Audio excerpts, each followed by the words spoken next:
عجب صحنه‌ای. یک طرف اوج قساوت جلادان است که برای قدرت و زر و زور هر جنایتی کردند و می‌کنند، و طرف دیگه اوج شجاعت آرمانگرایان راه آزادی است که برای آزادی مردم و میهنشون به هر فداکاری دست میزنند. درود بر این قهرمانان.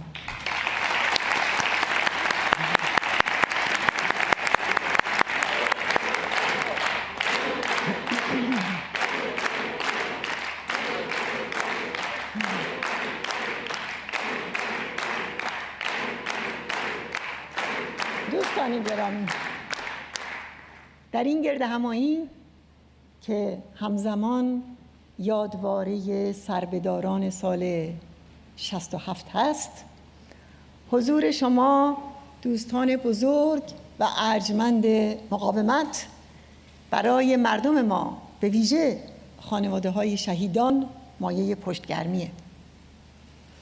وقتی که در تمام جهان گوشها با برچسب تروریستی به صدای مظلومیت اونها بسته بود، شما و صدای وجدان شما مرداب سکوت را در هم شکست. شما مبتکران سیاست درخشانی که بر سر مسئله ایران هستید که سمت صحیح تاریخ رو تا به حال نشون داده اید. درود بر همه شما.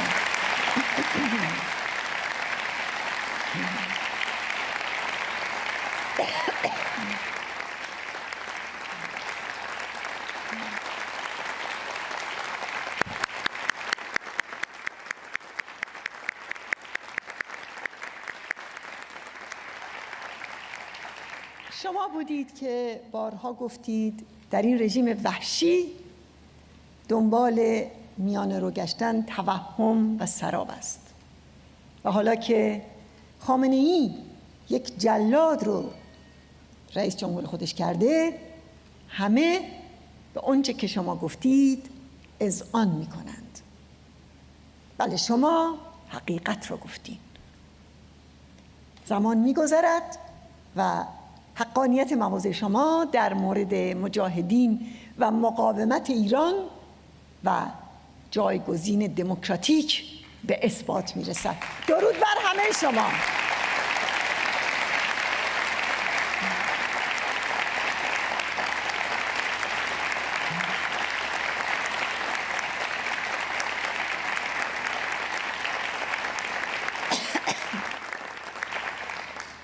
دوستان عزیز،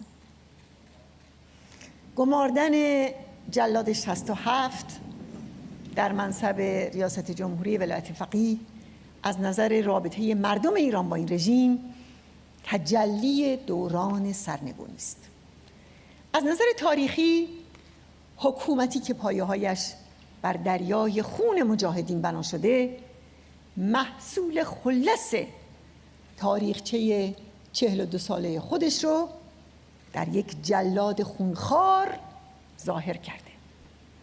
از نظر سیاسی، نقطه پایان توهمات مربوط به میانه روی رژیم و نقطه شکست سیاست مماشات دولت‌های غرب با فاشیسم دینیه. حالا دستگاه اجرایی رو به یک جلاد سپرده‌اند. دستگاه قضایی رو به یک آدمکش حرفه‌ای و رئیس مقننه یک چماقداره که خودش به صراحت میگفت جزو چوب زنها هستم و به آن افتخار میکنم که از سال 58 علیه مسعود رجوی چوب میزدی. این بیان صریح خود اوناست. بله، وقاحت و شناعت هر دو رو با هم دارن و چیزی کم ندارن.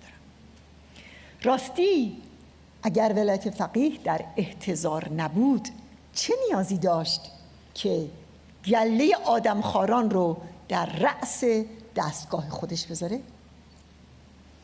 سازمان مجاهدین خلق در پایان نمایش انتخابات بر اساس گزارش‌های بیش از 1200 خبرنگار و گزارشگر از 400 شهر ایران، همچنین با نشون دادن بیش از 3500 کلیپ، میزان مشارکت در نمایش انتخابات آخوندها رو کمتر از 10% اعلام کرد.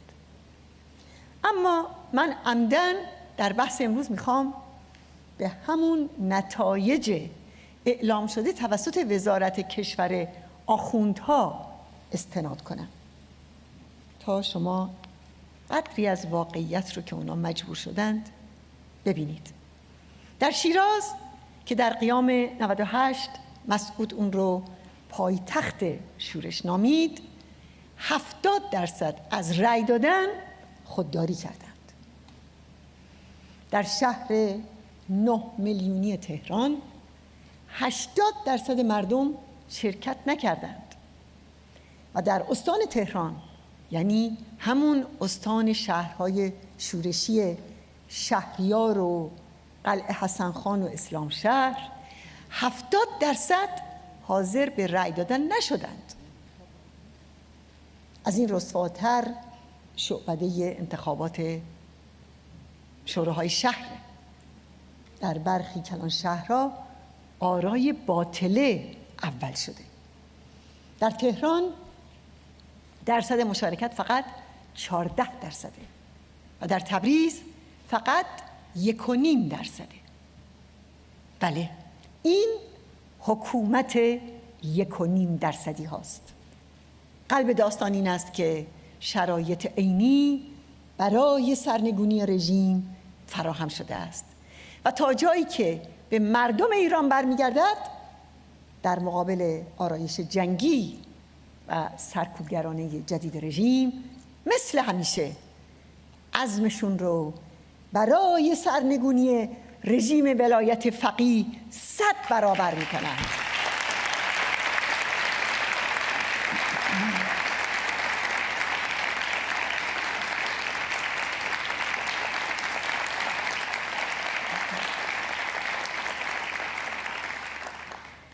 اما تا جایی که به جامعه جهانی برمیگرده، این آزمایشی در برابر اونهاست که آیا با نظام قتل عام مراوده و معامله را ادامه میدهند یا در کنار مردم ایران میستند. ما به جامعه جهانی، به ویژه به دولت‌های غرب میگوییم آخوند رئیسی مجرم است. به خاطر نسل کشی و ارتکاب جنایت علیه بشریت در سال 67 او یک مجرم است. بله، او مجرم است، زیرا به عنوان یکی از بالاترین مقام‌های قضایی رژیم در 4 دهه گذشته نقش تعیین کننده در اعدام و کشتار فرزندان مردم ایران داشته است. او مجرم است زیرا در زمره سران رژیمی است که به کشتار 1500 جوان در قیام آبان دست زده که محققین میگویند عدد واقعی 3 برابر بیشتر است. رئیسی مجرم است زیرا همین امروز هم از تمام جنایت‌های گذشته خودش دفاع میکنه و بر ادامه اونها مصره. همچنان که دبیرکل عفو بین الملل گفت، این که ابراهیم رئیسی به مقام ریاست جمهوری دست پیدا کرده، به جای آنکه به خاطر ارتکاب جنایت علیه بشریت از جمله به خاطر قتل، ناپدیدسازی قهری و شکنجه تحت تحقیقات کیفری قرار بگیرد، نمودی فجیع از سلطه مطلق مصونیت در ایران است. از جانب مردم و مقاومت ایران تأکید می‌کنم که سازمان ملل و جامعه بین المللی باید قتل عام سال 1367 را به عنوان نسل کشی و جنایت علیه بشریت به رسمیت بشناسند.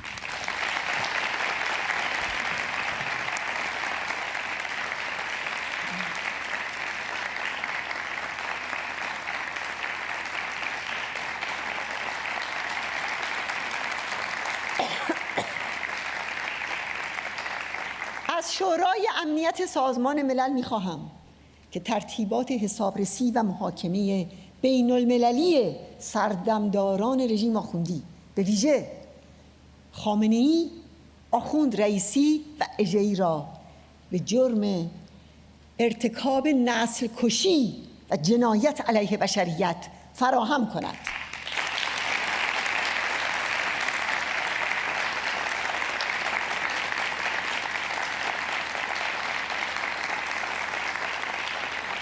سازمان ملل نباید رئیسی را در اجلاس آتی مجمع عمومی بپذیرد.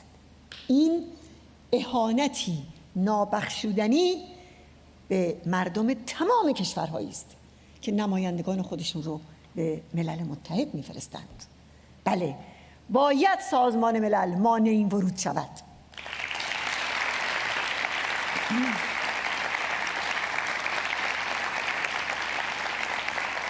اما باید بگویم که ما به هر قیمت ممکن به این خواستها جامعه عمل خواهیم پوشاند. یک روز همین مقاومت زهر آتش بس رو به حلقوم خمینی ریخت. یک روز همین مقاومت خامنه‌ای رو بر سر برنامه اتمیش به دام انداخت و حالا نیز همین مقاومت جام زهر حقوق بشر رو به کام ولایت فقیه خواهد ریخت و قطعاً این محقق خواهد شد.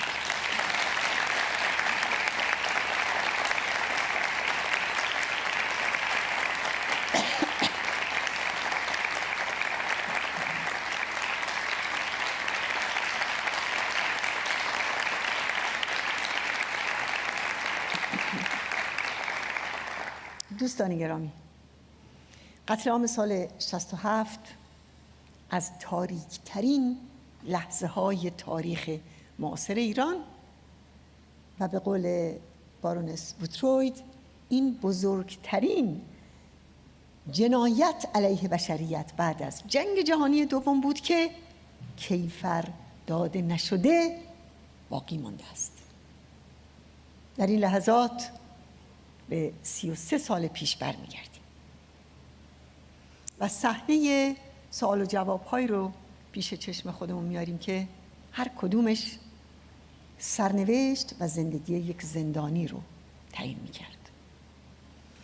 در اتاقی نه چندان بزرگ، در اوین یا گوهردشت یا در مشهد یا اصفهان، شیراز، تبریز، اهواز یا 10 شهر دیگه، سرها بریده بینی بی جرم و بی جنایت.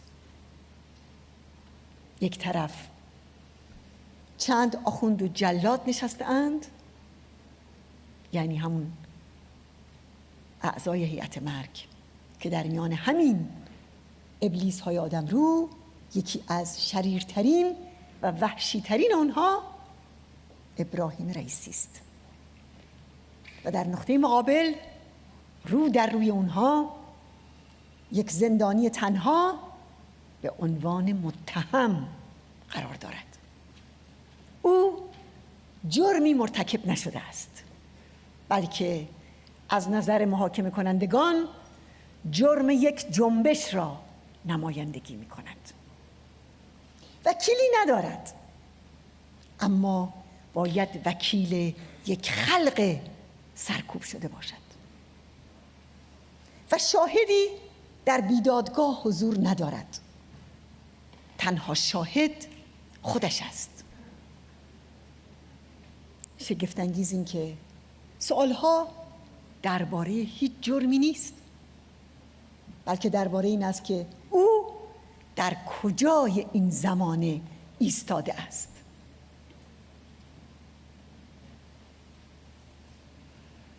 سؤالها این است: آیا حاضرید مجاهدین و رهبران آن را محکوم کنید؟ آیا آماده اید برای جنگیدن با مجاهدین به نیروهای مسلح جمهوری اسلامی ملحق شوید؟ آیا حاضرید در مورد رفقای سابقتان جاسوسی کنید و با مأموران اطلاعاتی همکاری کنید؟ آیا حاضرید عضو جوخه‌های اعدام شوید؟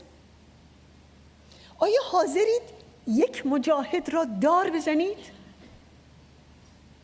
آیا حاضرید در مورد عقاید و فعالیت‌های سیاسی خود ابراز ندامت کنید؟ آیا به جمهوری اسلامی اعلام وفاداری می‌کنید؟ آیا آماده اید برای کمک به نیروهای نظامی جمهوری اسلامی پا به میدان مین بگذارید؟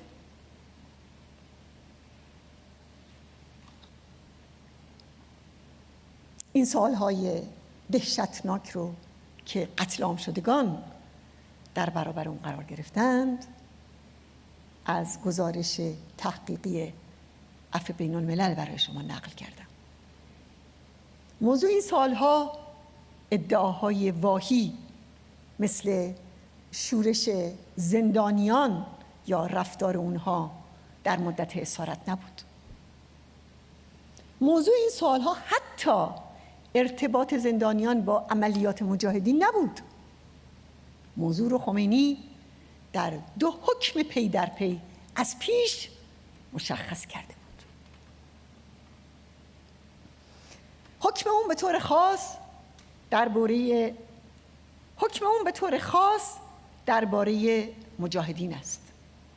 حکم این است که کسانی که در زندانهای سراسر کشور بر سر موضع مجاهدی خود پافشاری کرده و می‌کنند محارب و محکوم به اعدام میباشند.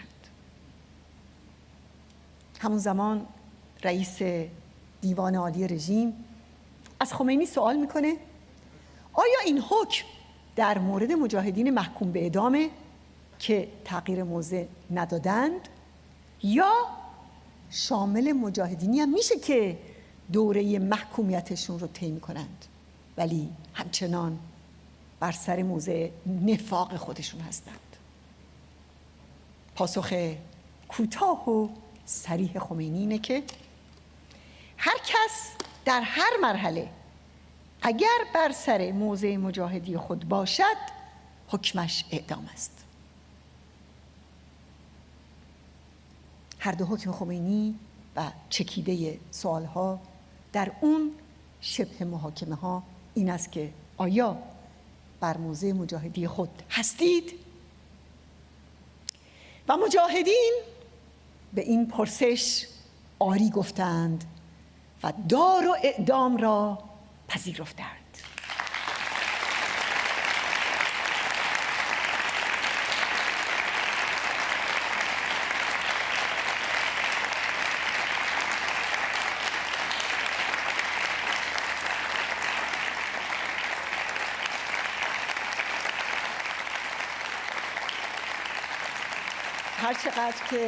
هر چقدر که دست بزنیم و دست بزنید کم است و شاید که زمان بسیار بسیار طولانی می‌خواهد تا قدر این گوهران را مردم ایران و دنیا بفهمند.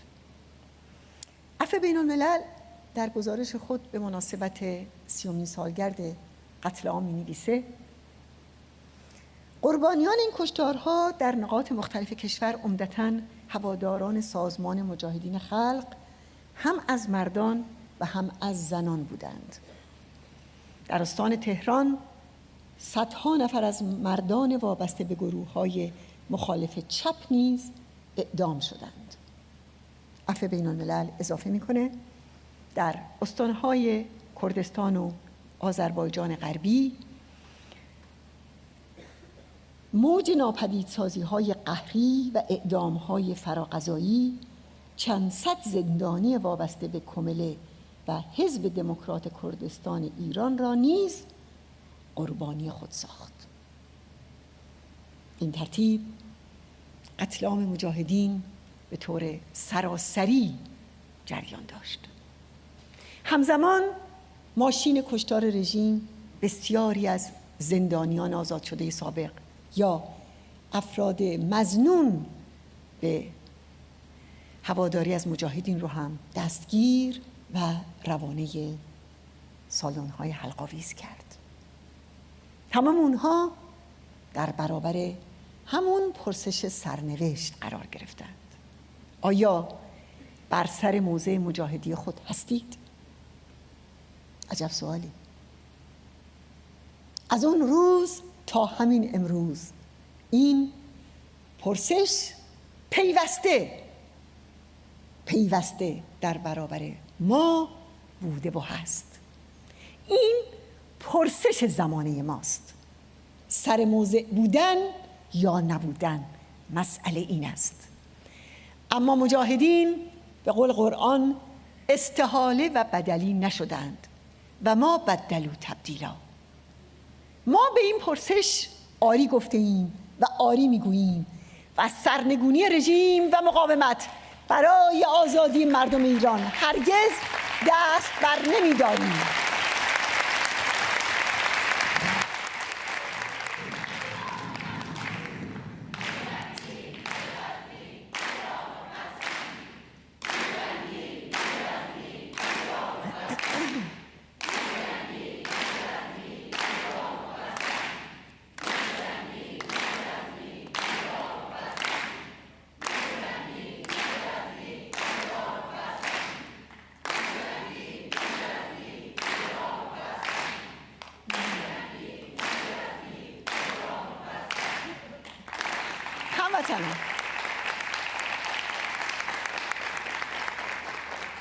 هموطنان، در تابستان سال 67 قهرمانان مجاهد خلق بعد از اون که توسط رئیسی جلاد و همدستانش به مرگ محکوم شدند، مسیر خودشون رو تا سالن‌های دار با شعارهای مرگ بر خمینی، درود بر آزادی و درود بر رجوی طی کردند.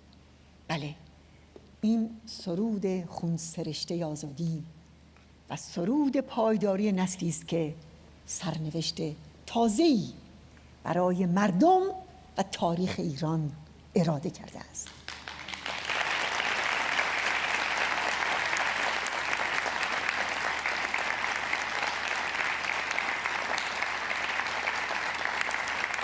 یکی از اونها زهره عین الیقین، رئیس وقت کانون فرهنگیان اصفهان که در آمریکا تحصیل کرده بود، در نامه‌ای از زندان اوین نوشت: به همه آنچه تا به حال گذشته فکر کردم، همه چیز را یک بار دیگر مرور کردم.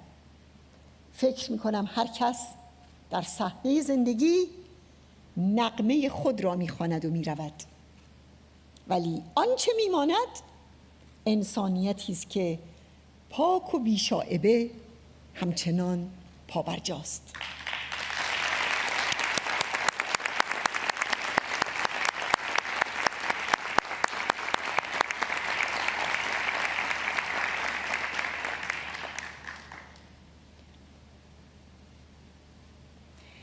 یکی دیگر از این قهرمانان به نام رحیم رجلی در وصیت‌نامه خودش نوشت: زندگی را با تمام زیبایی‌هایش دوست می‌دارم. به هر چه که شکوفایی است عشق می‌ورزم. آرزوی مردن ندارم، اما برای زندگی مرگ سرخ را با آغوش باز می‌پذیرم و اگر در این راه سعادت شهادت یافتم، سلام مرا به مسعود برسانید و بگویید رحیم به عهد خود وفا کرد و رجوی شد.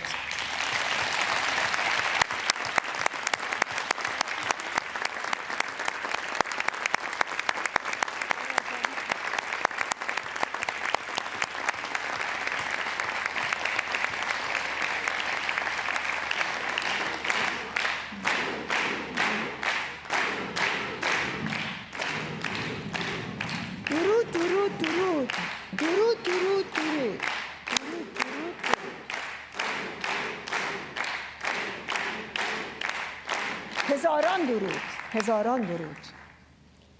و این تعهد خونین نسل در نسل مجاهدین است که مریم گلزاده غفوری نوشته بود: تا یک مجاهد خلق باقی باشد نخواهد گذاشت انقلاب را از حرکت باز دارند.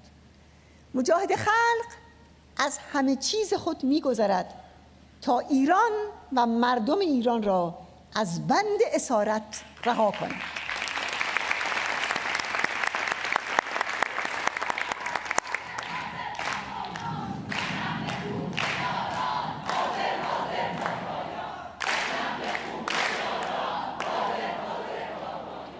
قسم به خون یاران حاضر حاضر تا پایان.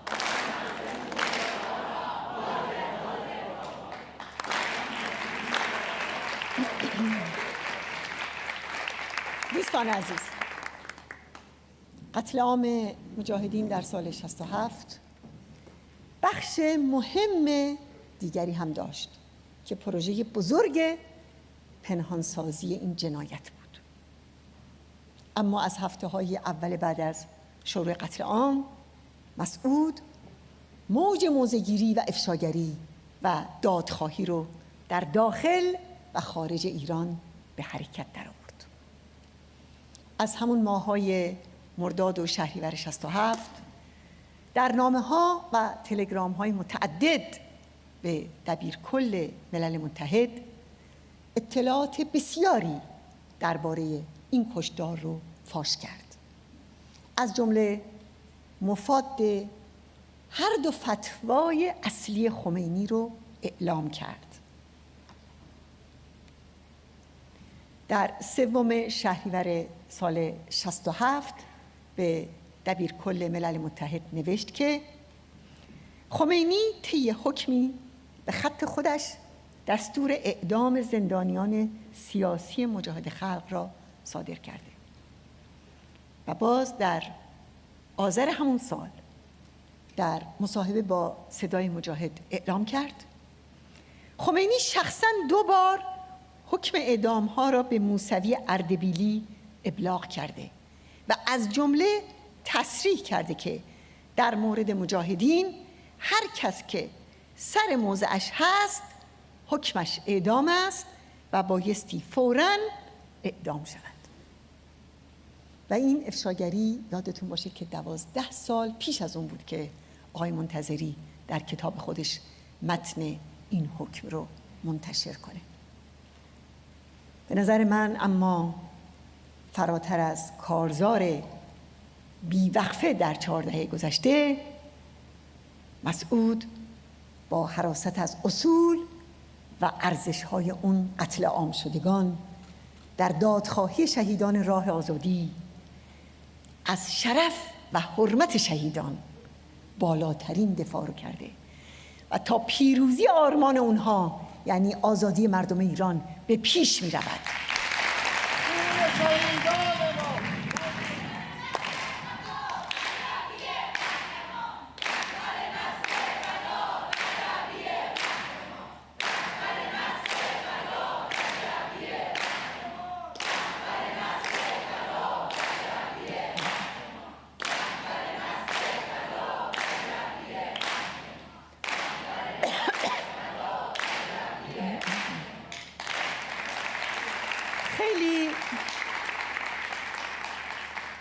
خیلی قابل توجه است که خمینی در عزلنامه آقای منتظری که در فروردین 1368 منتشر شد و حدود 700 کلمه است 9 بار به مجاهدین ارجاع میده و میگه تعداد اعدام شدگان را مجاهدین از طریق شما به آلاف و الوف رساندند.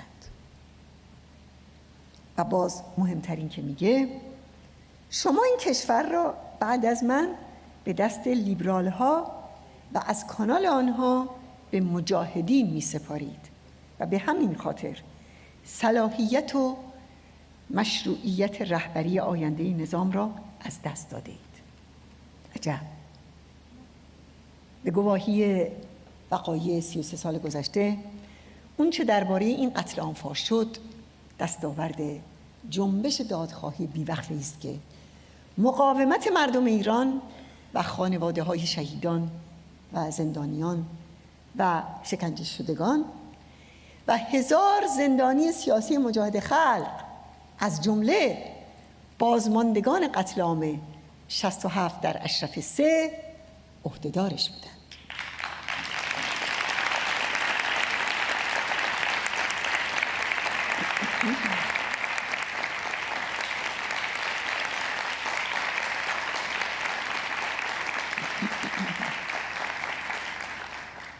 یاد دکتر اسماعیل خویی به خیر که در منظومه کشتار 67 به بانگ بلند در وصف سربداران سرود: این کشته دلی داشت چو دلهای بزرگ، آماده دل زدن به دلهای بزرگ.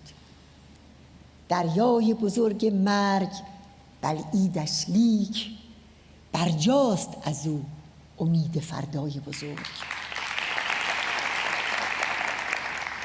و این کشته که کاکلش نسیم افشانده است، در بحر خدا و خلق کشتی رانده است. انکار کنی مجاهدین را؟ نه نه، اعدام کنیدش سر موضع مانده است.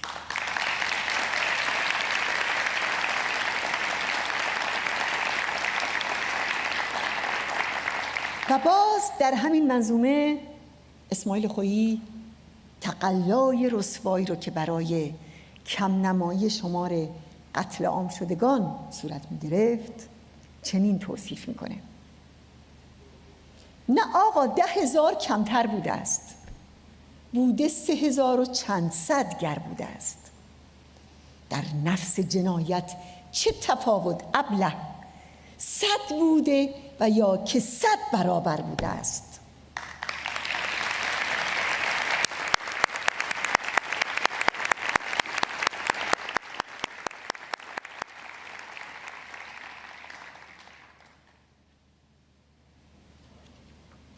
پیداست که جنبش دادخواهی همواره با یک ضد جنبش مواجه بوده که سرنخون در واقع به نهادهای اطلاعاتی رژیم میرسه.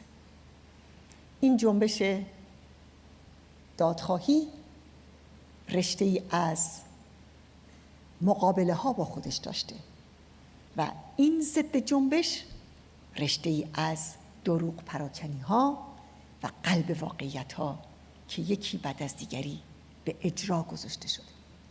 اول اینکه سالهای سال با کتمان نامها و مشخصات قتل عام شدگان و پنهانسازی مزارهای اونها میخواستند کل فاجعه رو در سکوت نگه دارند. در سالهای بعد به تخریب مزارهای جمعی فاش شده رو آوردند. اما تلاش دیگه رژیم در مقابل جنبش دادخواهی هویت زدایی از سربداران مجاهده که به وسیله سرانگشتان وزارت بدنامش صورت میگیره. شگفت‌انگیز این که ماموران وزارت از یک طرف نه آرمان و سازمان شهیدان رو برمیتابند و نه ایدئولوژی، استراتژی و تشکیلات اونها رو. اما از طرف دیگه مدعی همون مجاهدینی میشن که بیش از 90% شهیدان قتل عام به خاطر همین خطوط سیاسی و اعتقادی طناب‌های دار رو برگزیدند. اما نه کتمان جنایت، نه پنهان کردن مزار شهیدان و نه هویت زدایی از اونها نخواهد توانست جنبش دادخواهی را مخدوش یا متوقف کند.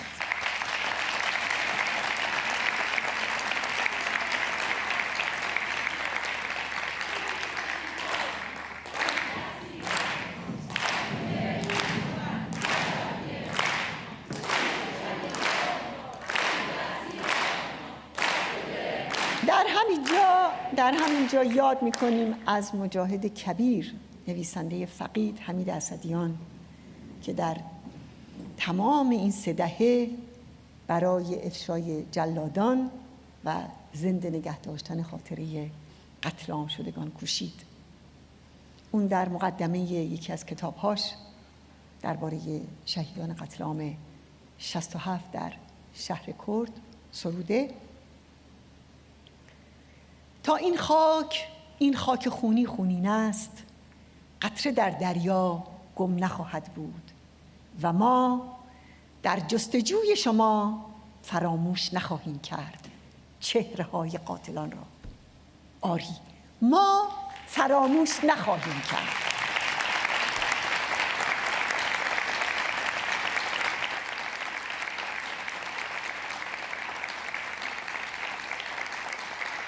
به خانواده‌های شهیدان، به خصوص به مادران شهیدان قیام آبان و زندانیان سیاسی مقاوم درود می‌فرستم و از همه هموطنان و هواداران و پشتیبانان این مقاومت در داخل و خارج ایران می‌خواهم جنبش دادخواهی را گسترش دهند. امروز جنبش دادخواهی قتل عام شدگان جنبش تمام مردم ایران برای سرنگونی رژیم آخوندی است.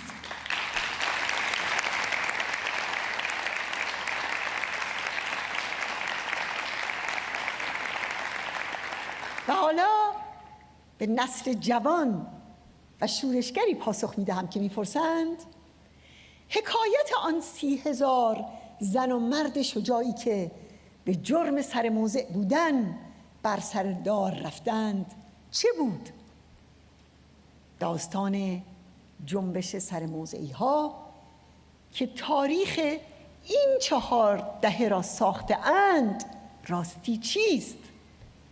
داستانش این است که چون راه آزادی ایران جز با فدا و قربانی هموار نمی شود، مجاهدین نسل اندر نسل گفته اند و می گویند بفرمایید این تمام زندگی و خانمان و هستی ما، مگر نه؟ مگر شما نمی گویید؟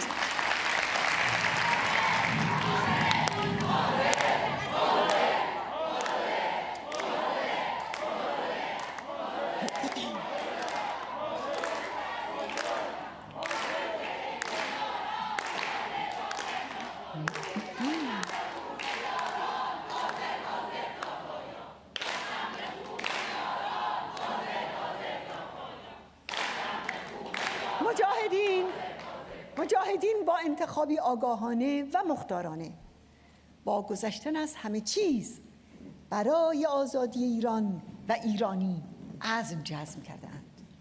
آنها بر ایدئولوژی خودخواهی و منافع فردی در مقابل منافع مردم و بر ایدئولوژی جنسیت و تبعیض جنسی شوریده اند و راه رهایی و برابری را می‌گشایند.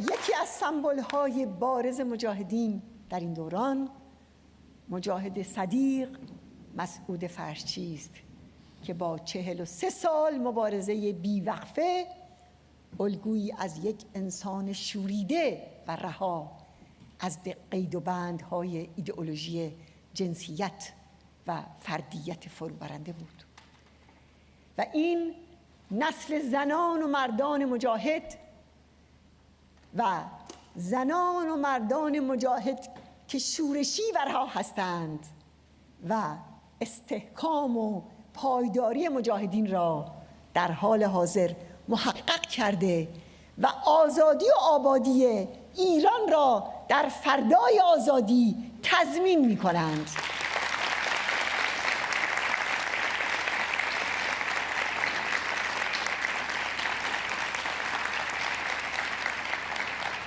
بله، این زنان و مردان شورشی و رها هستند، همین گوهران بی‌بدیل و نوامیس آرمانی که امروز استحکام و پایداری مجاهدین را محقق کرده و آزادی و آبادانی در ایران فردا را تضمین می‌کنند. درود بر مجاهد والا و پاکباز مسعود فرشی.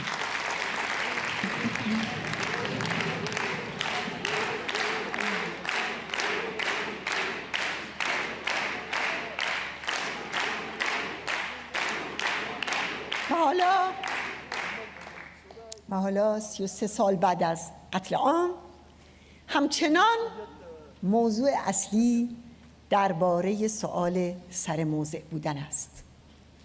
ما به پرسش بزرگ این دوران آری گفته و آری میگوییم و با تکیه بر مردم ایران و ارتش بزرگ آزادی رژیم آخوندی را سرنگون میکنیم.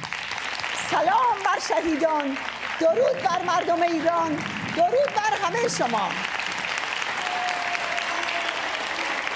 درود بر شما.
Hello and welcome. My name is Edie Lush, and I am delighted to host Day 3 of the Free Iran World Summit.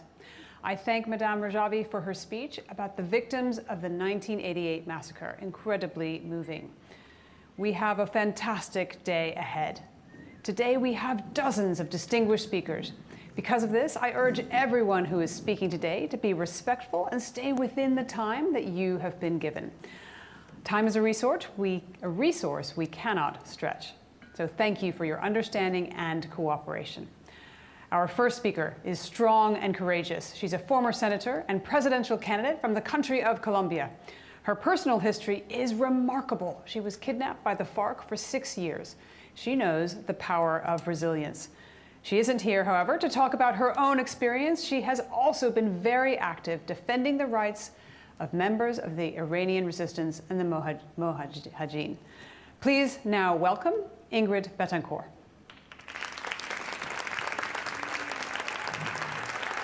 Thank you so much.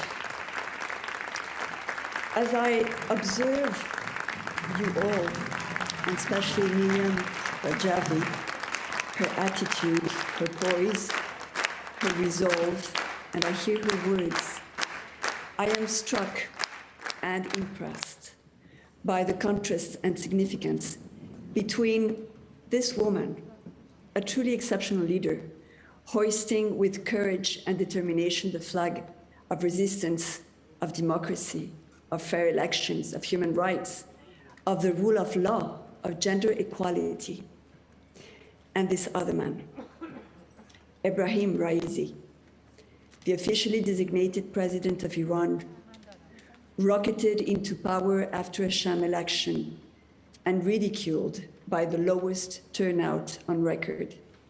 An election conducted under extreme repression, in which women, religious minorities, and opponents were barred from running for office. an election where citizens were intimidated and journalists arrested to prevent them from informing about this man, the former head of the Iranian judiciary, known also as the butcher for his crimes against humanity, the mass murders since 1988 and until today, the enforced disappearance and the tortures. Ebrahim Raisi's response to reporters when asked about his involvement in these killings was that he should be praised for them and that he was proud of his work. In contrast, Miriam Rajavi claimed this year another impressive victory against impunity with the condemnation of Iranian diplomat Asadullah Assadi for trying to bomb the 2018 annual gathering in Villepinte in Paris, where many of us would have been slaughtered. This is the sheer contrast that we are witnessing. This is the reason we admire the Iranian resistance, and this is what moves us year after year to come and join you all and proclaim our resolve in fighting the Iranian dictatorship by your side, no matter the mask he chooses to wear. Ahmadinejad, Rouhani, or Raisi, they are all one and the same. They are all part of this bloodthirsty monster sitting in history with contempt for the values we share, thinking that they will be the long-term winners because they can get away with lies and bravado, outplay us using our divisions, playing with our governments that come and go, and with the contradictions of our short-term strategies, sometimes wanting to confront them and sometimes trying to negotiate with them. They have been right about that to some extent, but not anymore, because they are already defeated and they know they won't prevail. The end is here, and it has a name and a face. The name is the name of every Ashrafian, and the face is the face of you, Miriam Rajavi.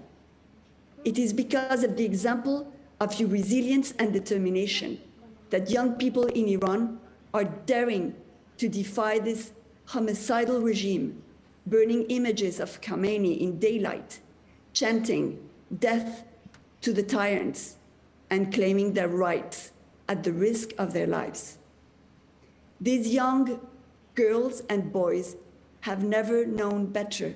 They were born under the tyranny and have lived all their lives under repression.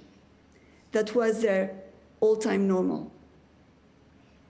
But they heard you, and you have awakened them and given them a new horizon. You, Ashrafians, are the archive of the nation, the source from which new generations can learn about their own past. The memories of your lives are narrating to the Iranian youth how they were dispossessed of their future, how, after overthrowing the dictatorship of the Shah, the mullahs robbed the fight of their elders and brought Iranians into slavery. That memory, your individual and collective life, is the truth that makes people free. You are the custodians of that precious truth that the mullahs have tried to erase and rewrite. And they can meddle with the pages of their history books. They can erase the traces of the mass graves that speak of their crimes. They can even force people under torture to submit to their lies or by paying them. But they will never, never succeed in taming your hearts. For you are the army of resistance, the freedom fighters of Iran. Your scars, your wounds, your pain, and your tears are the shield against their wickedness. As I was rereading Khomeini's decree to execute MEK supporters in 1988, I was once again shocked by the sheer madness of it all. I hope he writes to his subordinates that with your revolutionary rage and vengeance, you will achieve the satisfaction of the Almighty God. He calls not to hesitate, nor show any doubt, or be concerned with details. He requires from his executioners to be most ferocious. This is the expression of an insane and cruel mind, demanding from his subordinates in the name of God to hate and kill, to be violent and act as ferocious animals, ordering to appointed officials to violate their own laws without hesitation, to embrace evil without doubt, and to bear disdain for details, pushing his proxies to dive into a dehumanizing spiral of terror and sadistic behavior.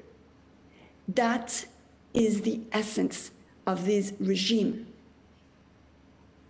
To confront their dehumanization, you have equipped yourselves with the noblest of all human emotions, with love and fraternity, with solidarity and compassion, with hope and joy, all of which I have personally witnessed while staying among you in your camp. You are an army. You wear uniforms and you live in compounds. But what keeps you together is not the hatred, the fear, or the rage, the vengeance, and the ferociousness, but the dignifying thirst of justice and truth, and the immense transforming power of the love you share for your country. It is because young Iranians know this, that they are following you. It is because there is the face of a woman that has suffered and doesn't give up, that represents the strength and the good, in sheer contrast to the evil faces of the mullahs, that Iranians are envisioning today the end of their nightmare.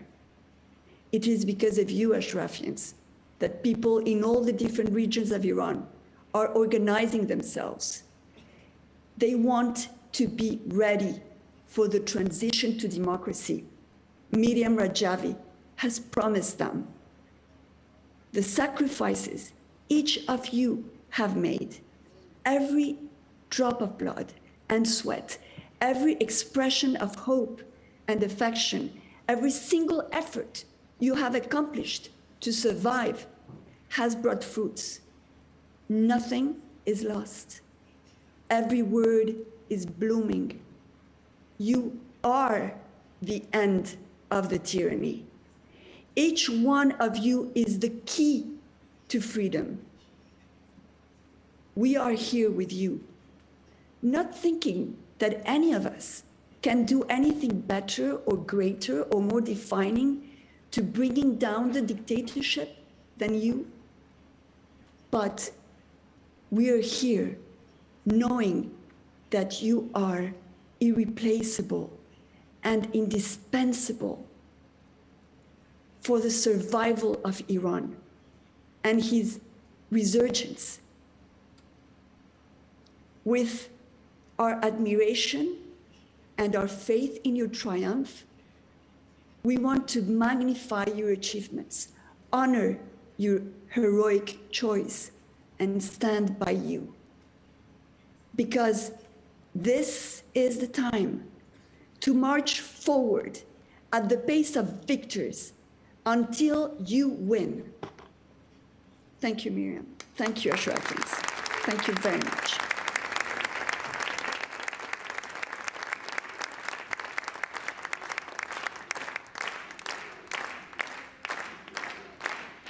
Thank you so much, Ingrid Betancourt, for those inspiring words. Thank you so much, Ingrid Betancourt, for those inspiring words. Our next speaker has also supported the Iranian resistance. He has supported them for nearly 40 years, using his name and influence, including assisting the Mujahideen for their relocation from Iraq to Albania. And as a member of the Foreign Relations Committee, has played a pivotal role in support. Please now welcome the former senator from New Jersey, Robert Torricelli.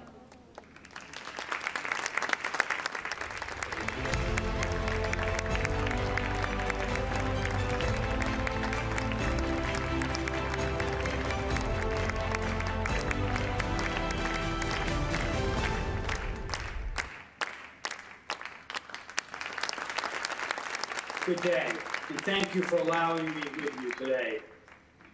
What's most important is that through pandemics and terrorist attacks, whatever may come, there is no place else on earth today that I would be but to stand here with my colleagues around the world in solidarity with Mrs. Rajavi and all those who fight for freedom in Iran. To the residents of Camp Ashraf, whom I've had the honor of being with so many times, I think I speak for everyone watching today around the globe. You have our undying admiration. I believe one day we will gather at a park in Tehran as all of your names are unveiled as a monument to the tenacity of the Iranian people in their fight for freedom. Iranian school children for a generation will learn of your exploits. To Mrs. Rajavi, it is our honor to stand with you again. Your indefatigable spirit, your courage, the sacrifice. We all recognize that through this 40-year nightmare of the Iranian people, there have been many leaders. Some have sought compromise with the regime. Some, to their credit, fought from within. Some silently. Some have taken up strong voices around the globe. But in 1988, when the regime waged war on its own people, attempting to destroy through murder the MEK, those who sought compromise lost legitimacy. Those who would rule from within and seeking change lost the right to rule.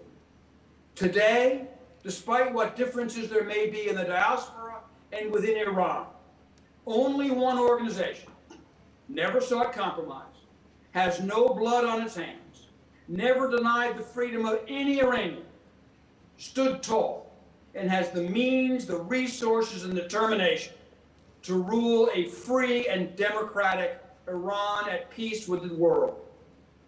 The MEK, the People's Mujahideen, and only one leader, Mrs. Rajavi. That is why across ethnic and racial, national lines around the globe, we stand with you today. To my colleagues around the world, the one thing to witness through these years as we gather annually is how the strength of this movement rises like a wave. I am so happy this year, despite our partisan differences in American politics, that we were joined by Secretary Pompeo, joined by former Majority Leader in the United States Senate, my Democratic colleague, Harry Reid, joined this year by Senator Menendez, Senator Cardin. The regime should not fool itself. We may have our differences on many issues in America, but when it comes to ending this regime and standing with the Iranian people, you cannot get a thin piece of paper between us on our resolve. It builds by the year. One voice, one policy from one country. Ending the clerical regime in Tehran is the great unfinished business of the 20th century. We witnessed the collapse of the Soviet Union, the end of Saddam Hussein, the destruction of Gaddafi. One by one, they have fallen. We remain with a clerical regime that deserves not even in the 20th century its destruction of rights, denials of basic freedoms, its lack of the credibility to rule. On this, there should be nothing but resolve by all free nations. We mark our progress this year in that resolve in many ways, knowing that the Iranian people themselves have paid a terrible price for each marker of success. First, to the great credit of the judicial systems of Europe, that those who would have killed us at a rally in Paris the last time we gathered were apprehended, indicted, and convicted, denied their diplomatic status in an attempt by the regime to destroy this movement, all of us, and mostly Mrs. Raisi. To the great credit of Europe, the fact that the courts were unbent, they could not be challenged, they could not be intimidated, is an enormous statement by Western Europe. And for that, they have our extraordinary admiration. Second, the regime's breakout of the nuclear accords puts them now as an outlaw nation among the family of nations. Third, the continued economic deterioration denying another generation of Iranians the chance to raise their families above poverty. And finally, the regime having denied any semblance of free choice to the Iranian people in the selection of a new president. It is a milestone. In the election of Raisi as president, the Iranian people have taken a stand, not because they voted for him, but because an overwhelming majority refused to vote at all. They voted with their feet. Those of you in Iran who refused to participate in this sham election, where you were denied any choice of legitimacy for a president, you took the first step. You are now in the movement. You took a stand. Now the question is, where do you go from here? The 1988 massacre of members of the MEK by the thousands made Raisi more than an unelected president of Iran. It made him a war criminal. And I know he and his colleagues believe as heads of state that they are immune from prosecution, that they'll never answer for the crimes. That's what Idi Amin thought, and Saddam Hussein, and Patan, and Milosevic, and Karazai. They all thought that as heads of state, they would never answer for the crime. Raisi, you are not a legitimate president. The majority of the Iranian people refused to participate in this election. They were heard. And now you will be heard by the international community when you are brought to justice. Now the great choice will be of the family of nations. Will they take a stand? Hear me clearly. If the United Nations decides that Raisi belongs in the United Nations, then the United Nations does not belong in New York. We must not host terrorists, despots, and mass murderers. Take a stand. Finally, to all of you in Iran who have now crossed that threshold of refusing to participate in this election, join those who have gone to the streets. Everyone can do something. A poster, a word to a neighbor, participation in a demonstration, a refusal to work. Everyone can take a stand for a free Iran. No one asks you to make the sacrifices of Mrs. Raisi or those who are in Ashra. Choose your own way to make a stand. And when you do so, know this. All of us around the world, despite our nationalities, our partisan beliefs, our races, or our religion, all of us stand with you. Close down the last unfinished business of the 20th century. End this regime now. Thank you. It's been my honor to be with you today.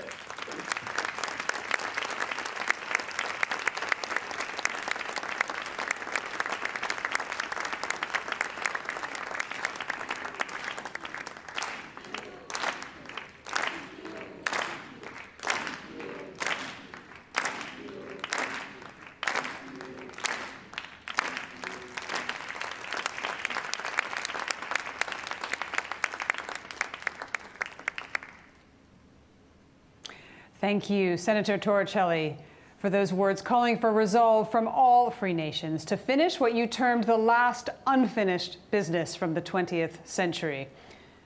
Our next speaker also hardly needs any introduction, the 107th mayor of New York City and personal lawyer to President Trump, has supported the Iranian resistance for some 20 years. Please now welcome Mayor Rudy Giuliani.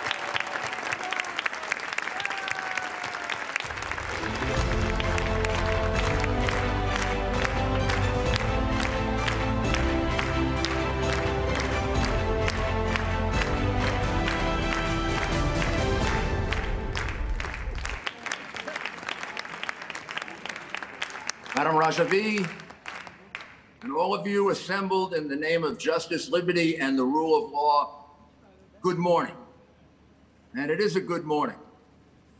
I first want to take just a moment to personally thank you, Madam Rajavi, and Farzeen and Ali Reza, and all of my good friends that I've made over the years for giving me the honor to participate in something that's bigger than all of us, something that's more important than most of everything else we do, and that is to fight for freedom, and to fight for liberty, and to fight for justice. You don't get that many opportunities in your life to do something as important and as meaningful and as wonderful as this, to try to work as hard as you can to bring people to what God has intended for them. A life in which they have the ability to control their own lives, the ability to be safe, the ability to take care of their families, and to be left alone from the horrors that have been inflicted on the Iranian people by what can only be called a regime of terror, a regime of barbarity and terrorism that has done great damage to the whole world, but the most damage to the great and good Iranian people. And particularly to those at Ashraf, who were at Ashraf and now at the new Ashraf. I've come to love you. I think I speak for many, many of my colleagues. I know I speak for Dr. Maria Ryan.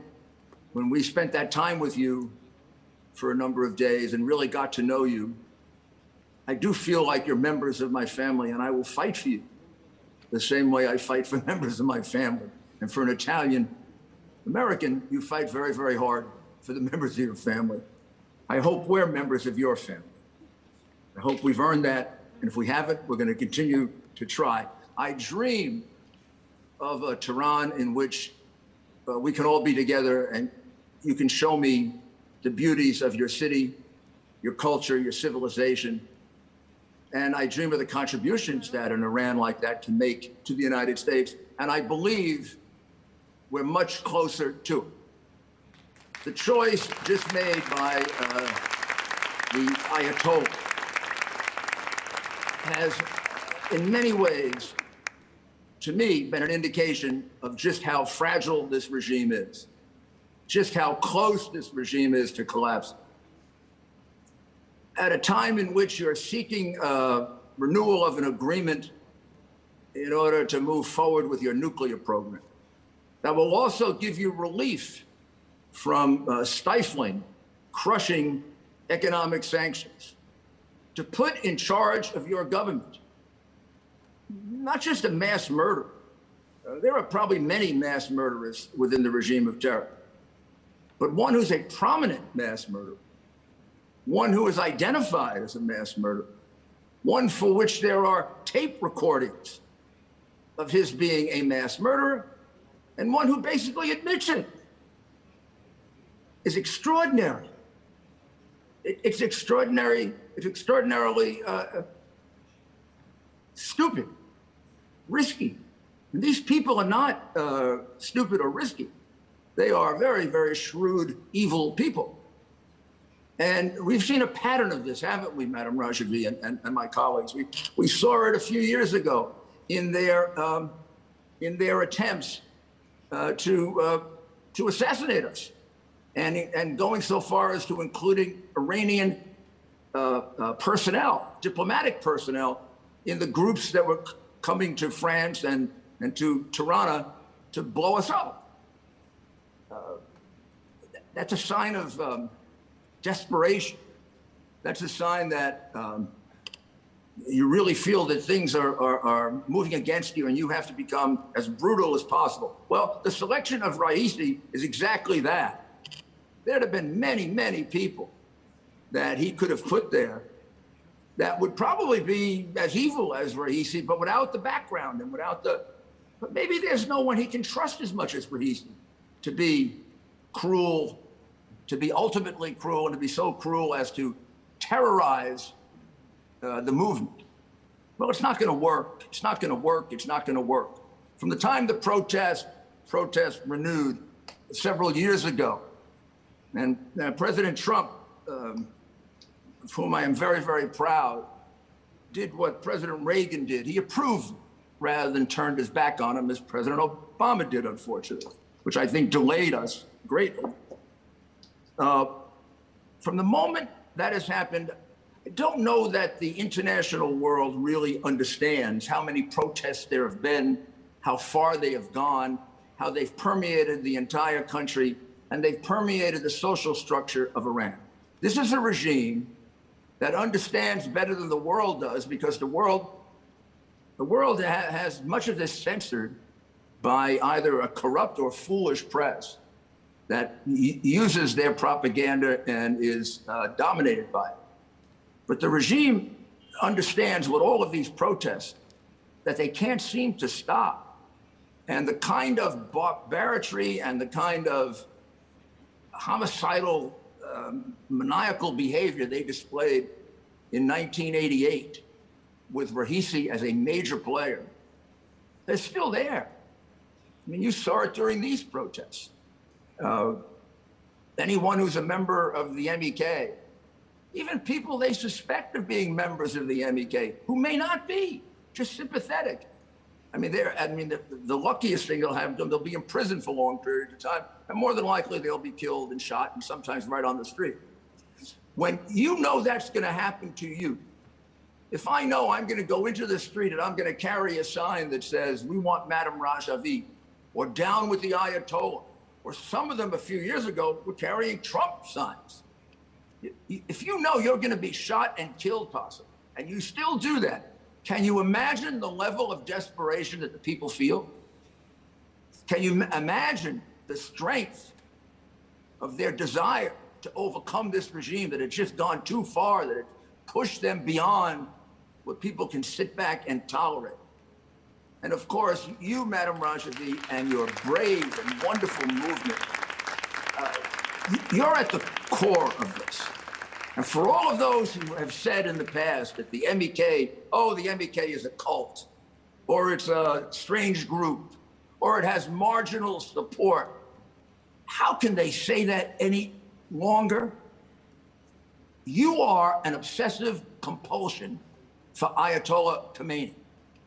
You are an obsessive compulsion for Raisi.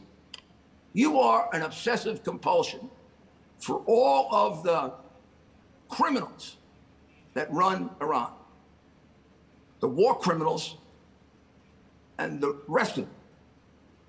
They have proven to us that you are a legitimate alternative. Oh my goodness, they even said it about a year ago. The Ayatollah said that MEK is the only group that can really threaten us. And yet we have so many in the West who closed their ears to it. I heard it, I know it, you know it, and unfortunately, some of our people pay the price of that in the streets of Iran. When we reflect, as you have done so brilliantly, on what happened in 1988, that's the same regime of terror that we have today. And it may actually be at a point of desperation now that is very frightening, but also very encouraging. Let me conclude by saying something that, again, is discounted by many of the people in the press who seem overwhelmed by Iranian propaganda. You are ready, and by you, I mean the collective you, Madam Rajavi, you and the groups that you have brought together so brilliantly. You are ready to govern, tomorrow. This is unlike the other revolutions that we had. You know, when we went through the Arab Spring, and there's a question as to whether those revolutions were long-term good or bad, or were people ready? Were their groups ready? Were their groups ready to sabotage them? Here, if this regime is out, however it goes out, we're not going to have a situation like a terrible problem in restructuring the government like we had in Iraq. We're not going to have the possibility that it's turned over to the Muslim Brotherhood like we had in Egypt. That finally was solved, but it took a lot of time, a lot of effort, and a lot of lives to do that. More time has to be spent on the media examining carefully what you have ready. You have a government in waiting with people of great expertise. I mean, there was a brain drain from Iran starting, 40 years ago. You got the benefit of that. Iran can get the benefit again. And you're ready to govern, but only on an interim basis, to the point where, as quickly as possible, there can be a free and fair election, which will include a lot more than 10% of the population, I assure you. This is not an attempt to impose on your great people their government. It's an attempt to keep it together for a short period of time, get it to function really well, and then to move on to, and we know the principles, and let me conclude with them. A government that is elected, that's a democracy, that is a government that will be fair to all genders, to all races, to all religions. You will have freedom of religion, and you will be non-nuclear. And a government that seeks to reestablish Iran and recapture and revitalize its great culture as a country of enormously talented people making great contributions to the world. And in the case of Iran, making certain that the horrors of the last 40 years are erased. The people who accomplished them are brought to justice. And the people who fought so hard, like all of you, and lost so much, are given an opportunity to lead out the rest of your life with what God guaranteed to you. You're not fighting for something the government gives you. You're fighting for something that God gives you: freedom, rights, rule of law, and just a decent opportunity to bring up your children in peace. We're very close to it. The way in which the regime reacted to the premier of Slovenia's brave comments at the beginning is every indication that they are desperate. Madam Rajavi, you won this debate on the first day of this conference with the reaction of the regime.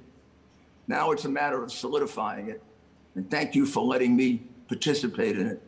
And thank you to my colleagues from America who, as Senator Torricelli demonstrated, span Democrat and Republican and showed that all Americans are with you in your fight for freedom. We're willing to sacrifice as if we're fighting for our own freedom because we admire you so much and we know how much you can do for the world. Thank you.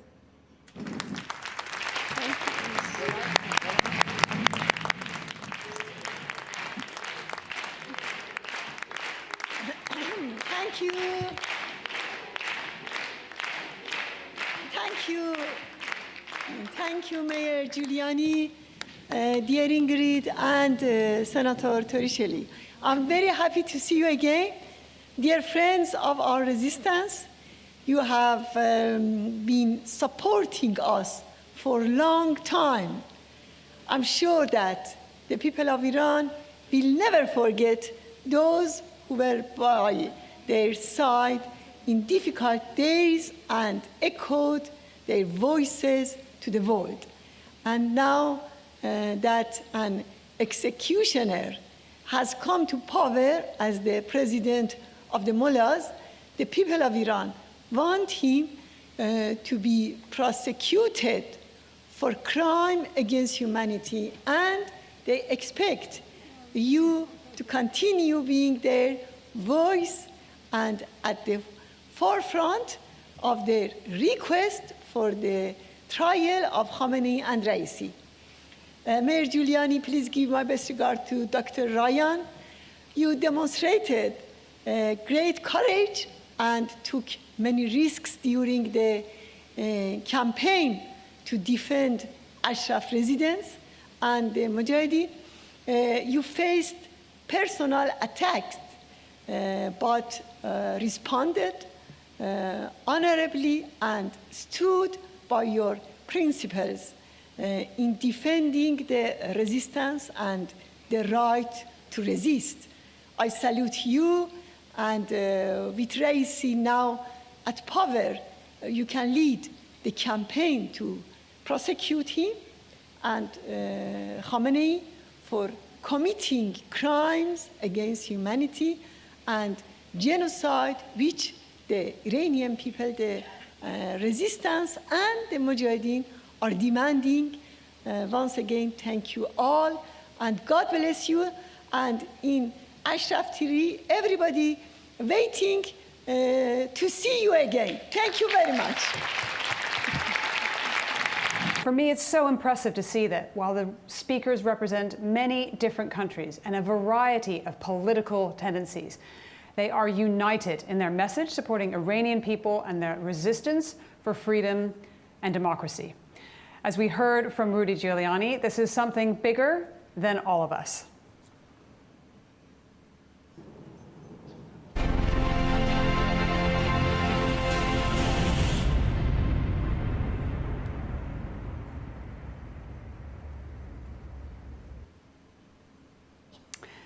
So, the European policies on Iran has been high on the international agenda recently.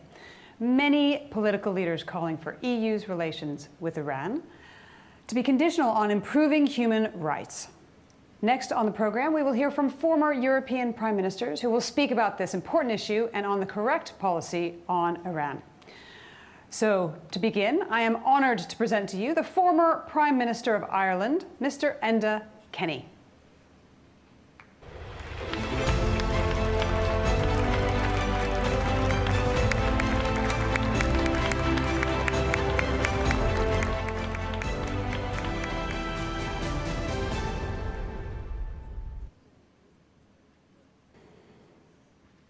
Good afternoon to everyone. I'm Matteo Renzi, the former Prime Minister of Italy, and I'm so happy to be with you in this particular event. Very emotional. A lot of people in different parts of the world in a time of great troubles and discussion about the future of your country.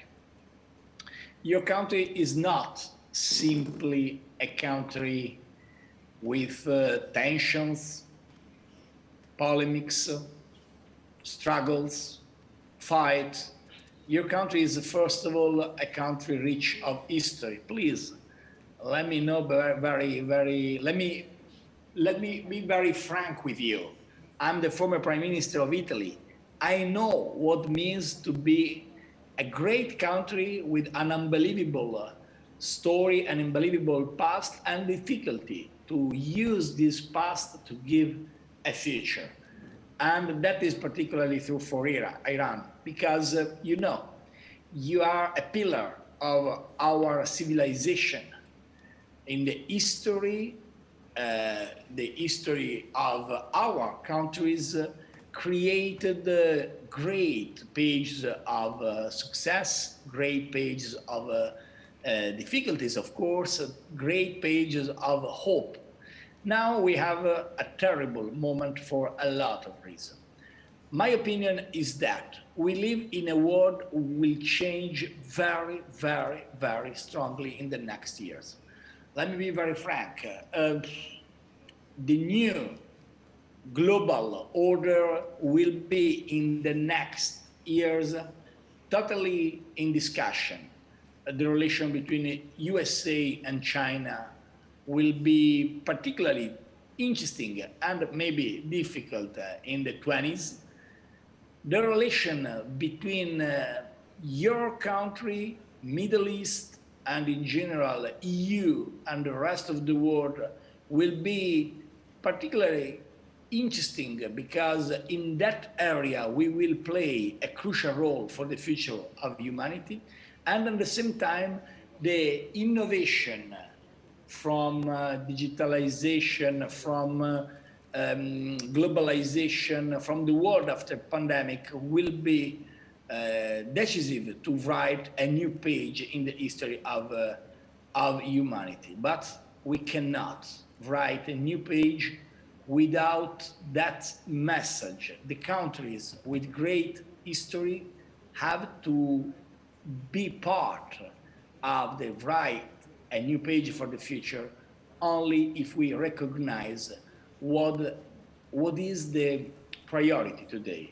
And for that, I think Iran is a crucial point. I try with my colleagues European to write a new page when I was Prime Minister. I visited Tehran as a member of G7.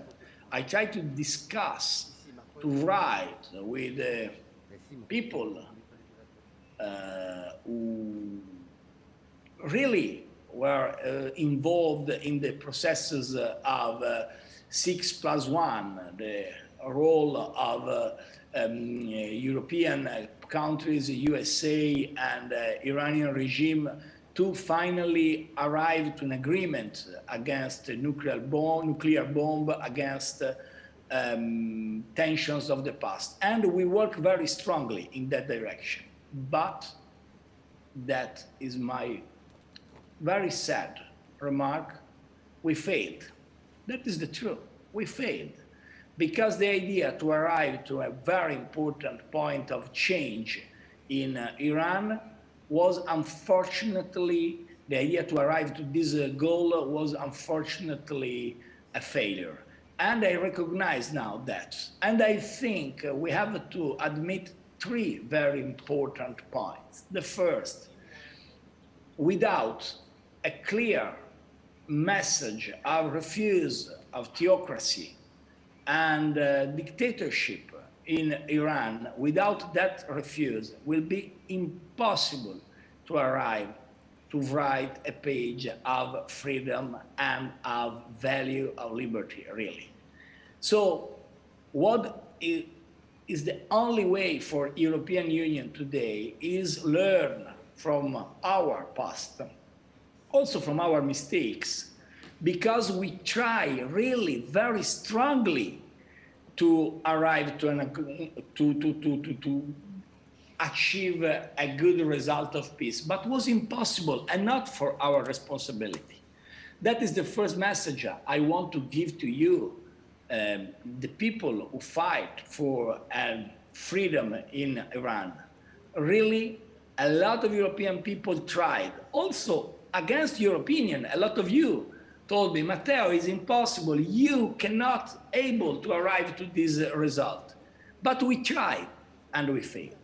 Second point, if that is true, so we have to accept the idea for European Union to refuse that approach and try to give an hope for the people who fight against a regime. I think we have a very good message. This is a good time, despite the situation in Iran, in the rest of the world. That is the time to try to use every type of power, soft power, hard power, to permit to surround the Iranian regime from our desire to change the model.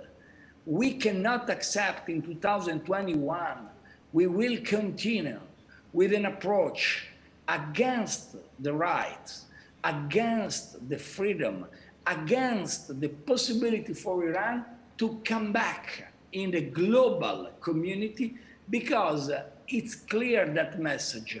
The people of Iran needs global community, but let me be very frank, my friends. Also, global community needs Iran for the values of your country, for the history of your country, for the passion of your country. Without Iran, world is poorest. World is without a pillar. The past is not important only for the memory, for the book of history. The past is important to build today a perspective for the future. And without Iranian values, without Iranian history, without Iranian tradition, the world of tomorrow will be weak.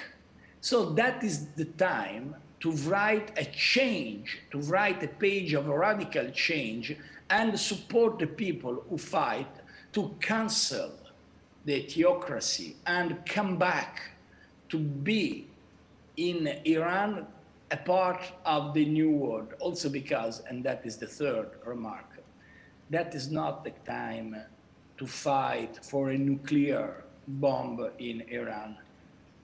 That is a time to fight against poverty in Iran, because it's unacceptable. A country rich not only of history, but also of assets, as your country, was considered for responsibility of regime, a country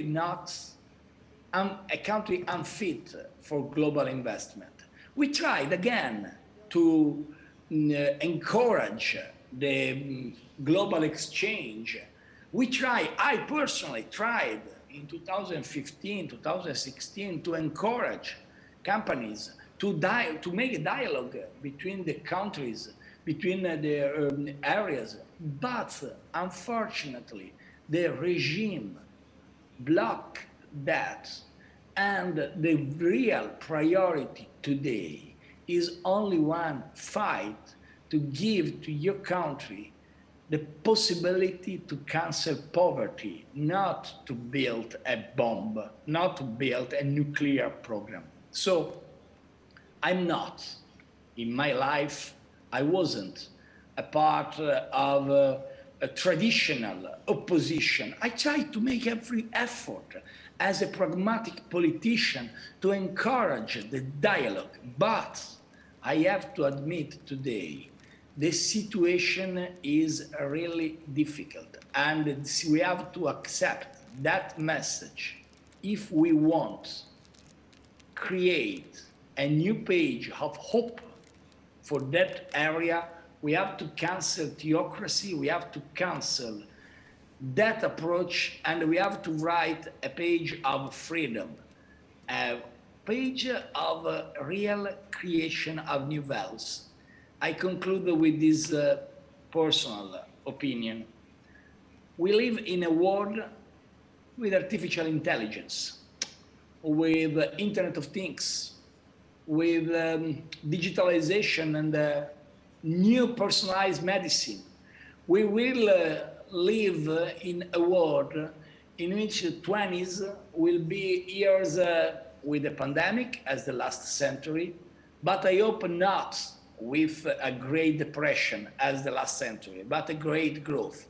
To arrive with this great growth, we have to invest, of course, in the startups, in the labs, in the new ideas. That is absolutely correct. But exactly for that, we will need in the next years an heritage of common values.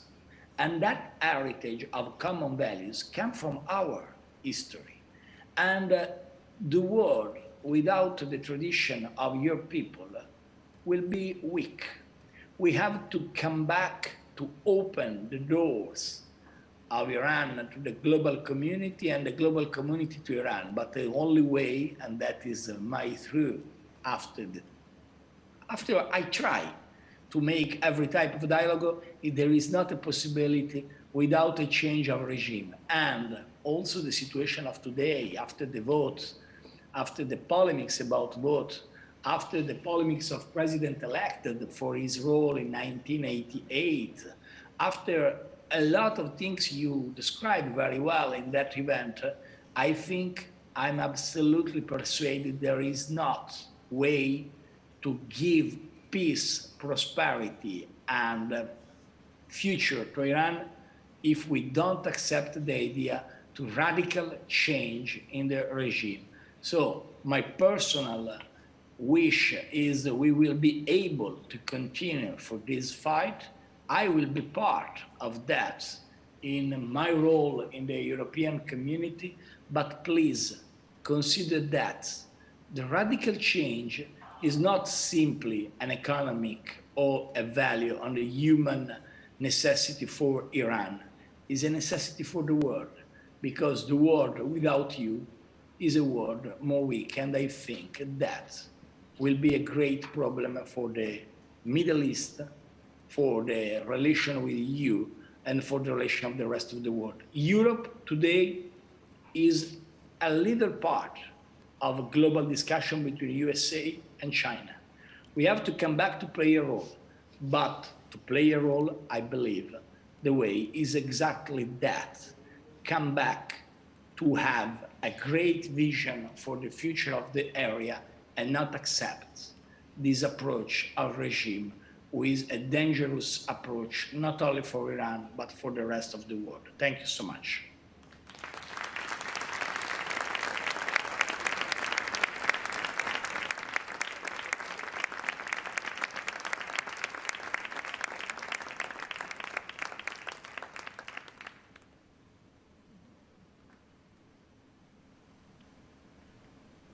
Thank you so much, and please accept my apologies for introducing you incorrectly. That was, of course, the former Prime Minister of Italy, Matteo Renzi, speaking personally about his experience with the current regime. We'll head north now, and I'm very happy to introduce to you the former Prime Minister of Sweden, Mr. Fredrik Reinfeldt.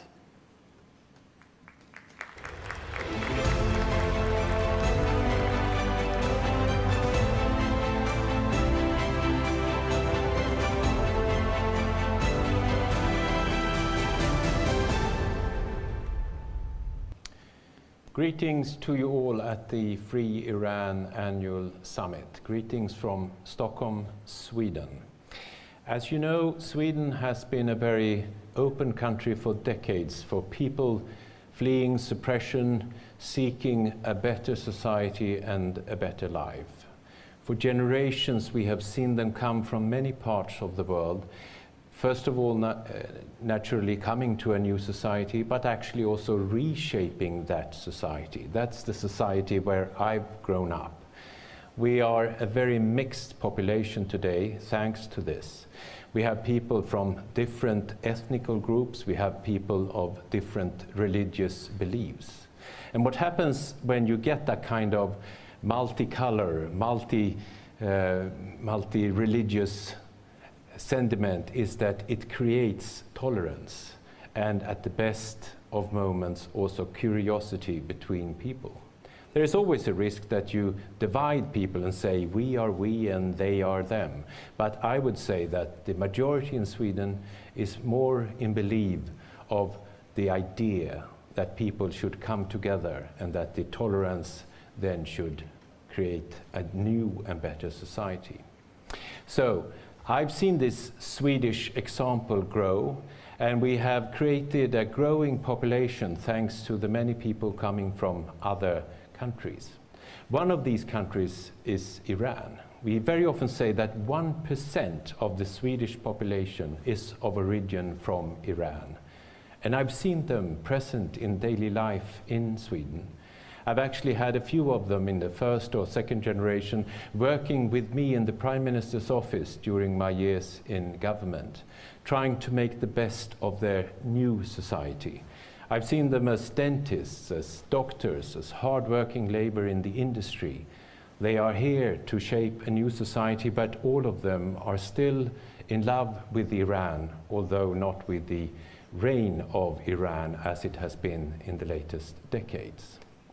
So 100,000 or more people that originates from Iran is now actually living in Sweden, following very closely what happens in the Middle East and in Iran. I know that this is an example for many of you. And remember, this is what happens. With suppression, with dictatorship, people flee, try to get a better life. And it's very often the most entrepreneurial that are trying to get away the first. The ones you really need to create the best of societies will instead end up somewhere else. That's the price you pay when you suppress freedom and when you actually don't tolerate that people are different. So, Sweden stands as an example of a more open and better society, and I think that is the important message here today. We should also say that we are fortunate to being able to assemble to discuss these issues here today. We are in the part of the world where that's possible, because this is an era of authoritarian rule. This is an era where too many people believe it's time for a strong leader. I have a very hard time to understand this, because we have seen everywhere that the strong leader means a call for absolute power. And with absolute power always comes the idea that they will accept no opposition whatsoever, no form of criticism, no checks and balances. This will open up for corruption and the kind of rule where they rule in their own interest and not in the interest of their people. So, with absolute powers, there will always be a crackdown on every kind of way to criticize or redirect the country in another direction. With absolute power, they very often also say that the nation state is threatened by everyone else. It's the "we are here, they are there" message that we always hear from these autocrats. So they say the foreigners are trying to influence us, and since they are here, present, they are a present danger that we need to follow. And that becomes an excuse for abuse, for torture, for following both foreign interest, but also their own people. Remember that the autocrats, the people with absolute power, are always afraid of their own population. They're always controlling their own people, because that's the kind of paranoia that always evolves in this kind of countries. We also see that where there is absolute power, we have seen that they want to show themselves as being more democratic. Therefore, we see efforts to deliver elections, as they say, because everyone wants to look as if they have the popular support of their people. But don't believe them. What they do is that they rig elections. We have seen this in Russia, and we have definitely seen it in Iran. If there is an authority to say that nearly everyone who wants to be a candidate for president can be disqualified, and at the end we only allow 7, that's not a free election. That's not a president with the support of the people. That's the reign of absolute power continuing. So they try to portray themselves as more democratic, but they continue on their pathway of actually trying to control everything. And of course, this must change. This must be put in question. Everywhere in the world where we see these tendencies, we need to stand up and say there is a better solution. And that is, of course, the search for democracy.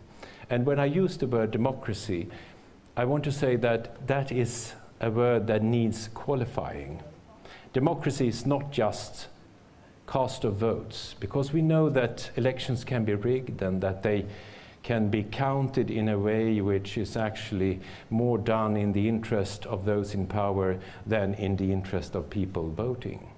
So it has to be fair elections, it has to be open, it has to be allowing everyone to search for public office, and with the right also to bring out their message. And to be able to do that, you need to have free and open media. You need to have someone actually delivering the message to the people. Otherwise, it will be an unfair situation where you can only follow probably what the ruler himself or his people are saying, and not what the opponents are trying to say. But democracy is more than that. It's the balance of power. no one should have absolute power. All over the world we have learned the lesson that all forms of power needs to be balanced. It has to be held to account. Everyone with power should know that someone is looking into what you are doing. Someone is actually controlling you. Someone is standing free of your decision making. That's what we call rule of law. Not politicians or elected leaders or even authoritarian leaders trying to influence the court system. No, the court system standing free and alone from these rulers. That's why we need the freedom of the press. The press that can search what is actually happening to find the truth, but also to actually show when the powers are misused, where corruption will grow, because this always follows when there is lack of balance of power. And it needs even more than that. It needs a freedom of speech, a free society where you are allowed to think, where you're allowed to speak freely to friends and people in your workplace without someone reporting you or telling what you said. Because if you don't allow people to free their minds, they will de facto not believe that they are free, and they are not able to fulfill what is a free and open democracy. This is what we need to say. This is what we want to achieve. And therefore, it's so important that you are gathering today, because you're hoping for something better, like many people are doing all over the world in reaction to totalitarian rule and these authoritarian rulers that we see all over the world. Your work is important. Your work is important because people should not have to flee the country that they love. They should have a better country where they can live in freedom and create a better society together with others. So I hope for success for your cause, and I hope that we will meet under better conditions some other year. Thank you all.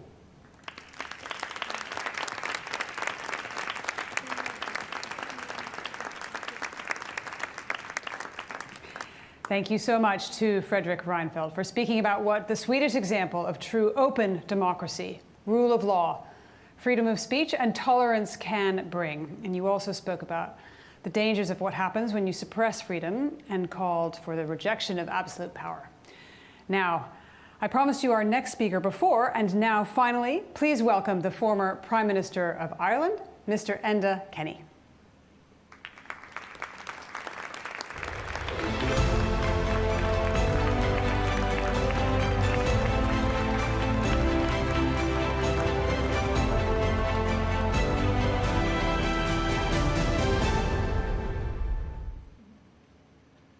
Thank you.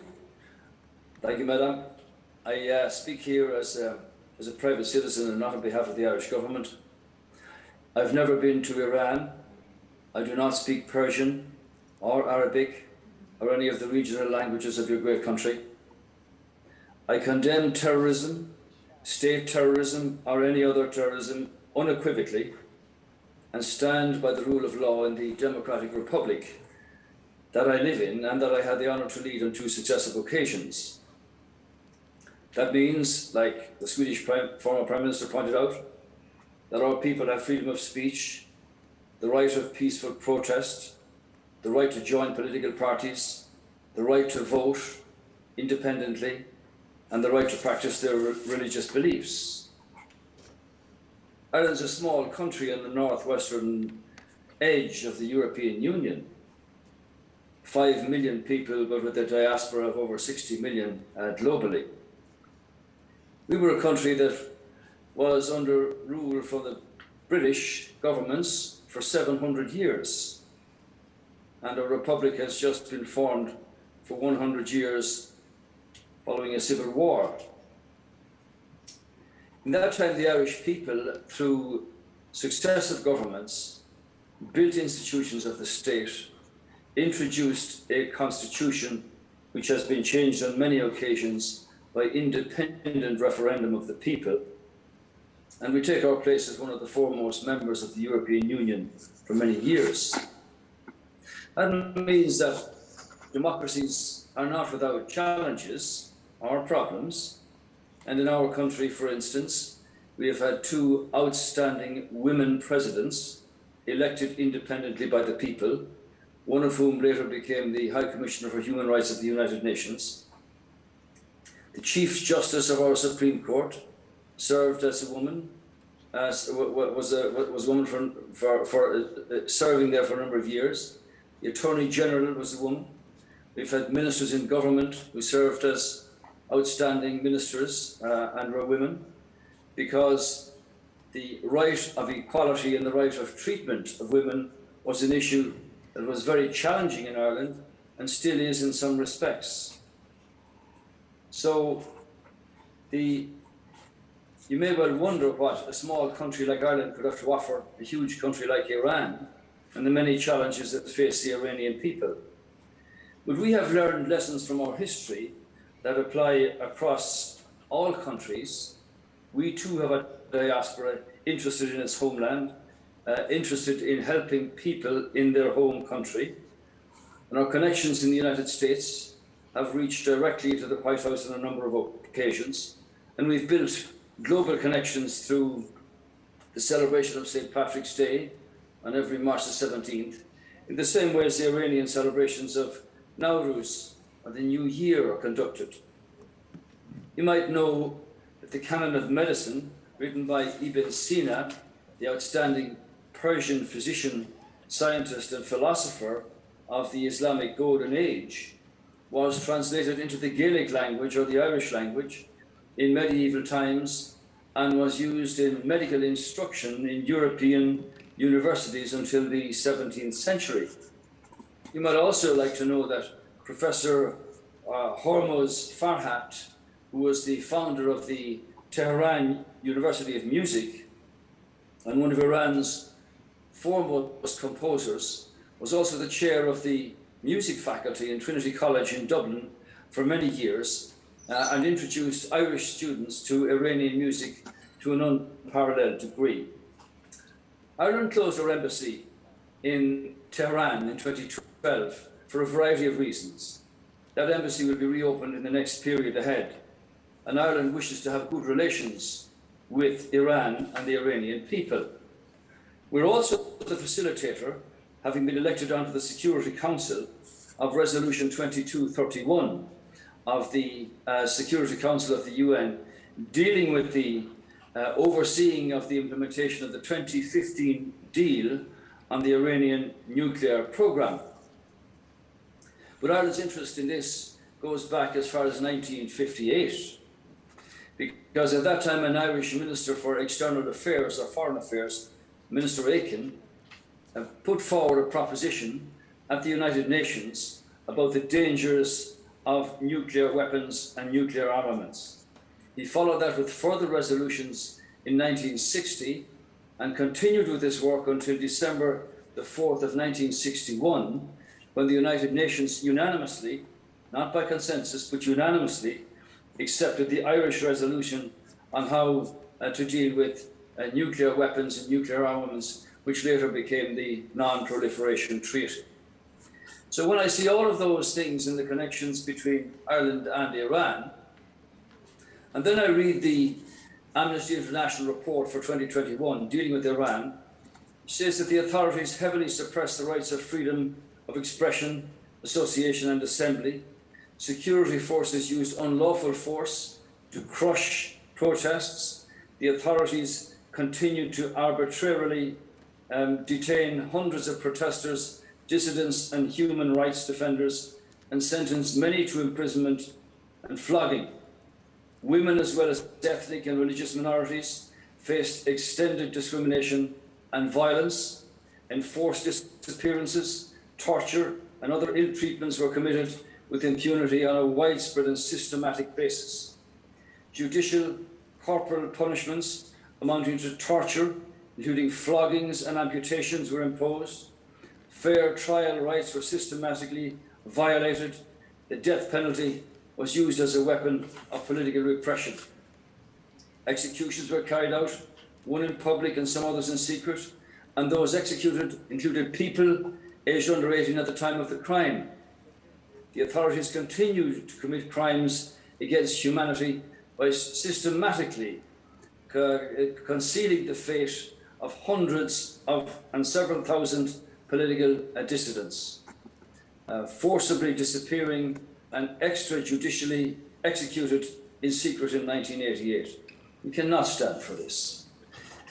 Democracies take a long time to get the truth and the rule of law to be implemented. For instance, in 1972, in Derry, in Northern Ireland, British paratroopers opened fire on civil rights marchers who were unarmed, conducting a peaceful march.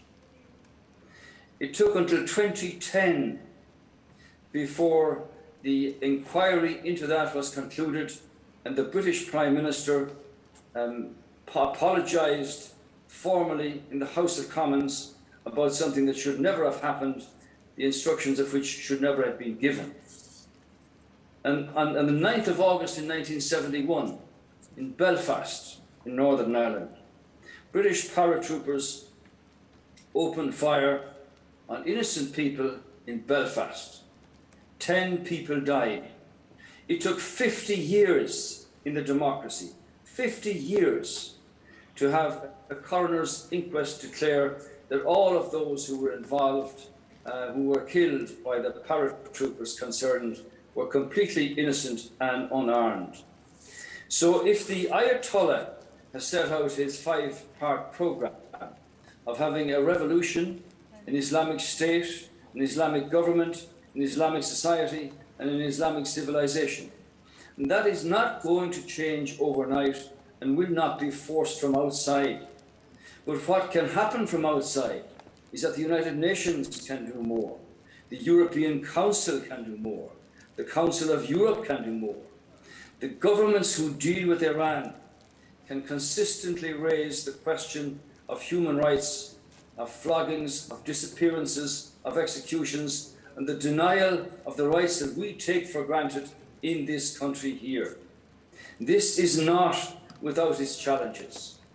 And the revolution and the state now having been put in place, and an Islamic government through the appointment of a president by the Supreme Leader and the Council of Guardians, means a continuation of autocracy to the difficulties and challenges for the Iranian people. This is a situation where a people who want to be free, who want to be democratic, who want to practice the things that we all take for granted, are denied the right to do so.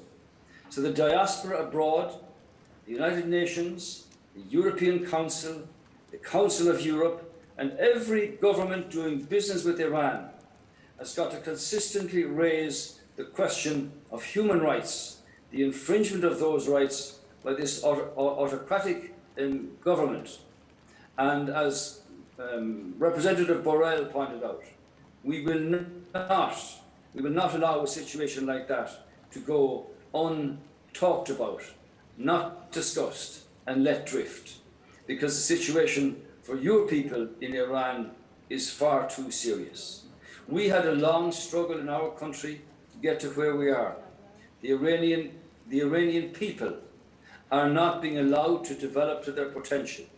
The cradle of civilization, of mathematics, of literature, of arts and music deserves to be allowed to do better. And that change can only continue to come when the voice of the people rises up and says, we will not tolerate this situation anymore. From that perspective, Ireland and the world will stand with the Iranian people. Thank you very much.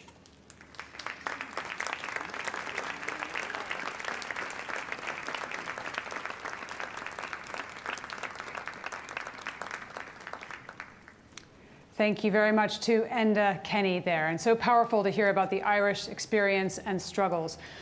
One point he mentioned, the diaspora interested in helping their homeland in Ireland, just as the Iranian diaspora does. Today is really truly about what you just spoke about, global connections. So, very delighted now to introduce the former director of the International Monetary Fund and designated Prime Minister of Italy in 2018. Please do welcome Mr. Carlo Cottarelli.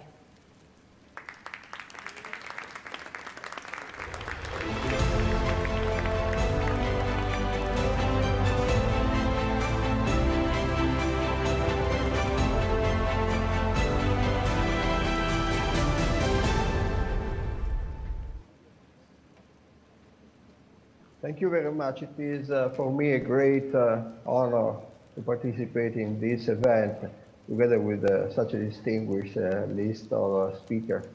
We are here to discuss a topic which is of extreme importance from a political, social, and an economic perspective. Over the last millennia, and you can say this only for a handful of countries, Iran has been at the center of the world's cultural and economic development. And it is therefore particularly sad and upsetting and disturbing to see the Iranian people going through such a difficult period over the last decades. In my remarks, I will focus primarily on the Iranian economy because that's where my comparative advantage is. But let me underscore at the outset that the problems arising for the Iranian people from the, to use a euphemism, a disappointing performance of the Iranian economy, pale when compared to the issues related to freedom, to governance, to democracy that have been raised and highlighted by all the speakers that preceded it. But going to the Iranian economy, even if we leave aside what happened in 2020, the results, the developments have been affected by the COVID pandemic. Recent economic developments in Iran were very disappointing. Real GDP, real output, declined by some 13% during 2018 and 2019. Inflation soared to 35% and is currently close to 40%. The external current account surplus shrank to little more than zero in 2019, and it turned into a deficit in 2020 for the first time since 1998. The unemployment rate, officially at some 11%, is estimated by the Institute of International and Strategic Affairs of Paris to be twice as much.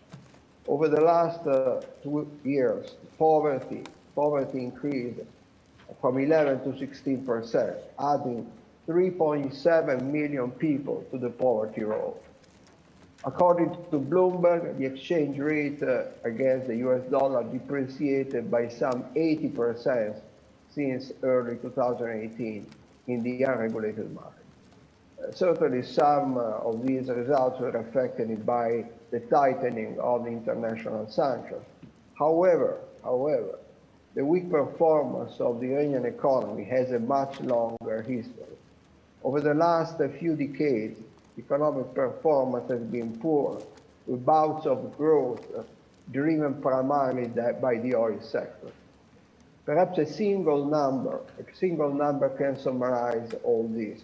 Between 1980 and 2019, the average real per capita GDP growth rate, the average per capita real income growth rate has been just 0.2%, which is one of the lowest growth levels in the world during these 40 years.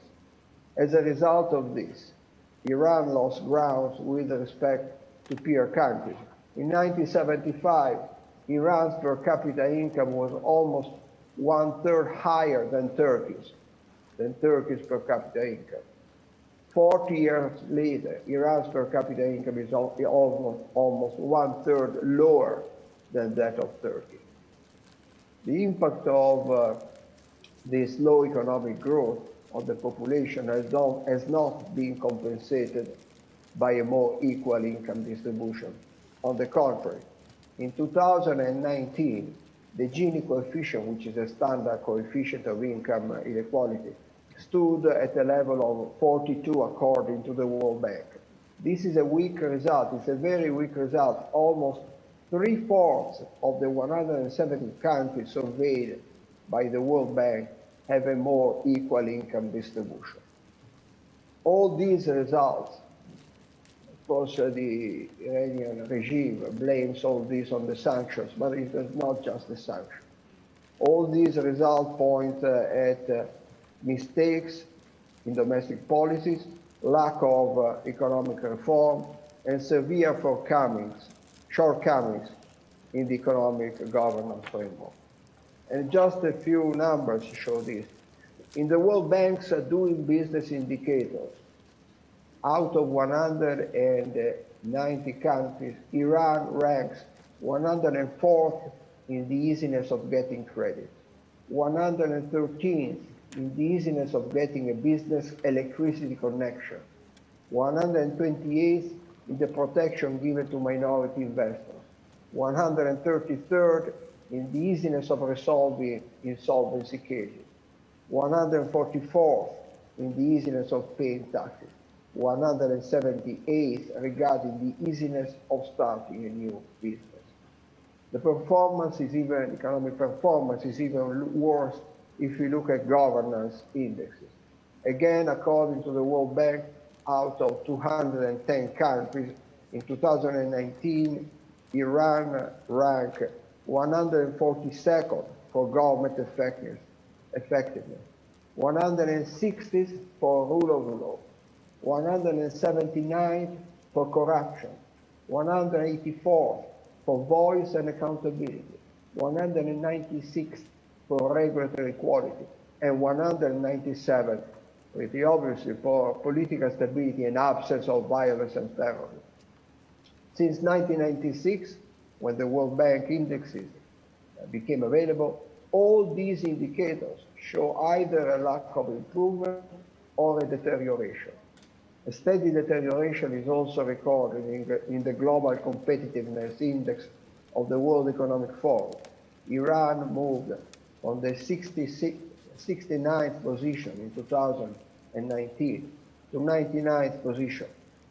Finally, let me mention the results of the 2021 Economic Freedom Index of the Heritage Foundation.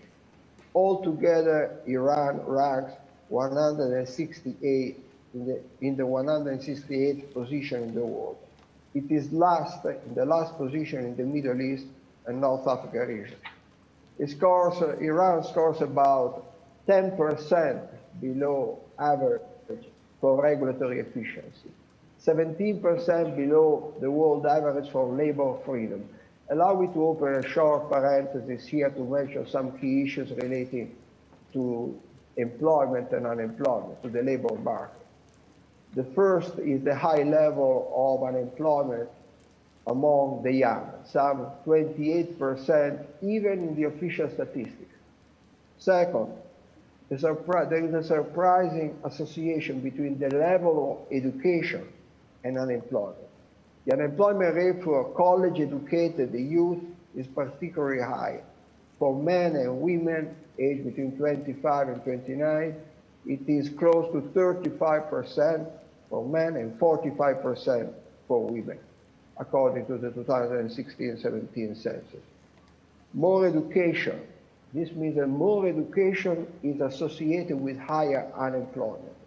The third feature that I want to highlight about the labor market is the social exclusion of women. Labor participation just at 13%. Now let me go back to other aspects of the Economic Freedom Index of the Heritage Foundation.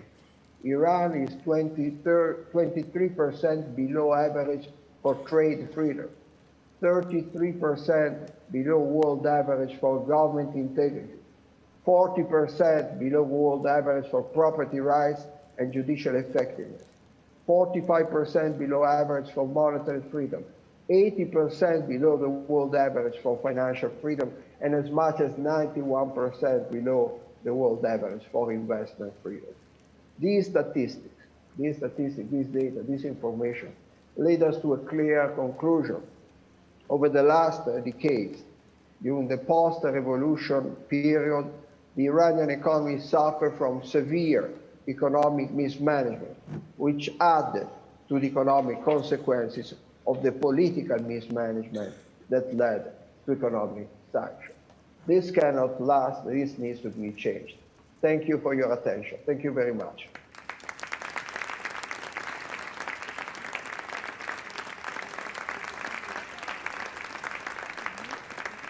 Thank you very much to Mr. Carlo Cottarelli for linking with many statistics the current regime's policies with deteriorating economic growth, rising inequality, increasing unemployment, increase in corruption, social exclusion of women. A really powerful reminder that politics in Iran reaches into people's well-being.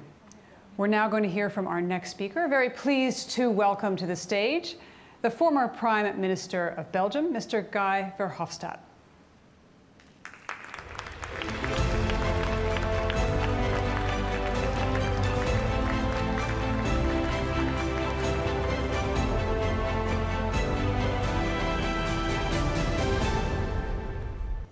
Dear friends, let's be straightforward from the outset. The recent election of the hardliner, Ebrahim Raisi, is bad news for Iran, for human rights, for the rule of law, and also, I think, for the security of the region. The way these elections were organized showed again that Iran will never become a democracy under the current regime. In the Western press, we talk a lot about hardliners and moderates, but I think as long as Khamenei holds the ultimate power, this remains, in fact, a false distinction. Rouhani is a so-called moderate, but he was responsible for over 4,000 executions, even more than under the presidency of hardliner Ahmadinejad. And the fact that Ahmadinejad was not allowed to run as a candidate must make us fear for the worst. Of the nearly 600 candidates who registered to run, all but 7 were disqualified by the Guardian Council led by Supreme Leader Ali Khamenei. He handpicked the candidates himself and cleared all the candidates that would be a challenge to his ultra-conservative views. So these elections were a farce. And on top of this all, we cannot be sure that the official results have not been tampered with. For Iranian society, this election is in fact a disaster. And if you take a closer look at his views on social issues, from dress code to the use of the internet, I think you quickly understand that all hopes about reforms are gone again. But today I want also to talk to you about the impact the election of Raisi will have for Iran's relationship with the West. Many claim that Raisi's stance on the deal will not be very different from Rouhani. They argue that nuclear policy is decided by Khamenei, and that may be so. But the deal will only be possible and can only survive if the new Iranian leadership will allow the International Atomic Energy Agency to do its job. And I highly doubt that Raisi will be supportive of nuclear inspections. Secondly, Obama has put a lot of efforts in establishing the nuclear deal because he believed it would help to open Iran to the rest of the world. However, under Raisi, we should not expect Iran to open up to the West. The man, in fact, hates our democratic values. Let us not forget that he is under US sanctions over a past that includes the extrajudicial killing of thousands of political prisoners. And it will, I think, be, very difficult for Biden to defend a deal with a man who is regarded as a mass murderer. And thirdly, we will probably see an Iran that will intensify its attempts to control developments in neighboring states. Iran's missile program and a more powerful Islamic Revolutionary Guards Corps will be dangerous for the security of the regions. And the recent warnings of Rafael Grossi, the Director General of the UN's International Atomic Energy Agency, that Iran is not cooperating and that it is no longer possible to say with confidence whether Iran is seeking to build or not a bomb, will complicate things even further. I expect that, especially in the US, resistance to the deal will increase, and Biden will get a hard time to convince the American public and Congress that a deal will be in the interest of the United States. Especially in Europe, there is, as you know, still a strong drive to try to revive the 2015 nuclear deal as soon as possible.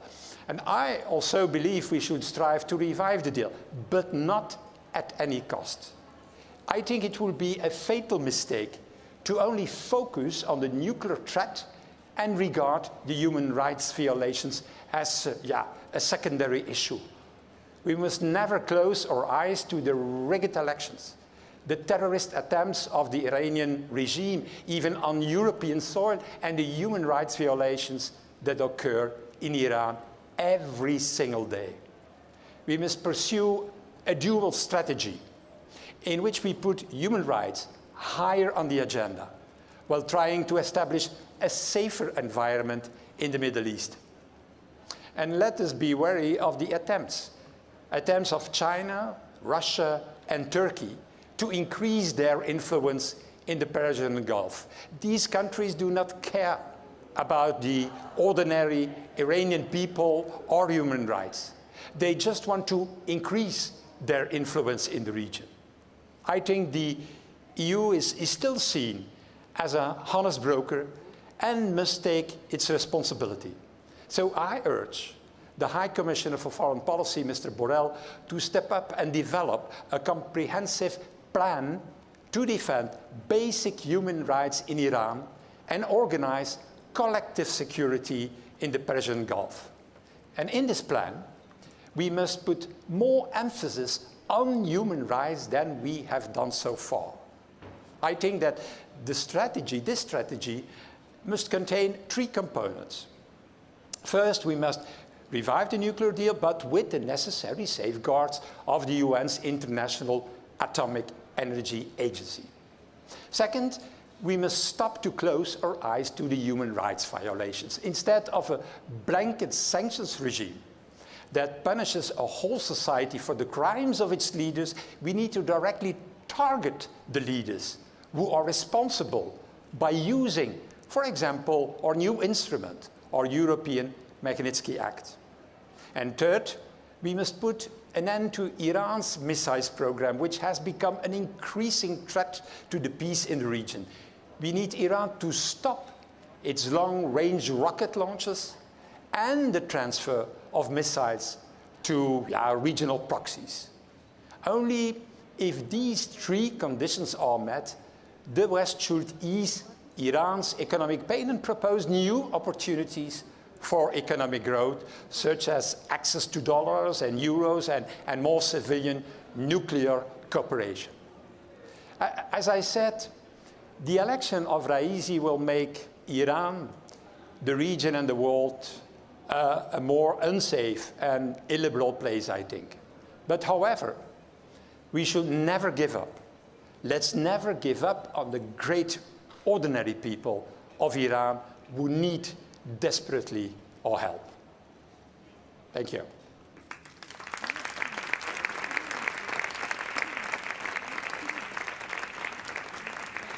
Mr. Guy Verhofstadt, thank you very much. Very clear words that we will never have democracy and human rights under the current regime, and a fantastic reminder to never give up.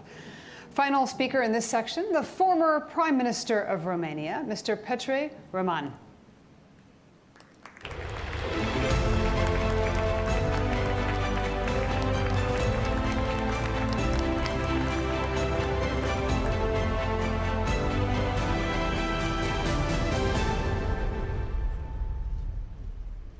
Dear Mrs. Rajavi, dear Iranian friends, brave fighters for freedom, I'm very glad to have this opportunity to send a message to you. You are indeed brave fighters for freedom. It's a noble fight. It's a fight for freedom of expression. People should be able to express them freely, to say exactly what they feel and what they desire. Freedom also on the economic side, the economic freedom. Freedom, of course, of the elections. We need always the elections to be completely free and fair. And true freedom of the religious faith, not imposed by a theocratic rule.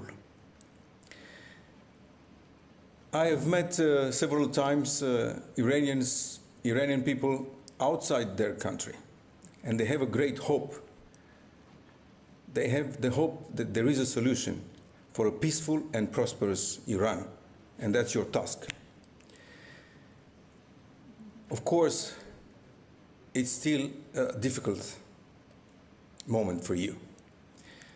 The newly elected president of Iran is accused of perpetrating crimes against humanity, and of course, that means that the UN investigations has to be pursued with proper and correct and fair analysis, fair investigations, in order to establish beyond any doubt, the real facts, the real deeds of the newly elected president of Iran.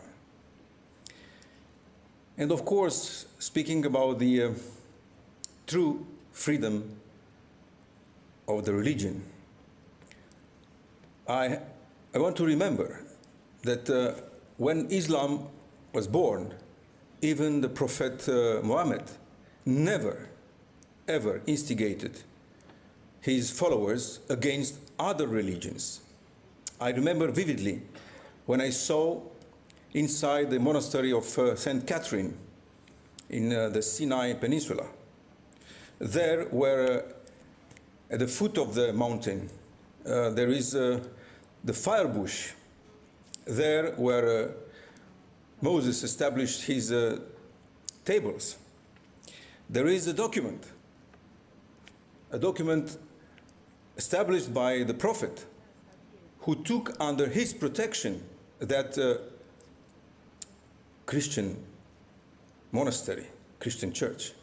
Remarkable. I have a very good friend who passed away last year, the former Prime Minister of Sudan, Sadiq al-Mahdi. He was also a famous scholar in theological studies. And he wrote a number of books demonstrating quite clearly that there is no incompatibility between the Islamic faith and democracy. So, in the name of some very profound and deep and true religious feelings, democracy should prevail. And that's, of course, your magnificent and very difficult, in the meantime, task. I have a very special feeling, I have a very special message from the bottom of my heart for those Iranians who are fighting inside Iran,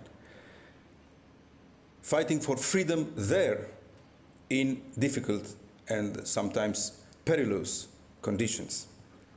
They deserve our highest esteem. I know what it is to fight from inside under difficult conditions of oppression. Yes, it's time for Iran to be peaceful and prosperous.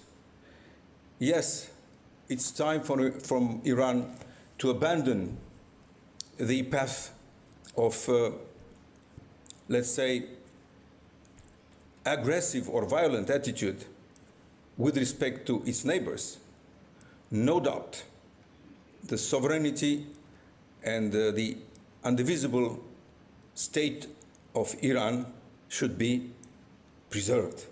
I'm sure that's also the faith, that's also the deepest desire of the Iranians.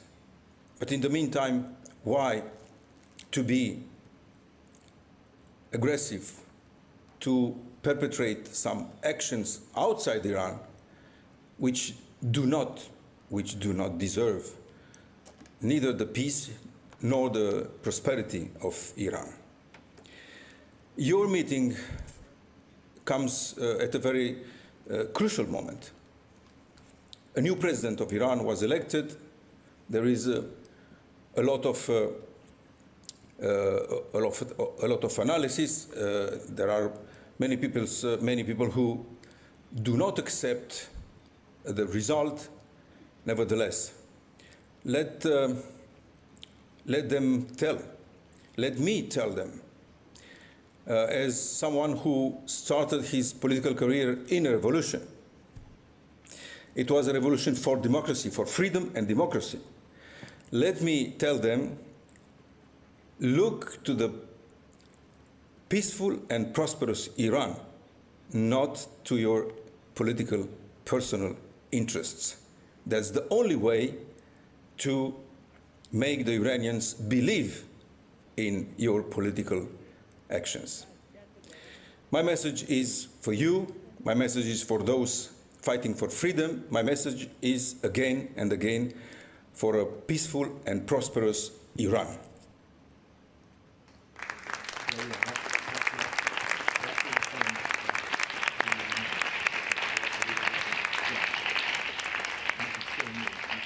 My gratitude to Honorable Prime Minister of Italy, Ireland, Sweden, Romania, and Belgium, Mr.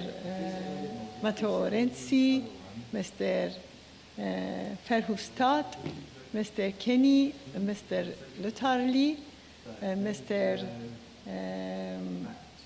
Roman, and Mr. Reinfeldt. Thank you for attending this meeting. As you mentioned, elections in the clerical regime are sham, and the issue of accountability of a regime's president is a serious issue. The fact is that the accountability of this regime has been delayed for a long time, and it is expected that European countries will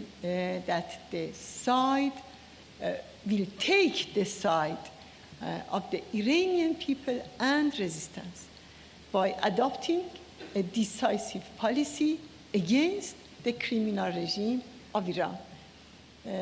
Years of appeasement have not changed the situation of this regime, but have made it more bold. As Monsieur Renzi said,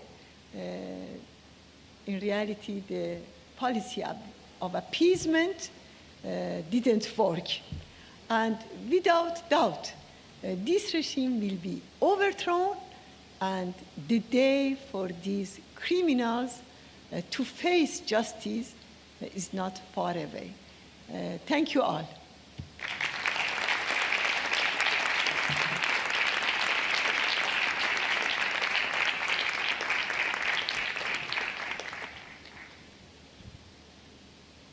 خانم ها و آقایان، دوستان گرامی و مهمانان عالی قدر، امروز مجدداً این افتخار را دارم به شما مژده بدهم که با یاران شورشگر از داخل ایران در ارتباط هستیم. صمیمانه خوش آمد میگویم به خواهر عزیزم مهناز از شهر شورشی شهریار.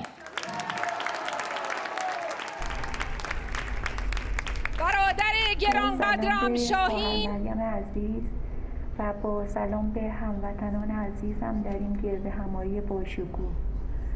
من از ایران تحت ستم و به عنوان یک خواهر شهید با شما صحبت میکنم. خوشحالم که این فرصت برایم فراهم شده تا با شما به عنوان یک رهبر مبارز که برای آزادی مردم مبارزه میکنیم صحبتی داشته باشم. و من الان صدای اون و صدای مادران همسرانی هستم که عزیزشون از دست دادن. مردم ایران طی 40 سال گذشته خیلی درد و رنج کشیدن و مورد ظلم قرار گرفتن. در ایران تحت ستم آخوندی نمیذارن صدای ما به گوش مردم دنیا برسه و فریاد رسی نداریم. خواهر مریم عزیز، من خروش شما را در دفاع از آزادی مردم ایران بارها و بارها دیدم. بعد اینکه شما از حقوق مردم ایران و زنان و جوانان حمایت میکنید قدردانی میکنم. مبارزه شما برای آزادی و برابری یک ایران آزاد سالهاست که الهام بخش ما زنان ایرانی بوده و هست و به ما امید و انگیزه میده که مبارزمون رو ادامه بدیم. من از شما هموطنان عزیزم میخوام که در کنار این مقاومت صدای ما و به خصوص صدای زنان و مادران داغدار که فرزندشون رو به خاطر دفاع از آزادی شهید شده باشید. خواهر مریم عزیز، امیدوارم که به زودی شما را در ایران در آغوش بگیرم. ایران منتظر قدم‌های پاک شماست. صبح پیروزی در راه است. مرگ بر خامنه‌ای، درود بر رجوی، زنده باد آزادی.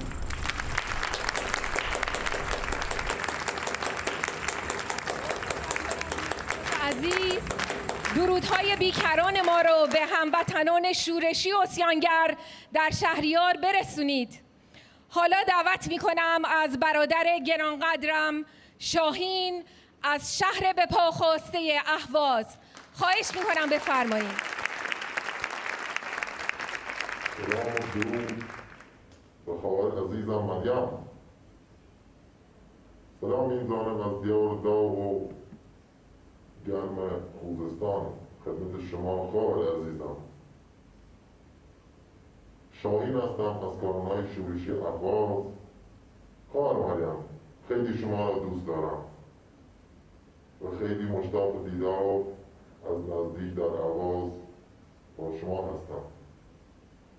امید من و تمام مردم من که الان از بی‌آبی توسط این رژیم دژخیم و کثیف در حالی که ما در کنار رودخانه کارون یکی از پرخروش‌ترین رودخانه‌های ایران قرار داریم، از بی‌آبی مردم من دارند عذاب می‌بینند که همه مقصر آن این رژیم دژخیم کثیف و منفور و لزن است. این رژیمی که ما باید به کمک شما بتوانیم آنها را به زبالدان تاریخ بیاندازیم و مردم ایران را از دست این دژخیمان نجات دهیم. مردم منطقه من خیلی شما را دوست دارند. همه منتظر ورود شما در آینده نزدیک به این دیار هستند که جشن پیروزی را با هم بتوانیم بگیریم. امروز که روز دادخواهی قتل عام سال 67 توسط رژیم منفور و کثیف خمینی است، قتل عامی که جنایت علیه بشریت محسوب می شود، یادم میآید که پدرم از دوستش برایمان میگفت. یک رفیق داشت که در سال 67 به دور هواداری از مجاهدین دستگیر شد و او را زیر بدترین عذاب‌ها و شکنجه‌ها قرار دادند و بعد او را هم اعدام کردند. تنها دلیلش این بود که روی موضعش ایستاد و هواداری از مجاهدین کرد. خواهر مریم عزیز، ما شما را خیلی دوست داریم. خیلی خوشحالم از ملاقات با شما. انشاءالله که هر چه زودتر ملاقات ما حضوری شود. مرگ بر خامنه‌ای، مرگ بر رئیسی، درود بر رضوی. حاضر حاضر حاضر.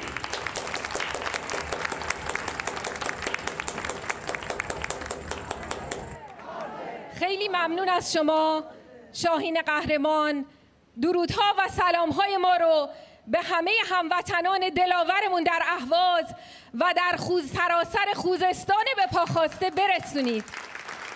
حالا دعوت میکنم از خواهر عزیزم مهتاب از پایتخت شورش شیراز، خواهش میکنم بفرمایید. سلام میکنم به خانواده عزیزم، به برادر مسعود جان جانان و تمام خواهر و برادرای عزیز و قهرمانم در اشرف سه.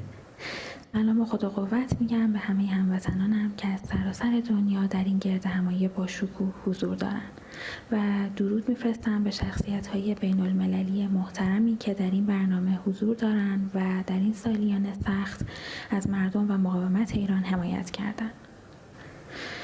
و در انتها پرواز شوکه کننده برادر عزیزمون مسعود فرشچی رو به همرزمان و دوستدارانش تسلیت میگم. من یه دانشجوی خسته از وضعیت فعلی که فقط به امید ایران آزاد فردا زنده است. خانم مریم عزیزم، خیلی خوشحالم که میتونم مستقیم باهاتون صحبت کنم، ولی زیاد وقتتون رو نمیگیرم و میرم سراغ اصل حرفم. خامنه‌ای فکر میکرد با رفتن ترامپ شریعت به نفعش میشه یا با انتخاب جلاد 67 میتونه جلوی قیام ها رو بگیره، ولی بهترین پاسخ رو از برادر مسعود دریافت کرد که همون اعلام مؤسسانه پنجم بود. میخوام بهش بگم کور خوندی، ما به هر قیمت سرنگونت میکنیم. همیشه گفتم که خیلی خوشبخت بودم که با مجاهدین آشنا شدم. به امید دیدار همه شما عزیزان در ایران آزاد. آری ایران زمین، این زیبای غمین، میخندد زنو با مریم. درود.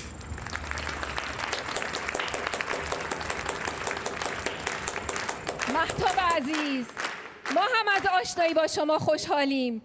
درود میفرستیم به شیراز قهرمان که فرزندانی چون شما و پهلوانانی چون نوید افکاری رو در دامن خودش پرورش داده.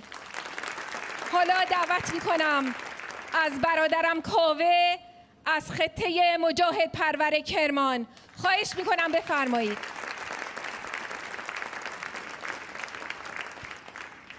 خواهر مریم سلام. خدای را سپاس می نمایم که در عنوان نوجوانی مرا با آرمان، سازمان و رهبری آشنا نمود که به قطعیت و یقین در طول تاریخ بی‌نظیر است. خواهر مریم، گرچه صحبت در مقابل شما آرزوی هر کانون شورشی و هوادار مجاهدی است، اما کاری سخت و دشوار. جا دارد که اینجا سلامی خاص داشته باشم به جان جانان برادر مسعود که با ایجاد مؤسسان پنجم تنها راه نهایی و نجات این میهن و خلق ستمدیده از دست این دشمنان می باشد. خواهر مریم، اجازه می خواهم از شما که در اینجا تشکر و قدردانی ویژه‌ای داشته باشم از کلیه حامیان مقاومت، هواداران مجاهدین و کلیه اشرفیان عزیز که طی این 40 سال دست از حمایت رهبری بر نداشته و اینک به یاری کانونهای شورشی شتافتند و عرض خسته نباشید و خدا قوت بر تمام این عزیزان. خواهر مریم، صحبت و بیان احساسات در مقابل شما بسیار است، اما در چند جمله کوتاه خلاصه کنم. سلام بر مریم، سلام بر مسعود، سلام بر اشرفیان، سلام بر ایران و کانونهای شورشی، سلام بر آزادی با چراغ راه شما. حاضر حاضر حاضر.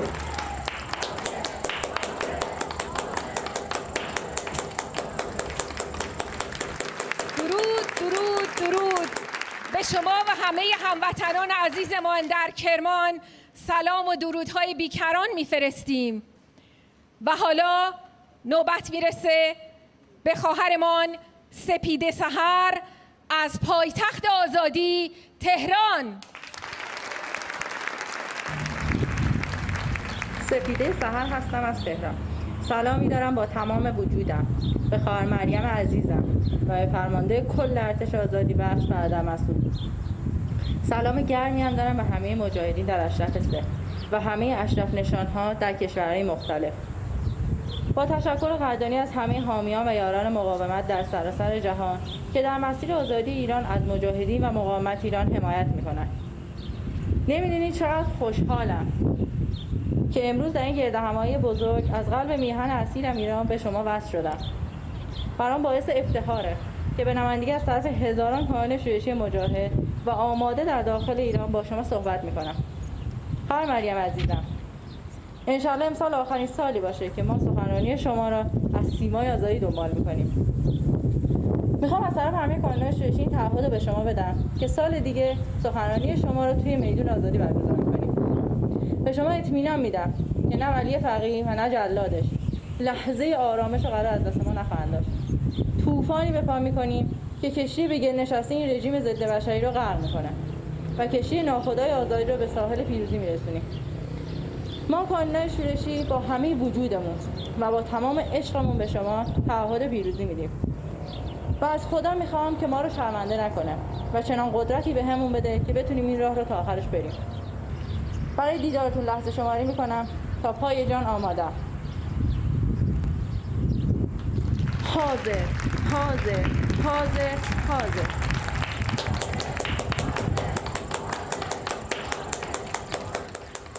با درود به سپیده سحر عزیز و همه زنان و دختران شورشی و قهرمان، درود بر شما.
که تو را با جان آزاد خواهیم کرد. جانان ایران پای تو میمانیم، در فکر مرگ شب تا صبح بیداریم، آماده پیکار با دین فروشانیم.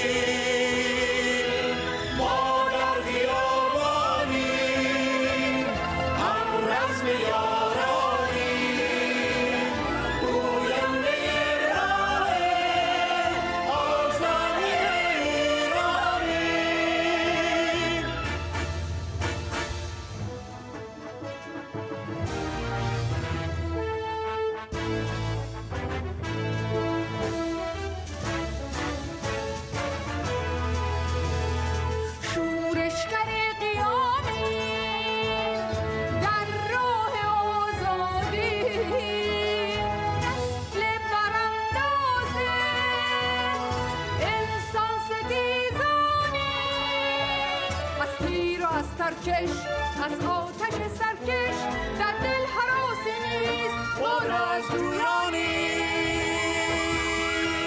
ما در خیابانیم، هم رزم یارانیم، گوینده راه آزادی ایرانیم.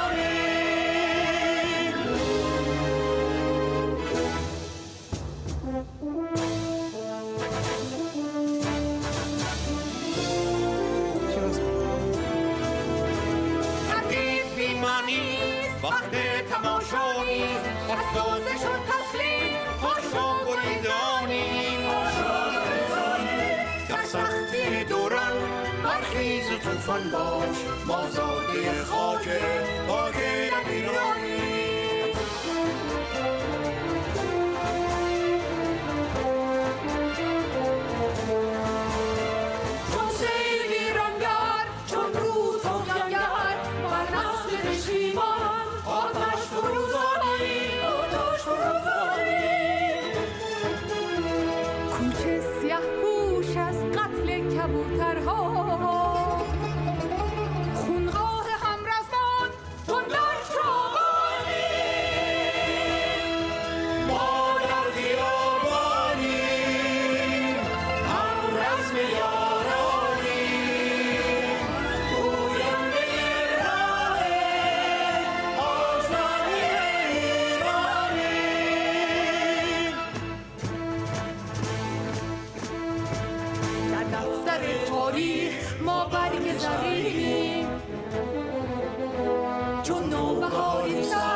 اجازه بدید منم دو جمله با سلام و هزاران درود بر همه شما جوانان شورشگر و کانونهای شورشی بگم که امسال با حضورتون تو این گرد همایی یک پیوند سراسری برای مردم ایران رو در واقع شما نشون دادید و محکم ترش کردید.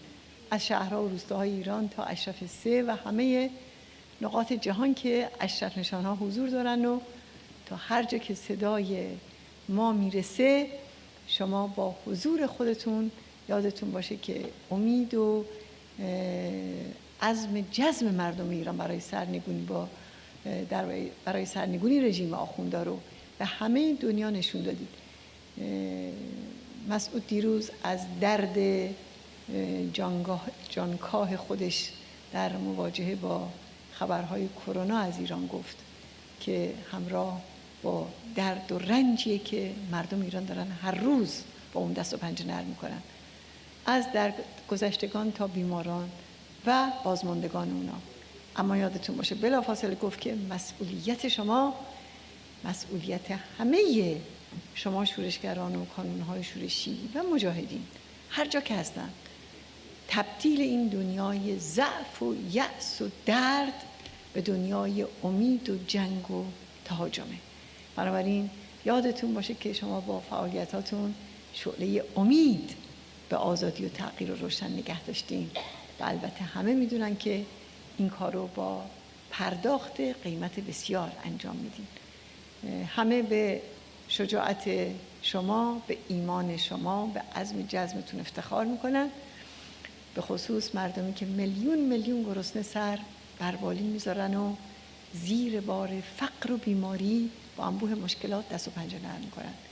یادتون باشه که همه اینا چشم امیدشون به جوانان مبارز، شورشگر، به مجاهدین ارتش آزادی و به شرایطیه که بتونه هرچه سریعتر این رژیم رو در واقع سرنگون کنه و به جای اندوه و ناامیدی شورش و امید رو به مردم ایران برگردونه. به هر حال شما از خوشحالی خودتون گفتید، منم اینجا بگم که شور و شورش رو در میان شنوندگانتون شما آوردین. مطمئنم که این شور و این شورش به سرعت آنقدر گسترش پیدا خواهد کرد که به زودی ریش و ریشه آخوندها رو خواهد سوزاند.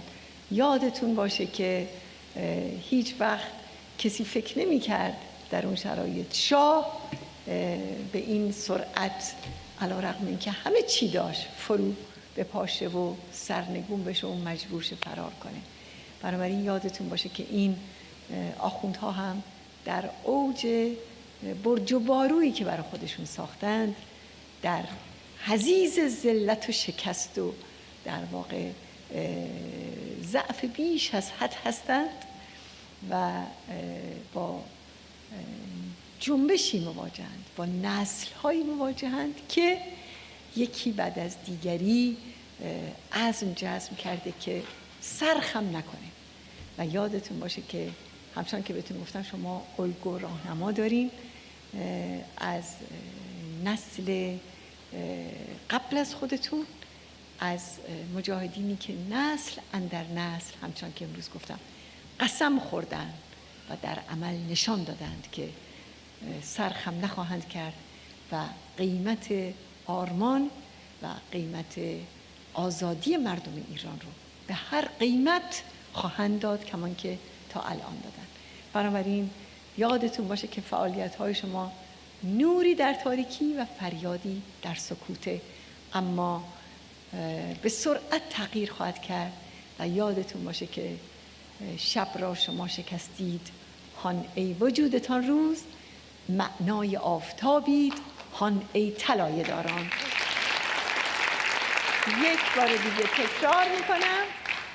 بار دیگه تکرار میکنم که می توانید و باید با عزم جزم و تعهد 100 برابر برای تحقق هدف بزرگ مقاومت که سرنگونی رژیم آخوندیه و آزادی مردم ایران پیش بروید و هزاران درود بر همه شما.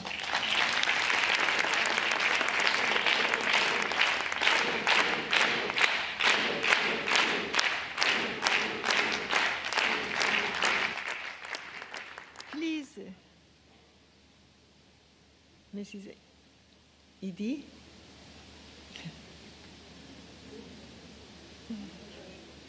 شما برنامه رو از ریلش خارج کردید.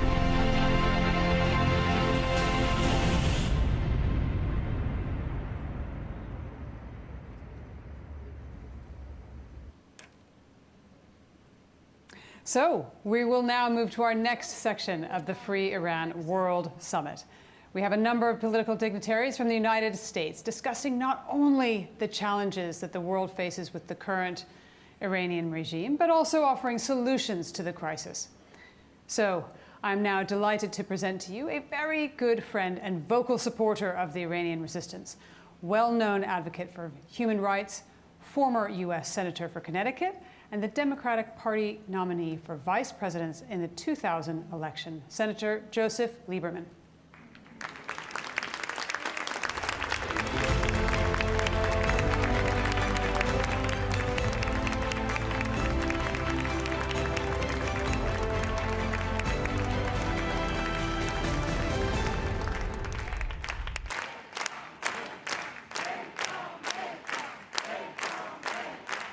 Thank you. Thank you, dear friends. Mrs. Rajavi, a great leader, dear friend. Greetings to you from not just myself, but my wife, Hadassah, who is your wonderful admirer, and to our friends in Ashraf 3 with whom we have had such meaningful visits. Thank you all very much. Most of all support to the heroes of the resistance in Iran and to our dear friends in the Iranian diaspora who support those heroes of the resistance. I am really honored to be asked to join you again today in the sacred cause of freedom, justice, human rights, and economic opportunities for the people of Iran. And I am privileged to lead this particular section of this extraordinary program in which my colleagues and I will present and dissect and analyze solutions to the problems, the crisis in Iran that has been described so well over the last 2.5 days. And I will tell you my conclusion first. There is only one solution that is left that will work, and that is regime change in Iran.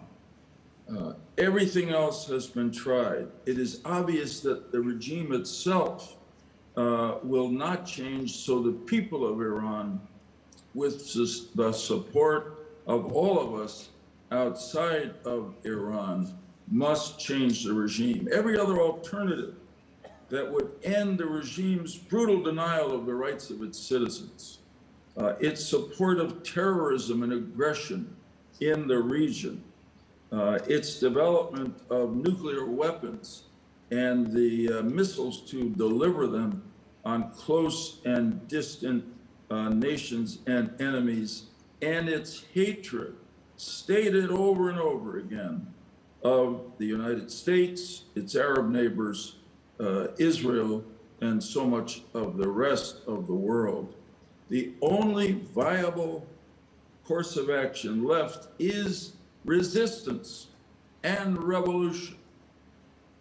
And I have never been more optimistic, my friends, that the regime in Iran is rotting at its core and is ready to fall.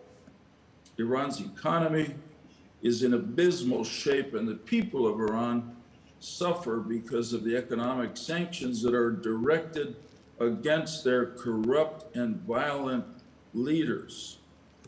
These are leaders that spend more of their money on themselves and foreign terrorist groups than they do on the people of Iran.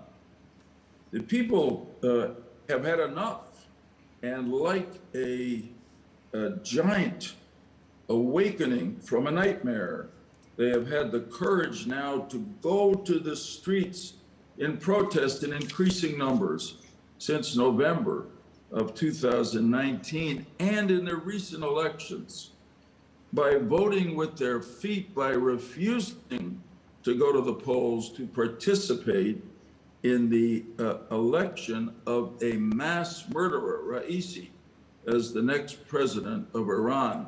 In August of this year, instead of entering the presidential office in Tehran, Ebrahim Raisi should be led to the docket at the International Court in The Hague and charged with crimes against humanity. That is why I am proud to stand with Prime Minister Janša of Slovenia, who quite correctly yesterday called for an international inquiry into the conduct of Mr. Raisi. In the elections that were held, the turnout was by far the lowest since the revolution of 1979. Nationwide, by my calculation, about 40% of the eligible voters voted. And in Tehran, it was about 20% of the eligible voters. On the Friday before the elections, at prayers in the city of Mashhad, a cleric pleaded with the people to vote. If you do not vote, he warned, you are really voting for the MEK. Well, by that standard, since most Iranians did not vote, the MEK won the elections, and Mrs. Rajavi should be the next president of Iran. That would be justice. The regime's, thank you. The regime's constant references and warnings about the MEK reveal its fear of the MEK and the NCRI. And it's based on the fact that these organizations have exposed the regime's worst behavior, its secretive nuclear weapons program, its violent terrorist actions. The NCRI-MEK is clearly the most organized resistance operation and organization in Iran. It's the most competent and capable, and its leader, Mrs. Rajavi, has not just been in pursuit of power, she has been in pursuit of power with a vision and values. Look at the 10-point plan Mrs. Rajavi put forward. It embraces the best of universal values of human rights and democratic government. It is shared by people throughout the world, and particularly by people here in the United States. And do not forget that the NCRI-MEK is committed to enabling the people of Iran to choose their leaders in a free election. Now, for the sake of argument, what alternatives to regime change do others advocate for solving the terrible crisis in Iran? First is negotiations. Negotiations. How can world leaders, including America's leaders, rationally negotiate with a regime that has killed thousands of American citizens and citizens of our allies, and citizens, of course, of Iran itself? How can we negotiate with a nation that has constantly proven itself incapable of keeping its democratic, diplomatic promises? And how can we now possibly negotiate with a nation that has handpicked as its next president a mass murderer who has regularly declared his hatred of the United States? My friends, it is simply naive nonsense to think that we can negotiate with such a regime. We cannot. Others advocate as an alternative to regime change, enabling and strengthening the moderates in Iran. What moderates? Where are the moderates? If they exist, they're in jail and under house arrest. This moderate option has always been a cruel deception perpetrated by the real rulers of Iran, the extremist theocrat Khamenei, and the murderers and thieves of the IRGC. The election of Raisi ends the game of Iranian moderation, as the Iranian people in their protests have chanted the game is over. And that is why I believe the reality of Iran today leaves the people of Iran with only one option for a better life for themselves and their children, and that is regime change. Of course, it will not be easy. Listen to the American patriot Thomas Paine, who said at the time of America's revolution, "Tyranny is not easily conquered, yet we have this consolation: the harder the conflict, the more glorious the triumph." The American Revolution was a difficult conflict against a great world power, and yet our victory in that revolution was glorious, as was the victory in the French Revolution, and in the last century, the victory of the freedom fighters over Soviet communist tyranny. So too will the victory of the people of Iran over the tyranny in Tehran be glorious and transformational. Each of us now who live outside Iran must decide and plan, what will we do to support the Iranian resistance as it rises up in revolution? I want to speak plainly here. In America, we should work to convince the Biden administration that its own policies and values which the president has said are to put human rights and democracy promotion at the heart of our foreign policy once again, must lead the administration to stop trying to negotiate with the evil government in Tehran and start supporting the people of Iran who want to overthrow it. President Biden's commitment, likewise, to restore our alliances around the world and work again with our allies and not with our enemies, should lead him to listen to our allies in the region, our Arab allies, and Israel, who have so much to lose in the negotiations with Iran that are now going on in Vienna, but are not at the table. They deserve to be consulted and given respect, much more respect than the tyrants in Tehran.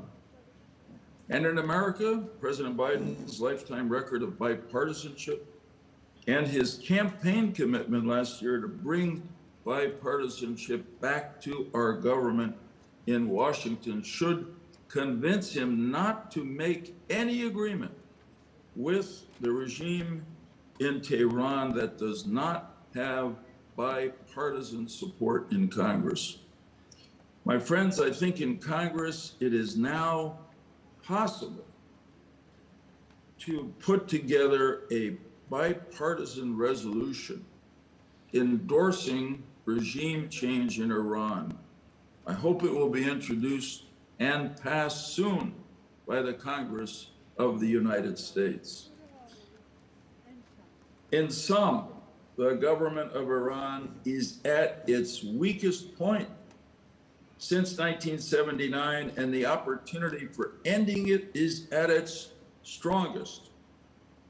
With the help of God, the courage of the Iranian people, and support from all of us around the world, there can and will be a free, democratic, and non-nuclear republic in Iran soon in our time. So I say to you, my friends, as I have said before, proudly, are we ready to give the people of Iran the support they deserve and need? Yes, we are ready. Hazer, Hazer, Hazer. Thank you very much. God bless you all. We will meet soon in Tehran.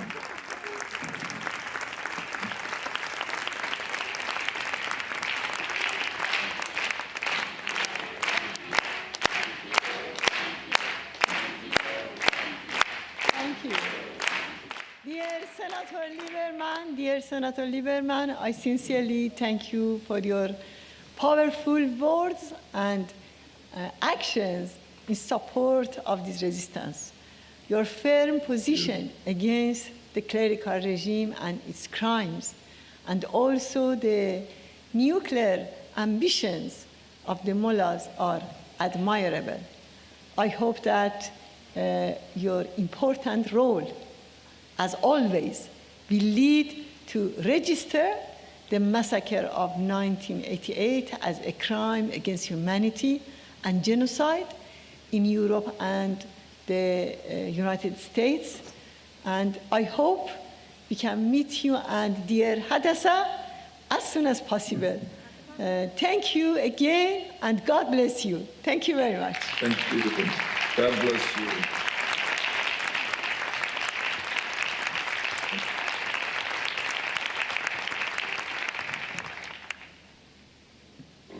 We heard from Joe Lieberman there, a strong and articulate call for regime change in Iran. And a reminder, in the words of Thomas Paine, tyranny is not easily conquered. Thank you, Senator Lieberman. A kind reminder now to all speakers to continue to keep to the time they've been allocated. So many amazing people to get through, still to come. We're now going to hear from the former Undersecretary of State for Arms Control and International Security through until 2007, Ambassador Robert Joseph.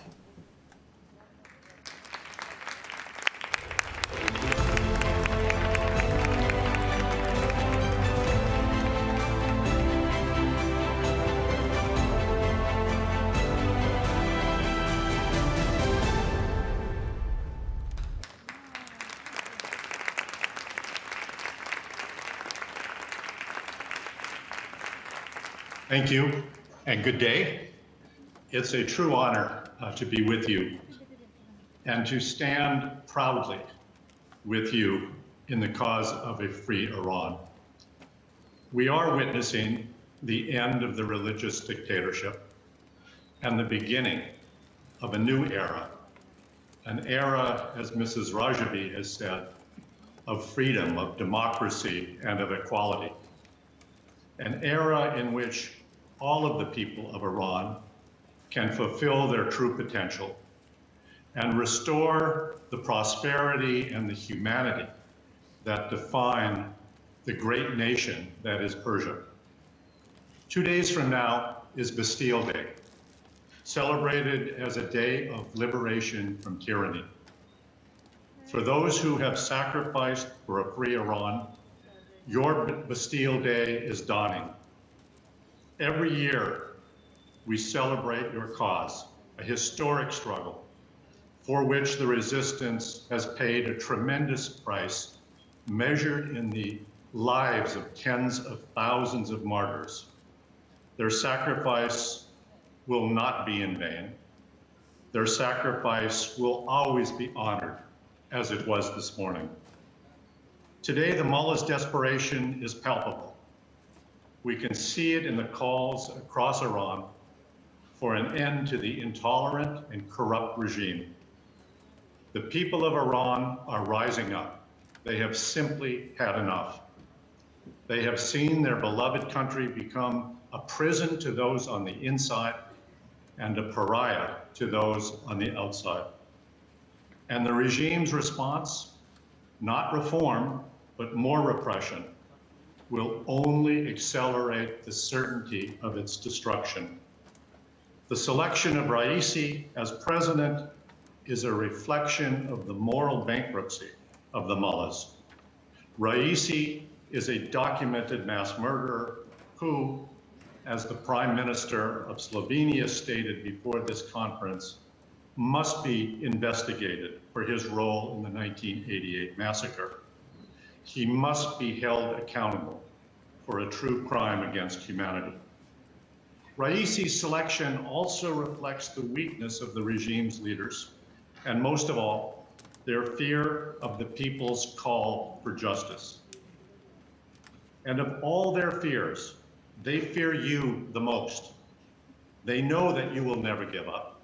They know that you will never give in. They know that the movement led by Mrs. Rajavi provides the democratic alternative and the vehicle for ensuring their demise, leaving them, to quote Ronald Reagan, on the ash heap of history. We must let the people of Iran determine their own course. If we do, they will throw off the yoke of dictatorship and chart a new democratic future. For my country and for others, the first rule should be to do no harm. Do not take measures that will extend the life of the regime that will go down in history as one of pure evil. We must stand for human rights and human dignity. We must be true to our words. We must not repeat the mistakes of 2015, when the regime was handed billions and billions of dollars, which were then used to support terrorist proxies, to commit acts of state terrorism, to kill hundreds of thousands in Syria and around the region, and to expand the arsenal of missiles and other weapons. The clear lesson is that there is no prospect for moderation, which always was a false hope of those who favored the nuclear agreement. That hope was and remains nothing more than an illusion. It is self-deluding to believe that a regime that would install Raisi as president could ever reform. No more resources for the regime. No more feeding the beast. When the people of Iran triumph over the mullahs, the regime will go quickly, as Ceausescu did in Romania, and as the mullahs know very well, as the Shah did. There is no tension between standing for human rights and seeking a nuclear-free Iran. Let me mention very briefly 3 lessons drawn from my career in non-proliferation. First, many years ago, I concluded that as long as the regime exists, it will continue to advance its nuclear program, as it has repeatedly demonstrated. It is a common but false argument that stopping the regime from acquiring a nuclear weapon by rejoining the JCPOA must be the first priority. In fact, the resources that would flow to the regime would prolong the regime. It would prolong the repression of the Iranian people, and it would also prolong the nuclear threat itself. Second, the regime has cheated on every agreement it has made. The NPT, the Safeguards Agreement, the Additional Protocol, and the JCPOA, even before the US withdrawal, as it never came clean on weaponization and obstructed IAEA inspectors at suspect sites. Applying the rule of common sense, who can believe that the regime does not now have a covert program, something it maintained for 40 years? Who would sign yet another agreement with a party that has cheating in its DNA? And third, the regime is only steps away from a nuclear weapon, perhaps measured in weeks, once it decides to do so. This is clear with its enrichment to 60%, with its advanced centrifuges spinning, with the fashioning of uranium metal, and its continued stonewalling on inspections and on weaponization. Far from closing all of the pathways to nuclear weapons, the agreement failed to prevent the mullahs from taking these actions in quick succession, demonstrating that the JCPOA was little more than a placebo intended to cure a cancer. It was sold as a panacea, but provided only a false sense of complacency. Rejoining will continue that farce, one made evident by the ludicrous claim that this would only be the first step, with other steps to follow to limit Iran's missile program, its commission of terrorist acts, its regional aggression, and perhaps most delusional of all, to address the regime's domestic repression. Senator Lieberman is right. There is only one solution, and that is regime change. Of course, we must prevent the mullahs from having nuclear weapons, but we can best do that by applying real pressure and letting the people prevail over the dictatorship. The NCRI 10-point plan and the organized resistance inside and outside of Iran, led by Mrs. Rajavi, provide the vision and the means that we seek: a free and democratic Iran. Thank you very much.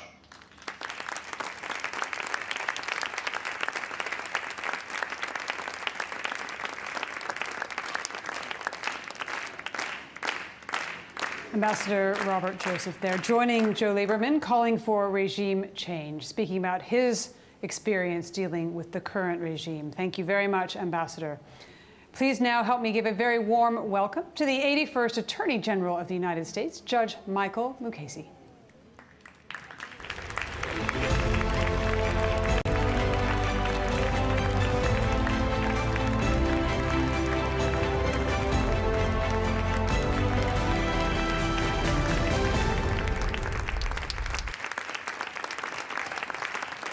Thank you. Mrs. Rajavi and other freedom fighters in Ashraf, in Iran, and outside Iran, thank you for allowing me to participate in this important conference and to help bear witness to the fact that the spirit of resistance is not diminished by the desperate flailing of the mullahs regime and by their attempt to extinguish the flame that you represent. We're gathered here in a setting that's partly virtual because of the coronavirus pandemic, but the issues that Iran confronts and that we deal with are not virtual, they're very real. They're issues presented by the selection of a mass murderer, Ebrahim Raisi, to be the president of the Iranian regime. They're issues presented by the exposure in a Belgian courtroom of the plot of the regime to bomb the Iran rally, the Free Iran rally in 2018 near Paris. And they are issues presented by the need now to support the democratic opposition to install a secular, democratic, and non-nuclear republic in Iran. You may notice that I said the selection rather than the election of Ebrahim Raisi. That is because the so-called election, as we've heard, was in fact a hollow exercise, a sham, to make sure that Raisi was picked. And look who they've chosen. Ebrahim Raisi was a prominent member of the death commissions that organized the massacre of 30,000 political prisoners in Iran in 1988, most of them members of the MEK, on direct orders of the then Supreme Leader, the Ayatollah Khamenei. Raisi has not denied his participation in that atrocity. He has in fact boasted about it. This is not someone that any decent person or government should negotiate with.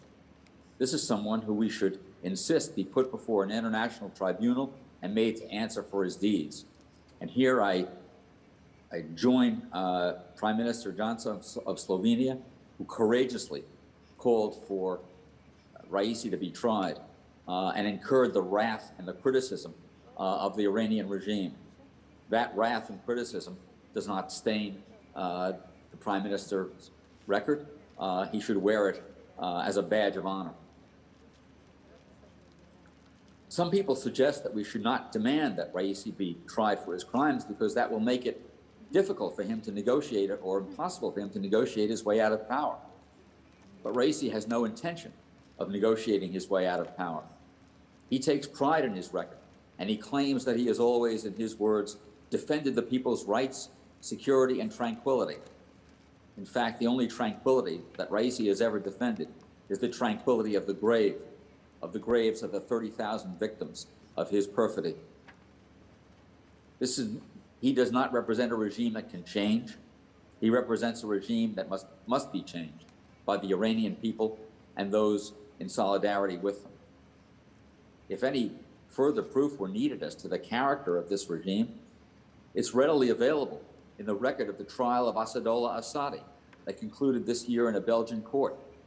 Assadi was an Iranian diplomat convicted of using his diplomatic cover himself to fly a bomb from Iran to Europe that was to be exploded at a Free Iran rally near Villepinte at the end of June of 2018. That bomb was intended to kill Mrs. Rajavi and many of the dignitaries who are participating in this meeting today, who were in attendance at that rally in 2018. It's impossible to exaggerate the importance of that trial and that verdict. What it proved was that a regime diplomat, Assadollah Assadi himself, personally carried the bomb from Iran and handed it over to two accomplices, taught them how to use it, and then checked with them to make sure that the plot was proceeding. The investigation by a joint operation of French, German, and Belgian police concluded that this was a state decision, not the personal initiative of any individual participant.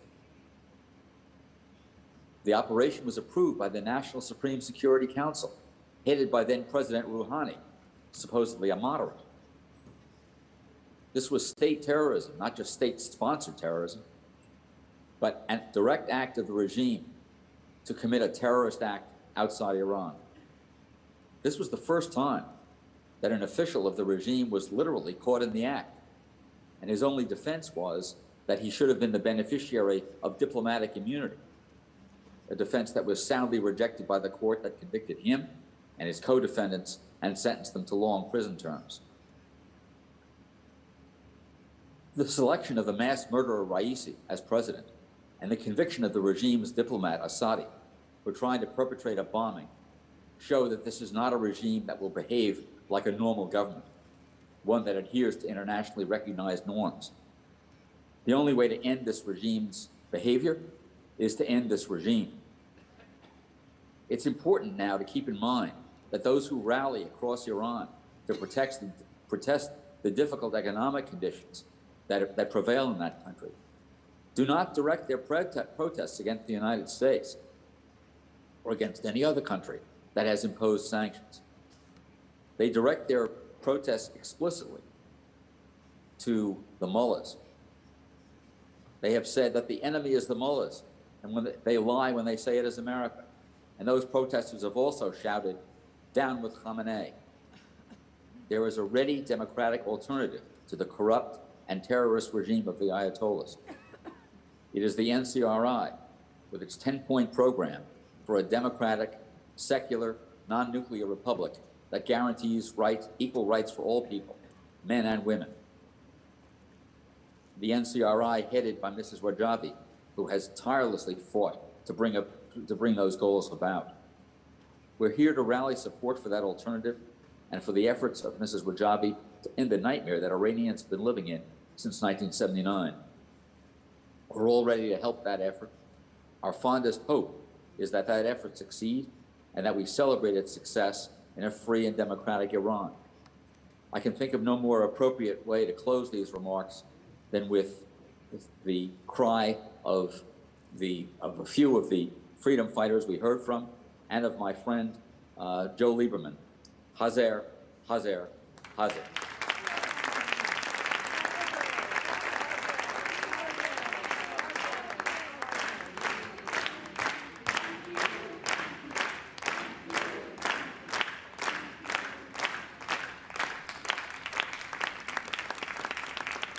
Judge Michael Mukasey speaking there to remind us of what he termed a hollow election, joining the call for Ebrahim Raisi to be tried in an international court. Now, going on to another friend of the resistance, please welcome the 5th Director of the United States Federal Bureau of Investigation, Judge Louis Freeh. Judge Louis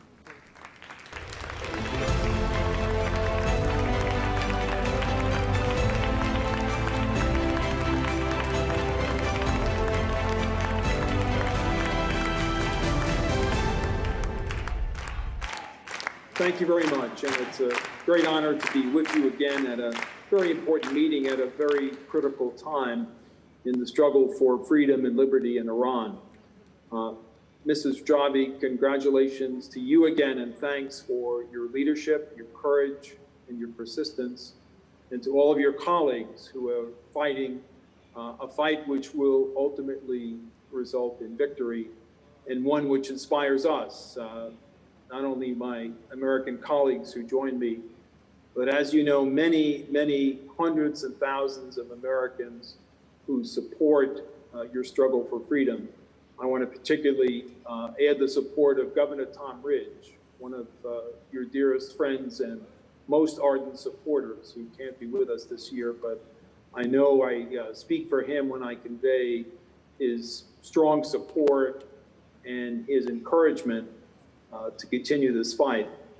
I want to echo the remarks of my colleagues, particularly Judge Mukasey and Senator Lieberman, and address my thanks and also some of my brief remarks to the thousands and thousands of brave freedom fighters in Ashraf 3, but also in Iran, who hear these words and we hope take confidence and take vision from the support that you have all over the world, not just in this virtual meeting. A couple of points that I wanted to make.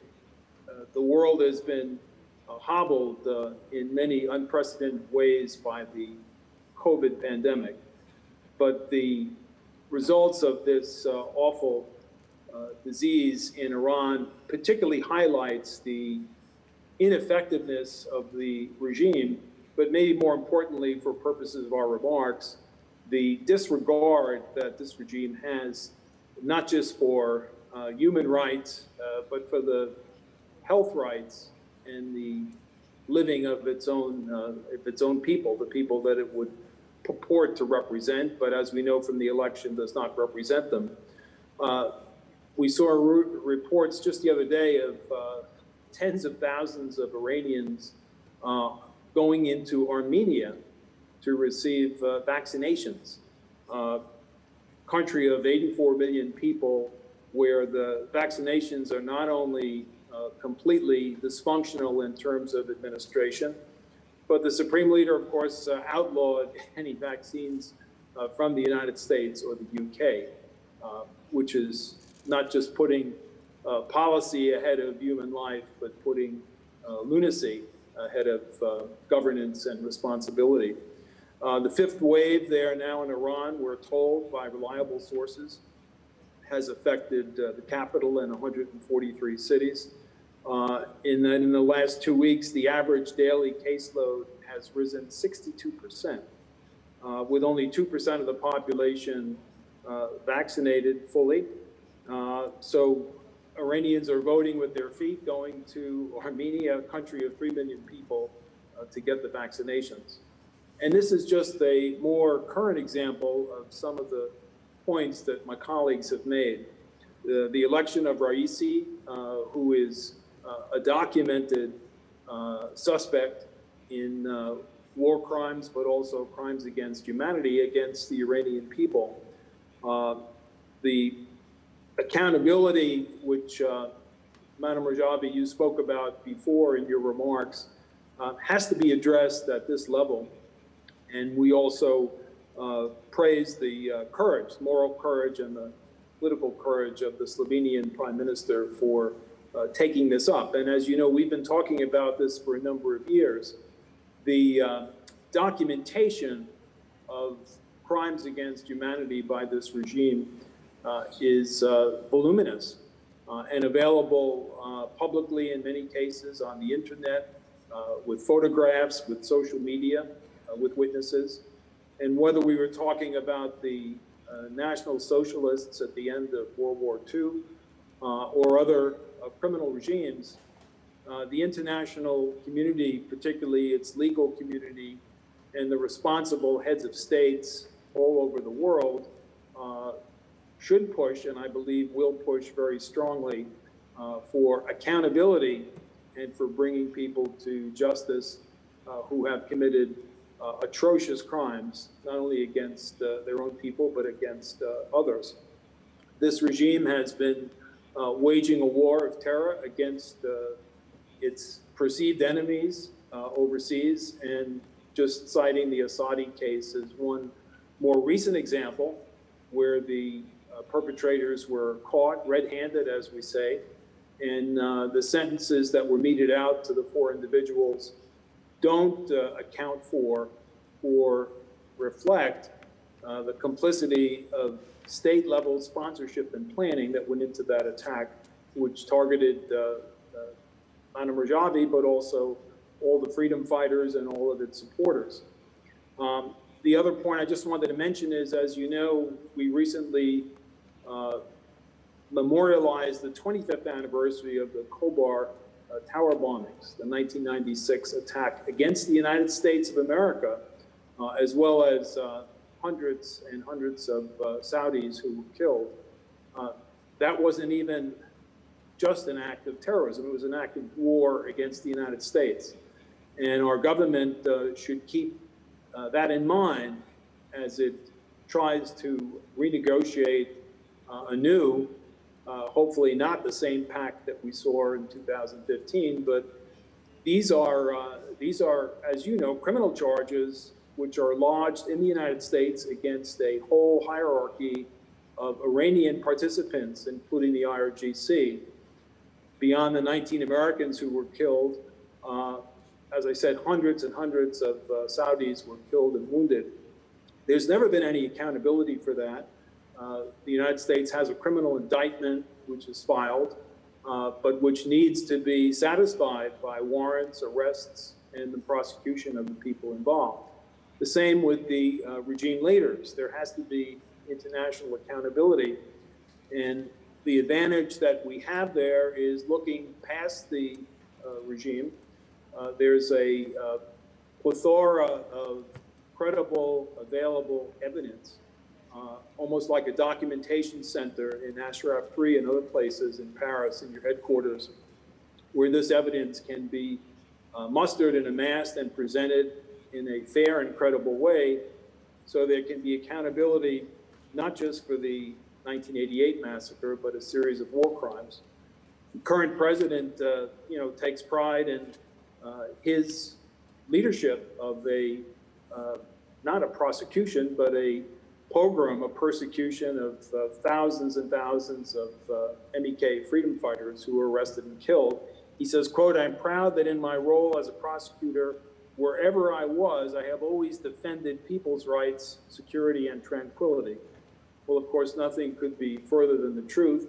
And if that's a defense, it ought to be tested in an international court of justice against the evidence and the testimony that will be brought to bear and which is available. So to our friends and our heroes, not just in Ashraf, but in Iran today, we have to keep in mind, and believe you, we will keep in mind this perspective, which is a long view, but a critical accountability issue which has to be addressed.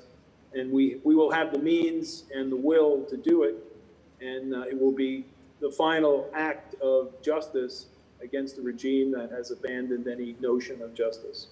Thank you very much.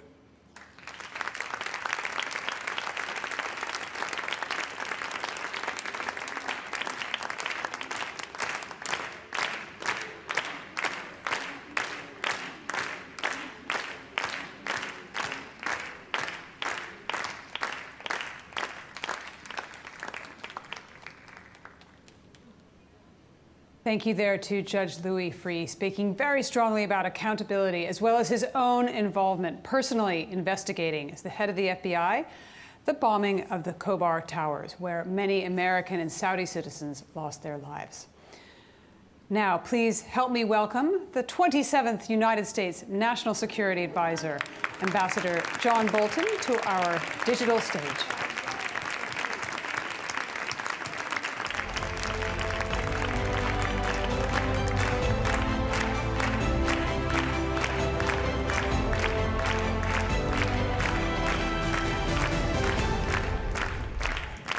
Hello from Washington.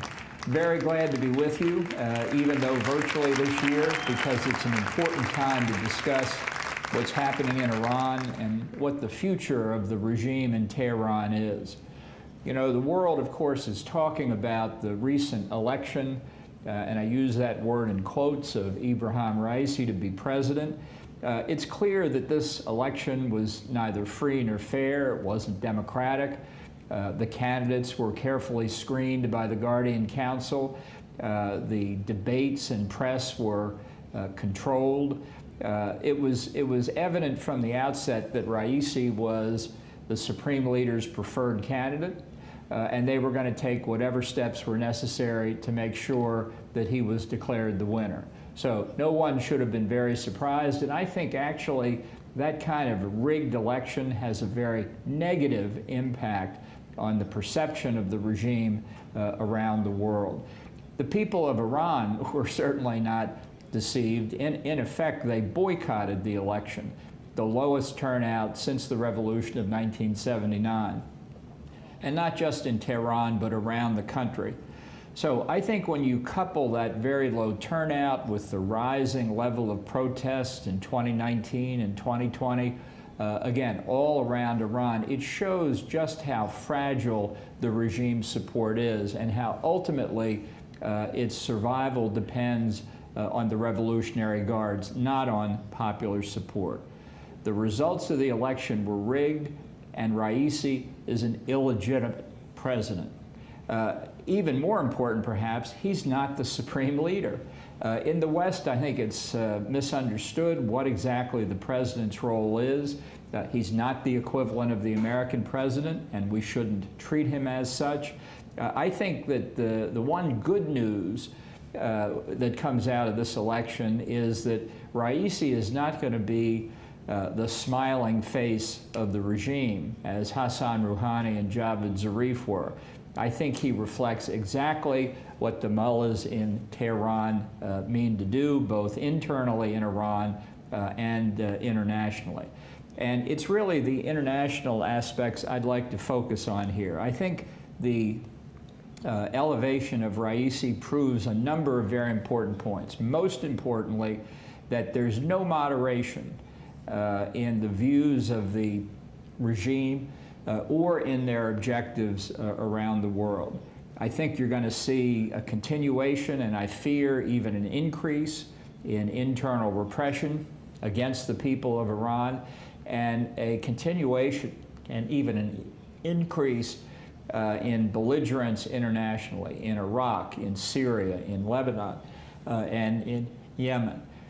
These are the kinds of activities that show the real objectives of the regime in Tehran. It's not peace and security in the region, it's hegemony. And we've seen through the arming of militia groups in Iraq in an effort to create a new Hezbollah in that country, the use of the Houthi rebels to attack civilian targets in Saudi Arabia and the United Arab Emirates, that the regime has no scruples, no intention of protecting innocent civilians against their attack. They are terrorists even when they engage in conventional military activity. And yet we've seen in the past couple of years in Europe and elsewhere increasing evidence that it is indeed the government of Iran itself, their diplomats, their officials, who are directing and aiding terrorist activities, including the attack that we all remember against the Free Iran rally of 2018, where we've actually seen the courts in Belgium convict an Iranian diplomat of terrorist activity. That tells you much about the nature of the regime. This group understands that, but this is the kind of message that we have to get out to the wider world. The election, I think, of Raisi also proves that making concessions to the regime will not change their behavior. They don't respond in a symmetric way. They don't say, well, we're getting more decent treatment from America or the Europeans, that will respond in kind. I think they view the concessions by the West as a sign of weakness. And you know, historically, it's not strength that's provocative when viewed by authoritarian regimes. Weakness is provocative. So the more weakness we show, the more likely the Ayatollahs will cause us trouble. It seems to me this is the critical lesson that we face right now as we see President Biden and his administration desperately negotiating in Vienna to return to the 2015 nuclear deal, the JCPOA. This is a catastrophic mistake. The nuclear deal, as we all know, was in effect not a constraint on the Ayatollah's desire to get nuclear weapons, but an incentive. They have taken advantage of it. We know from the raid by the Mossad that lifted significant parts of the nuclear archive from a warehouse in Tehran, that under the Ahmad plan, the regime was pursuing a crash nuclear weapons program. They have done enormous amounts of research, all of which is now available to them to pick that program up in full view of the world if they choose. And we've also seen significant evidence of the clandestine efforts by the regime that are still unknown to the International Atomic Energy Agency and still unknown even to Western intelligence agencies. The regime has not stopped its pursuit of nuclear weapons. They have not only not made a strategic decision to forego the pursuit of nuclear weapons, I think all of the evidence is they remain even more determined to continue to achieve that objective. Of course, the Supreme Leader and President-elect Raisi want the United States to rejoin the nuclear deal. They want relief from the U.S. unilateral sanctions, which have had such a significant effect on the economy.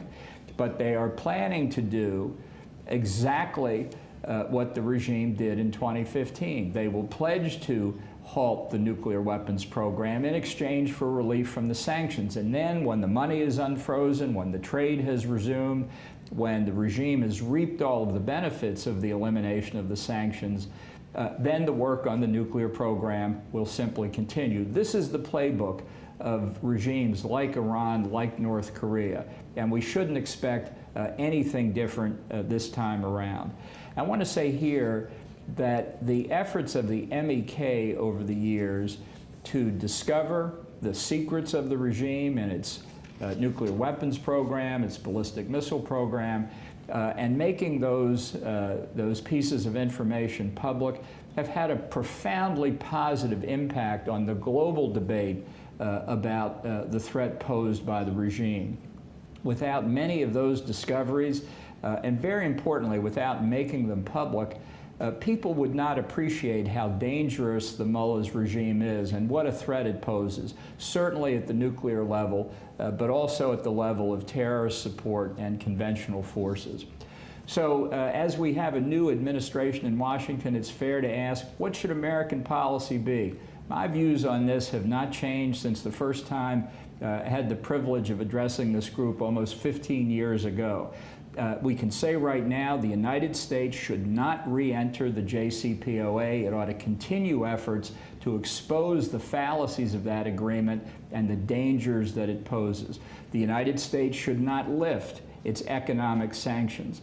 They should continue in place, and we should aid the people of Iran who are legitimate opponents of the regime, who seek nothing more than freedom and the opportunity to pick their own government, and who seek a non-nuclear weapons future for Iran. That is the role of the United States, to support the legitimate opposition. And our declared policy, our declared objective should be to overthrow the regime of the mullahs and replace it with a popularly elected government of the Iranian people. Thank you once again for being with you, and I hope next time it'll be in person.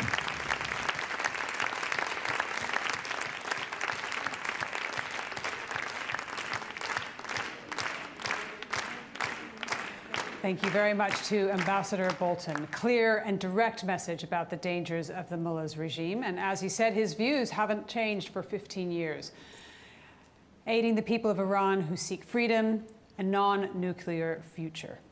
So please now help me welcome the United States Ambassador to Morocco, Ambassador Mark Ginsburg.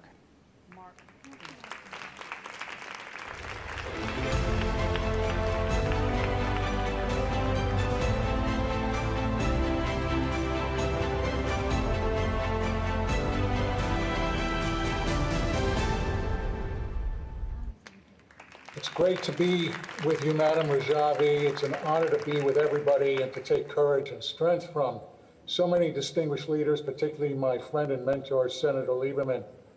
I want to first start by sending my very best wishes on behalf of all of us to those who have suffered through the pandemic, and wishing your families the best of health, because we continue to face the challenges throughout the world and throughout, of course, our community. I also want to say a word of best wishes to my dear friend and our dear friend, Governor Tom Ridge, for a speedy recovery.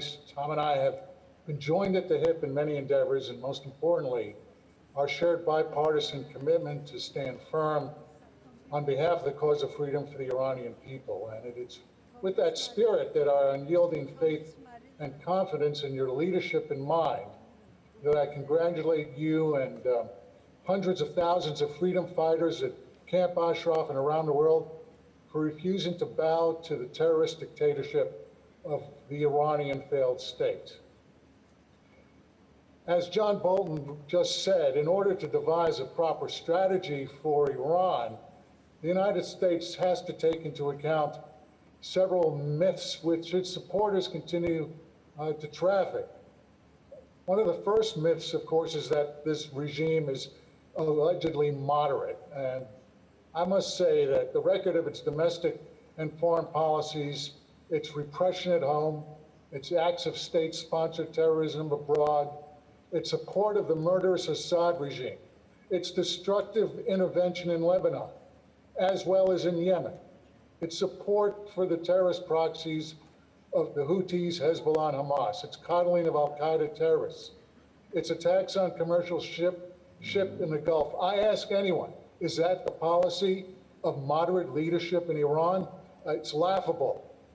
It is a destructive myth that continues to be propagated by its apologists around the world. And those of us who, shall we say, take the world and look at it objectively, can only despair at those who somehow dismiss this awful record as legitimately giving rise to so-called moderates in this regime. This is not really a record of moderation. It's a record of an international pariah whose only export is terror.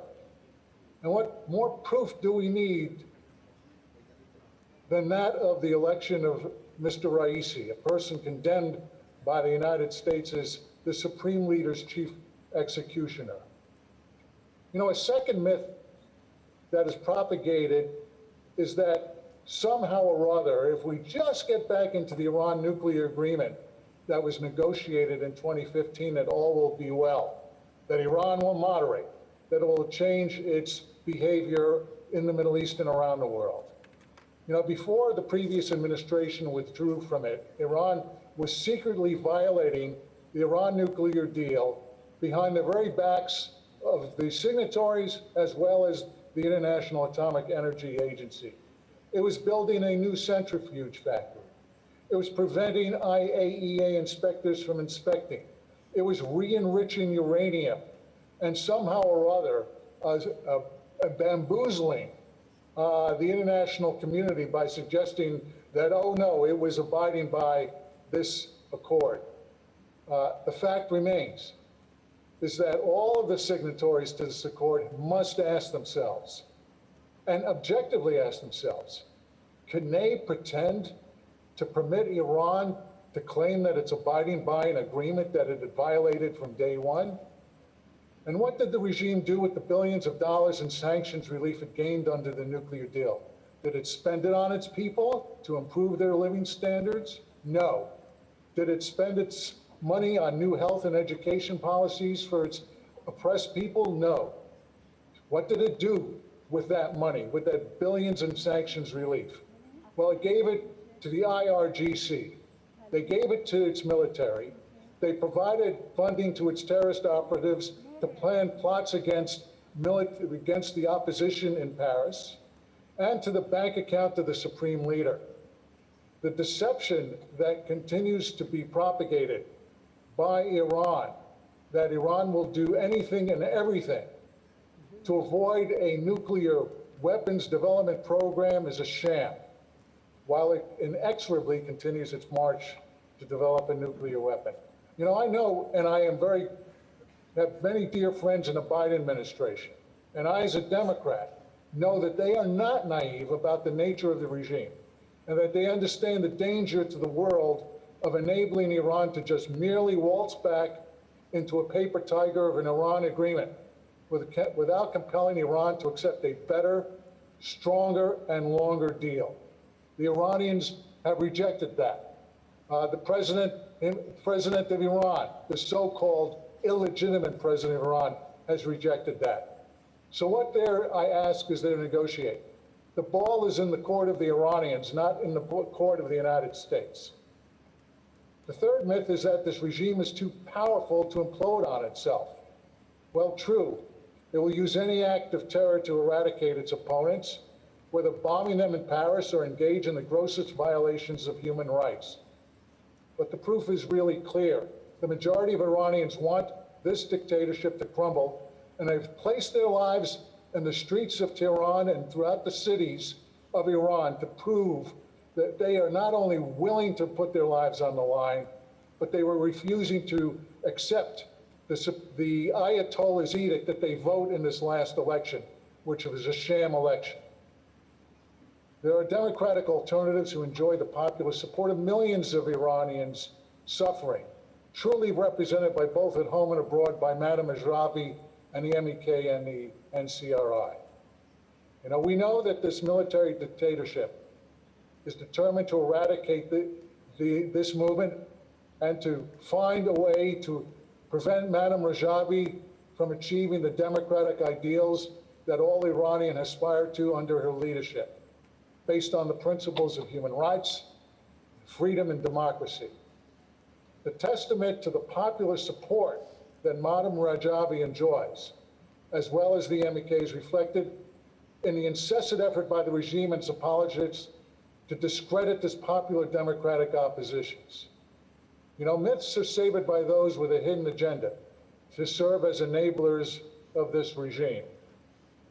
But the Iranian people will never achieve freedom if these myths are not irrefutably rejected.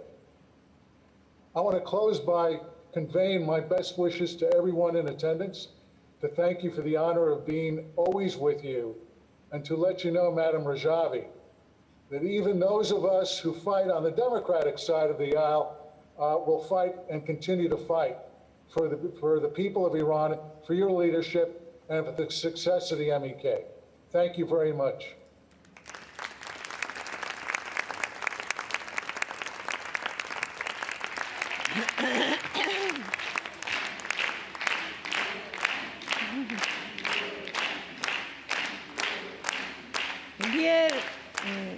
Dear Judge Mokezi, Director Lee Ferry, Ambassador Bolton, Ambassador Bob Joseph, and Ambassador Ginsberg. I thank for the speeches of longtime friends and supporters of the resistance. Allow me to use this opportunity and ask you to convey my salutations to our dear friend, Governor Tom Rich. I wish him health and quick recovery. As you said, the fact is that the right policy towards the religious fascist regime is decisiveness, tyranny, to negotiate in order to control regime's nuclear ambitions is nothing more than a mirage, and the result is to give the regime free hand to continue to develop bomb and export terrorism and make the region and the world more insecure. I hope Europe and the United States open their eyes to this fact with the appointment of an executioner as president. It is time to bring the leaders of this criminal regime to justice and prosecute them for crime against humanity and genocide. Thank you all very much.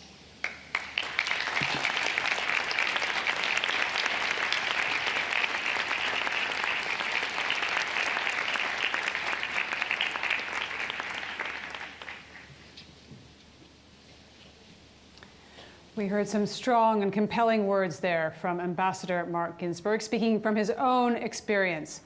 Also speaking about the recent election and the dangers of the current regime, as well as their nuclear ambitions. Now, delighted to introduce the chairman of the Human Rights Foundation, chess grandmaster and former world chess champion. Please welcome Garry Kasparov.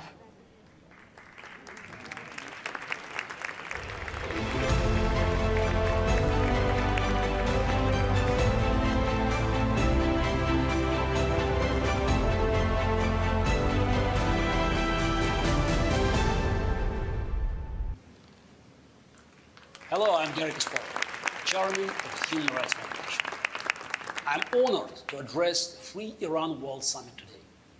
My sympathies are with the people of Iran living under a brutal regime today, and with Iranians everywhere living with the dark memories of repression and murder. For all the foreign interference, terror, and war caused by the illegitimate Iranian regime, it is vital to remember that no one suffers more than the citizens of that regime. I say illegitimate because every dictatorship is illegitimate. It has no authority from the people. Instead, it fears its people. It oppresses and tortures them. Iran is not its government, no more than Russia is Putin. Iran is its people. And like all people everywhere, they deserve to determine their own lives. What happens in Iran to those who wish to do this became clear in 1988. 30,000 political prisoners were murdered in Iran that year. 33 years later, and there has been no justice for the victims and their families. There has been no accountability for Ayatollah Khamenei's order or for those who carried them out.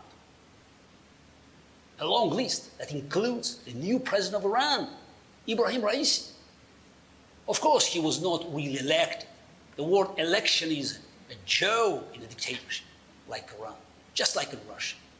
He was chosen to play a role, and that such a monstrous figure was selected is a message from the regime to Iranians and the world. We have committed terrible atrocities in the past, and we will not hesitate to commit more. How can the free world, the world of democracies that supposedly value human life, negotiate with a regime of murderers? How can the leaders of countries like the United States, which often talks about the importance of human rights, sit across the table from Raisi, whose role in the 1988 massacre is well established? Of course, they should not. Not at the same table, not in the same room. Dictatorships do not change because of diplomacy or negotiations. They do not liberalize from engagement or deals or kindness. They only understand power. So their power must be reduced. Terror regimes should be isolated and their leaders treated like the criminals they are. That is how you can support the people and the victims of these regimes. Instead, the United States is repeating a terrible mistake by negotiating with Iran's leaders in Vienna. These negotiations are a waste of time for everyone except Iran's brutal rulers, who benefit from this elevated status. They're also buying time to pursue the world's most dangerous weapons. The United States is once again pretending that Supreme Leader Khamenei is interested in acting in good faith in these negotiations. In reality, all he and his gang care about is staying in power. It is a tragedy that we must still talk of freedom as a goal that must be fought for, when it is the fundamental right of everyone, everywhere. Iranians deserve the freedom to determine their destiny, to live without fear. So do Russians, Chinese, and the billions of people living under dictatorships around the world. They deserve freedom just as much as any American or German or Japanese. This goal cannot be reached by giving brutal regimes what they want. Dictatorships do not turn into democracies on their own.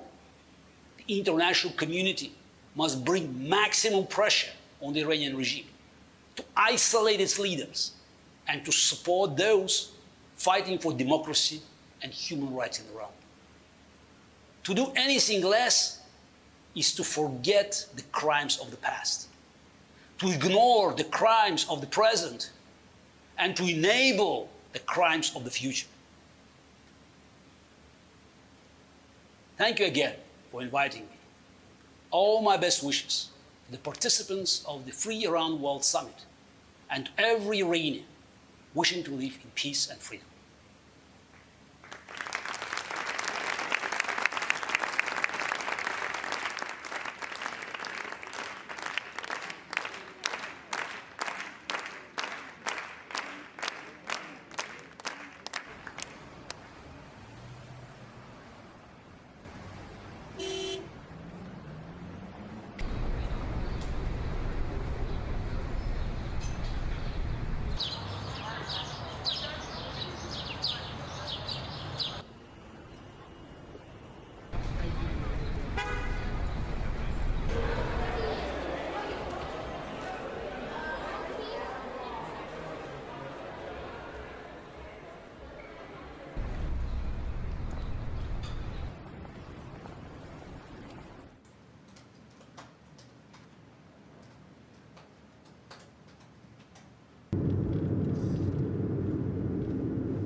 اینجا زندان گوهردشته. الان ساعت 11 یکشنبه 9 مرداد سال 67. منو از فریه 8 صدا کردن. من دیگه بر نمیگردم. از 3 روز پیش قتل عام تو اوین شروع شد. تو گوهردشت از دیروز با اعدام بچه‌های مشهد شروع کردن. امروز از صبح رفتن سراغ کرجی‌ها. هر کی میگه اتهامم مجاهدین اعدام میشه. 30,000 تا شاید هم بیشتر تو این قتل عام اعدام میشن. این آزمایش نسل ماست. سراغ ملیکشا هم رفتن. اونایی که حکمشون هم تموم شده همه اعدام میشن. به مریضامون هم رحم نمیکنن. حتی محسن محمد باقر و ناصر منصوری هم که فلج و قطع نخواهی هستن اعدام میشن. تو اوین هم قوقاست. بچه‌ها برای دفاع از اسم مجاهد سر از پا نمیشناسن. رئیسی پور محمدی کلافه شدن. اینجا هم ناصری هم کم آورده. میگه سازمان با شما چیکار کرده که تو صف اعدام هم از هم جلو میزه. راستی یه ساعت پیش زهرا خسروی این پیامو با مرس از سلول انفرادی به ما رسوند. به من 20 دقیقه وقت دادم وصیت‌نامه بنویسم. اعدام بچه‌ها رو شروع کردم و منم تا چند دقیقه دیگه اعدام میشم.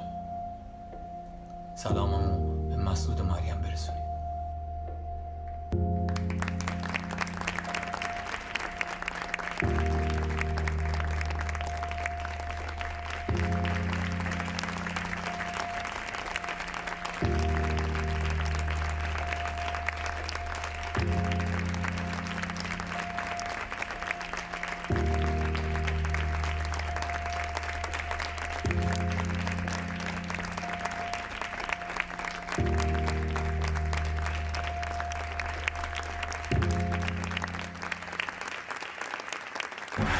صدایی که تو گلومه از صدای شماست، شورشی که تو قلبمه از شکوه راه شماست. آهای شما که پر کشیدید و رفتید، جاتون همیشه سبز، جاتون همیشه شعله‌ور. ما کانونهای شورشی راه شما رو به آخر میرسونیم. میدونیم روز آزادی فرا میرسه.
Thank you for that moving and inspiring video clip.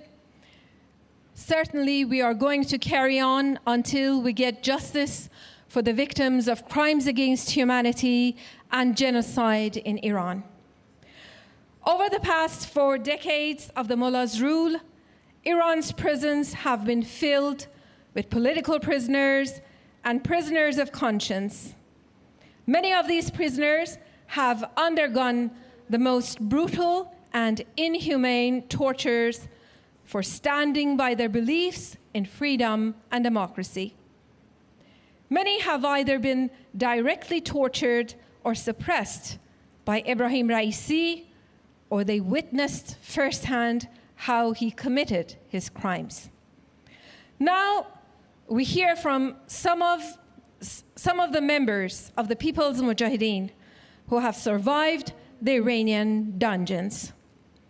In this part of the program, we'll listen to speeches by several members of the PMI-MEK at Ashraf 3.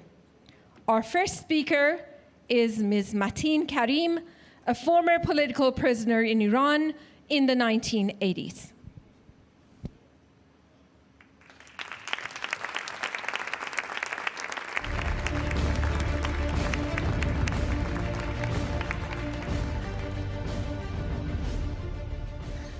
سلام میکنم به خواهر مریم عزیزم و حضار محترم. من متین کریم هستم. 2 بار در اردیبهشت 60 و فروردین 62 دستگیر شدم. خاطرات 3.5 سال زندانم رو در کتابی به اسم نبردی برای همه نوشتم. ولی اینجا میخوام گوشه کوتاهی از اعمال رئیسی جنایتکار رو فقط بهش اشاره کنم. روز 8 اردیبهشت 60 هنگام توزیع تراکت در شهر کرج با 2 تا از همکلاسی هم دستگیر شدیم. ما رو یک راست به دادستانی کرج بردن. از ما خواستن اسممون رو بدیم، ابراز پشیمونی کنیم و تعهد بدیم که از مجاهدین حمایت نکنیم. وقتی چیزی جز مقاومت از ما ندیدن، ما رو زیر رگبار مشت و لگد و فحاشی قرار دادن. وقتی حریف ما نشدن و ما همچنان شعار میدادیم، ما رو نزد رئیسی بردن. گفتن که میبریمتون پیش کسی که دیگه اون به شما رحم نخواهد کرد.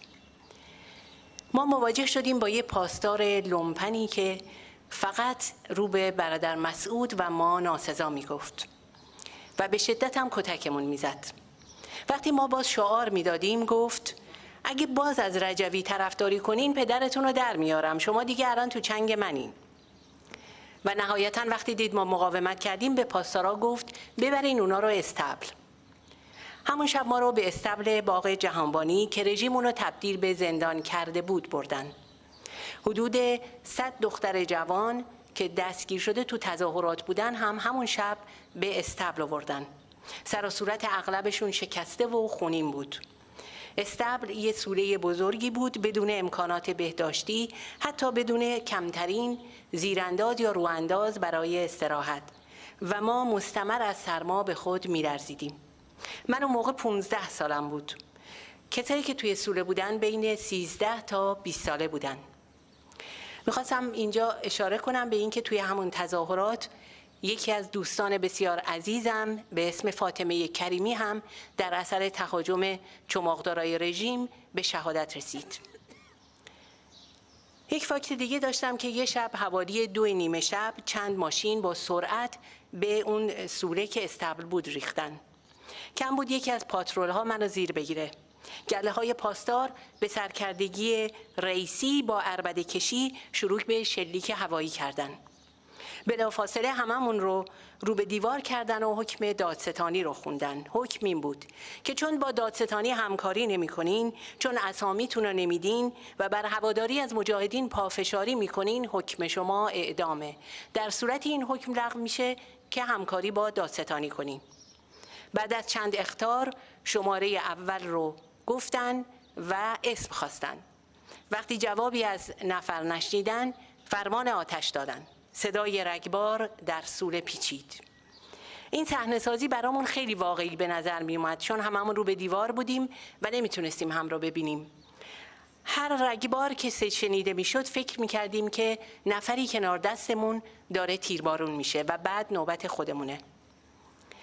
اما پاسخ جمع ما در انتهای این اعدام مصنوعی سکوت و ندادن اسممون بود. هیچ کس اسمشو نداد. رئیس قصد داشت با اعدام مصنوعی ما را در هم بشکنه، اما پاسخ دندان شکنی دریافت کرد. با ایستادگی و تحسن خانواده هامون سرانجام رژیم مجبور شد بعد از 2 هفته هممون را آزاد کنه. یک فاکت دیگه هم مربوط به بعد از 30 خرداد سال 60. یک شب پاسدارا با حکم دادستانی برای دستگیری من و پدرم به خونمون ریختن.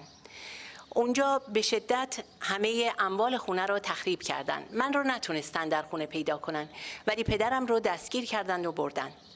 برای پدرم فقط به جرم دادن یک مهمونی افطاری به مجاهدین 6 ماه حکم حبس صادر کردن، ولی 3 سال اون رو در زندان تحت انواع شدیدترین شکنجه ها قرار دادن.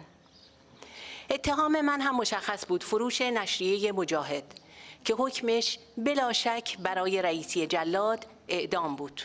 فروردین ماه که در تهران دستگیر شدم و لو نرفته بودم، رئیسی به شدت دنبال تحویل گرفتن من از زندان اوین بود. اون با کینه عمیق دنبال تک تک هواداران مجاهدین در کرج بود که اونها رو بکشه.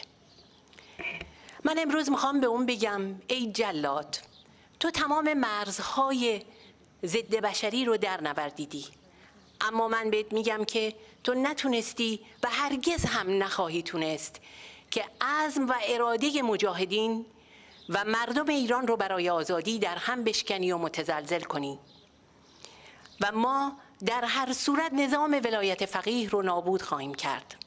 من نیز همچون دیگر اعضای مؤسسان پنجم ارتش آزادی با الهام از میتوان و باید خواهر مریم عزیزم برای آزادی ایران از چنگ شما دژخیمان آدمخوار و خونخوار میگم حاضر حاضر حاضر.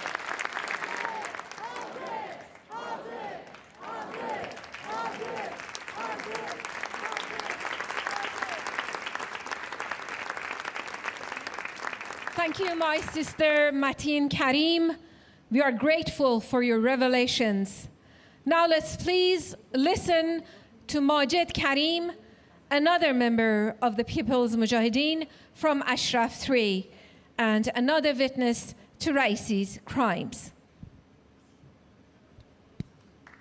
سلام به خواهر مریم عزیز و حضار گرامی. من ماجد کریم هستم.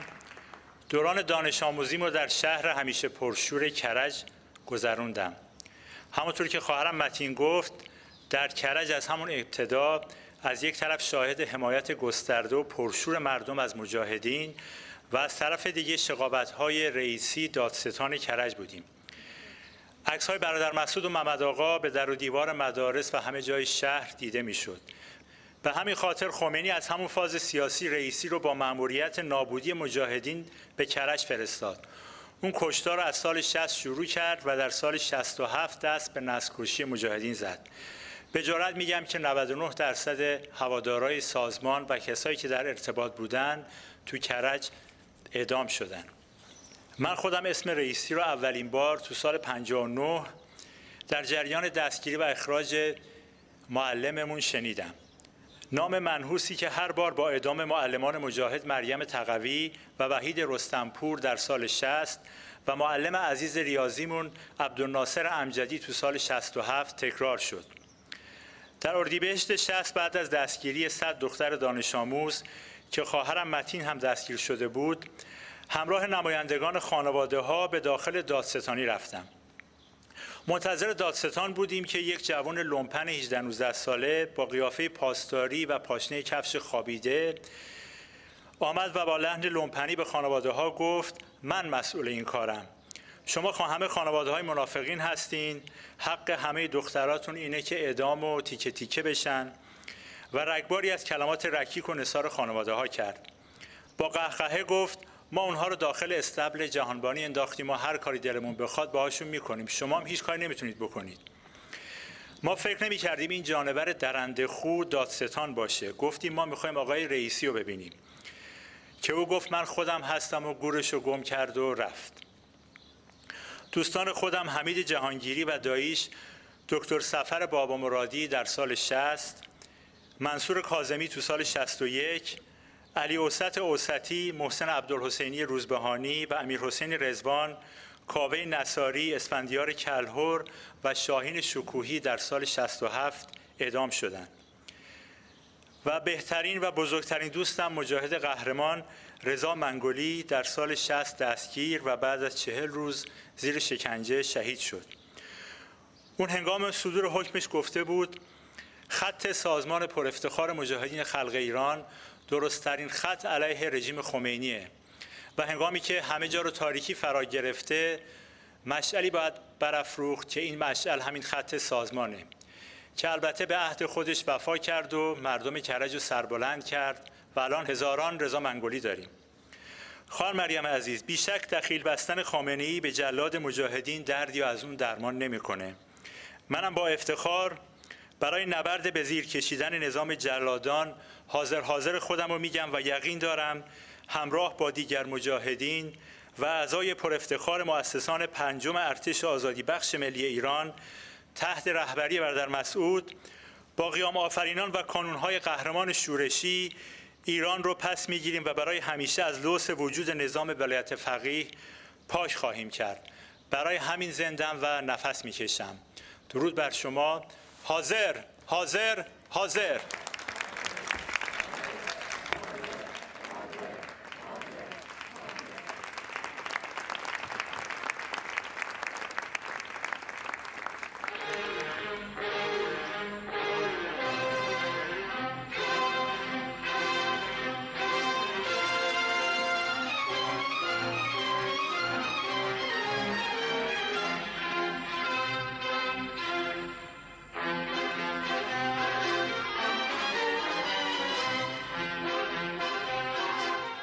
برادران و خواهران مجاهد، سلام. این مکان که میبینید تا چند سال قبل زندان مالک اشتر لاهیجان واقع در استان گیلان بود. زندانی که در دهه 60 زندان سیاسیون و برادران و خواهران مجاهد بود. زندانی که معروف به رخشورخانه بود. رخشورخانه مکانی بود که اگر زندانیان مجاهد و سیاسی را به این زندان میفرستادند شهادت و اعدامشان قطعی بود و ما را برای کارهای اجباری میبردند.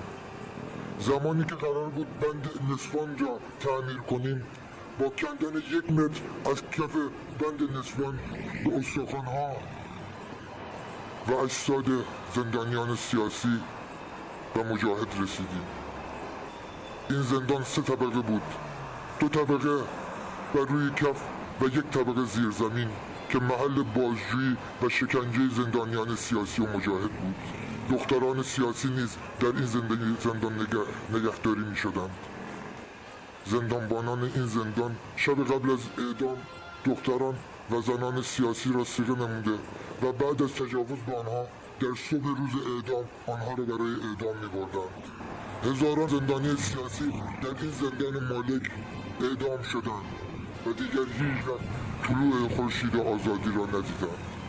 به یاد خاطره تمام زندانیان سیاسی و شهدای 43 سال مقاومت، برادران و خواهران مجاهد، قبرستان آقا سید مرتضی لاهیجان، جایی که هزاران دختر و پسر مجاهد گیلانی رو کشتند و دفن کردند و حتی خیلی ها رو زنده به گور کردند.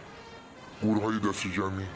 شاهدای عینی اون موقع میگن زمانی که لودر زمین رو میکند و میخواستند اجساد دفن کنند صدای فریاد از لابلای اجساد در میومد که نشون میداد تعدادی از اونها هنوز زنده هستن و زنده دارن دفن میشن.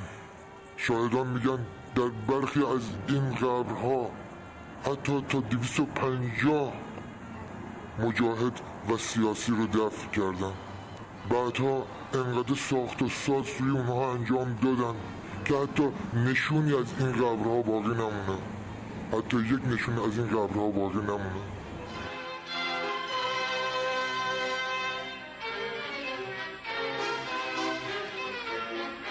اینجا 20 کیلومتری رئیس‌الامام مسجد سلیمان یه امامزاده است، امامزاده به نام امام رضا. در کنار این امامزاده یکی از بچه های مجاهد دقیقا تاریخ اعدامش میشه 1/8/67. یکی از مبارزترین، یکی از شجاعترین بچه های مجاهدین اعدام شده و در اینجا خاک سپرده شده. در تحتگاه یه دره خاک سپرده شده به خاطر اینکه فرسایش و مرور زمان این قبر رو از بین ببره. من و رژیم آخوندی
our thanks to Majid Karim and thanks to those who produced that moving video. Now let's give the floor to Mohammad Farmani, another PMI MEK member at Ashraf 3. The floor is yours. با سلام به خواهر مریم عزیز و حضار محترم. من محمد فرمانی هستم. در عصر 30 خرداد 60 در کرج دستگیر شدم. ابتدا ما رو به استبل باغ جهانبانی بردن که در اون موقع توسط سپاه به زندان تبدیل شده بود. در فاصله چند روزی که در این استبل زندانی بودم، من و همراه بقیه دستگیر شدگان رو طی 2 نوبت برای اعدام مصنوعی بردن. دستگیر شده ها عموماً دانش آموز و دانشجو و از جوانان کرج بودند. هنگام انتقال ما از زندان استبل به یکی دیگه از زندانهای کرج، در بین گله پاسداران که زندانیان رو منتقل می‌کردن، یه جوان ریشو بود که یه پوشم دستش بود و در انتقال زندانیان خیلی فعال بود و در دادستانی هم مرتب این طرف اون طرف میرفت. سوال کردم، توجه منو جلب کرده بود. سوال کردم این کیه؟ گفتن این رئیسی دادستان کرجه. در نظام آخوندی دادستانی به خصوص در دهه 60 یکی از اهرم‌های سرکوب بود. رئیسی اون موقع در مقام دادستانی از یک سو در دستگیری و سرکوب زندانیان نقش داشت و از سوی دیگه هم با پرونده سازی جعلی، حبس‌های طولانی و اعدام برای زندانی‌ها ترتیب میداد.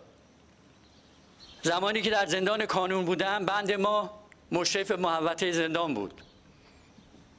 من خودم شاهد اعدام بسیاری از مجاهدان بودم، از جمله معلمان قهرمان مینا تودروستا و احد سرافرازی و دانش آموز شجاع محمود قارداش و تعداد دیگری از زندانیان که متاسفانه الان اسمشون رو به یاد ندارم.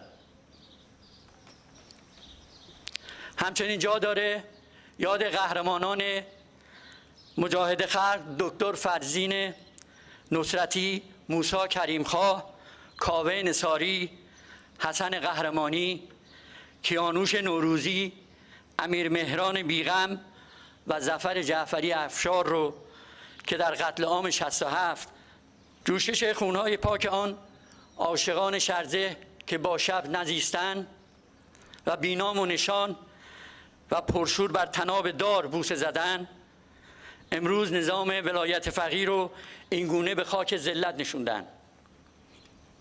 خواهر مریم عزیز، من هم با افتخار برای پیمودن راه آن شهیدان قهرمان و برای نبرد مقدس سرنگونی و آزادی میهن اشغال شده تحت فرماندهی برادر مسعود حاضر میگویم.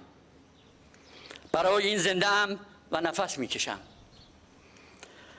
و یقین دارم که ما اعضای مؤسسان 5 ارتش آزادی و کانونهای قهرمان شورشی با فلسفه میتوان و باید شما ایران را آزاد و آباد خواهیم کرد. حاضر حاضر حاضر.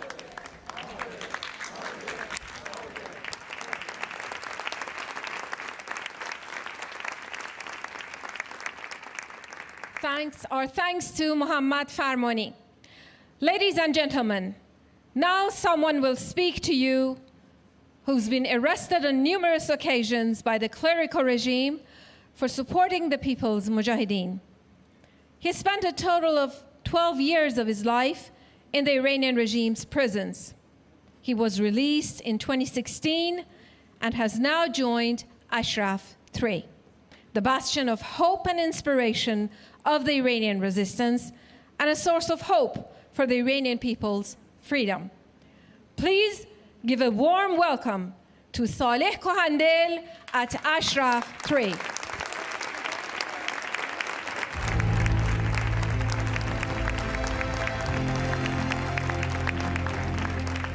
اینو میخوام از طرف نه تنها پدرم، از طرف تک تک زندانیای سیاسی، چه اونایی که از پیشمون رفتن و چه اونایی که هنوز میجنگن، چون که شما رو دارم، تقدیم کنم به شما.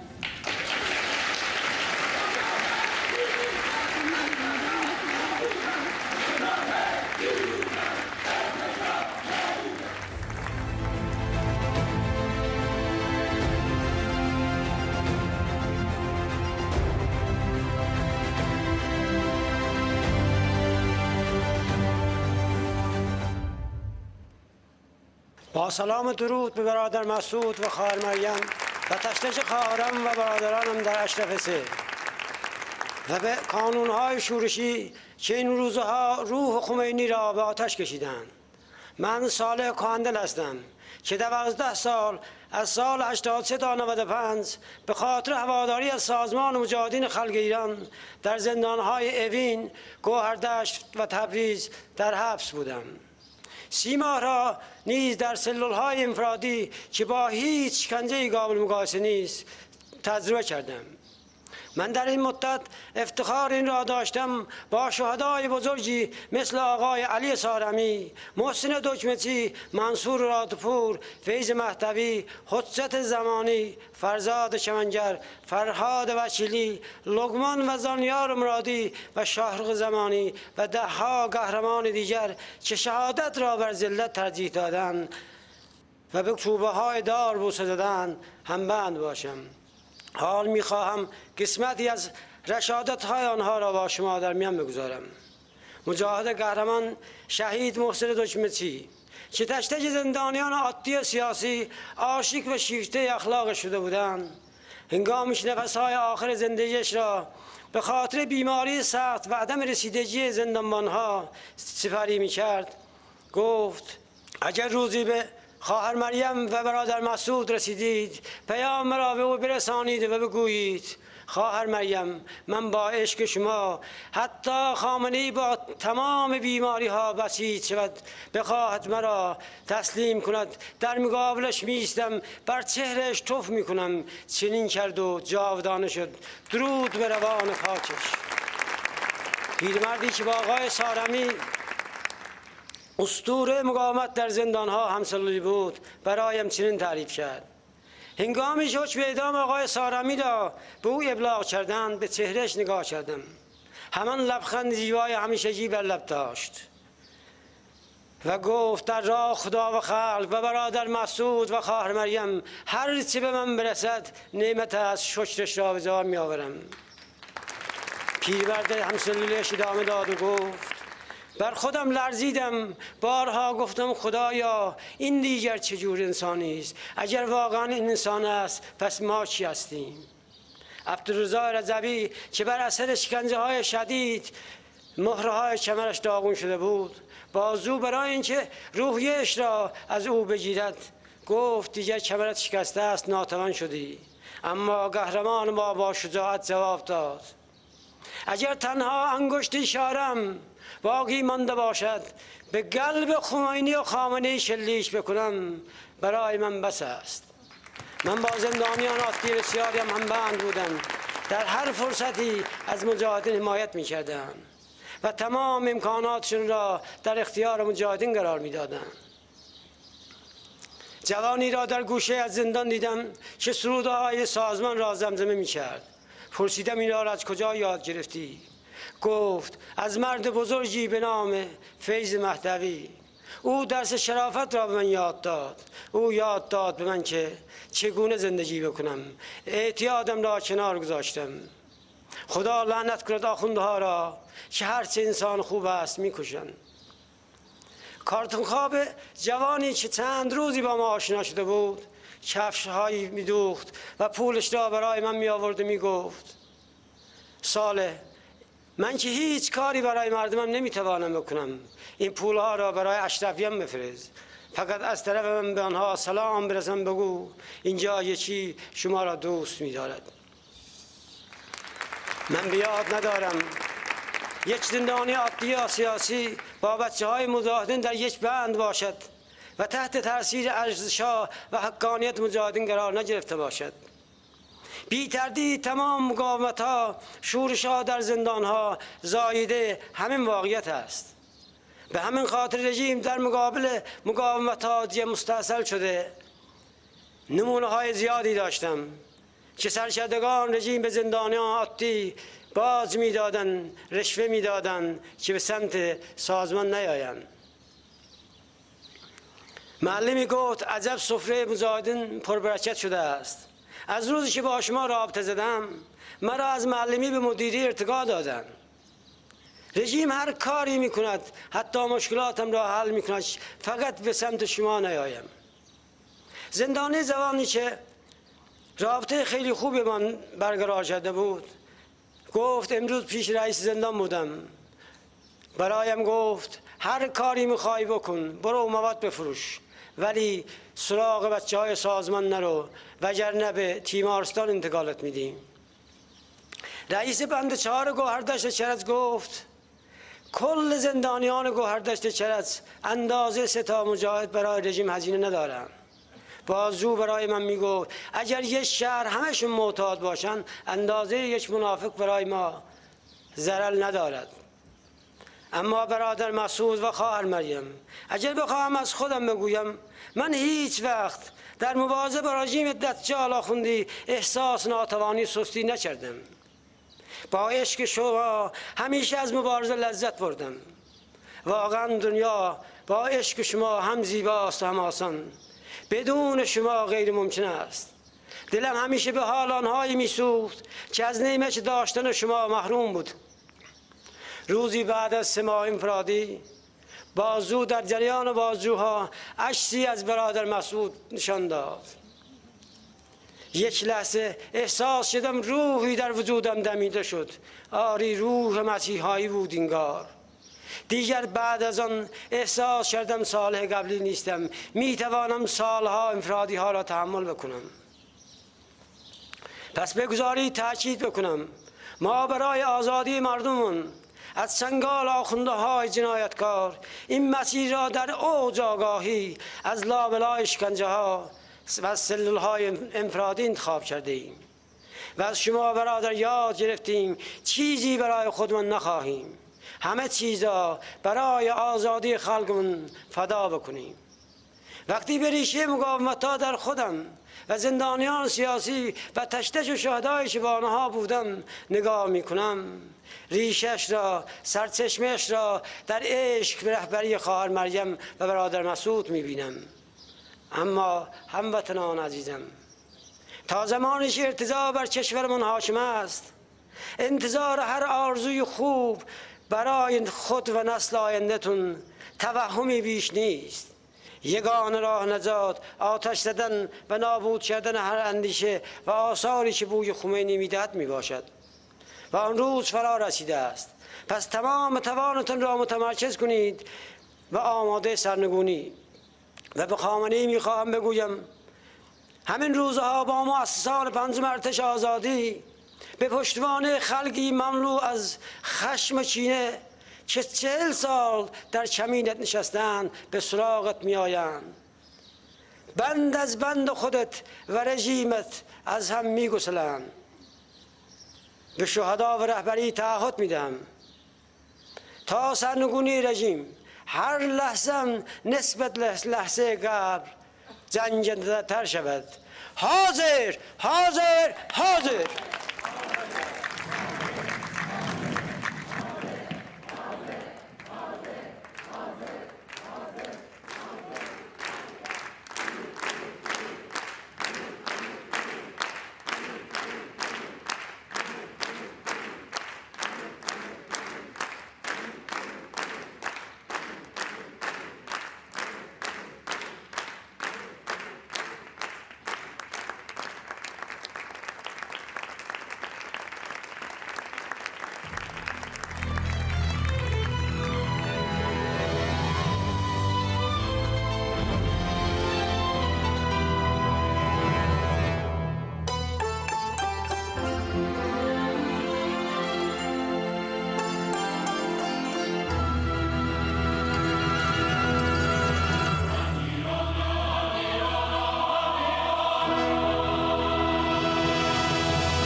Stirring song and stirring words there from the recently freed political prisoner, Saleh Khohandel. Thank you for speaking to us about your endurance and your resilience in the current regime's prison and how you never gave up hope. Now, we have three distinguished former ministers from Canada to discuss the need to hold the Iranian regime to account for continued human rights violations. And that includes the 1988 massacre of political prisoners, the ongoing crimes against humanity, and the downing of the Ukrainian airline by the IRGC. And to begin with, I'm very pleased to welcome the former Foreign Minister of Canada, Honourable John Baird.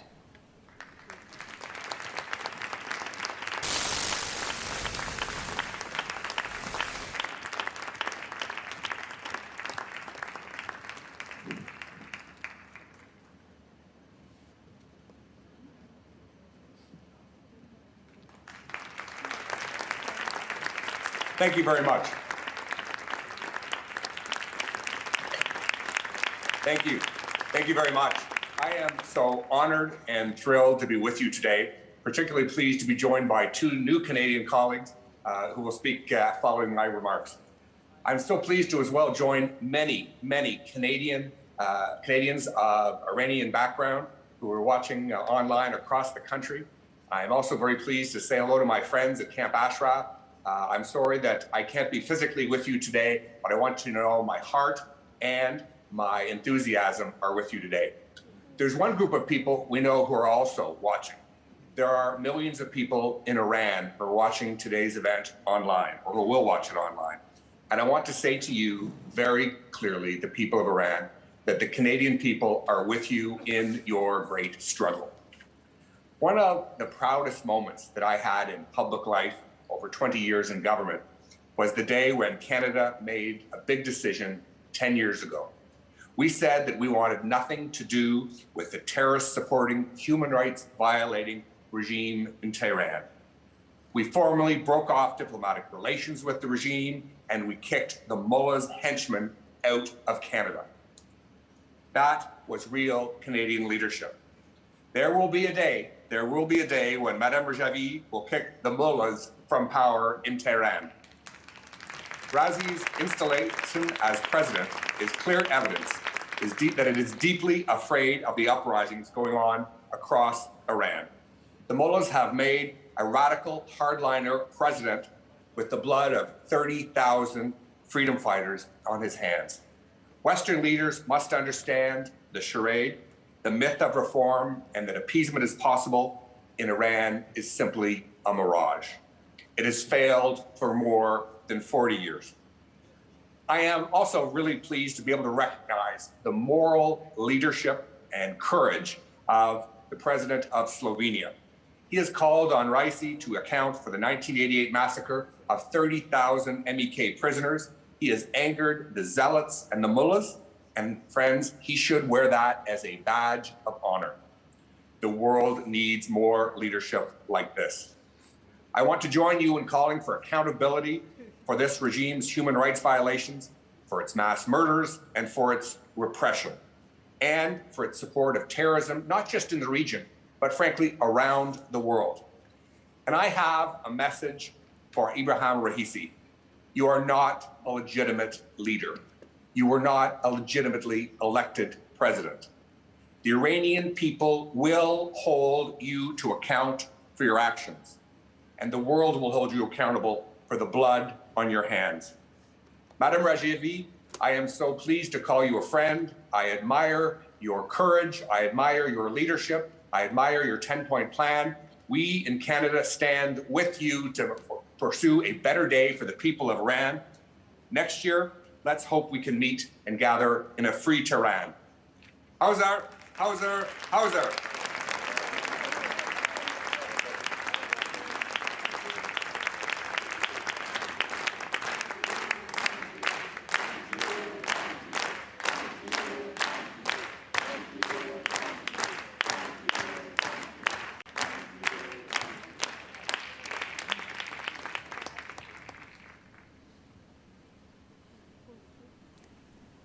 Thank you very much, Honorable John Baird there. Our next speaker held positions as the President of the Treasury Board of Canada, Minister of Industry, and Minister of Health. Please welcome from Canada the Honorable Tony Clement.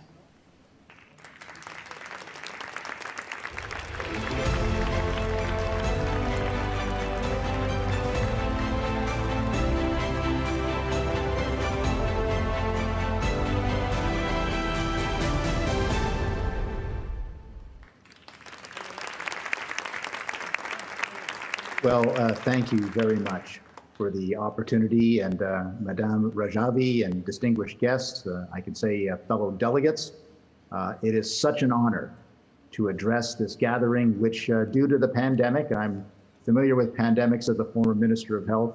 Unfortunately, we must be held remotely with the use of this technology. Still, while we're not together physically, we are together with a common purpose and a common mind. We are all aware of the trials and tribulations suffered by the Iranian people as a direct result of the Iranian murderous regime. This is a decades-long tragedy now, and the recent national elections, or so-called elections, illustrate no softening of the regime's authoritarian activities, both at home and around the world. Despite the sometimes conciliatory words used by the regime's mouthpieces, there can be no doubt of their evil intent. Who suffers? Innocents do. Iranians and non-Iranians who get in the way. But this forum illustrates there can be hope and there can be justice. As a former senior Canadian government minister in the Stephen Harper government, I'm proud of our record of holding the Iranian regime to account. This culminated in the expulsion of Iranian diplomats and spies in 2012, a formal breaking of diplomatic relations due to Iran's material support to the Assad regime during the Syrian civil war, the non-compliance with United Nations resolutions regarding its nuclear program, continuing threats to the State of Israel, and fears for the safety of Canadian diplomats in Tehran. In addition, Canada formally listed the Iranian regime as a state sponsor of terrorism under the Justice for Victims of Terrorism Act.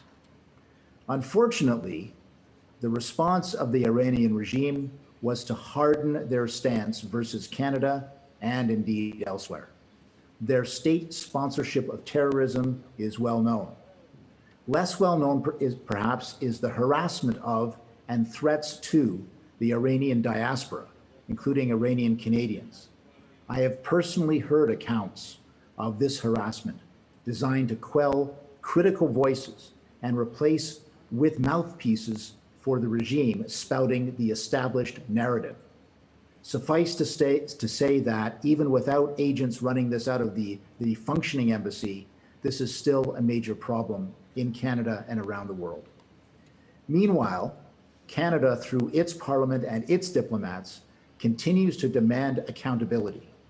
The downing of Ukrainian International Airlines Flight 752 by the Iranian military, with so many people aboard with connection to Canada, further illustrates how important it is to hold the Iranian authorities to account.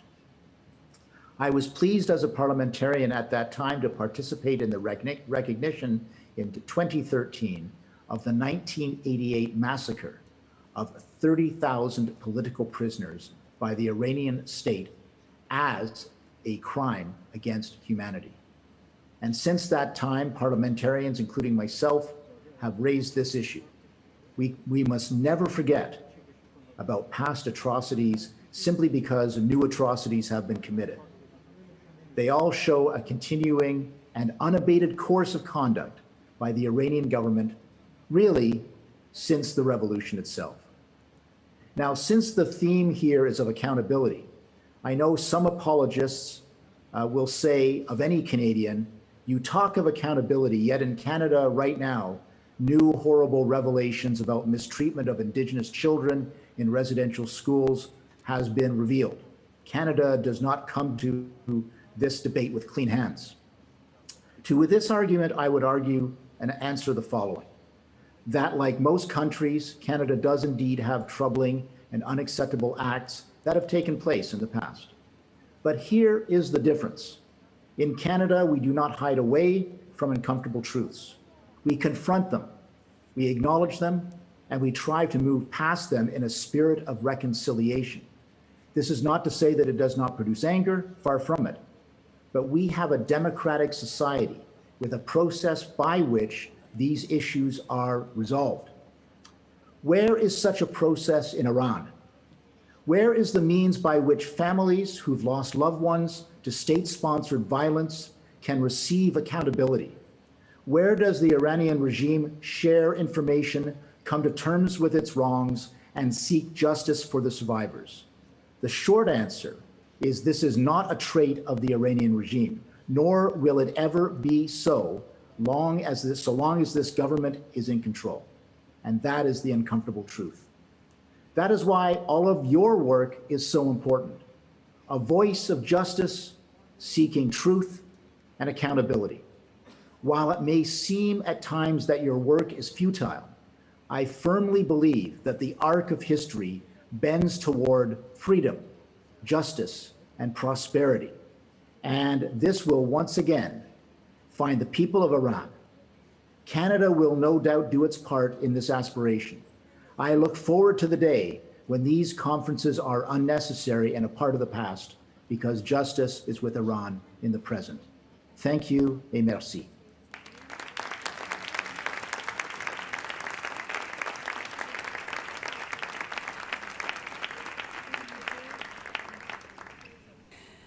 The Honorable Tony Clement there, speaking about state-sponsored terrorism, the threats to the Iranian diaspora in Canada, and the massacre of 30,000 prisoners in 1988. Also, incredible line, the arc of history bending towards freedom, justice, and prosperity. He, of course, was the president of the Treasury Board of Canada. He's a former Minister of Industry and Minister of Health.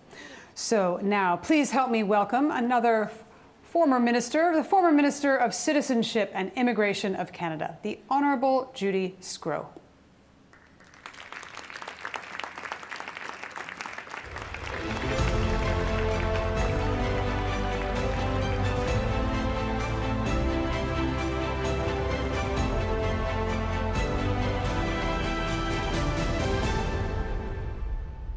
I'm Judy Sgro, a Member of Parliament from Canada. I'm delighted to speak to you today in this very timely conference. I am sure that all of you have already heard about Iran's sham elections and coming to power of Ebrahim Raisi that has drawn international condemnation for his crimes against humanity over the past 40 years, with news headlines calling him the butcher and a mass murderer. Amnesty International said that Ebrahim Raisi has risen to the presidency instead of being investigated for the crimes against humanity of murder, enforced disappearance, and torture. Is a grim reminder that impunity reigns supreme in Iran. My good colleague, and yours as well, Professor Erwin Kotler, in many occasions has referred to a culture of impunity reigning in Khamenei's Iran. And no wonder the Raoul Wallenberg Center for Human Rights, in a report published in 2019, named Raisi and a dozen Iranian officials to be sanctioned for gross human rights violations. In short, I want to commend and echo the call of the UN Special Rapporteur on the situation of human rights in Iran, that the massacre of political prisoners in Iran in 1988 and Raisi's role must be investigated by an international delegation, since in addition to a crime against humanity, it may account to actual genocide. But what strikes me most in this sham election was the overwhelming boycott by various strata of the Iranian society, who in hundreds and thousands of online messages said that their vote is to overthrow this tyrannical regime. We in Canada, of course, we've had our share of grief from the atrocities of the clerical regime that, among others, includes the downing of Flight 752 by IRGC missiles, killing all 176 people on board, including dozens of Canadians. But allow me to speak in a more positive tone. I had the pleasure of speaking at these rallies in person in Paris and many other ones online.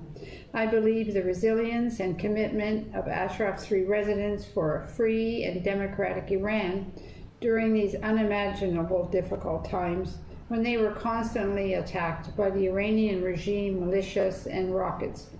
It has finally paid off. Indeed, what they showed to the world and to the people of Iran was that by standing by the principles of Madame Rajavi's 10-point plan, sooner or later, responsible actors will have to come and join the rally if they want to avoid the cycle of violence and warmongering. I want to reassure you that we take your plight and your call for change very seriously and wholeheartedly stand by you in your quest for having what we take for granted, of course, in Canada, is fundamental human rights. I am a firm believer that Mrs. Rajavi's 10-point plan put together for Iran is both practical and very much achievable. Like many resistance units inside Iran who declare their readiness for change, I am also declaring that I'm ready, or as you say, hazar, for this most welcome, unavoidable change.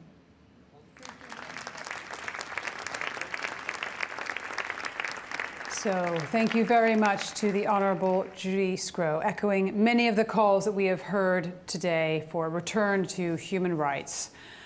Now, very pleased to welcome former Parliamentary Secretary to the Ministry of Agriculture and Agri-Food of Canada. Please welcome Wayne Easter.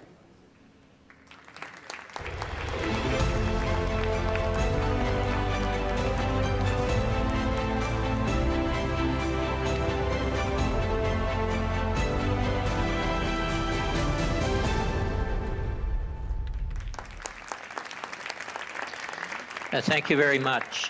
First, let me say how moving and heartfelt, but also heartbreaking the opening tribute was to the 30,000 massacred in 1988.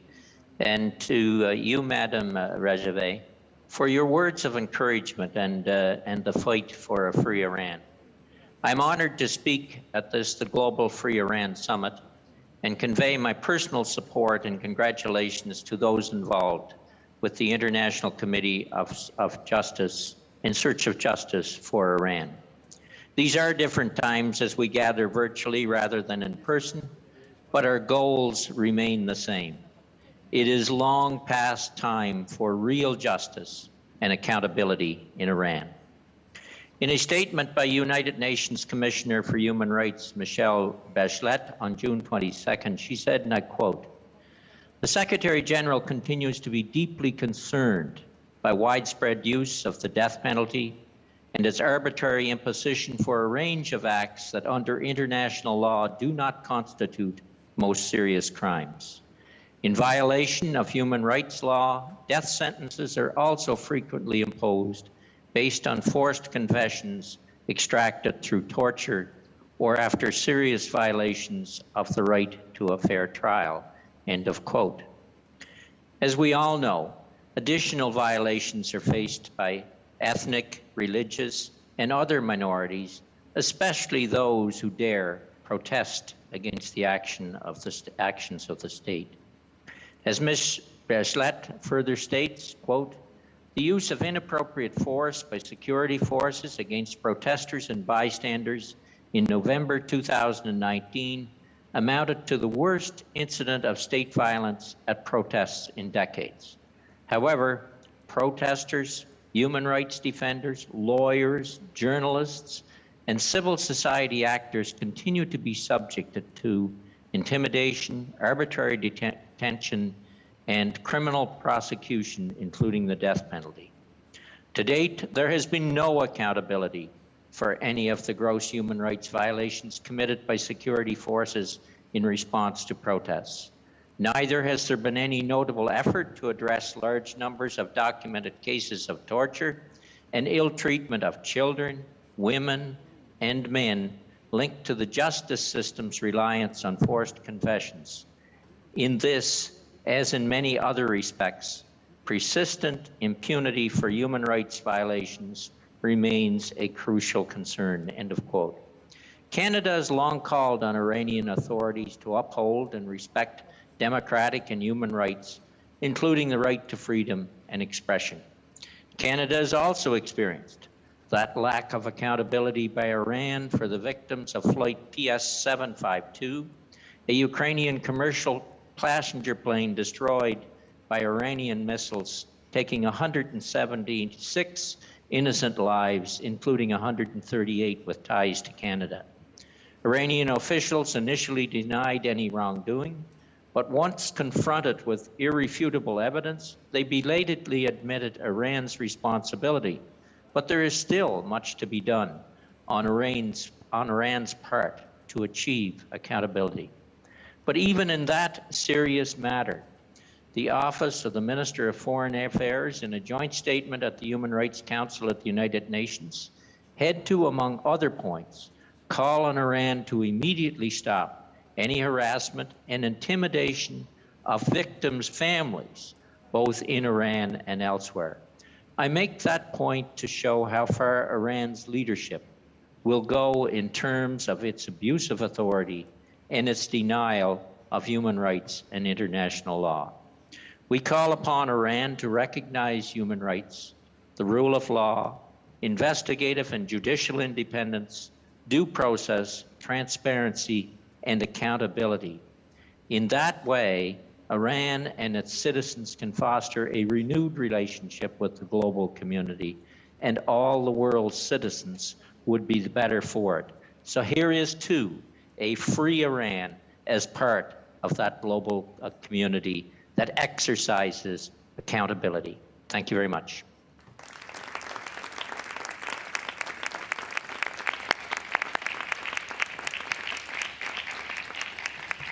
Once again, I'm very pleased to see you, Minister Jamberg, and thank for the presence of Minister Skiro, Minister Clement, and Minister Easter at this year's gathering.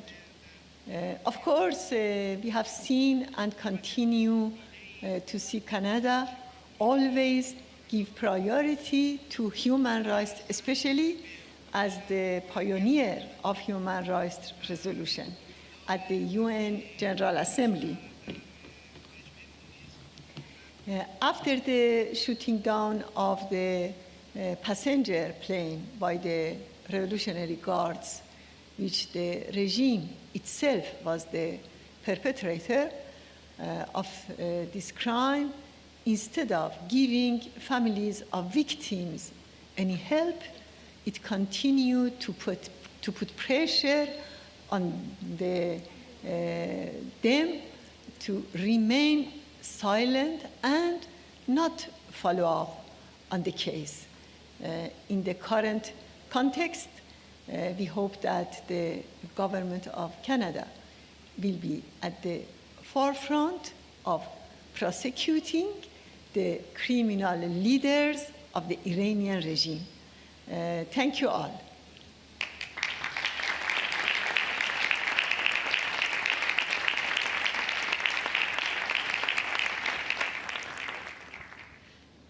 در اینجا مایلم به اطلاع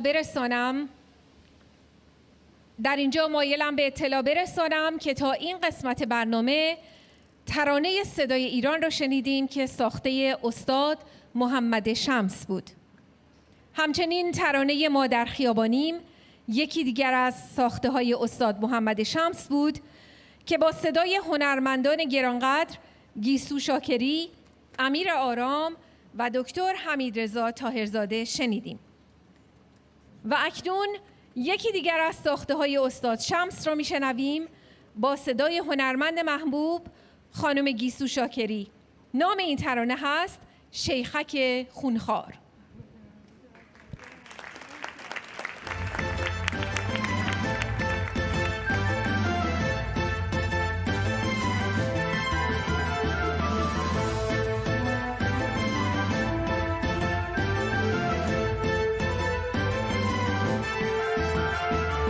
شیخک خونخوار زمان دزد دغل کار جهان دیو ستمکار تویی ظالم و منفور تویی ریشه هر درد تویی حلقه هر دار تویی بر ره ایران رها صد تا و دیوار تویی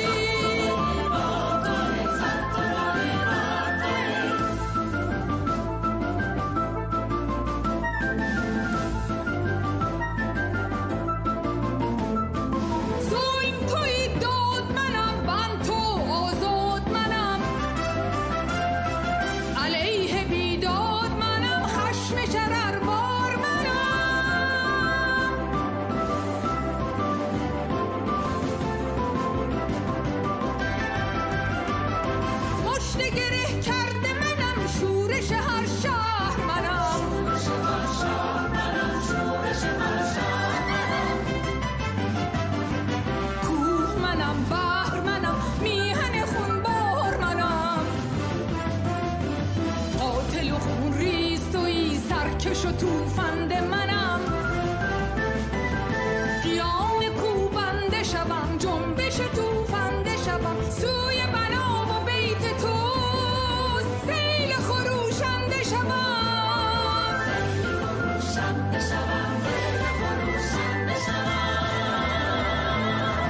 میهن غارت شده را خلق خیانت شده را برون کشم ز جنگ تو رها کنم رها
Hello, everybody. Dear Mariam, dear ladies and gentlemen, dear friends, allow me to start by congratulating the organizers with this important and special event, to express support for the Iranian people's desire for a democratic, secular, prosperous, and non-nuclear Republic of Iran, and to condemn violations of human rights and state-sponsored terrorism. From the beginning, I would like to align with the bipartisan resolution 118 sponsored by the majority members of the US Congress, announced on April 27th of this year. On the other side, Albania fully aligns with the EU, NATO, Council of Europe, and IAEA positions of the issues of democracy, human rights, international and nuclear security related to Iran. Well, Albania firmly believes and remains committed to the safeguard and promotion of the democratic principles and values.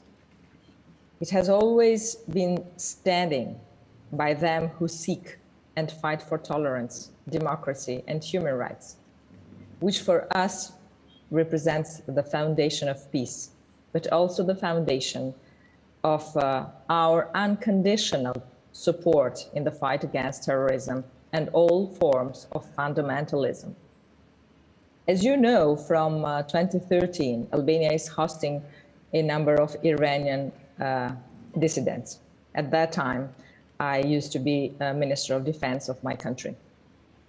Talking about their presence in our country, Albanian Prime Minister Rama clarified to reporters in Vienna, where he has to speak before the OSCE Permanent Council in his capacity as head of the organization, that this is a topic and an issue that it's not new to us in relations to Iran. We have taken an action that honors Albania in line with the Albanian tradition in the walk of a non-negotiable strategic alliance with the United States to welcome or open the doors to a group of people whose life is at risk or used to be at risk at that time. And as it is written in the agreement that we have made that they are in Albania as a result of a humanitarian, not political operation. We're very proud to have helped these people like we helped the Jews during the Second World War, with no interest of hiding agenda, but offering shelter when many others turned their backs on them. This is why we are how, and this is how we see it, always. On the other hand, the Albanian government and all the Albanian political spectrum has expressed dismay over the Iranian hostile and malicious stance and activities towards and within the territory of Albania. For 2 decades, Albania remains firm in its commitment alongside NATO, US, and other partner countries in the fight against international terrorism and any act that endangers world stability and peace. In several cases, the Albanian authorities have identified and prevent dangerous activities organized by members linked with the Iranian terrorist groups. So in December 2019, Iran's ambassador to Albania and one of more embassy diplomats were expelled from our country as persona non grata.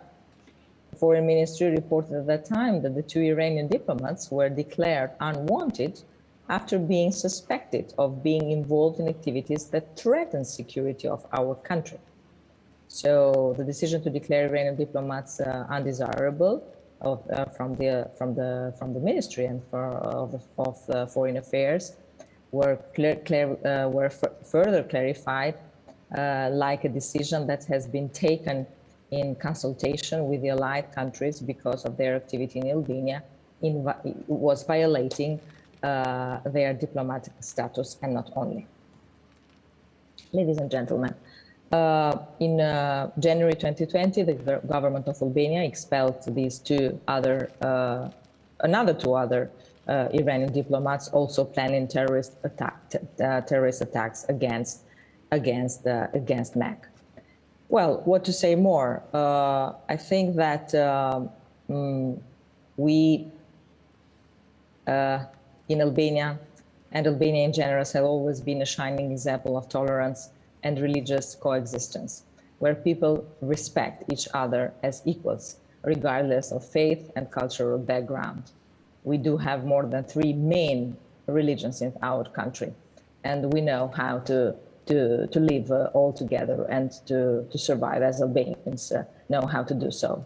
We strongly believe that strengthening and promoting these values is a concrete effort to protect our society and to preserve our social cohesion, but also to clarify, the difference between radicalism and extremism, which has nothing to do with religion.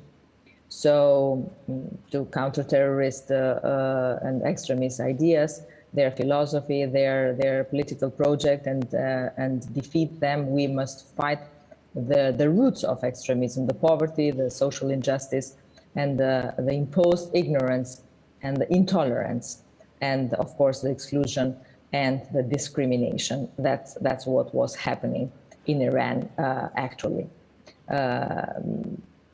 I think that furthermore, Albania's election for the first time as temporary member of the United Nations Security Council commits us to defending human rights and to the international rights as a country whose history has taught more than once that human rights and the international rights are the inevitable pillars of the platform that builds better societies and human rights protection without any discrimination. Definitely also promotes stronger cooperation among nations. So let's give to peace another chance, and we are all hazard. Thank you for your time.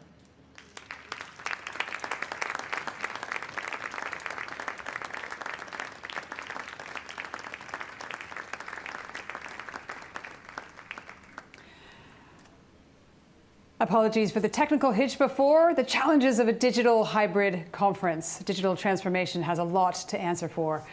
We heard there from Mimi Kodeli in Albania. She's the chair of the Foreign Committee of the Albanian Parliament and former Minister of Defense. And our next speaker has also been part of a host to the Ashraf community. Former leader of the Dutch Labour Party, he was also the special representative of the UN Secretary General in Iraq while the resistance was there. Please welcome Adrianus Melkirk.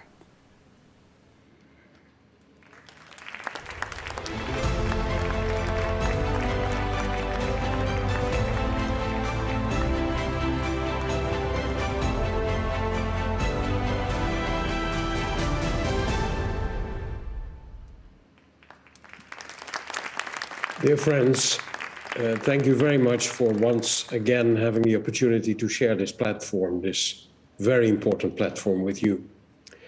More than 40 years have passed since the first call for justice after the mass killings in Iran in 1988. Last September, 7 special UN rapporteurs addressed the Iranian regime in a letter which was, according to UN procedures, made public after the addressee failed to respond. In their letter, the experts stated, I quote, "We note that as early as 1989, the UN Special Representative on Iran observed that the information emanating from various sources confirmed that politically motivated mass executions took place in the second quarter of 1988. We further note that in 2017, the Special Rapporteur on the situation of human rights in Iran recognized that overwhelming evidence shows that thousands of persons were summarily killed and called for a thorough and independent investigation into these events. We are extremely concerned that no such investigation has been conducted to date. End of quote. Let us know the facts that the respective responsibilities of the rapporteurs pertain to enforced or involuntary disappearances, extrajudicial, summary or arbitrary executions, rights to freedom of peaceful assembly and association, the promotion and protection of human rights and fundamental freedoms while countering terrorism, torture and other cruel, inhuman or degrading treatment or punishment, promotion of truth, justice, reparation and guarantees of non-recurrence, and to sum it all up, the situation of human rights in the Islamic Republic of Iran. With more than 40 years past and the indignation and impatience of the international community growing, I co-signed an open letter to the UN High Commissioner for Human Rights seeking a commission of inquiry into the crimes that took place in Iran in 1988. It has become even more urgent now that international humanitarian law will prevail and consequences be drawn, as in just a few weeks from now, Iran's presidency will change. I would like to echo the statement by Amnesty International Secretary General, and I quote, that Ebrahim Raisi has risen to the presidency instead of being investigated for the crimes against humanity of murder and forced disappearance and torture is a grim reminder that impunity reigns supreme in Iran.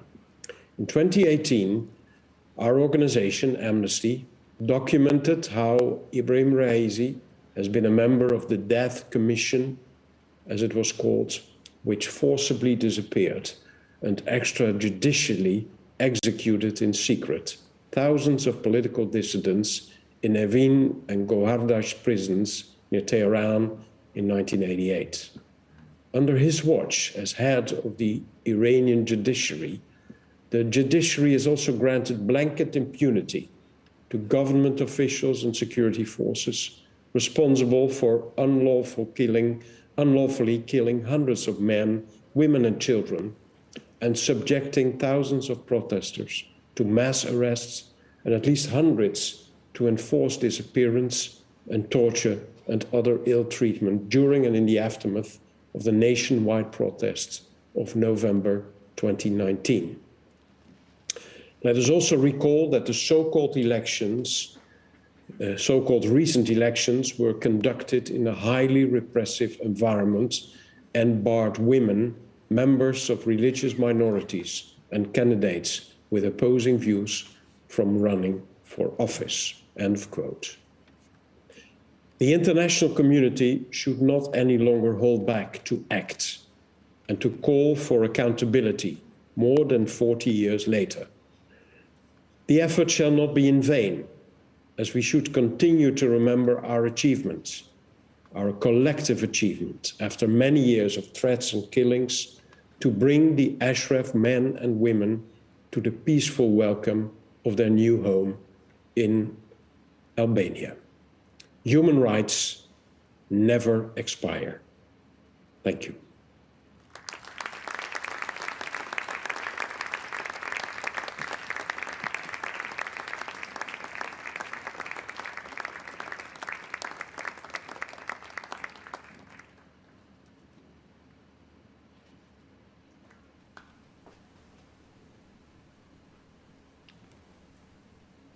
Adriana Smelkert.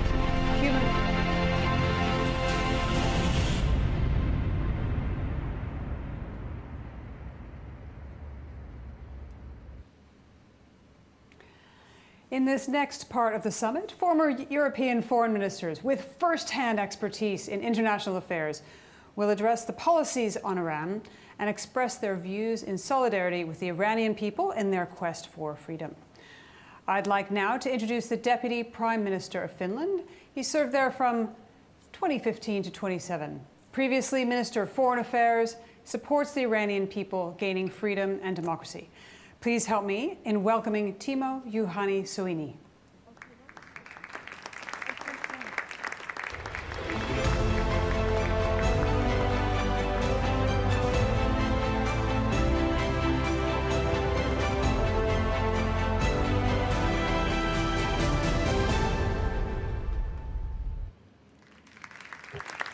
Good evening, everybody, and thank you very much for giving me an opportunity to present to you this evening. Ladies and gentlemen, democracy, human rights, and basic freedoms are the key pillars of the successful and humane society.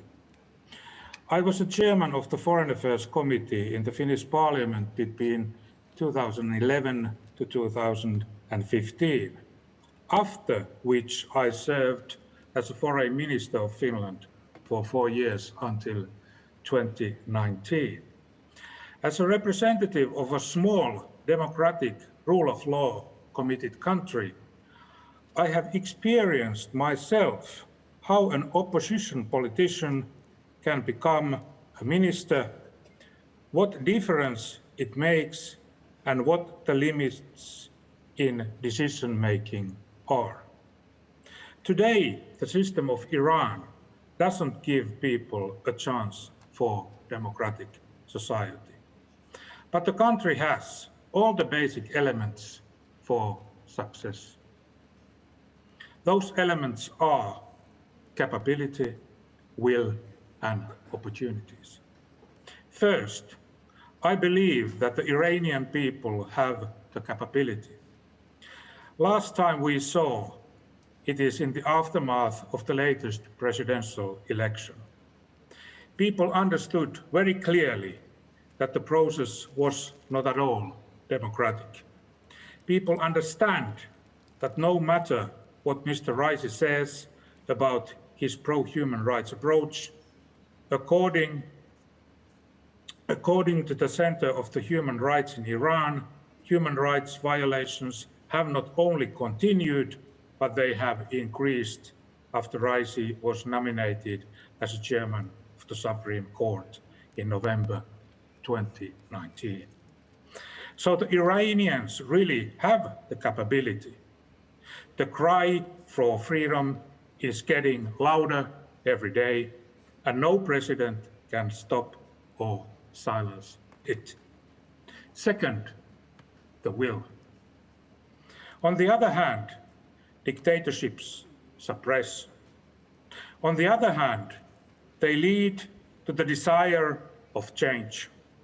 The question is, which one conquers the other? And how does people's justified desire for change evolve, and how it is channeled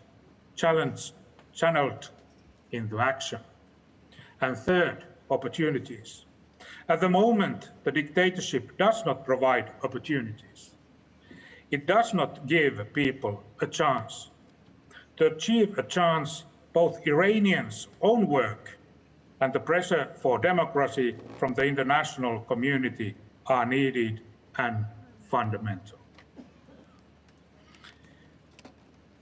In realpolitik, the situation is getting more and more complicated, so the dictators are clinging to each other. They fear all kinds of revolutions.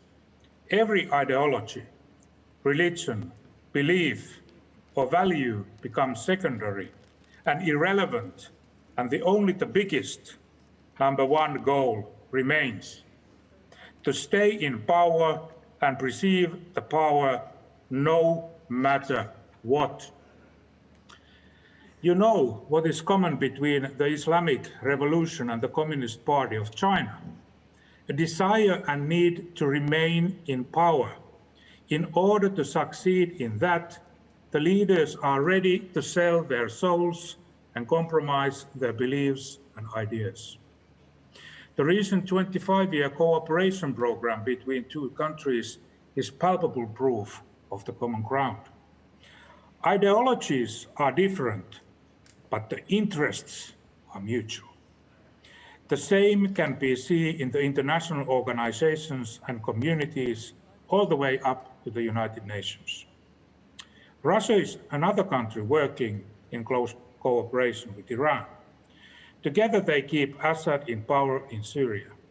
They have mutual interests and share the same kind of mentality, and in order to avoid official direct involvement in crises, they support proxy groups in different parts of the Middle East or wherever their shared interests are found.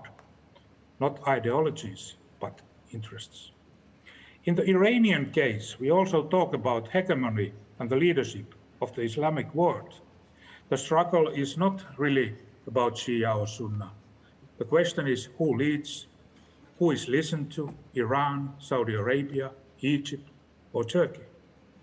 And when it comes to the West, the United States and Europe must adopt a common unified policy.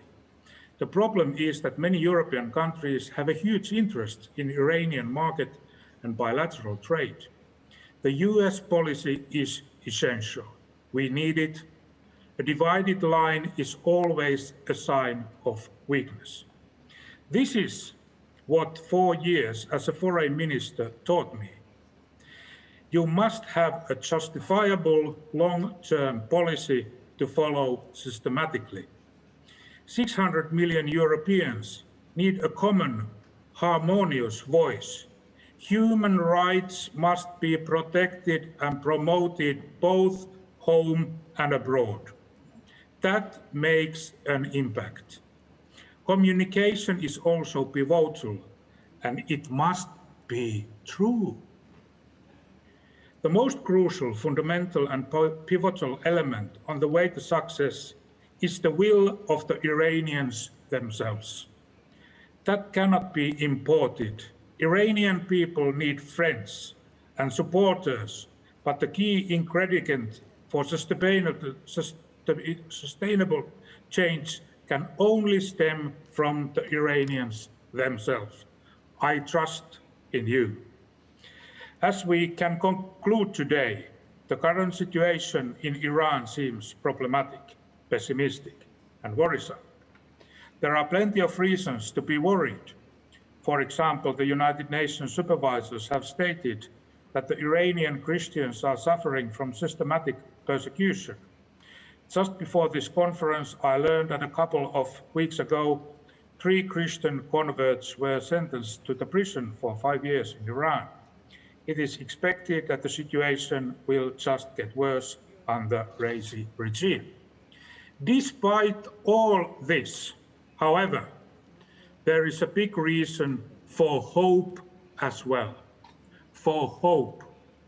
The Iranian people in the country and around the globe, we can see a growing desire for freedom, for change, and for a better future. I am really happy and honored to address this audience today. Here, the hope seems to become something more tangible. Thank you very much.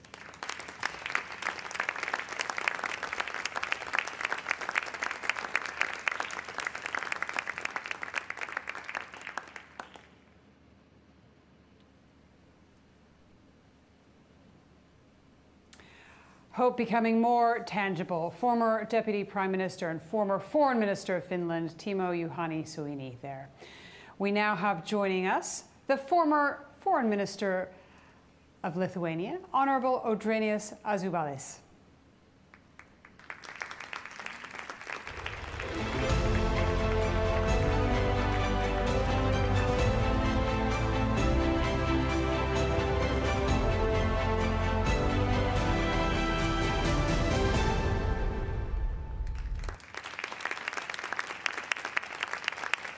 Good evening to everybody, esteemed colleagues, dear Iranian freedom fighters, especially those who are speaking from within the Iran. I know it needs a lot of courage and it's a huge risk. A lot have been said today about the situation in Iran, and I don't want to repeat about a person who has been appointed as a president and who was involved in a very serious crime against humanity.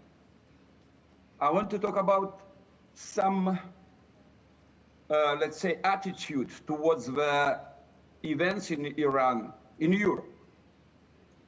Today we hear talks about the possibility that the United States sanctions are removed as a part of a revival of nuclear accord.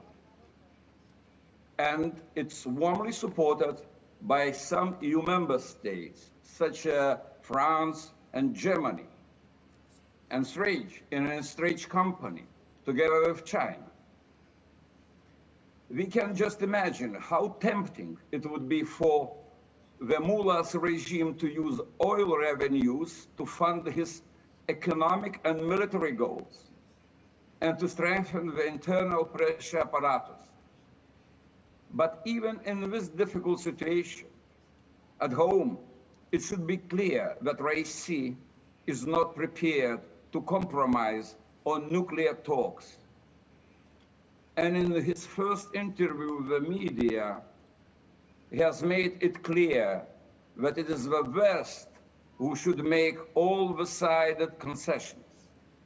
Nevertheless, the question remains, even if he did accept to compromise on issues like nuclear, ballistic missiles, destabilizing activities in the region, the question remains, should Europe turn its back to its democratic human rights principles and hold dialogue with a man who is a criminal against humanity?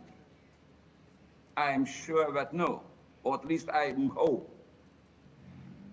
The EU has not sanctioned any Iranians for human rights violations since 2013, when an interim deal on Iran's nuclear program was reached, despite major abuses, such as those detailed in a United Nations report released this March. But the EU has several times condemned Tehran for the human rights violations, including the execution by hanging of dissidents, such as journalist Rohollah Zam last December. Just in April 2021, after 8 years of silence, the European Parliament voted to impose sanctions on Iran in the framework of the EU Global Human Rights Sanctions Regime, so-called EU Magnitsky Act, established by the Council of Ministers in December. The Council then decided to extend its restrictive measures responding to a serious human rights violations in Iran until 13th April 2022, adding 8 persons and 3 entities to the sanctions list in view of their role in the violent response to the November 2019 demonstrations in Iran. This modest list now comprises a total of 89 individuals and 4 entities. Dear colleagues, we cannot forget with whom we are dealing. Iran is, after China, the country that persecutes the opposition by using capital execution. They execute sportsmen, journalists, and even minors in large numbers. The case of Swedish Iranian national Ahmad Reza Jalali is just one more example of the regime's brutality. The EU Parliament last Wednesday passed a resolution demanded Jalali's immediate release, also urging the sanctions be imposed on Iranian regime officials for the imprisonment and executions of EU nationals. I'm personally glad that the EU Parliament called on the European Council, I'm quoting, to consider further targeted sanctions, including freezing the assets of the Iranian regime officials and entities involved in the arbitrary detention and sentencing to death of EU nationals, including in the event of Ahmad Reza Jalali's continued detention. either using the current EU human rights sanctions regime against Iran, or they use global human rights sanctions regime. End of quote. This is a very important, but it's not enough, as the resolution against the Iranian regime's human rights violation, unfortunately, is not binding. And here I just want to express my sincere support to the Slovenian Prime Minister Janša, later supported by Senator Lieberman. We have to push for President Raisi to be investigated by the International Court of Justice for crimes against humanity, including murder, forced disappearance, and torture. One might say that we as Europeans have no other choice but to talk with him, as we have no other interlocutor in Iran. But actually, there is an interlocutor in Iran to whom we can talk. If we stand on the side of Iranian people who have boycotted the recent presidential elections and do not want Raisi as their president, then we will see that Iran has a democratic alternative, the National Council of Resistance of Iran. Let us stand with them and the people of Iran, and let us force this theocratic dictatorship to understand that Europe will not turn a blind eye to the crimes committed by this regime, and particularly by Raisi. One might say that we Lithuanians are far away from Iran and could not understand Iranian people's wishes. Believe me, we do, because Lithuania just 30 years ago returned back its freedom from communist dictatorship, from the oppressions, from the tortures, from deportees. And we know what does it mean to live in bondage. Once again, I wish Iranian people all the best, and please know Lithuania always will stand with you in the same way as we now today standing with the democratic Belarusian opposition, as we stand today with the Russian democratic opposition. Thank you for your kind attention.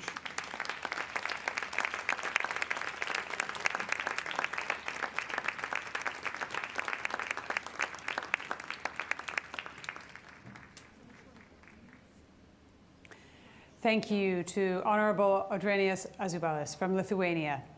Next, I'd like to give a warm welcome to the former Minister of Foreign Affairs of Slovakia, presidential candidate and member of the European Parliament from 2009 to 2019, Honorable Eduard Kukan.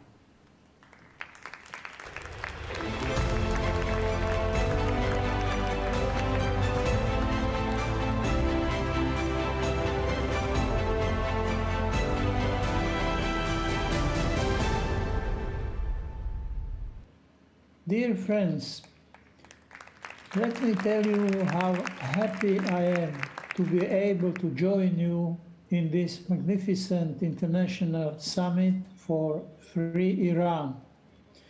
I have been many years in politics, be it in my own country, Slovakia, when I was Minister of Foreign Affairs for 10 years, and later in the European Parliament in Brussels, where I also was deputy for 10 years. My acquaintance and friendship with the representatives of the opposition PMOI representatives in Brussels is something I am really proud of. I'm very well aware of their commitment and fight for the freedom in Iran. I participated in many meetings of the Friends of Iran, and I have met your leader, Madame Maryam Rajavi, for several times. And from my own experience, I know that there are many European politicians who are supporting Madame Rajavi and the movement she leads. Now we are having this online summit after the election, so-called elections in Iran. And these so-called elections brought new president to Iran, Ebrahim Raisi. But we know that he was the personal pick of the Supreme Leader Ayatollah Ali Khamenei to become president. So now we are facing Iran with the president Ebrahim Raisi. It means that the game of soft line, hard line is over. No more deceiving of the public, no more fooling of the international community. The European Union has to face this new situation in a strong way. We cannot close our eyes over the violations which this theocratic regime in Iran does. Its repression of women and its crushing the opposition. The situation cannot go back to normal as long as the Iranian regime is doing this. And it should be clear for the European Union, for the European Union High Representative for the Foreign Policy, Mr. Joseph Borrell, that it's not possible to behave in a normal way as long as the situation in Iran prevails. I think that there is a situation in Iran which calls for the new uprising. I think that people of Iran have enough. They deserve much, much better than they had for the over 40 years of this regime. So let me finish by saying that I urge all Iranians to support Madame Rajavi for this just fight. And we, the Europeans, it is our duty to support this movement in Iran to bring the democratic, normal life for the population of Iran. So I wish you all the best in that fight. Thank you.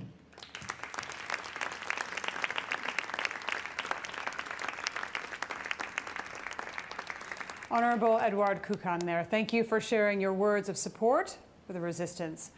I am now honored to introduce Ms. Anna Bonfrisco from Italy. She is a member of the Foreign Affairs Committee of the European Parliament.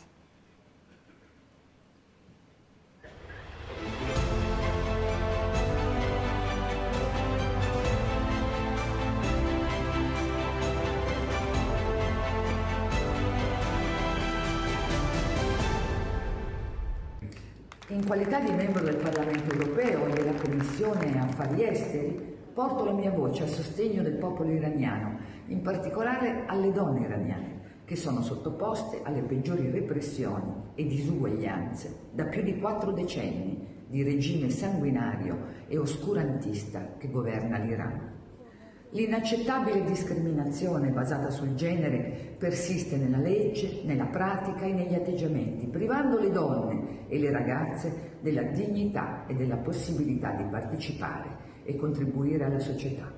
Nonostante questo riescono a svolgere un ruolo fondamentale nel boicottare il regime, come ad esempio le coraggiose donne iraniane e le madri dei manifestanti uccisi nel novembre del 2019. Ma il timore è che queste sofferenze potranno solo che peggiorare dopo la nomina di Ebrahim Raisi, che ci consegnerà un regime ancora più brutale, crudele e sanguinario in Iran.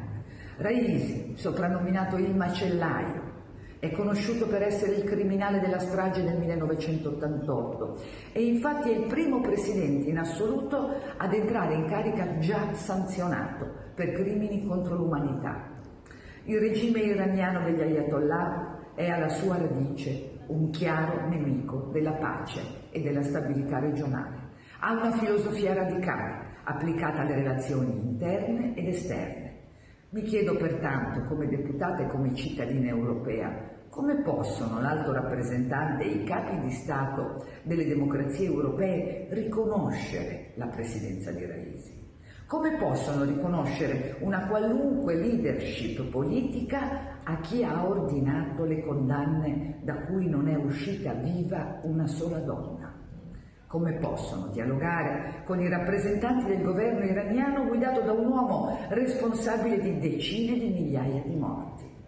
E, special modo, cosa resta di parlare con un simile regime e i suoi rappresentanti? Come Unione Europea dobbiamo essere risoluti e senza paure nelle varie negoziazioni o chiusure. Ritengo che l'impegno di un parlamentare europeo debba essere rivolto alla solidarietà con il popolo e la resistenza iraniana per la libertà e la democrazia. È necessario porre fine all'impunità del regime e sanzionare Raisi per gravi violazioni dei diritti umani e crimini contro l'umanità, perché garantirgli un maggior benessere e risorse nei prossimi anni significherebbe vederlo impiegato per esportare diverse forme di violenza e di terrorismo. Vorrei rassicurare la signora Rajavi, leader della resistenza iraniana, e tutte le madri i cui figli sono stati loro ingiustamente portati via troppo presto, che io sono con voi e potete contare sul mio sostegno e impegno per la vostra richiesta di un Iran libero e democratico.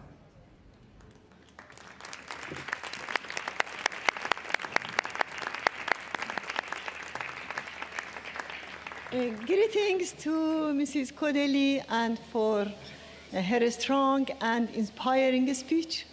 I also thank Minister Kokan, Minister Suini, Minister Azobali, and Ms. Admelkert and Mrs. Bonferiso.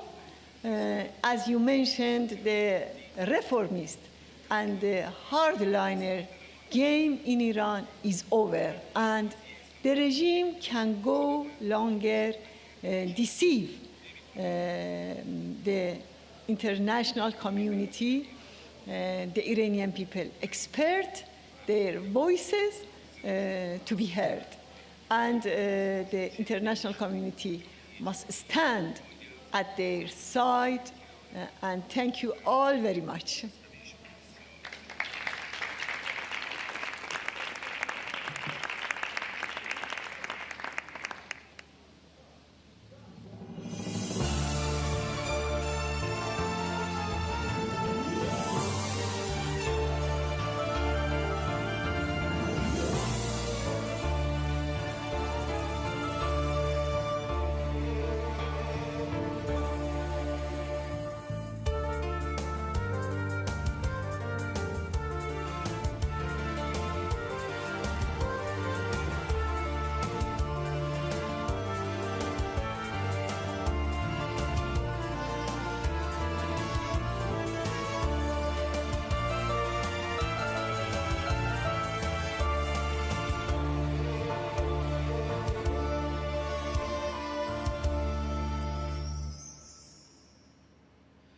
از بس که توی کنج قفس موندیم و موندیم پرواز یادمون رفت پرواز یادمون رفت از بس که سرودی به حقیقت نسرودی آواز یادمون رفت آواز یادمون رفت از بس که توی خاطره ها رفتیم و امروز یادمون رفت فردا یادمون رفت از بس که توی دخمه تاریک نشستیم خورشید یادمون رفت خورشید یادمون رفت یاران یاران یاران یاران باید که از این دخمه تاریک به درآییم باید که از این کنج قفس پر بگشاییم برخیز بستیز با خست درآویز از مرگ نپرهیز بشکن قفس تو بشکن و بازریز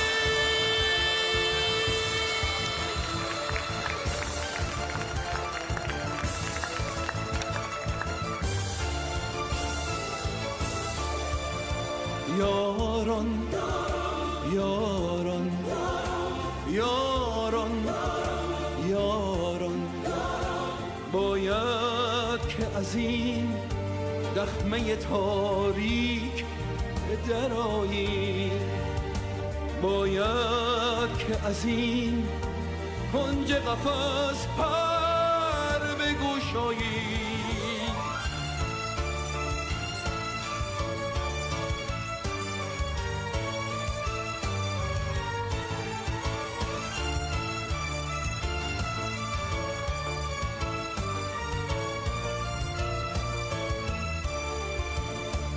برخیز تا خانه به منزل گه خورشید گزینی بر کنگره عرش نشینی گلهای امید از چمن مه بچینیم گلهای امید از چمن مه بچینیم از چمن مهر بچینیم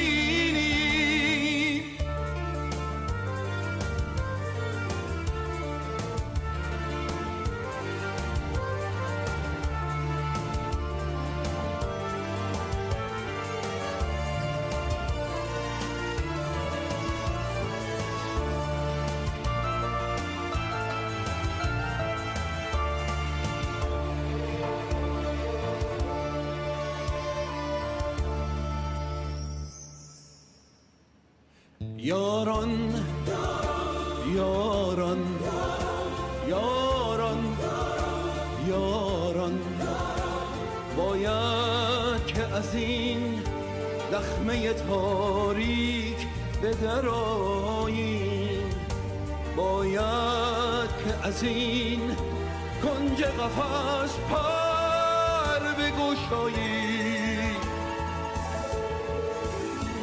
برخیز بستیز با خست درآویز از مرگ نپرهیز بشکن قفس و بشکن و بازریز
We continue now with our tour of European voices. Now, please help me welcome the former Minister of Defense and former Deputy Prime Minister of the Czech Republic, Alexandra Vondra.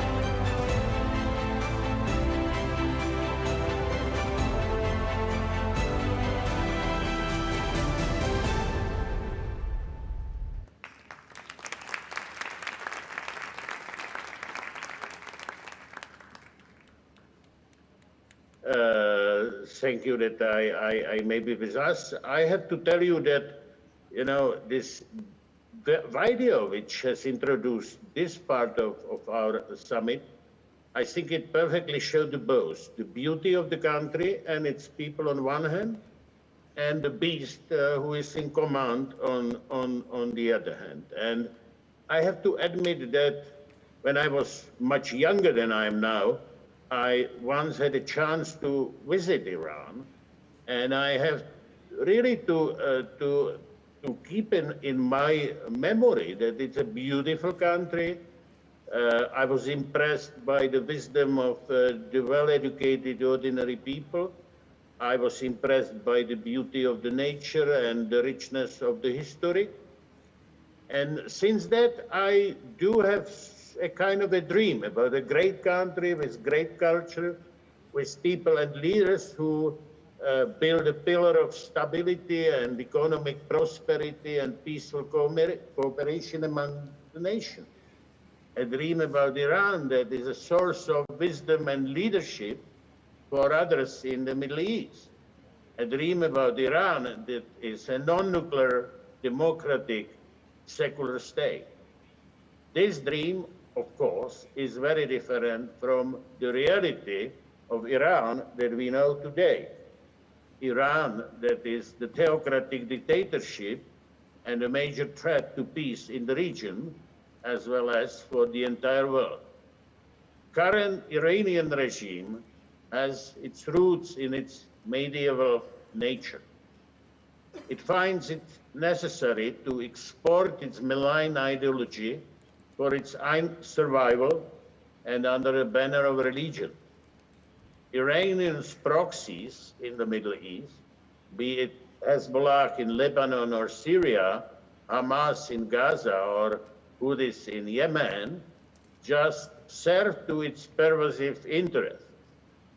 Where the proxies have not been able to take the roots, Iran has engaged in subversive activities via the Revolutionary Guards to undermine its rivals and enhance its influence.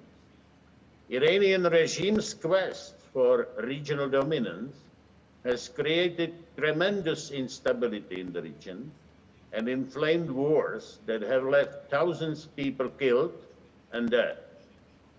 In Iran, everything is decided by Khamenei, the supreme leader, no matter who the president is. Therefore, as has been said already, the moderate versus hardliner has been a game to fool the West and buy more time for regime survival. Now that Khamenei is extremely weakened and frightened by a society that is like a powder keg, he has no other choice than to bring up Ebrahim Raisi, his most hardline man, and the internationally recognized murderer. Therefore, in the West, we must finally change our policy. The EU has spent too much time trying to appease Iran and its regime. We clearly see that this policy had not brought any positive results. JCPOA agreement serves just the regime to find a hidden road to build its bomb.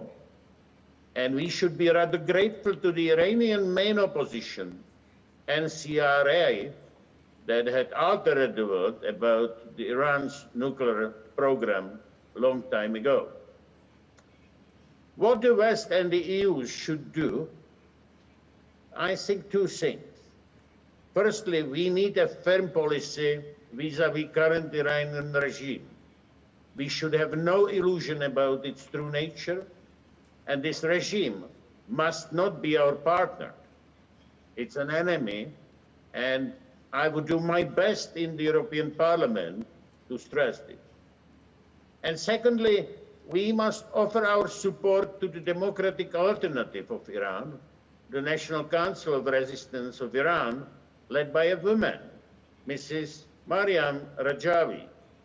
She had a plan for the future of Iran, and I've read the plan, and I strongly believe that this is the plan, if realized, that can make this dream about Iran finally a reality.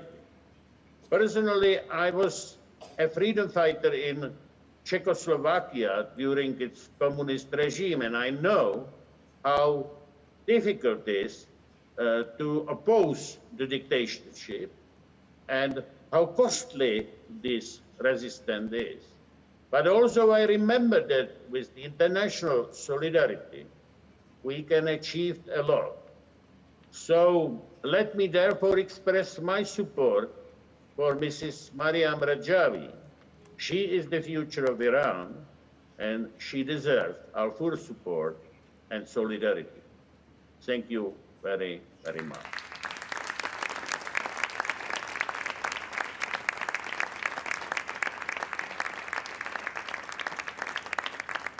Sir Wurenda, thank you for your participation. Thank you very much.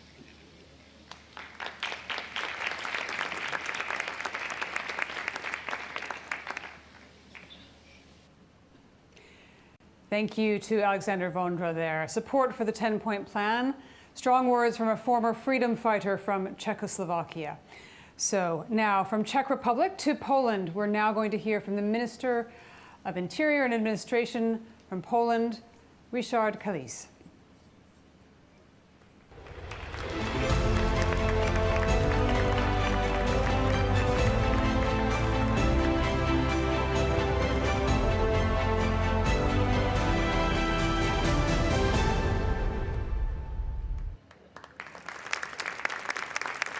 Madam Maryam Rajavi, I agree you are future for free Iran.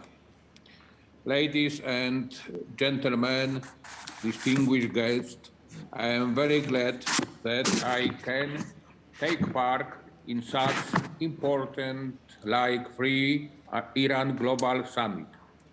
For every country, human rights should be most important value. Over the past few decades, religion's dictatorship has destroyed Iran and brought war and terrorism in Middle East. While the Iranian youth are desperately needed to flourish the country's economy, they are in jail because they demand their basic human rights. Therefore, it is time for the international community to stand in solidarity with the Iranian people who are calling for freedom and democracy in order to rebuild their country and life in prosperity. The international community, and especially European Union, cannot remain silent in the face of such outrageous treatment of human rights defenders in Iran.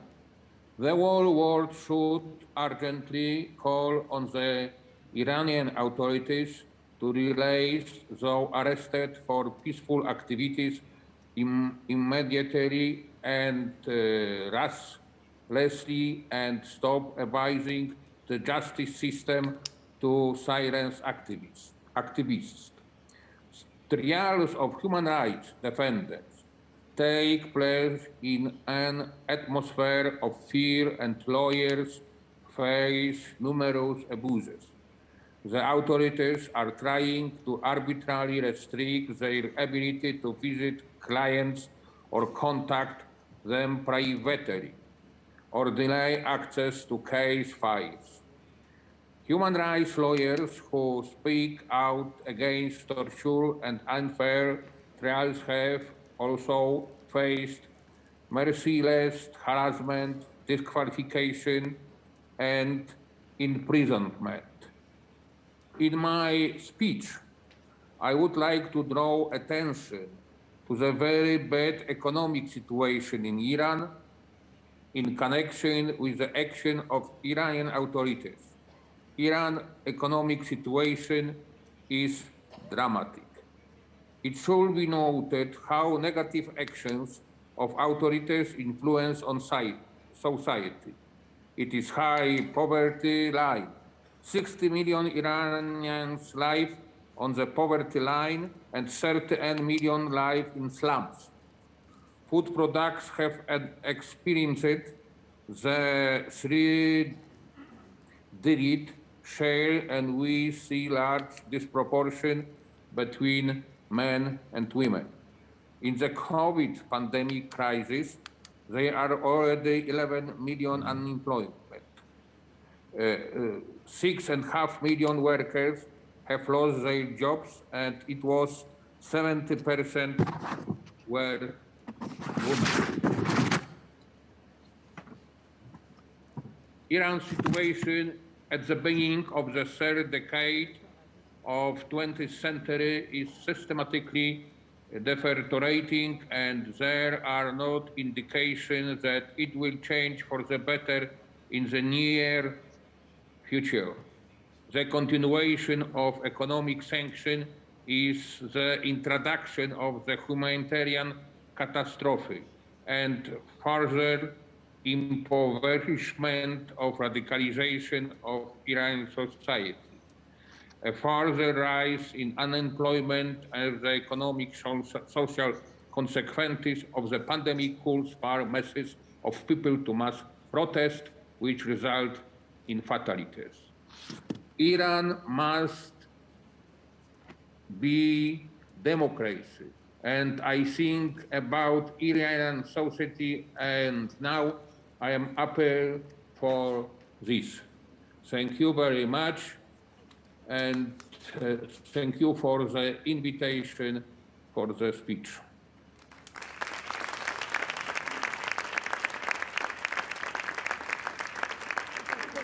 Mr. Minister Khamenei, thank you for your participation.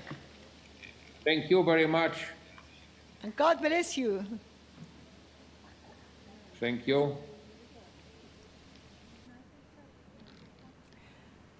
Thank you to Richard Khalees there. We are now going to hear from Lord Bellingham, Parliamentary Under-Secretary for State for Africa at the Foreign and Commonwealth Office. He's also former Parliamentary Under-Secretary of State for Overseas Territories, United Nations and Climate Change. Lord Henry Bellingham, the floor is yours.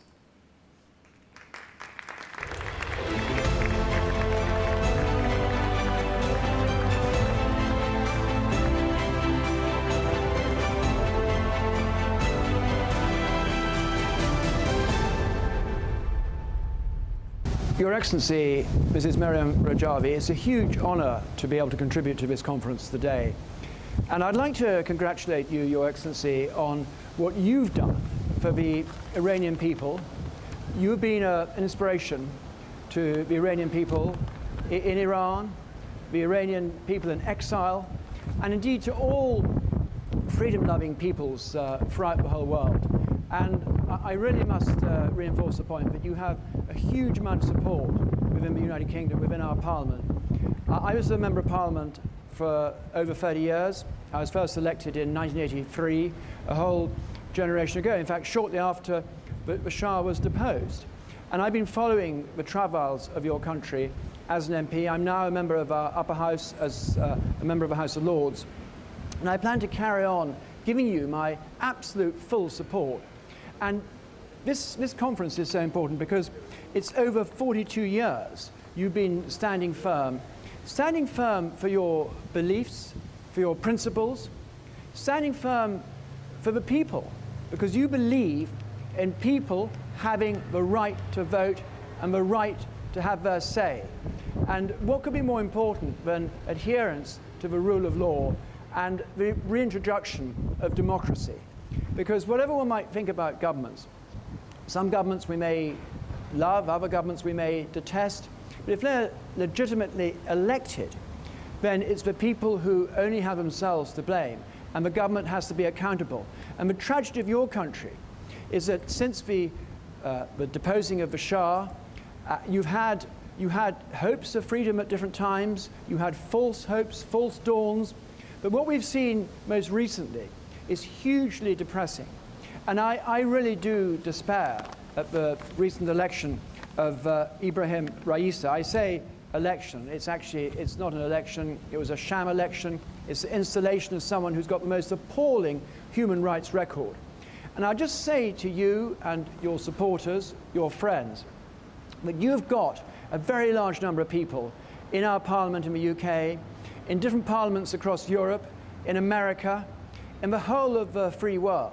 You've got people who are absolutely right behind you, Your Excellency. We want you to succeed. We want your movement to succeed. We want democracy. We actually want your people to have a say in how their country is run. And we want Iran to be restored to the family of nations. Yes, Iran, of course, is a member of the UN. Iran has diplomatic relations with nearly all countries. And we have those relations. We are carrying on that contact, that formal contact with the Iranian government, because we actually feel we should not desert the Iranian people. But please don't in any way interpret that as support for the regime, which all of the free-loving, democracy-loving parliamentarians in our parliament, in this country, we despise that government because we know that government has no legitimacy. So my message to you is very simple.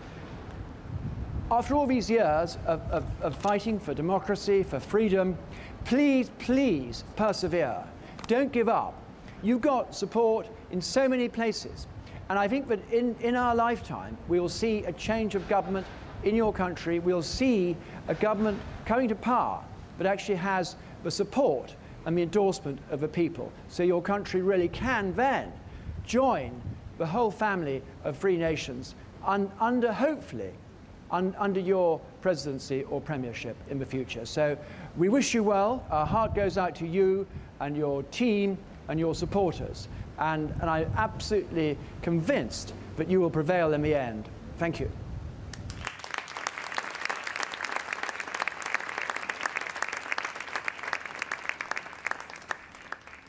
Thank you to Lord Bellingham, former MP and member now of the House of Lords in the UK, speaking about the power of standing firm for your beliefs, for democracy and for freedom.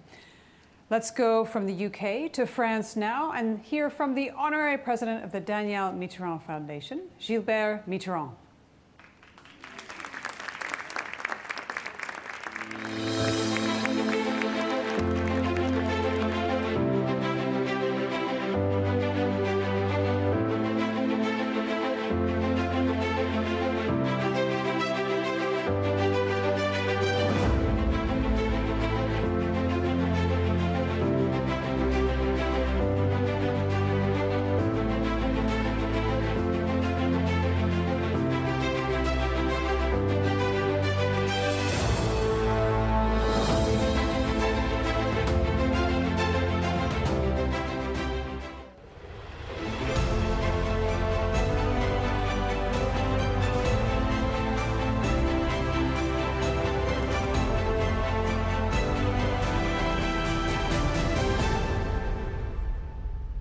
Bonjour à tous les amis dans le monde rassemblés dans le même combat pour l'avènement d'un Iran libre et démocratique.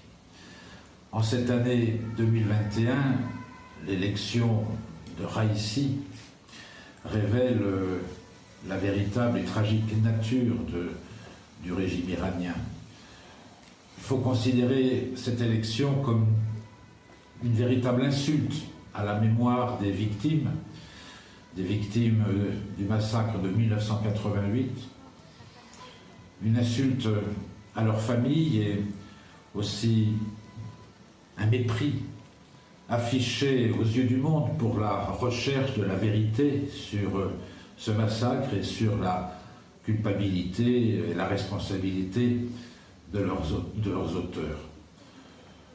Je pense que c'est dans ce combat, chère Mariam, que vos pas et ceux de Daniel Mitterrand se sont rencontrés sur ce chemin qui se poursuit dans la fidélité et l'affection encore aujourd'hui.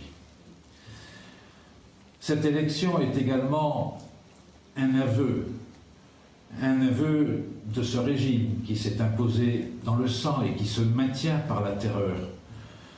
Un aveu qu'il n'a pas d'autre issue que de recourir au bourreau, celui de 1988, pour nier le crime et les échecs de ce régime.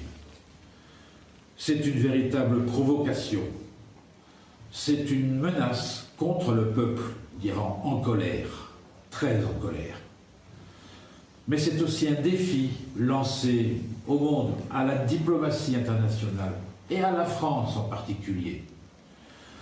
C'est un défi qui est une mise devant le fait accompli par les autorités iraniennes pour qui toute éventuelle négociation interdira la question des droits de l'homme et du terrorisme d'État qui pourtant a été reconnu et condamné par le tribunal d'Anvers il y a quelques mois à la suite d'un rassemblement et d'un attentat déjoué à Villepinte.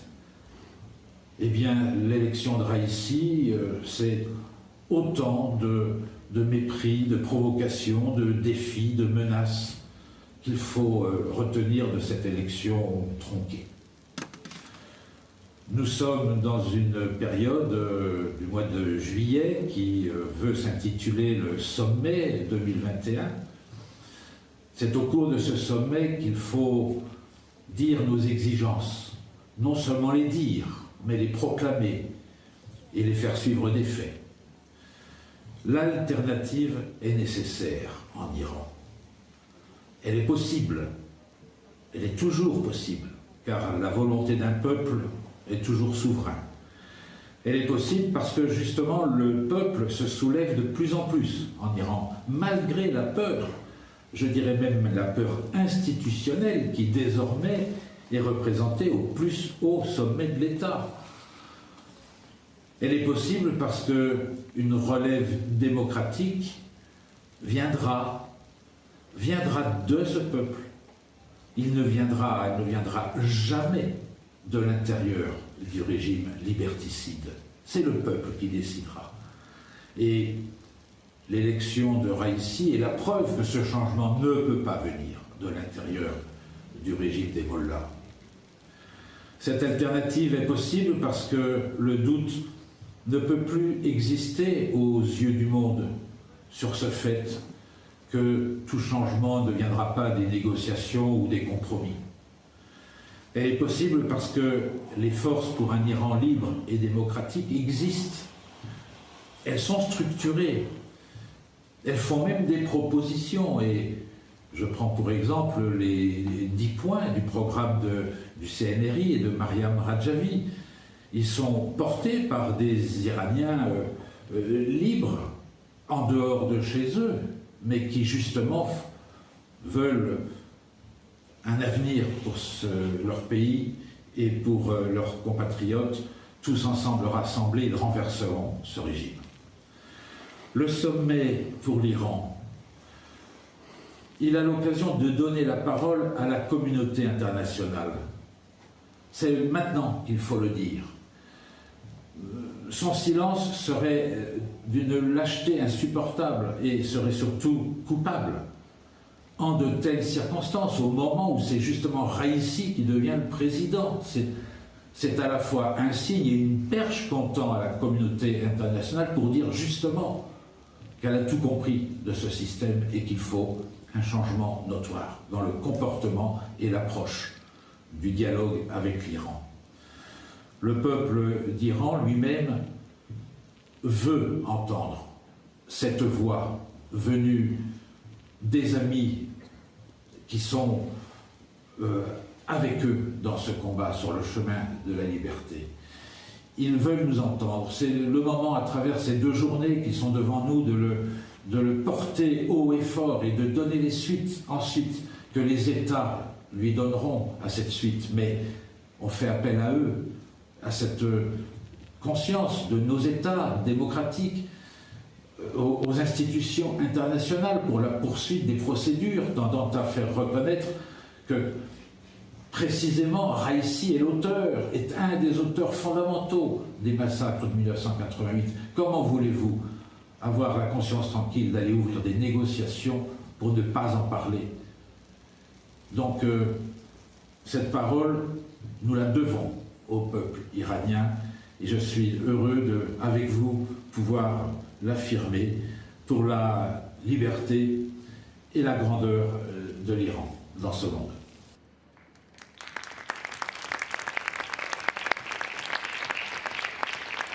Avec tous mes remerciements, cher Gilbert Mitterrand, merci pour votre message. Votre amitié est toujours précieuse. Je voudrais aussi rendre hommage à notre cher Daniel Mitterrand, dont on approche du 10e anniversaire de sa mort. Une grande dame, un grand soutien de notre mouvement en France. Elle nous a défendus avec courage contre l'injustice en 2003. Il n'a jamais accepté l'étiquette de terrorisme contre la résistance iranienne. Elle a toujours dénoncé la politique de complaisance avec les mullahs. Avec son courage, elle était combattante et généreuse, sensible aux valeurs humaines, avec beaucoup de gentillesse. Elle révoltait toujours contre l'injustice afin d'établir la justice partout dans le monde. Elle est symbole de liberté, égalité et fraternité et les valeurs de la France. On ne va jamais oublier Daniel et nous sommes heureux de garder avec vous les mêmes valeurs que vous représentez et de continuer ce chemin. Merci beaucoup.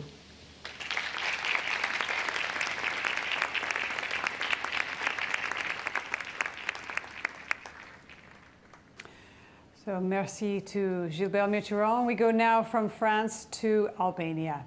Please welcome the Foreign Minister of Foreign Affairs of Albania, Triton Shehu.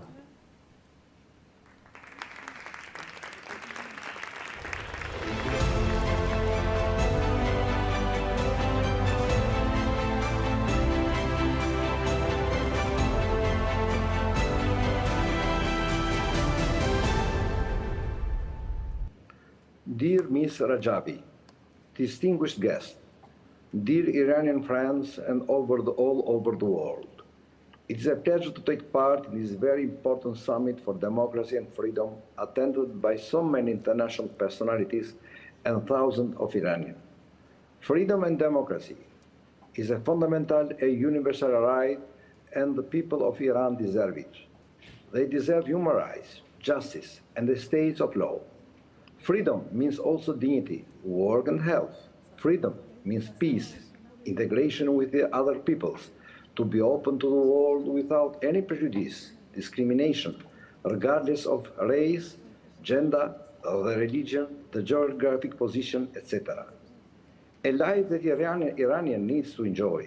They suffer from the misuse of religion, from oppression of the people, poverty, corruption of the government, and many more. So I fully understand why they want democracy, because the democracy, it is fundamental for the development, for the stability, for the country, and also for the so complicated Middle East region. So it is necessary to avoid the extremism, the fundamentalist mentality, organization, institutions, and state. Fundamentalism not only deform the democracy, but do more.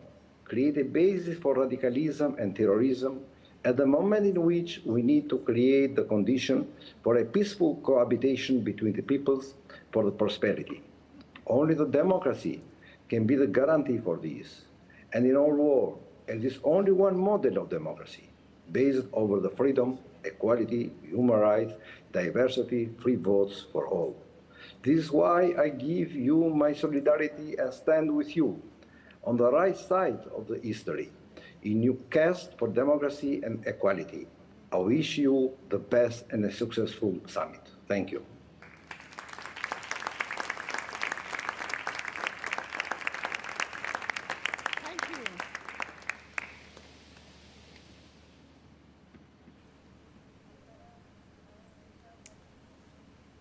Thank you very much to Honorable Mr. Shehu. So we will now go to France. Delighted to now introduce to you Corinne Lepage. She is the former Minister for the Environment from France.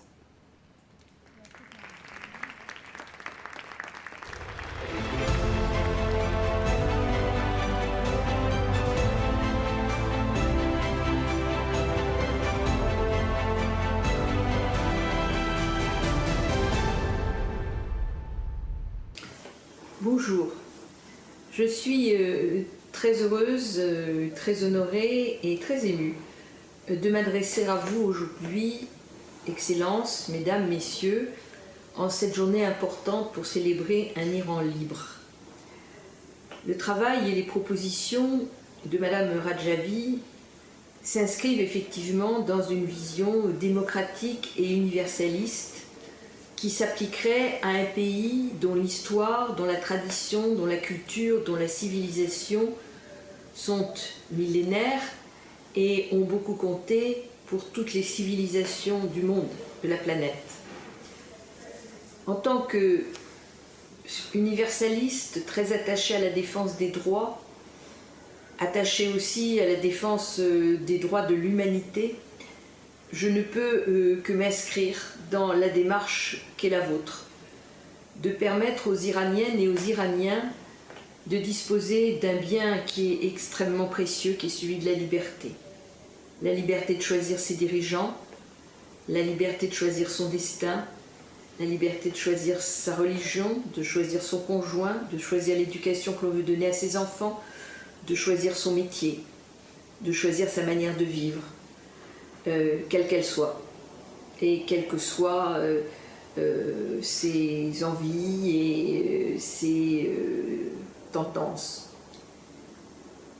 C'est des choses qui aujourd'hui sont très difficiles, je crois. En Iran, je dis je crois tout simplement parce que je n'y suis pas allée et que je suis quelqu'un qui aime bien parler de ce qu'il a vu. Je n'ai pas vu, si ce n'est par les images, par les films, la situation en Iran, mais pour m'y intéresser, je sais combien les défenseurs de la liberté y sont persécutés, combien les femmes sont dans des positions asservies, et la difficulté, la rigueur du régime qui est imposé maintenant depuis une quarantaine d'années au peuple iranien.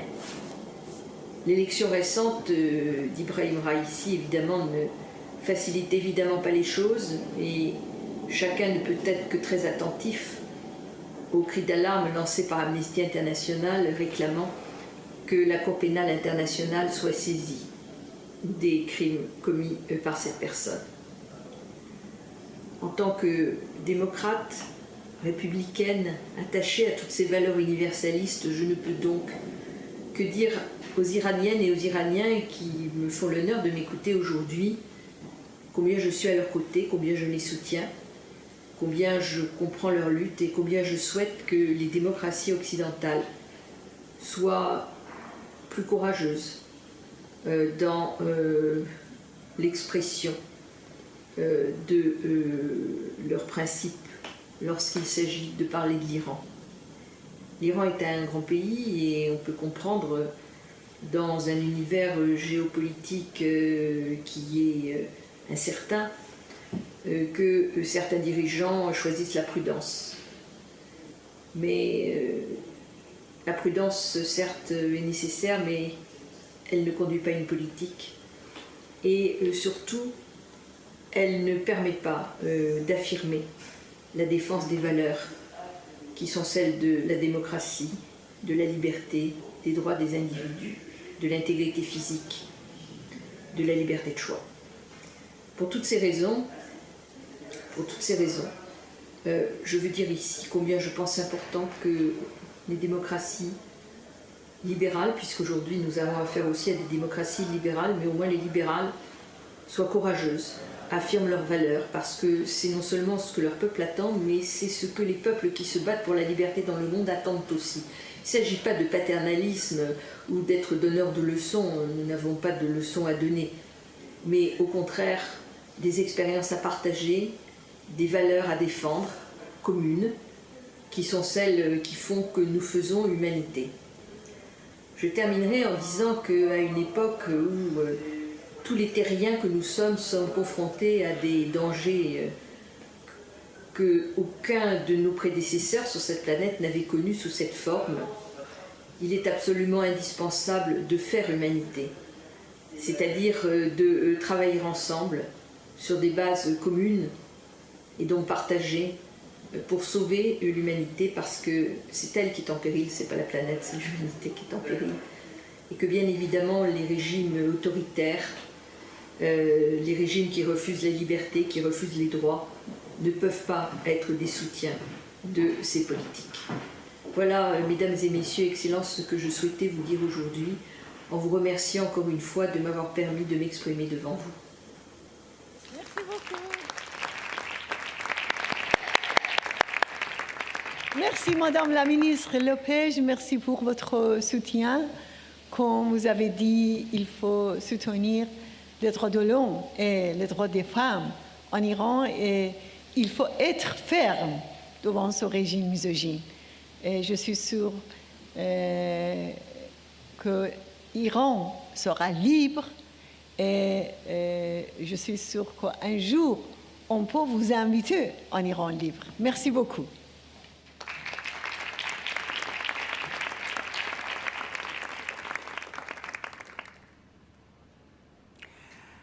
Merci to Corinne Lepage. We head west now to Ireland to hear from the former Minister of State for European Affairs, Lucinda Creighton.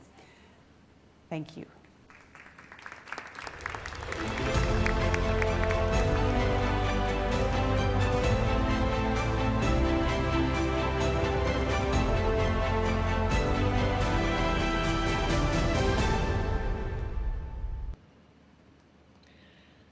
Let me start by thanking you for the invitation to speak at this very timely and significant event.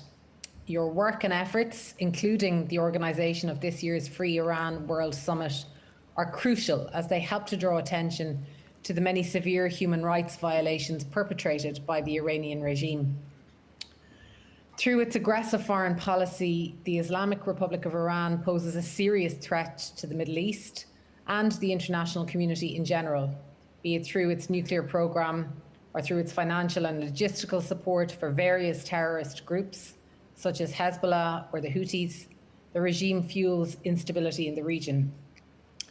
On the domestic front, the Iranian regime, which is dominated by ultra-conservative Islamic clergy, has totalitarian control over all sectors of society and is guilty of countless human rights violations. Against this background, I was extremely disappointed to see the result of the recent presidential election, which saw the victory of Ebrahim Raisi. For me, the undemocratic process and the election result are a clear sign, were it needed, that the ruling elite in Iran is primarily interested in perpetuating its own power, which happens at the expense of the Iranian population, a population that desperately seeks more freedoms and an end to tyranny. The regime is currently facing one of the most critical periods since it came to power. The country faces heavy international sanctions, while the economy is weakened, and more people in Iran express their dissatisfaction with the theocratic regime that is in place. The situation for ordinary Iranians is simply dire. Since 2018, the country has experienced nationwide uprisings and protests. And as we know, more than 75% of Iranians are forced to survive on average incomes which are below the international poverty line. If we look over the last 20 years, anti-democratic practices and the persecution of the Iranian people are nothing new. Over the years, mass demonstrations by supporters of the reformers, including the Green Revolution, were brutally crushed by the Iranian leadership. The turnout of the Iranian population in the most recent election, which was below 50%, a historical low point, shows that the public is losing faith. The result unmistakably shows a profound alienation between the leadership and large parts of the population. The Iranian people want economic well-being. They want to live in a country that can maintain a good relationship with other nations. The course of the Iranian government has offered them the exact opposite of this, as its ideology, corruption, and mismanagement has plunged the country into what is now an existential crisis. Of course, free and fair elections have never existed since the foundation of the Islamic Republic, but the recent election saw a gross abuse of the system as Raisi was designated as the next president. All serious candidates had previously been eliminated by the Guardian Council. Similar deplorable tactics were deployed during last year's parliamentary elections. Mr. Raisi functions as a guarantor of the regime's survival. That is the purpose. He will help to further transform the Islamic Republic into a totalitarian system in which the hardliners dominate and continue to hold the levers of power. He made himself a name for himself by focusing on anti-corruption and populism. But of course, if we look at his background, he is simply an old figure of the regime. And more than this, he has been intimately involved in the brutal practices of the regime over the years. He was instrumental in the officially denied mass executions of opponents of the regime at the end of the 1980s, as well as in the suppression of the protests in 2009. And as head of the judiciary, he was also involved in the persecution of dissidents until very recently. And as things stand, his election will most likely coincide with an aggravation or exacerbation of human rights abuses, including the little freedoms Iranians and especially women had to date. So therefore, I fully understand and I absolutely share the various concerns that have emerged within the international community after the designation of Raisi. His selection represents a further obstacle to the normalization of relations with Iran. His elevation will exacerbate domestic and regional problems since Iran is involved in one way or another throughout the Middle East in advancing ballistic missile programs, human rights abuses, and of course, supporting and financing terrorist and extremist activity. Overall, his designation has sent a clear signal to the world, which is not a positive one, neither for the Iranian people themselves, who struggle for more rights and freedoms, which are continuously denied, nor for the international community that seeks to normalize its relationship with Iran.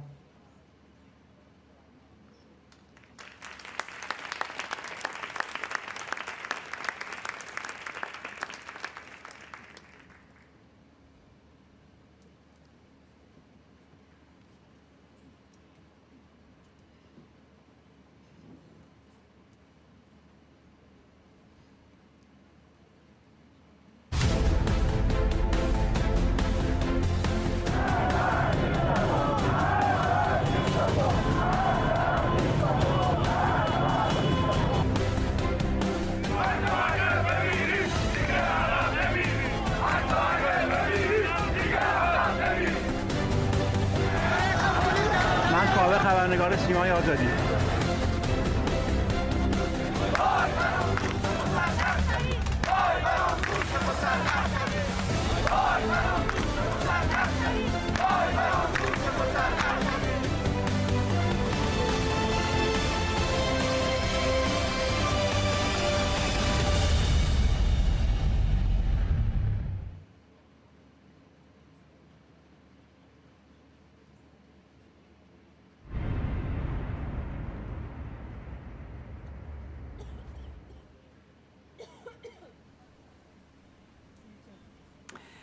So our next section is allocated to the discussion about disinformation spread by the Iranian regime, which for many years the West has relied upon to form its policy on Iran, or used as a pretext to cover up its policy of appeasement. So our next speaker is France's former Minister of Human Rights. She's a longtime supporter of the Iranian resistance and fights for the rights of the Iranian people. Please welcome Rama Yad.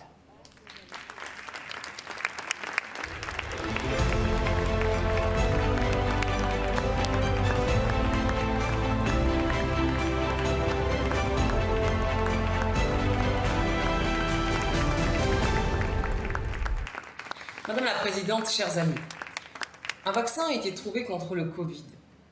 La démocratie américaine a chancelé de manière inédite, mais un président américain a fini par remplacer l'autre. Le changement climatique s'est imposé dans l'agenda international. Merkel va partir. Mais l'Iran officiel, elle, ne change pas. Un président désigné a remplacé un autre président désigné. Les mêmes cercles. Les protestations populaires restent inaudibles. On entend le Irak algérien, on se mobilise pour les Ouïghours, et même le Black Lives Matter, et a raison, a fini par attirer l'attention. Et le peuple iranien, lui, semble crier dans le vide. Et business as usual, on reprend les négociations sur le nucléaire. On ne réagit pas davantage à la désignation du nouveau président iranien. Il faut se demander pourquoi ni le ton ni la politique à l'égard de l'Iran semblent ne jamais changer. Je pense que la communauté internationale n'est pas naïve à l'égard de l'Iran. Elle n'ignore rien des violations des droits de l'homme. Elle sait tout du massacre de 1988. Amnesty dit tout chaque jour, et Amnesty a son siège à Londres. Il faut circuler dans les allées de l'exposition à Ashraf III et voir les visages graves des fondateurs de l'Iran, croiser le regard de Rajavi, avoir le tournis devant les portraits de centaines de jeunes, de femmes, de sportifs assassinés par le régime, être bouleversé devant les photos de dizaines de fosses communes, reculer devant les photos glaçantes du massacre d'Ashraf en Irak, un massacre jusque dans les hôpitaux. Il faut aussi comprendre le prix élevé qu'ont payé ces combattants de la liberté. Voilà Ashraf III, lieu de mémoire et terre d'espérance, témoignage vivant de ce qu'est la répression et de la foi en l'avenir. Aujourd'hui, ces violences se poursuivent. Et comme je le dis souvent au sujet des combattants de la liberté, les Iraniens sont fatigués de se battre seuls. Si nous ne réagissons pas, les héros de la résistance qui ont payé tellement fort le prix de leur engagement seront isolés. C'est le peuple iranien qu'on risque de désespérer. Je ne crois pas non plus que la communauté internationale soit ignorante de l'existence d'une opposition crédible. Tout le monde connaît les mouyadjins du peuple, avec ses rassemblements géants dans toutes les capitales du monde et des milliers de participants. On connaît vos sacrifices, on connaît le prix élevé que vous avez payé pour un Iran libre et que vous continuez à payer. On connaît votre programme d'égalité homme-femme, on connaît votre programme de séparation de l'Église et de l'État. On a vu Ashraf, cette cité bâtie en moins de 2 ans, à partir de rien, des hôtels, des maisons, des hôpitaux, des écoles, des boulangeries, au milieu de nulle part, à 40 minutes de Tirana et de la côte adriatique. C'est une ville qui s'érige désormais, ce qui était seulement un champ de boue il y a quelques mois. Elle a vu le peuple aussi sortir des maisons, cette révolution, ou ces printemps perses. Il y en a tous les jours. Il fallait voir comment le monde, la communauté internationale a été prise de court devant les appels à la fin de la dictature qui se répandaient des tréfonds du pays. Ce n'est pas que le monde ou la communauté internationale ne savait pas. Elle n'a juste pas voulu croire, elle n'a pas voulu voir. Il y a eu d'abord l'étonnement, puis il y a eu la sidération devant les foules qui sortaient dans les rues. Décidément, on a dit que ce n'était pas vraiment une révolution, mais une simple révolte, qu'il n'y avait pas de leader, que cette révolte ne durera pas, qu'elle était d'ailleurs incompréhensible, qu'il fallait se méfier. On a fait parler des Iraniens pour leur dire leur entendre dire leur méfiance vis-à-vis de cette révolte. D'autres ont souligné que cette révolte n'était pas politique, que c'est une bataille entre conservateurs, comme si les démocrates n'existaient pas en Iran. Bref, le monde ne veut pas voir les printemps perses. D'autres ont osé dire même que les Iraniens ne demandaient rien d'autre que manger, laissant de côté la liberté. Cette politique de l'autruche, au plus fort des protestations, dit beaucoup de l'aveuglement d'une communauté internationale qui non pas qui ne peut pas voir, mais qui ne veut pas voir, et qui a fait donc le pari du régime. Tout ça pourquoi? Pour un accord nucléaire auquel je ne vois pas comment on peut croire. On les avait prévenus, cet accord ne mènerait à rien. Et je ne pense pas que la communauté internationale estime que, d'ailleurs, l'Iran apporte la sécurité dans cette partie du monde. On ne peut pas croire ça. De la même manière que la communauté internationale n'ignore rien des droits de l'homme, de la même manière qu'elle n'ignore rien des protestations populaires, elle n'ignore pas que l'Iran n'apporte pas une réponse de sécurité dans le Moyen-Orient. C'est une nouvelle course aux armements qu'engage l'Iran. Elle donne une actualité nouvelle à la guerre nucléaire. Mais, hélas, ce n'est pas que ça. Ce n'est pas seulement un rapport de force entre des puissances rivales qui se joue là. Ce qui se joue là est beaucoup plus profond. Ce qui se joue là, c'est que la guerre nucléaire se double d'une guerre religieuse en raison de la nature même du régime iranien. Un régime fondamentaliste qui aspire à imposer au nom d'un islam fantasmé sa vision extrémiste de la religion sur toute la région du Proche-Orient. C'est peut-être aussi cela que nous refusons de voir. Et dans un contexte post-11 septembre, marqué par les horreurs commises par l'État islamique partout dans le monde, le temps est au pacifisme. Le temps n'est pas aux extrémismes et au radicalisme ou aux théocraties. C'est la liberté et la démocratie qui doivent nous guider, car elles seules sont porteuses de paix. La révolution iranienne y aspirait, mais le pouvoir de Khomeini l'a détourné de cette immense et belle ambition. Avec un pouvoir qui est fondamentaliste, la négociation est impossible. Il est donc temps pour la communauté internationale d'adopter une position ferme qui condamne les violations flagrantes des droits de l'homme en Iran, en particulier le nombre encore élevé d'exécutions, et en soumettant le commerce en Iran avec l'Iran à la fin des violations des droits de l'homme. Puissions-nous être plus nombreux, plus déterminés pour conduire cet indispensable changement, en soutenant le désir du peuple iranien pour le changement de régime et l'instauration d'une république laïque fondée sur la séparation de la religion et de l'État, l'égalité des genres et la liberté d'expression. Il en va de la morale et de la sécurité. Ici, nous ne sommes pas des doux rêveurs. Nous avons occupé les plus hautes fonctions. Nous savons ce que recèle la vie démocratique d'un État. Nous savons les contraintes de la diplomatie. Nous savons que ni Rome ni Téhéran ne se sont faites en un jour. Et nous voulons aussi que les entreprises s'enrichissent grâce aux contrats commerciaux. Mais ce qu'il faut, ce que nous savons aussi, c'est que nous n'obtiendrons rien de tout cela en baissant pavillon sur le front des droits de l'homme. Le sens de l'histoire est celui des droits humains. Il faut choisir le camp de l'humanité. Vous, ici, vous avez réveillé les consciences humaines, vous avez brisé les silences, vous avez cassé les indifférences, vous avez élevé le mot de justice, vous avez magnifié l'engagement. C'est un acte de foi absolument extraordinaire que vous exprimez chaque jour. Et ce qui s'est levé en Iran, à travers ces printemps perses, ne retombera pas. Nous y veillerons tous en vigie attentive et solidaire. Et la propagande ne fera pas oublier les raisins de la colère. Et donc, non, cibler Madame Rajavi ne suffira pas à effacer la puissance de cet appel à l'alternance démocratique. C'est pour la liberté que les Iraniens se sont soulevés, c'est pour leurs droits fondamentaux qu'ils se sont élevés, c'est contre les exactions de masse, contre l'arbitraire qu'ils ont risqué leur vie. C'est pour l'égalité des droits entre les hommes et les femmes qu'ils ont crié. Et c'est un changement de régime qu'ils réclament. Je vous remercie.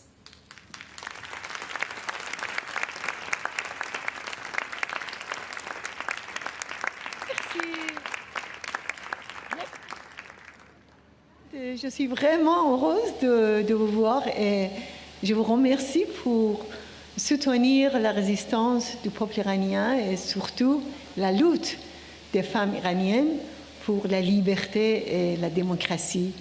Vos positions fermes contre ce régime montre votre principe et votre engagement pour les droits de l'homme. Et je vous remercie et j'espère à très bientôt. Et je pense que votre parole contre diabolisation, c'est très très important. Et je suis sûre que si les gens écoutent votre expliqué sur ce sujet, c'est très très important parce que vous êtes témoin avec Ashraf III. Vous étiez ici et vous avez vu partout et vous avez beaucoup de choses pour expliquer. Merci beaucoup.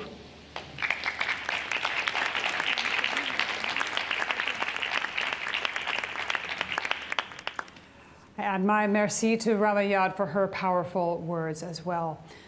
We head now to the United States to hear from Ambassador Lincoln Bloomfield. He served as Assistant Secretary of State for Political Military Affairs in the U.S. from 2001 to 2005. He's also done considerable research on the MEK and has written several books about them. Ambassador Lincoln Bloomfield.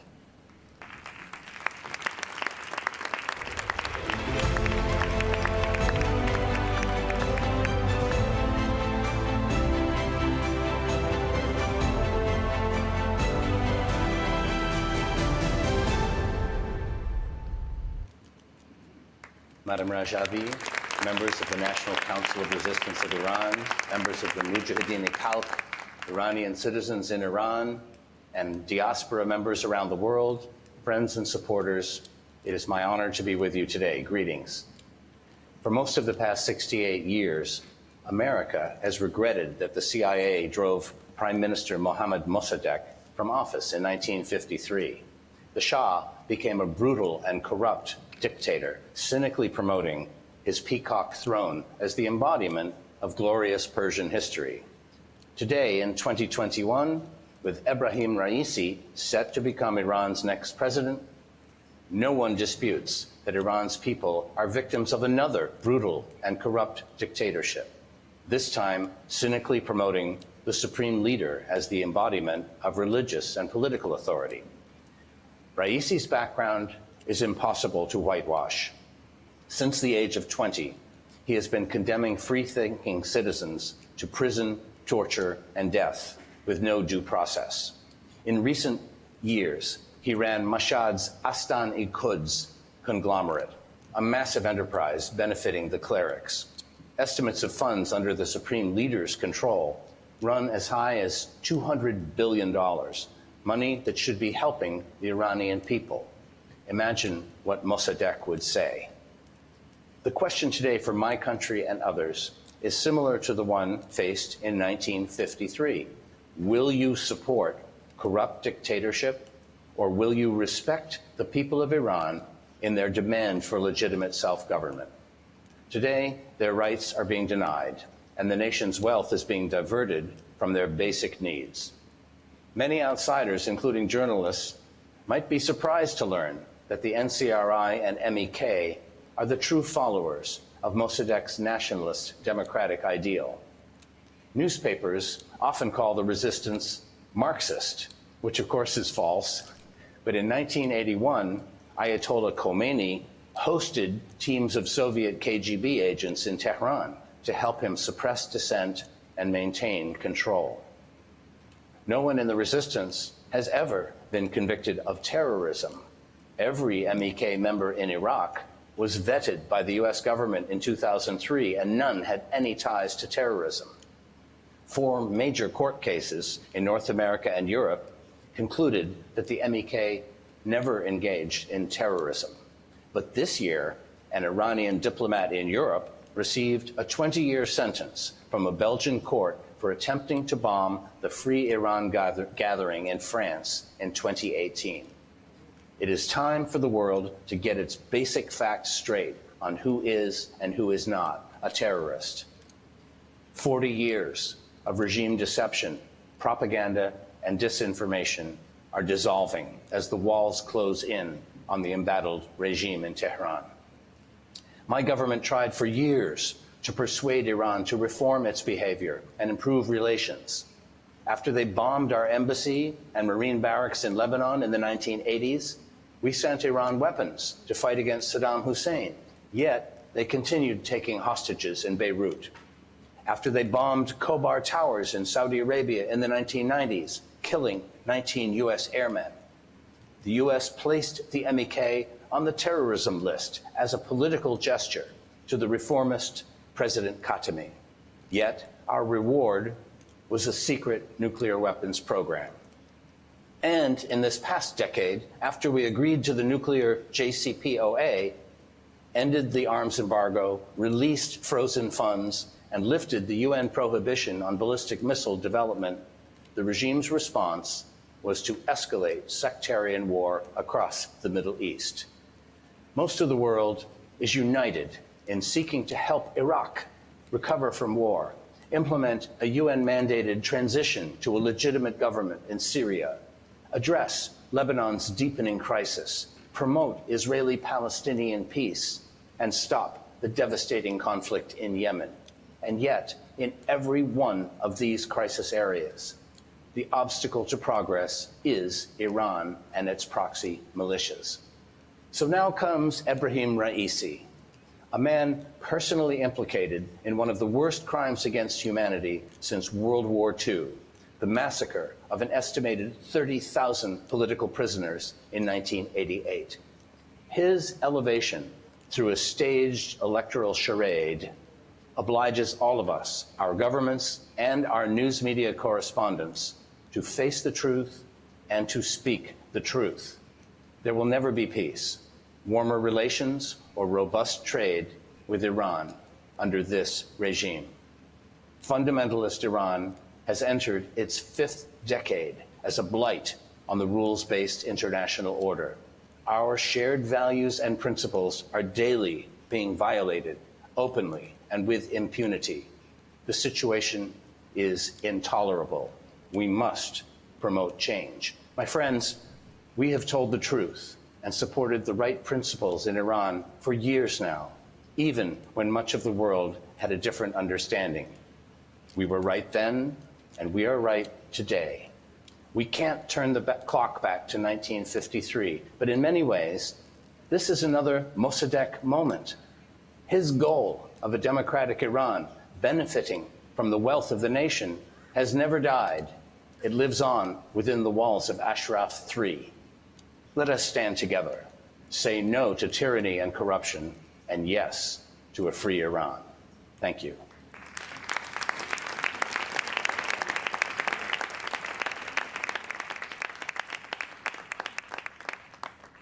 Good.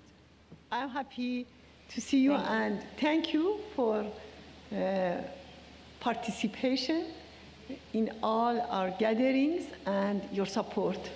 Your firm position against the mullahs regime is now proven by election of Raisi, in reality selection, as mullahs president, and we must continue to take Raisi and Khamenei to justice.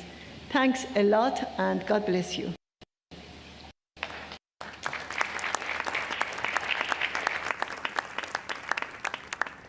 Thank you to Lincoln Bloomfield for the reminder of the lessons that history teaches us and the dangers of what happens when we forget.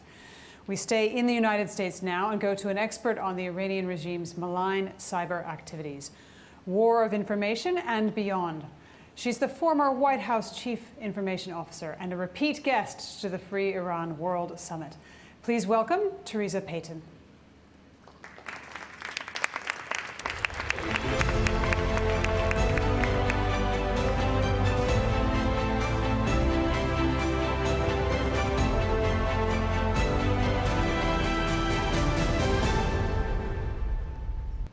Thank you for having me here today. I am honored to be a part of your agenda. First of all, let me start off by saying I pray for freedom for the people of Iran. It is my sincerest hope that you may one day achieve a democratic republic where gender equality thrives, The regime has allocated a large number of people to influence pages on most spaces across the internet. The government masterfully leverages platforms such as Wikipedia, fake accounts on social media, and conducts sophisticated web-based manipulation campaigns to suppress the people of Iran. Additionally, we also know from a New York Times report that Iranian hackers hacked into encrypted apps of Iranian citizens, media personalities, and journalists. The evidence indicates the hackers used this access to gather intelligence across multiple people that are a part of the opposition. The Iranian government's playbook is not only a danger for the people of Iran, but all democracies around the world. As Ars Technica reports, the US government recently seized 33 websites run by a branch of the Iranian government. These websites spread disinformation in the United States, leading up to and including during the 2020 presidential election.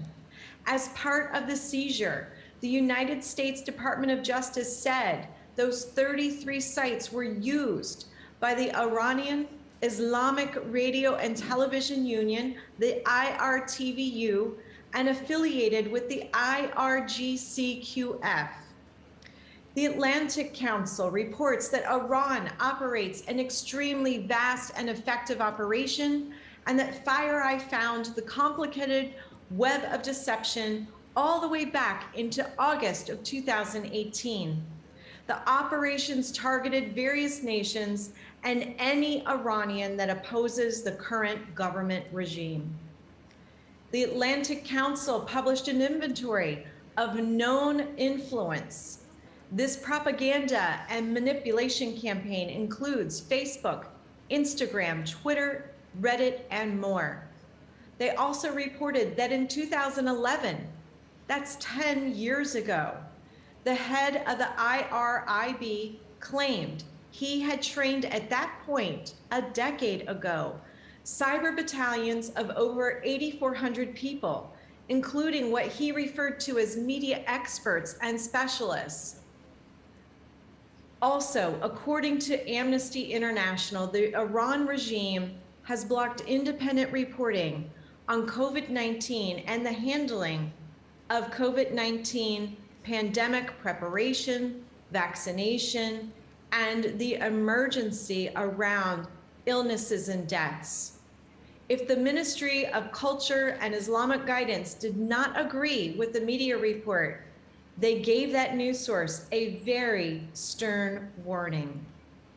The Checkpoint Research Organization has also confirmed findings that Iranian entities loosely affiliated with the Iran government have targeted Iranian expats and dissidents and many groups like the MEK.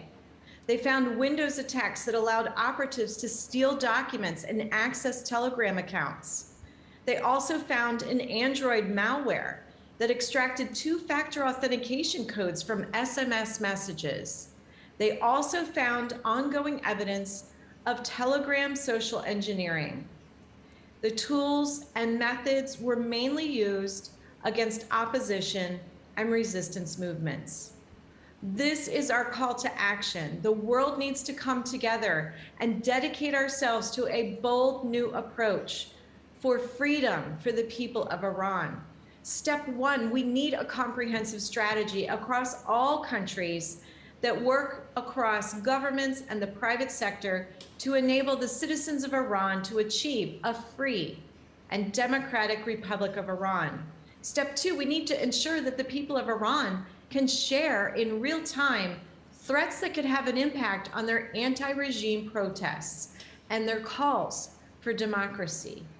Step three, we need to continue to provide financial backing, expert advice, traditional media, and social media influence campaigns to support freedom, honesty, and transparency for the people of Iran.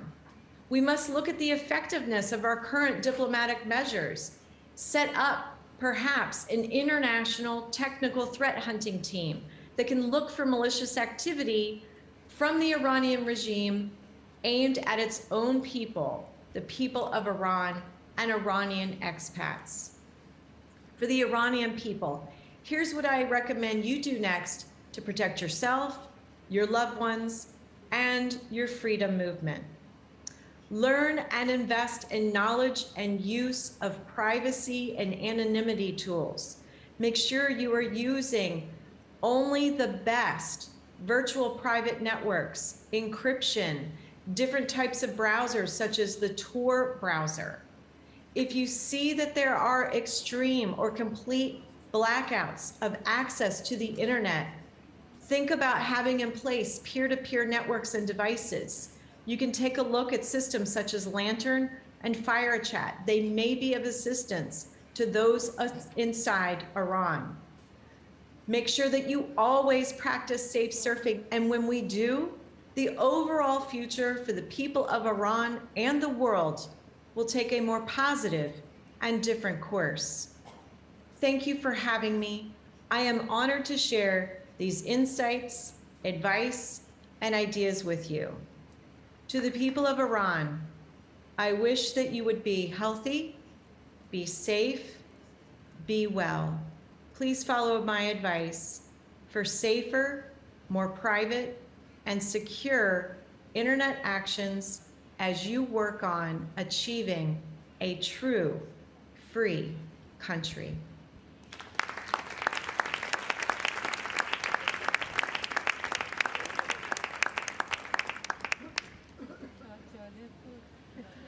Okay, thank you very much to Ms. Theresa Payton.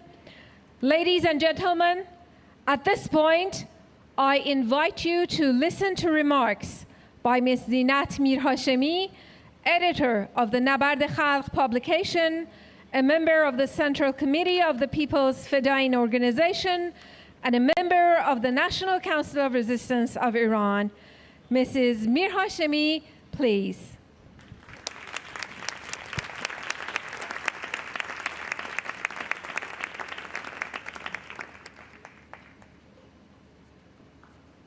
درود بر همه شما که در این گرد همایی شرکت دارید.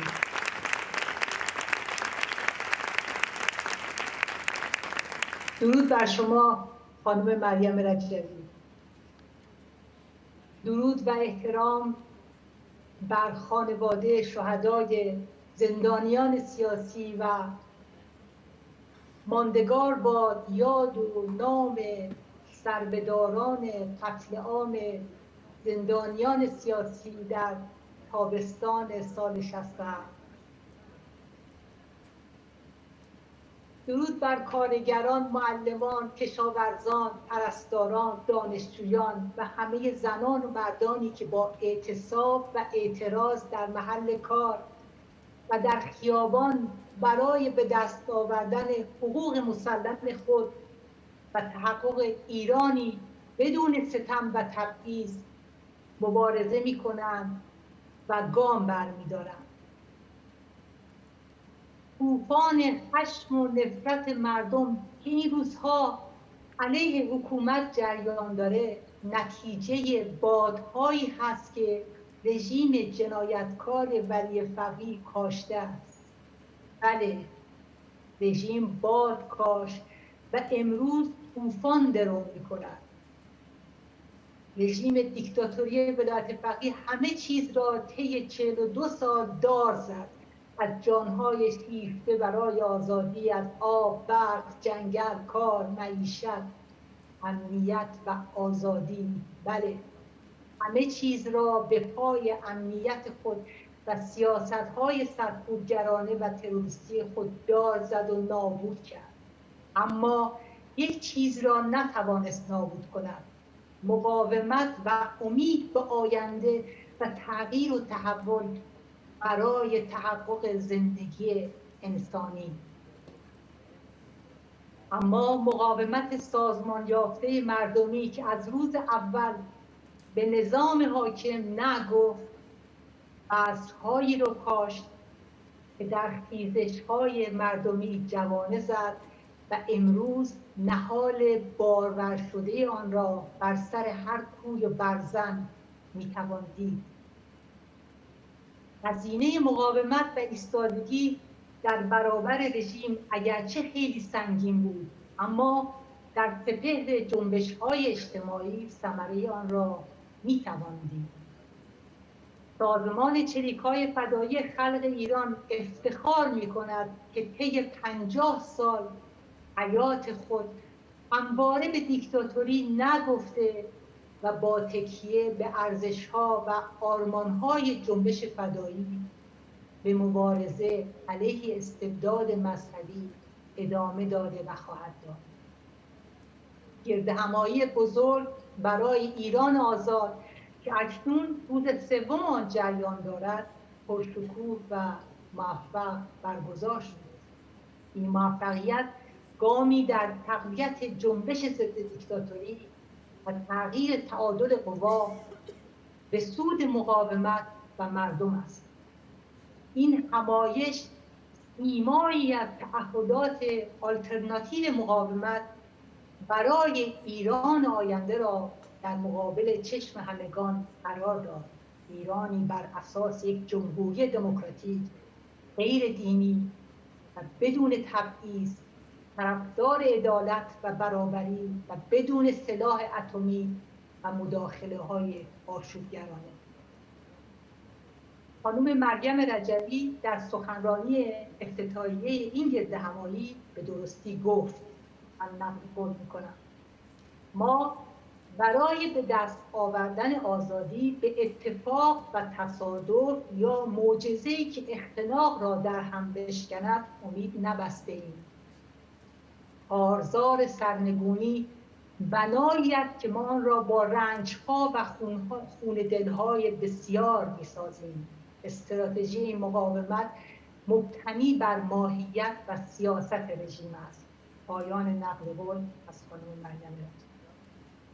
پس باید گفت بله، این یک اتفاق یا معجزه نیست که مردم ایران شعار اصولگرا، اصلاح طلب، دیگه تموم ماجرا را در خیزش‌های خود سر دادند و در نمایش انتخابات اخیر با تحریم گسترده در عمل آن را نشان دادند و مهر باطل شد بر تمامیت حکومت زدند.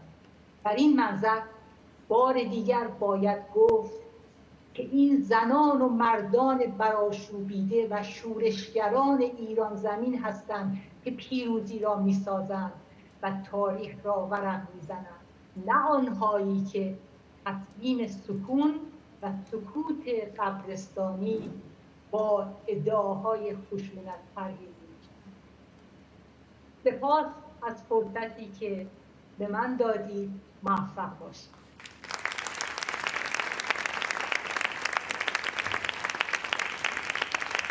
با تشکر زیاد از زینت عزیز.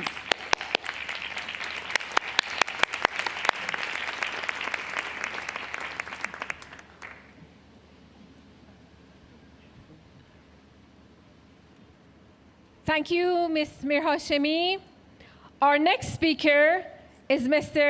Kakbaba Sheikh Hosseini, Secretary General of the Chabad Organization of Iranian Kurdistan. Mr. Sheikh Hosseini, please.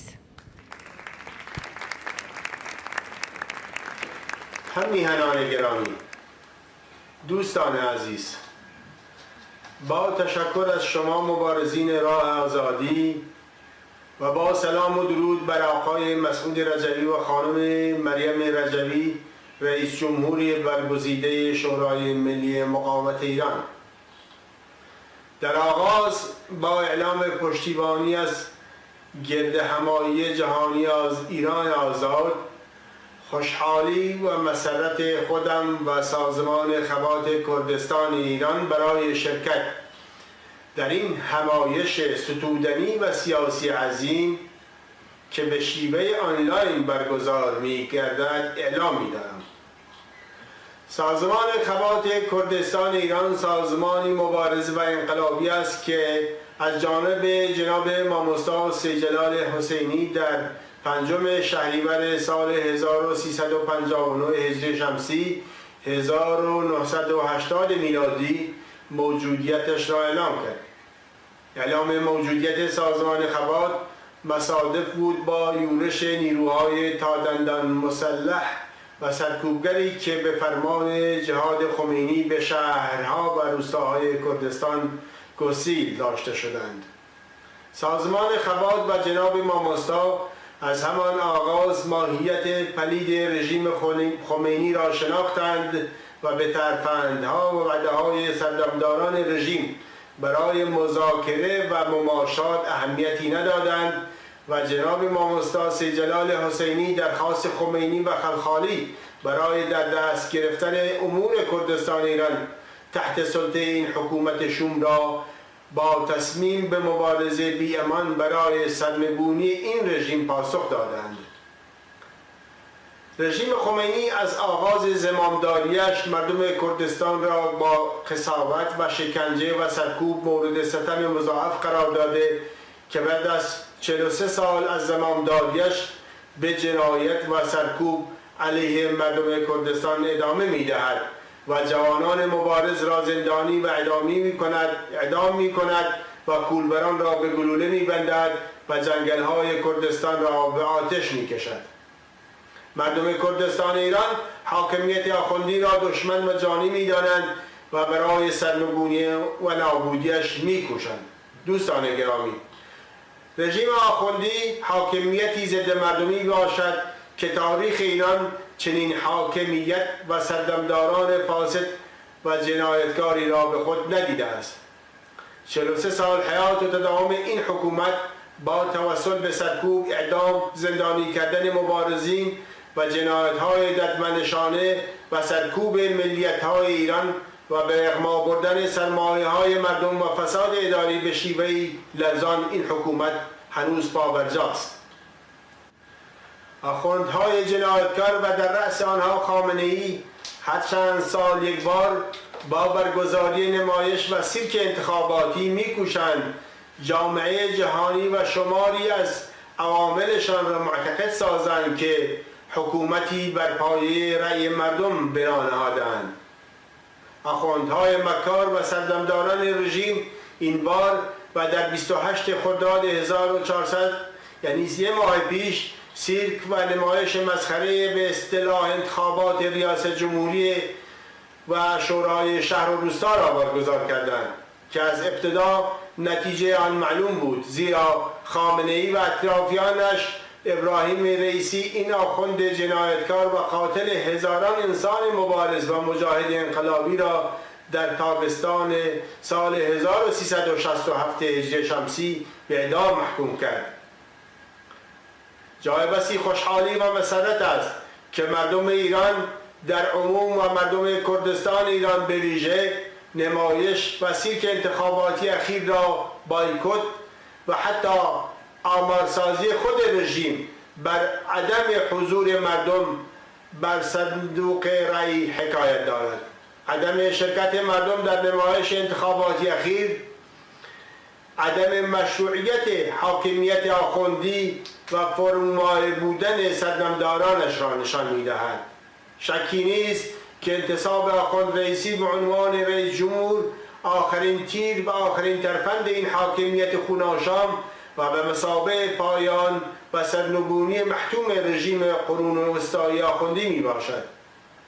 حضار گرامی، سازمان خبات کردستان ایران با همپیمانی با سازمان مجاهدین خلق ایران و شورای ملی مقاومت ایران برای سرنگونی رژیم آخوندی و به کرسی نشاندن رأی مردم و برپایی دموکراسی برای ایران و خودمختاری برای کردستان ایران به مبارزه ادامه خواهد داد و هر گونه مماشات و مذاکره را با رژیم آخوندی به زیان برای مبارزه حق طلبانه مردم کردستان و ملیت‌های ایران می‌داند. ما بر اصل مبارزه مشروع و انقلابی و نه به رژیم آخوندی و نه به شاه و مبارزه برای سرنگونی رژیم آخوندی و همپیمانی با نیروهای انقلابی در کردستان و همپیمانی با آلترناتیو مشروع یعنی شورای ملی مقاومت ایران که حقانیتش را نزد مردم ایران و جامعه جهان به اثبات رسانده است ادامه می‌دهیم. درود بر روح پرفروغ جناب امام استاد سید جلال حسینی، بنیانگذار سازمان خبات که 30 تیر 11مین سالگرد ارتحال ایشان می باشد. به راستی برادر مسعود رجایی خوب و بجا گفتند که امام استاد شیخ جلال حسینی بعد از شهید قاضی محمد از معدود شخصیت‌های تاریخ مبارزات مردم کردستان ایران است که به پاکی و به راستی تا نهایت به مبارزه ادامه دادند. با تشکر و با درود بر پیشمرگان قهرمان و رهروان سازمان خبات و مجاهدان و مبارزان در سازمان مجاهدین خلق ایران و فعالین انقلابی در شورای ملی مقاومت ایران و با تشکر از سیاستمداران کشورهای اروپایی و آمریکا و جهان و کلیه دوستان و پشتیبانان مقاومت ایران.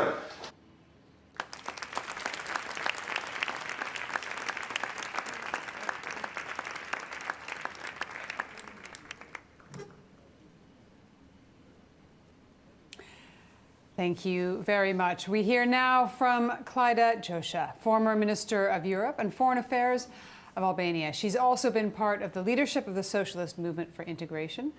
Ms. Clyda Josha, the floor is yours.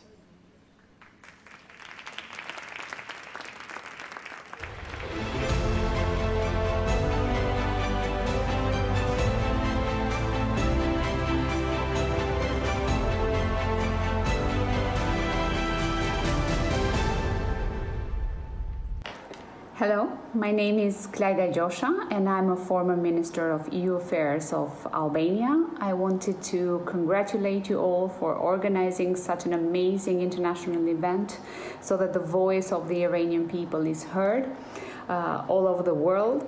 I truly appreciate the work of Madame Rajavi and MEC, the team, all of you that have worked for this, that are fighting every single day for freedom, for democracy, human rights of the Iranian people.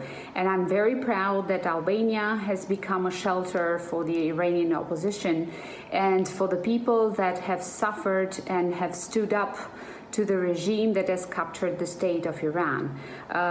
They are a great alternative, I think, for Iran's future, so we are supporting them here in Albania.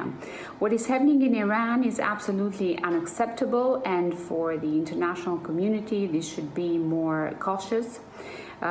And all of us should turn their attention towards the people of Iran. The economic situation is quite a concern too, and this can have a lot of consequences, so no gaps should be left between the West and Iran. I think that the UN is the one organization that should guide us all on how to support and help the people of Iran who are against terrorism, tortures, and any acts that destroys their normal daily life. I would like to congratulate you again for mobilizing the whole world here today to turn the eyes on your own country, trying to give to all of us the true picture of what is going on in Iran. And I wish you a lot of success, and I want to reassure you that Albania will always be a great supporter of the Iranian people. Thank you very much for your attention.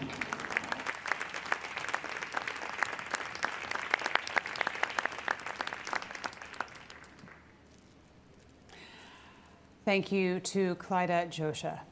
So we now go to Poland to hear from the former Vice President of the Polish Senate and former member of European Parliament, Michał Kamiński.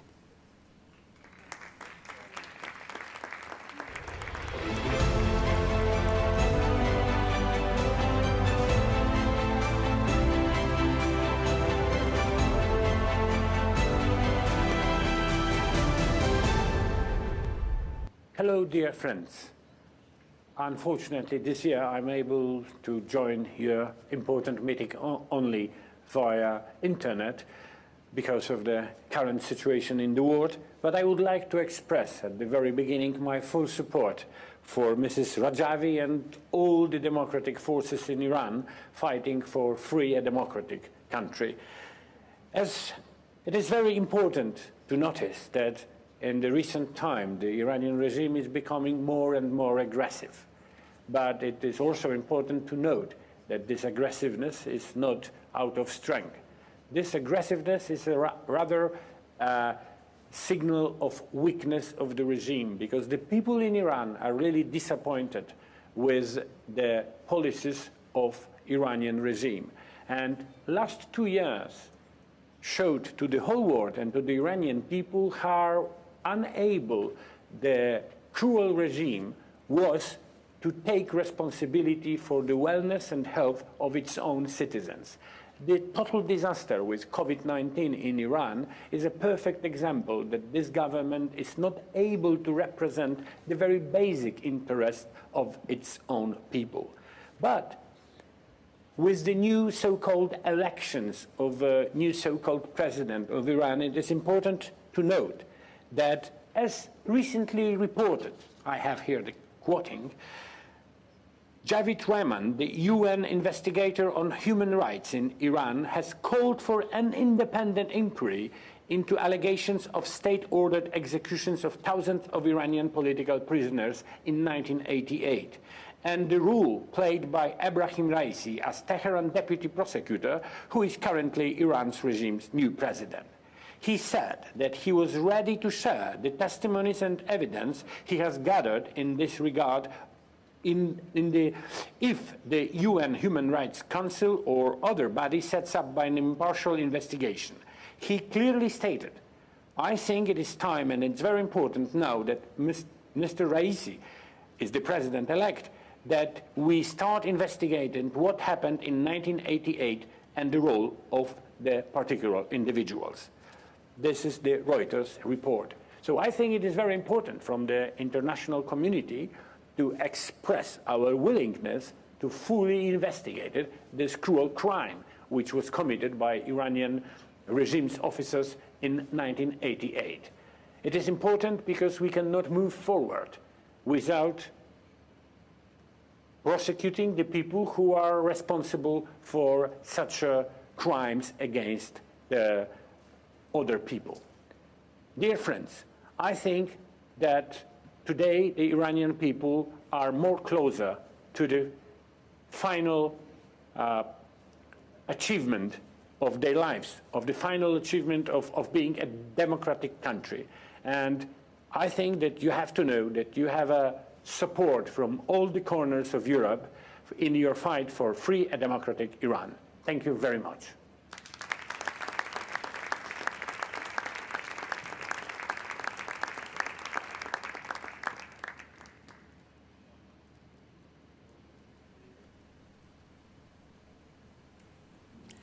Thank you to Mihail Kaminsky there. So we are almost nearing the end of the 3-day Free Iran World Summit. We have had 60 distinguished personalities on the first day, including 30 United States senators and congressmen from across the political spectrum. On the second day, we had some 80 speakers from 15 different parliamentary delegations, from Canada to Europe to the Middle East, India, and Africa. And today, the final day of the event, we heard moving speeches from Madame Rajavi and former PMOI political prisoners. We have heard powerful words of around 40 staunch supporters of the NCRI and the Iranian resistance movement. But don't go anywhere, because we still have another 20 more speakers who are going to be sending their strong messages.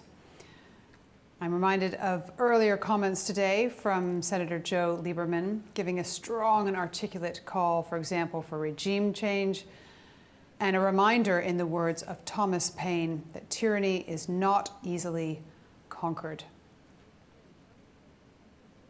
We've heard many of those similar calls from Sweden, from Italy, from Ireland, from Albania. Enda Kenny speaking about the power of the diaspora. We've heard Fredrik Reinfeldt speaking about the Swedish example of true open democracy, rule of law, freedom of speech and what tolerance can bring.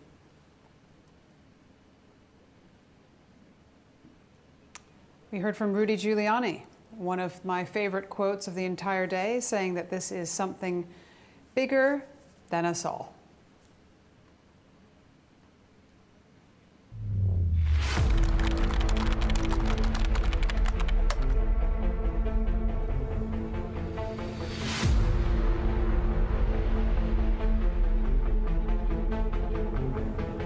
A glance at Iran's socio-economic conditions under the mullahs regime reveals almost total destruction.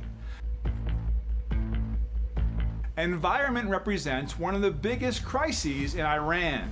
Water resources have been destroyed. With the current trend, Iran will be out of water in 15 years and out of forests in 30 years. Rivers and wetlands are drying up. Soil erosion, ground subsidence, air pollution, and destruction of rangelands are features of environmental crises in Iran. Prices have increased at an unbelievable rate. The dollar exchange rate by 9-folds, vehicles by 8-folds, housing by 9-folds, and grocery items by at least 6-folds. 80% of Iranians are under the poverty line. 25 million Iranians can't afford to buy meat. According to the regime's own Parliament Research Centre, Iran has the 4th highest inflation rate in the world. Unemployment represents a huge crisis, with 12 million unemployed. 70% of the country's university graduates are unemployed. Iran has one of the world's lowest wage levels. The minimum salary per month is $106, almost 1/4 of the $400 poverty line. Official sources acknowledge 5 million child laborers.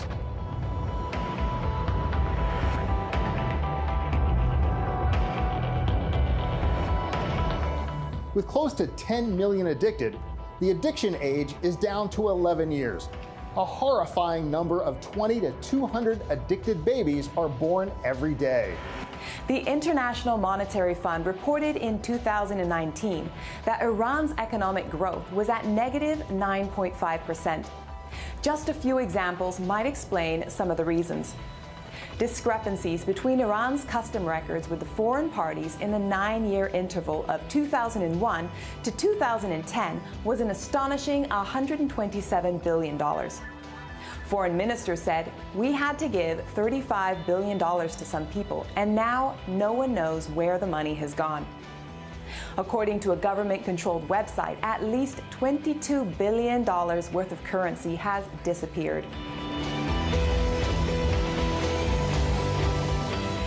A government-controlled newspaper reported $18 billion gone with the wind in one case alone. The family of the regime's former Minister of Industries has embezzled €6 billion and 656 million euros. Rouhani's deputy said $22 billion of Iran's cash resources stolen. According to a member of the regime's parliament, $36 billion were given to the band of smugglers of goods, currency and drugs by Rouhani's orders. According to a government-controlled website, $20 billion were taken out of the country during a gigantic embezzlement. The regime's officials have stolen at least $200 billion of Iranian people's wealth by the most conservative estimates based on the regime's figures. Most certainly not including Khamenei and his family, and a vast part of Pasdaran. Only a few countries in the world have budgets exceeding $200 billion. With a per capita gross domestic product of $13,000, Iran ranks 77th in the world. 38 million Iranians, 45% of the population of the country, live in slums and marginalized shantytowns, sleeping in graves, caves, tubes, rooftops, stores and cars are now common in Iran. Coronavirus is out of control in Iran, even based on the regime's own figures. Iran has one of the highest death tolls in the world. Unofficial figures show more than 340,000 dead. Many of Iran's age-old factories have gone bankrupt. 70% of industries are totally or partially shut down.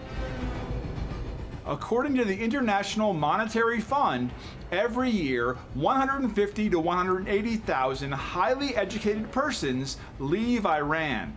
One of the regime's economic websites estimated that the brain drain has hurt the Iranian economy 300 times more than the war with Iraq. You heard right, 300 times more than the war.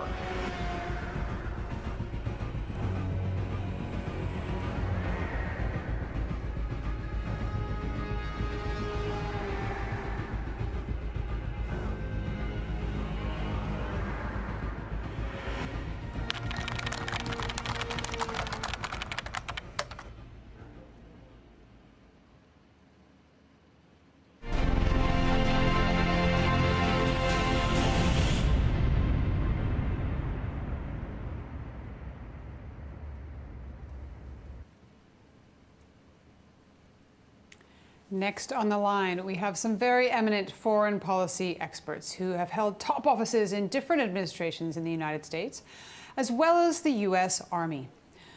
We'll hear in-depth knowledge about Iran's destructive policy and recommendations on how the United States should respond to the regime's rogue behavior. So, to kick off this session, please welcome Homeland Security Advisor to the U.S. President from 2004 to 2007, Francis Townsend.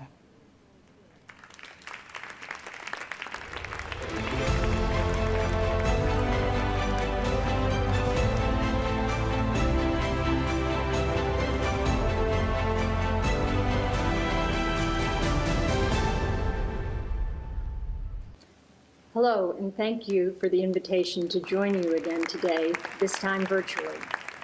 I care deeply about supporting brave patriots just as you, who continue to fight for a democratic Iran despite the threats that come from the thugs who control Iran today. I have remained committed to speaking out in support of a free and democratic Iran since leaving the White House.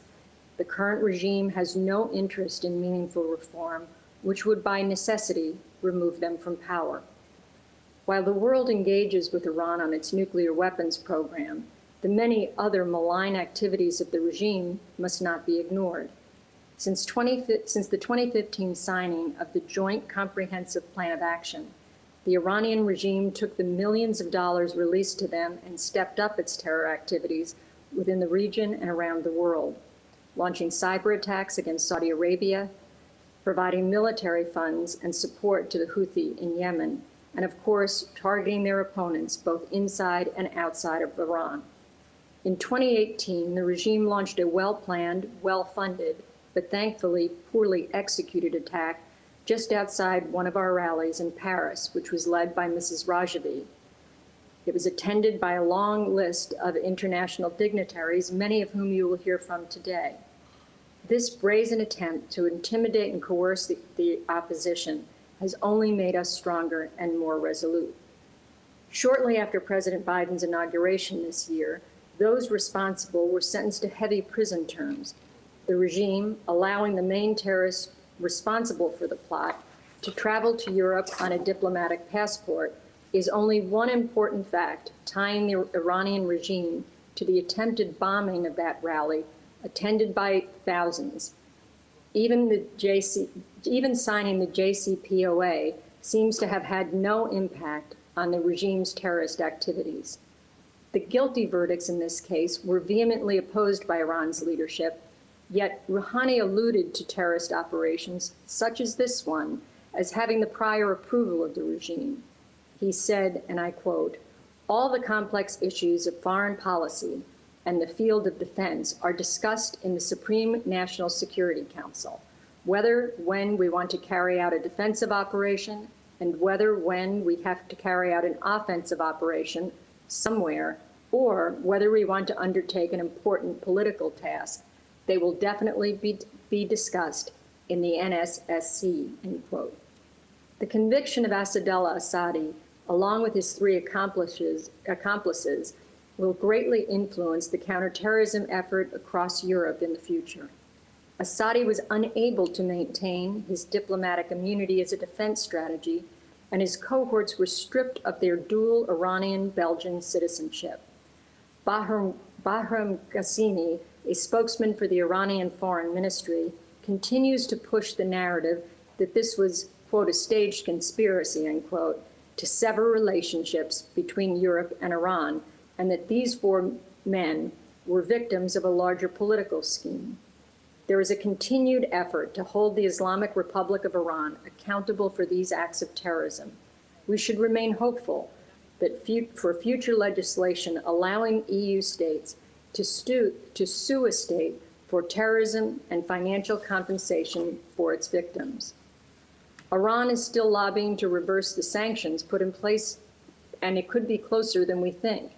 As recently as Friday, the U.S. Treasury removed 3 Iranian nationals from its list of individuals who are subject to certain U.S. sanctions.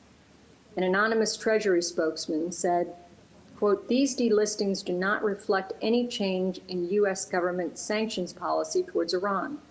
They have nothing to do with the ongoing JCPOA negotiations in Vienna," end quote.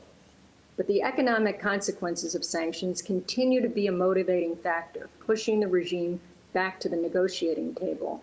And now is no time to back off what has been an enormously effective sanctions program. The sham election of Ebrahim Raisi is a reminder to the governments in Europe and the United States that making concessions to this regime under any pretext would be counterproductive. Raisi is a serial human rights violator of basic human rights who should be put on trial and investigated for his horrendous crimes against humanity, and not handpicked by the theocracy to lead Iran. He was a member of the Death Committee in 1988, which sent thousands of political prisoners, especially from the MEK, to their execution. In his first press conference after the sham election, he defended his role in that mass killing, saying that he should be rewarded for it because it was in defense of the Iranian people and national security. Nothing could be further from the truth. He is also responsible for the illegal arrest and torture of thousands of protesters in Iran during the demonstrations of 2019. Raisi stands with his conviction that his actions are in protection of human rights of his people and not crimes against the Iranian people.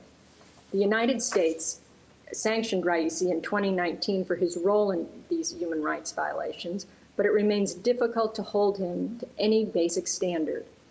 Amnesty International's Secretary General, Agnes Callamard, remains committed to hold Raisi liable for his crimes, but also to expose this election for what it really was, yet another crime against the human rights and democracy of Iran. She said, Ebrahim Raisi's rise to the presidency follows an electoral process that was conducted in a highly repressive environment, which barred women, members of religious minorities, and candidates with opposing views from running for office. The desire for democracy in Iran is not a fleeting dream among disconnected individuals across the Iranian nation. There is a deep-rooted network of resistance that remains organized and committed to change. We always have a choice when negotiating with foreign nations, and acceptance of the Iranian regime's hegemony is not a foregone conclusion. The United States, along with the rest of the world, does not have to yield to Iran becoming a nuclear state and should not respond to the use of terrorism as a political tool. Mrs. Rajavi's 10-point plan for the future of Iran continues to be a solid framework for a future democratic republic. There is a viable alternative to the current situation, and we must not forget that. Mrs. Rajavi remained resolute in her defiance of the regime and her commitment to democratic principles, including, among others, the freedom of speech, the equality of women, and ensuring a non-nuclear Iran. I will never walk away from a fight I know we can win, and I will stand with the MEK, the NCRI, and the continued effort to uphold human rights in Iran and around the world.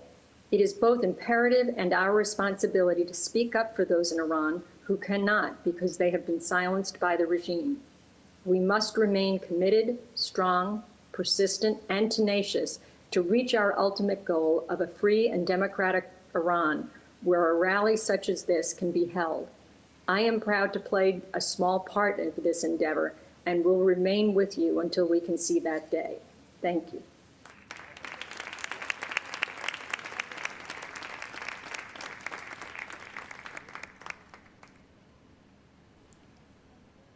Thank you to Frances Townsend for reminding us that we have a choice of how we engage or choose not to engage with the current regime.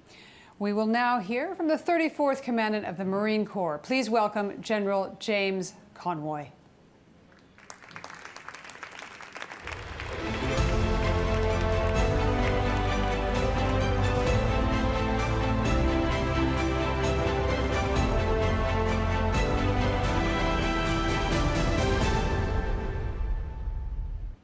Greetings, my friends. I truly regret that I can't join you for this year's event. First, even after the death of Soleimani, Iran has continued to play a role as the pariah of the Middle East by creating bloodshed in Iraq, Syria, Yemen, and on the boundaries of Israel. Most recently, the missile attacks by Hamas on Israeli cities were only made possible courtesy of Iran. Secondly, in spite of the frustrations of the IAEA and their reports of nuclear materials at locations in Iran where they're not supposed to be, we've seen the European Union shrug off those reports and continue to look for ways to avoid sanctions placed on Iran by the U.S. Last but not least, yet another hardliner was elected as president of Iran, this one with even more blood on his hands than his predecessor. His unfortunate election should send a strong message to any who hoped that a more moderate government might come to power. None would say that those are positive events, but nevertheless, I encourage you not to be disheartened and to double down on your determination to bring about a free and democratic Iran. Moreover, there are a number of things that you should see as optimism and that will raise your spirits for the march ahead. After all, the movement has seen hardliners come and go over the years, though this one must be infuriating to those families who lost loved ones to his black soul. Madame Rajavi's 10-point plan has to have great appeal to any freedom-loving person who hears it. The question then becomes, when do the men and women in the streets reach the point where they can tolerate no more, and they are willing to risk everything for their freedoms? I enjoy reading history, and virtually every volume that tells about the people who inhabit the mountains, deserts, and plains of your country describes them as intelligent, innovative, family-oriented, and fierce in defense of their lands and their beliefs. Surely such people cannot be satisfied forever with the ways of a backward, tyrannical government that imprisons their young and punishes any form of honest debate. Finally, you have the leadership in place to guide you through to success. Leadership is about inspiring those who follow, about making correct and timely decisions, about weighing the risks of a course of action against the probable gains. I have watched Madame Rajavi as she appears before you. I have mentally compared her to the strong and enthusiastic military leaders I've seen over the years. She fares very favorably in that comparison. She is the right person at the right time to take the movement to the top of the hill. Trust her, follow her, and good things will eventually be yours. I believe that because, by comparison, the regime will continue to do stupid things. They will execute heroes of the people, like the wrestler Navid Afkari. They will launch assassins to blow up their critics inside the borders of other nations. They will continue to cheat and deceive international inspectors, and they will add gold to their Swiss bank accounts for the day when the people of Iran have had enough. Let me close my message to you with a simple quote from Samuel Adams, one of the founding fathers of America. He said, "It does not take a majority to prevail, but rather an intense, tireless minority keen on setting the brush fires of freedom in the minds of men."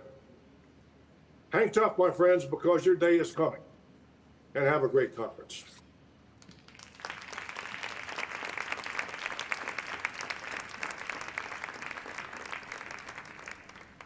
Thank you there to General James Conway. It does not take a majority to prevail. We're now going to hear from the former Vice Chief of Staff of the U.S. Army. Please welcome General Jack Keane.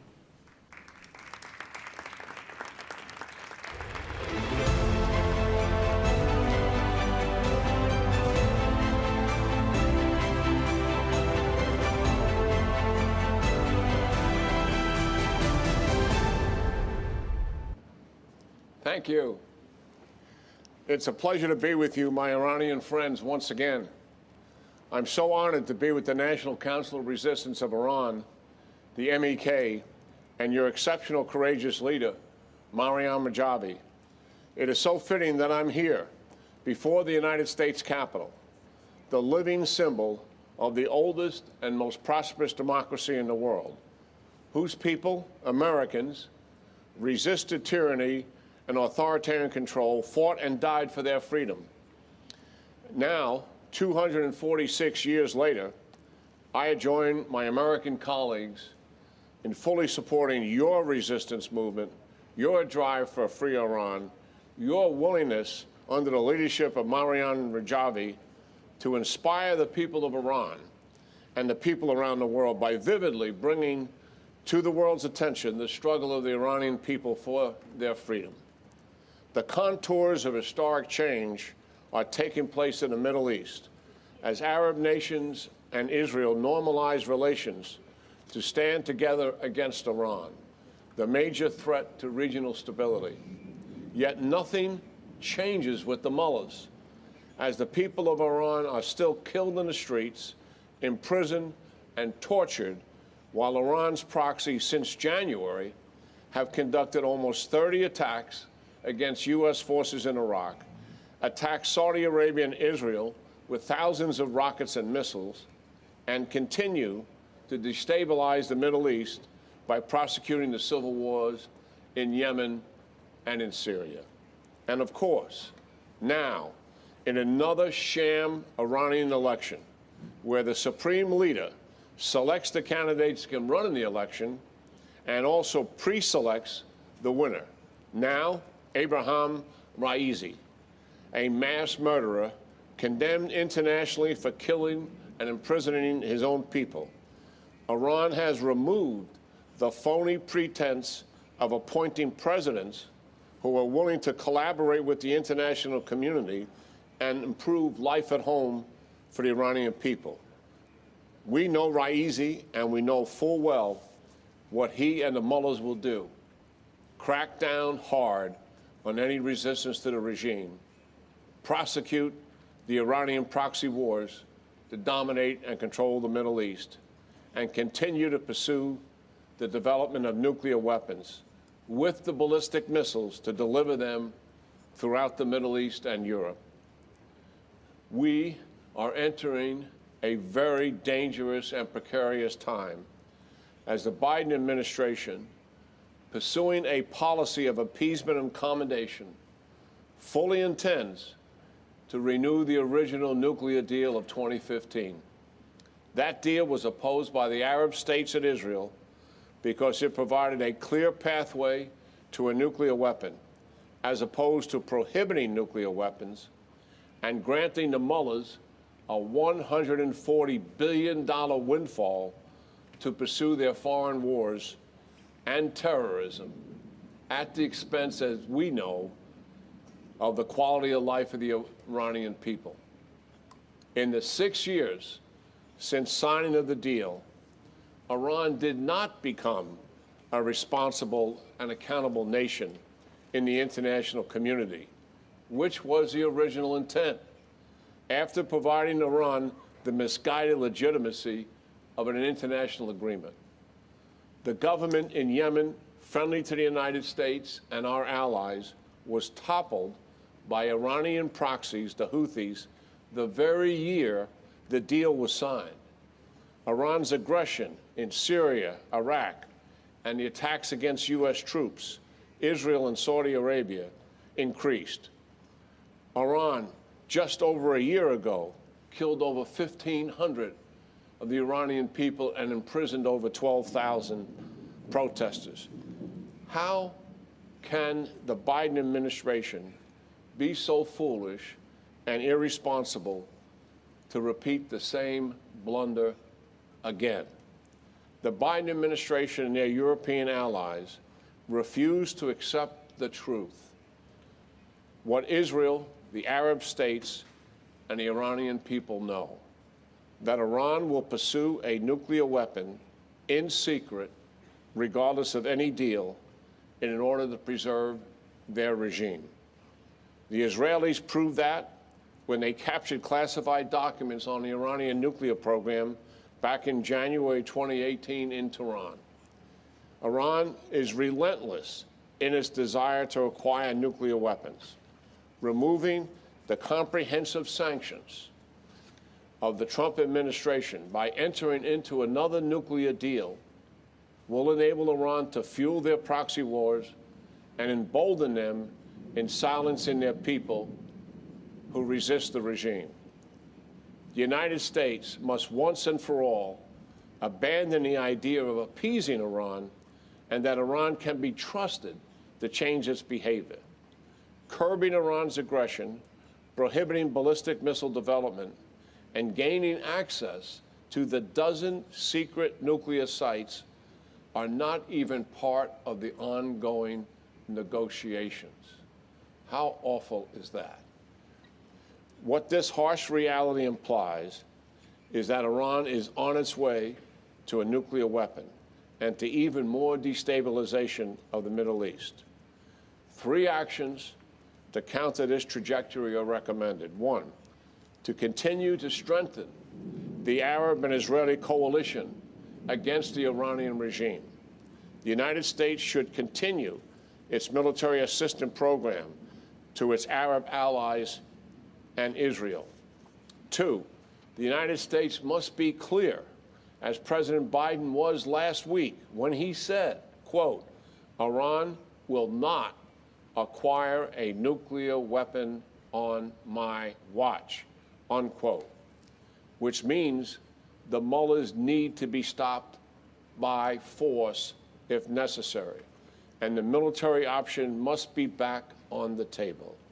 It also means to assist Israel with added military capabilities to conduct conventional and unconventional operations against Iran's nuclear enterprise. The purpose is not conflict, but to deter Iran with a credible use of the potential of a military option.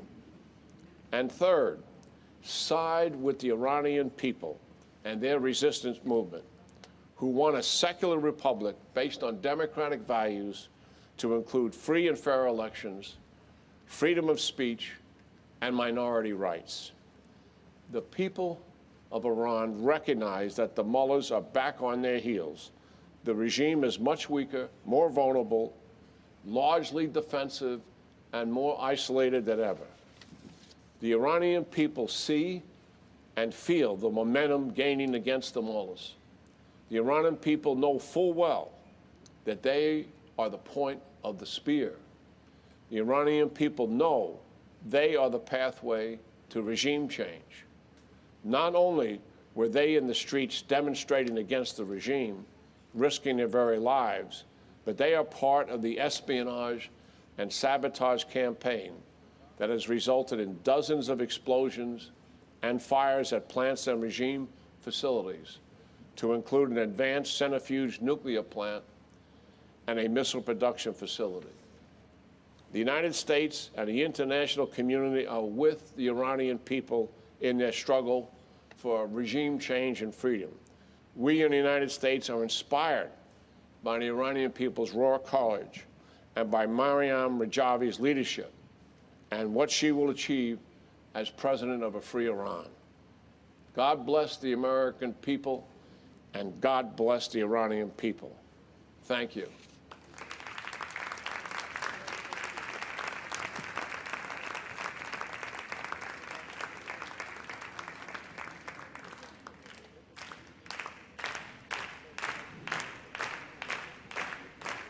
Clear advice there from General Jack Keane. Please now welcome the former Deputy Commander of U.S. European Command, General Chuck Wald.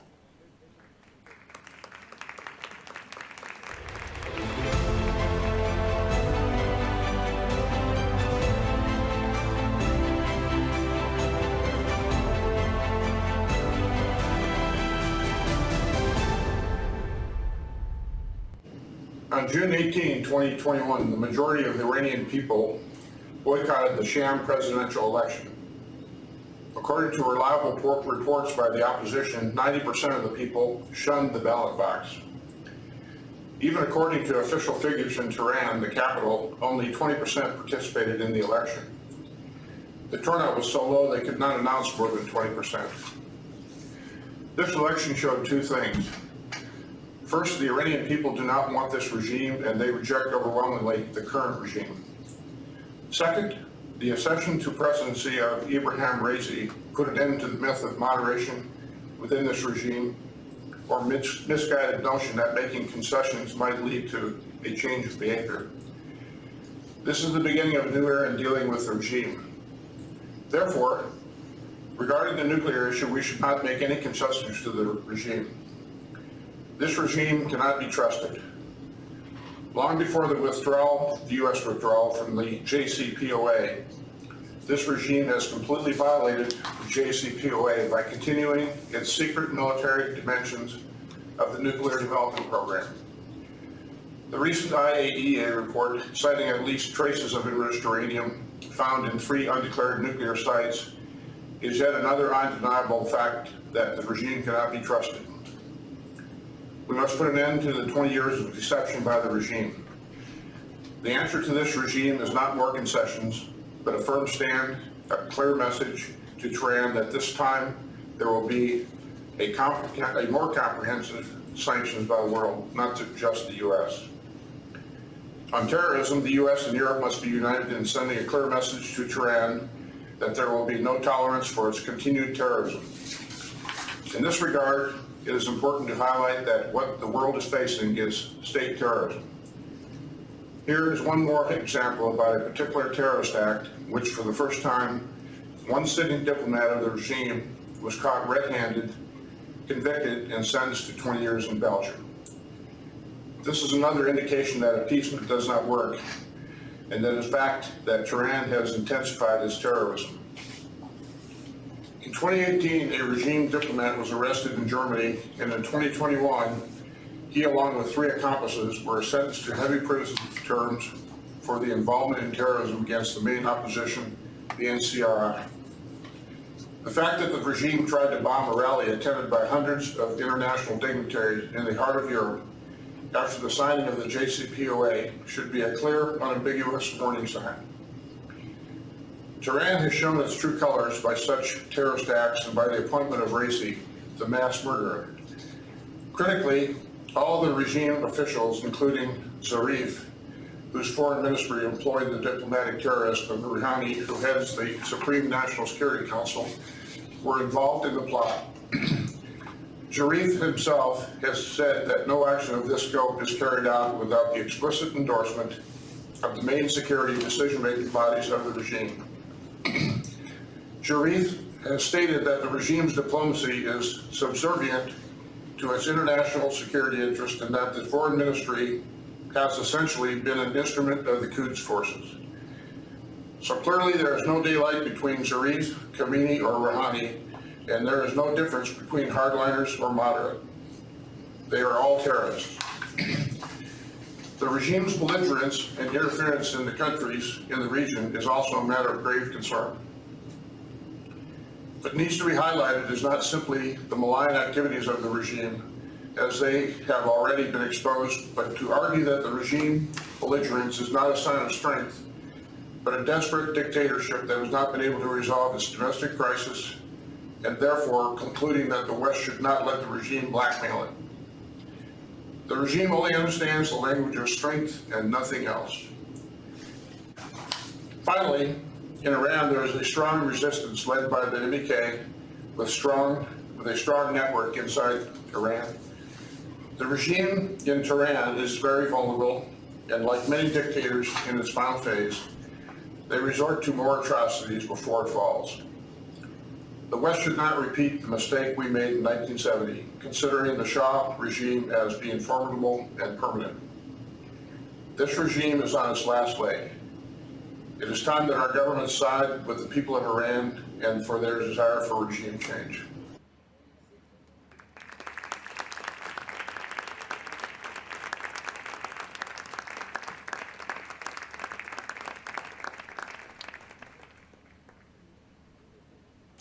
Thank you there to General Chuck Wald. Let's stay in the United States, going now to a member of the Appropriations Committee, U.S. Congressman Mario Diaz-Balart.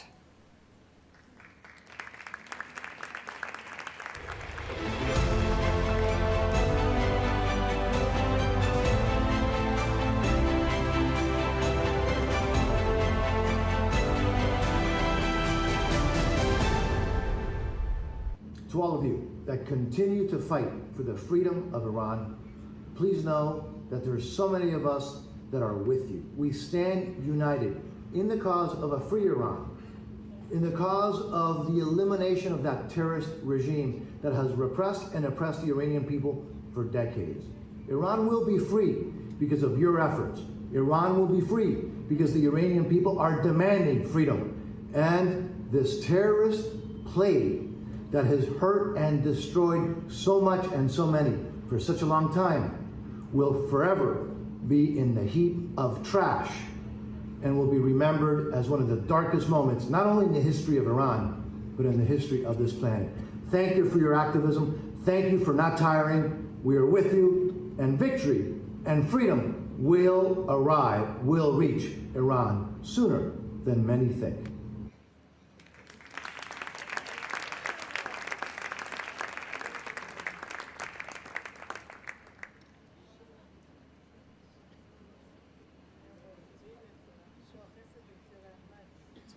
Senator Harry Reid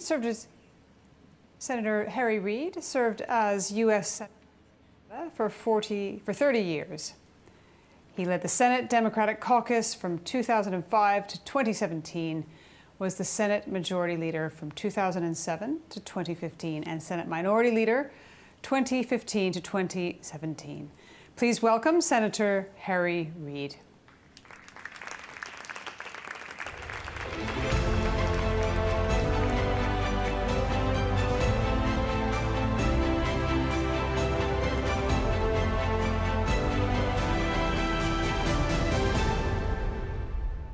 During my time in public service, I've seen dictators fall. Milosevic, Serbia. Gaddafi, Libya. There have been many who have tried to run a government using tyranny and terrorism. And it lasts for a little while, but it won't last forever. And what we have going on in Iran today is not going to last forever. Iran has a great heritage in the past. They were first in math and science and great in architecture, but they've become a country run by people who believe in murder and terror. It will not continue. And I look forward to the day when the country of Iran has new leadership, become part of the civilized nations of the world.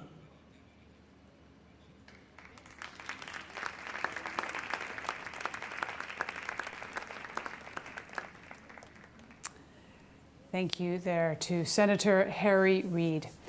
We're now going to hear from a former senator from Louisiana who also chaired the Senate Energy Committee from 1997 to 2015. Please welcome Senator Mary Landrieu.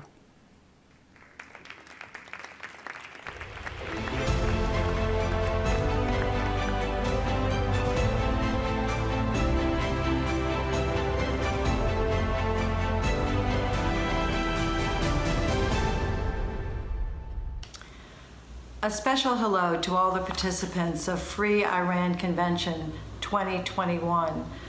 Thank you for the leadership of your president-elect, a strong and brave woman who exemplifies our hopes for all people in Iran in the future, and particularly women who seek freedom and liberation and equality. It's a pleasure for me to join all of you today and lend my voice to your great and noble work to free Iran from oppressive leadership. The quote selection of your new president has made your job even more difficult, but there is hope ahead if we stay united and focused on the inspiration and hope of the goals of freedom, personal freedom, economic liberty, equality for women, freedom of religion, choice of religion and worship. These are things that are the bedrock of a democracy, the right to vote, to free elections. These are the bedrocks of democracy that are under attack all over the world. So your work to get Iran on a stronger, more vibrant, more hopeful path not only will help your country, but will help freedom-loving people all over the world. Thank you for continuing to raise your voice against this oppressive regime. The United Nations has stepped up. Amnesty International has called him a criminal and a murderer for the things that he is promoting in the country. And we stand with you. I'm a former member of the United States Senate, stood with you for many years during my term there, and I know there are still many members of the United States Senate and a majority of the members of the House of Representatives in the United States that feel strongly and encourage you for the work that you continue to do. Thank you so much. Thank you for letting me be a part of this special convention this year, and best wishes. Stay safe and strong.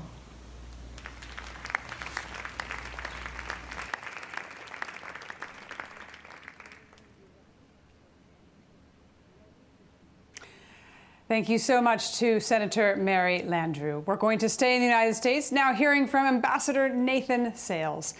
He served at the United States Department of State as Undersecretary for Civilian Security, Democracy, and Human Rights from 2017 to 2021. Please now welcome Ambassador Nathan Sales.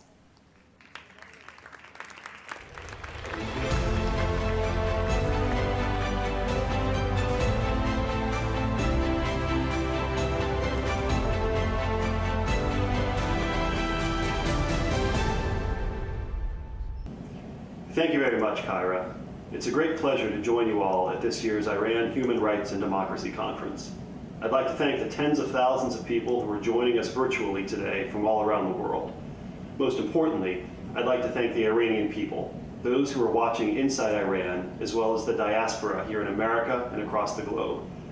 For more than 40 years, you have stood up for democracy and liberty, confident that a better day is coming. Your example is an inspiration to all freedom-loving peoples around the world. I'm here today to talk about terrorism, the Iranian regime's use of it, and what we can do about that. Make no mistake, the Islamic Republic of Iran is the world's worst state sponsor of terrorism. Acting through the Revolutionary Guard Corps and countless terrorist proxies, the regime has murdered innocent civilians, taken countless hostages, and shed blood on a hideous scale, not just in the Middle East, but around the world. Why? Because ultimately, the Islamic Republic is a theocratic regime. It seeks to consolidate and export its ideology, and terrorism is one of its main tools for doing so. If you think you're on a divine mission, then laws against murder and extortion don't apply to you. Let's take a brief tour. In Lebanon, Iran has spent decades lavishly bankrolling the terrorist group Hezbollah, building a corrupt state within a state that serves Tehran's interests and impoverishes the Lebanese people. And when Hezbollah is not busy destroying Lebanon, its fighters are hard at work across the border, propping up the brutal Assad dictatorship in Syria, greatly adding to the misery of the long-suffering Syrian people. Hezbollah is also the Iranian regime's most dangerous terrorist proxy, plotting deadly attacks in such far-flung places as Argentina, Bulgaria, and Cyprus. In the past few years, it has been caught stockpiling explosives in Western Europe, in the Gulf, in Southeast Asia, and elsewhere. The regime must be proud of what it's done to Lebanon, because it's doing the same thing to other countries, building terrorist proxies that enforce Tehran's will from the barrel of a gun. In Iraq, Iran-backed militias brazenly massacre peaceful protesters and assassinate public figures. They also subject American soldiers and diplomats to a constant barrage of rocket fire. And now we're seeing reports that the regime has handed these militias sophisticated drones capable of evading defenses. This all comes after Tehran gave terrorists advanced munitions that killed more than 600 American troops during the war. In Yemen, the Iranian regime provides the Houthis with weapons they use to attack airports, energy infrastructure, and other civilian targets across the region, all while bringing the Yemeni people to the brink of famine. Last December, the Houthis attempted a decapitation strike on the Yemeni government as its senior leadership arrived at Aden Airport. They missed, but they did kill 22 innocent bystanders, including 3 humanitarian workers with the International Committee of the Red Cross. Indeed, the Islamic Republic's reach extends far beyond the Middle East, as this group well knows. In Europe, in 2018, an Iranian intelligence agent operating under diplomatic cover orchestrated an elaborate plot to bomb this very event taking place near Paris. This hits home for many people who are watching us here today, as you were yourselves targets of this terrorist plot. Fortunately, this diplomat has now been convicted in a Belgian court and is serving a 20-year prison sentence. Nor is the United States immune. Since 2017, the FBI has arrested 3 suspected Hezbollah operatives on American soil. 2 of them were casing potential targets in New York City, including the Statue of Liberty and Rockefeller Center. Another conducted surveillance on the Panama Canal.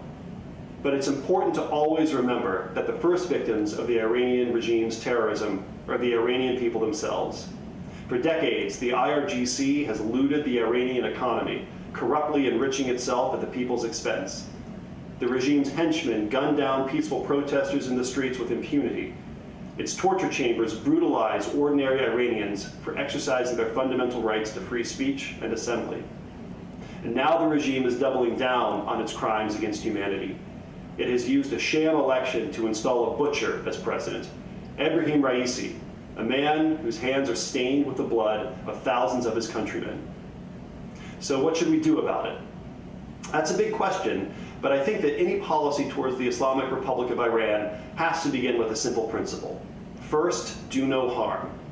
What that means is, at a minimum, don't hand the regime resources it will use to support terrorism around the world. Don't hand the regime resources it will use to further entrench itself and violently suppress those who are calling for change. We know that terrorism sanctions work. Sanctions deny terrorists the money they need to plot attacks. Consider Hezbollah. Since 2017, 14 countries have joined the United States in sanctioning or banning Hezbollah in its entirety, rejecting the fantasy that the group has a peaceful political wing that we can do business with. For years, Hezbollah could count on its patrons in Tehran to provide it with upwards of $700 million a year.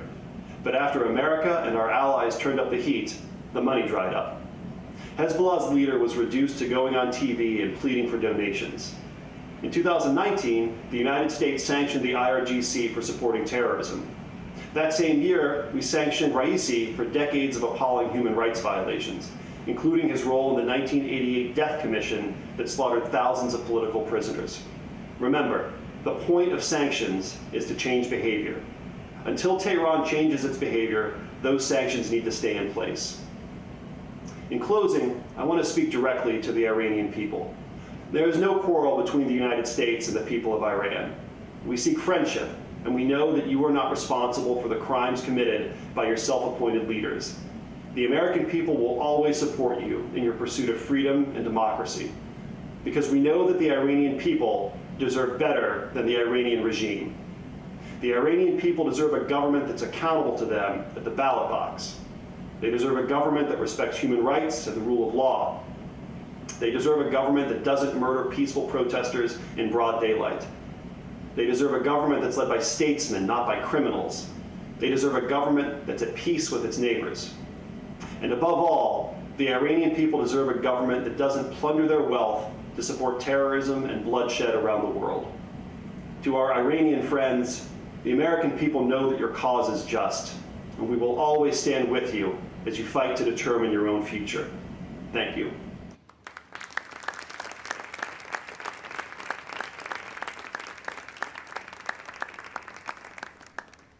Thank you to Ambassador Nathan Sales. We're now going to hear from the ranking member of the U.S. Senate Agriculture Committee, Senator John Boozman.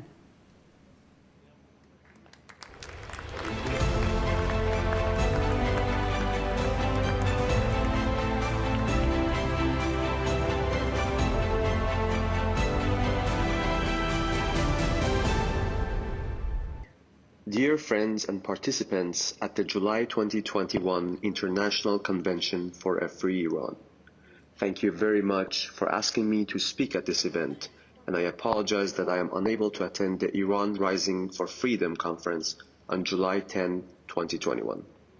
As you know, I support the efforts of the Iranian people to bring change and democracy to their country.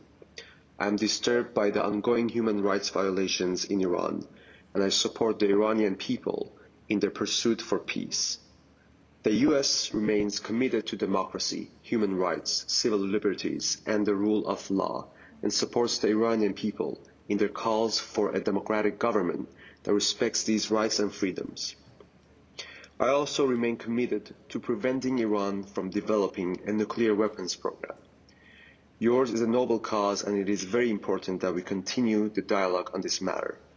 I hope it is a productive gathering, and I wish you all the best of luck. Sincerely, John Boozman.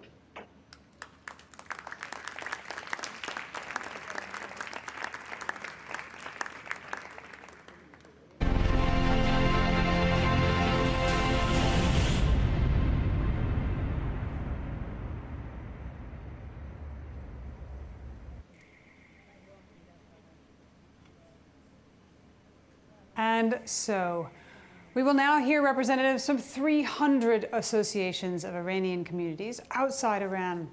They're going to join us, and they are from all walks of life. They're here to be the voice of Iranian people for regime change, to reiterate their determination to do everything in their power, and to express support for the resistance and for Madame Rajavi.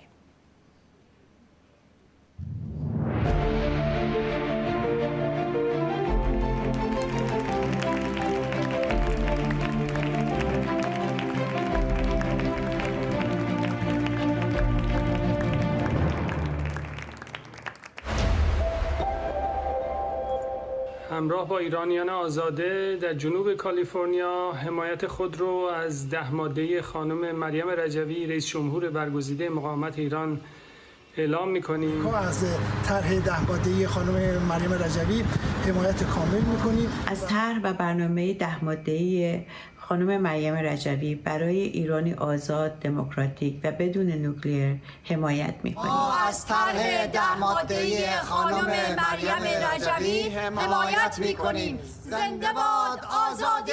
آری به جمهوری دموکراتیک همراه با برنامه 10 ماده خانم مریم رجوی. از خانم رجوی و 10 ماده ایشان حمایت می‌کنیم. مرگ بر اصل ولایت فقیه. درود بر رجوی قهرمان. درود بر شورشگران. درود بر زندانیان سیاسی مقاوم میهنمان. 120,000 شهید مقاومت، همه در سرنگونی رژیم آخوندی زنده اند. درود بر مادران مقاوم شهدا. درود بر کانون‌های شورشی. سلام بر آزادی. فرمانده کبیر حاضر حاضر حاضر. پاینده ایران. درود. آزادی، دموکراسی، جدایی دین از دولت. تحصیل برای همه کودکان. آزادی و برابری زن و مرد. حاکمیت جمهوری مردم در ایران، این زیباترین وطن. اجازه میخوام که از تلاش‌های قهرمانانه کانون‌های شورشی با شعف و افتخار تمام تقدیر کنم. و با سلام و هزاران درود به کانون‌های شورشی. در حمایت از کانون‌های شورشی و مؤسسان پنجم ارتش آزادی بخش ایران جهت سرنگونی رژیم آخوندی، ما از کانون‌های شورشی حمایت می‌کنیم. آزادی، دموکراسی با مریم رجوی. می‌خواهم به آخوندهای جنایتکار بگویم که روز حسابرسی نزدیک است. نه فراموش می‌کنیم و نه می‌بخشیم. 120,000 شهید مقاومت در روز سرنگونی رژیم حاضر و ناظرند. با درود به آموزگاران شجاع ایران. حمایت خودم ما از پرستاران زحمتکش ایران که در شرایط خطیر کرونا با به خطر انداختن جونشون از بیماران مراقبت میکنن اعلام بکنم پیروزی از آن ماست، رژیم آخوندی رو به فناست. انجمن ما از کهکشان 1400 ایران آزاد حمایت میکنه. حمایت خود را از گردهمایی بزرگ ایرانیان برای آزادی ایران اعلام می‌دارد. وعده ما در کهکشان اینترنتی 10 جولای. وعده ما در کهکشان بزرگ آزادی. به امید برگزاری این گردهمایی با شکوه در ایران آزاد. ایران زیباترین وطن خواهد شد. مرگ بر اصل ولایت فقیه، درود بر کانونهای شورشی، درود بر رجوی، درود بر کانونهای شورشی. لازمه نابودی فرهنگ کثیف آخوندی استقرار یک جمهوری دموکراتیک در ایران است. رأی ما سرنگونی و آری به جمهوری دموکراتیک. ایران آزاد فردا با برنامه 10 ماده‌ای خانم مریم رجوی. کسی به خاطر داشتن دین و یا آیین بر دیگری مزیت نداره. برابری کامل زنان و مردان در کلیه حقوق سیاسی و اجتماعی. راه معلمان شهید و زندانیان سیاسی ادامه دارد. سلام و درود بر کانونهای شورشی. من آمادگی خود را برای مؤسسان پنجم اعلام می‌کنم. زنده باد آزادی، زنده باد ایران. از آن ماست فردا، از آن ماست پیروزی. ایران آزاد با طرح 10 ماده‌ای خانم رجوی، مقاومت ایرانیان و رزم کانون‌های شورشی. جمهوری دموکراتیک با طرح 10 ماده‌ای خانم رجوی. غیر ممکن‌ها ممکن می‌شود. در حمایت از زنان وطنمان برای رسیدن به آزادی و دموکراسی به پیش، به پیش، به پیش. ایران آزاد با برنامه 10 ماده‌ای خانم مریم رجوی. ما از برنامه 10 ماده‌ای خانم رجوی برای آزادی‌های زنان در ایران فردا حمایت می‌کنیم. درود بر زندانیان سیاسی مقاوم در سیاه‌چال‌های رژیم آخوندی و همراه با مادران ایران در حمایت از آلترناتیو دموکراتیک با امید پیروزی و تحقق جمهوری دموکراتیک در ایران آزاد فردا به رهبری مسعود و مریم. پیروز باشید. درود بر کانون‌های شورشی، زنده باد ارتش آزادی. #FreeIran2021. به زودی شاهد آزادی هموطنانم در ایران، به خصوص زنان ستم کشیده از چنگال آخوندی. انجمن قلم و بیان بلند. نه به زندان، نه به شکنجه و اعدام، آری به سرنگونی و عصیان، آری به جمهوری دموکراتیک، برابری و آزادی. با کانون‌های شورشی ایرانی آباد می‌سازیم. کانون‌های شورشی راهگشایان آزادی مردم ایران هستند. درود بر کانون‌های شورشی. شورشگران پیروزی می‌سازند. شورشگران پیروزی می‌سازند. در مؤسسان پنجم آماده تهاجم. حاضر، حاضر، حاضر. حاضر، حاضر، حاضر. با امید پیروزی. انجمن زنان ایرانی در بالدواز.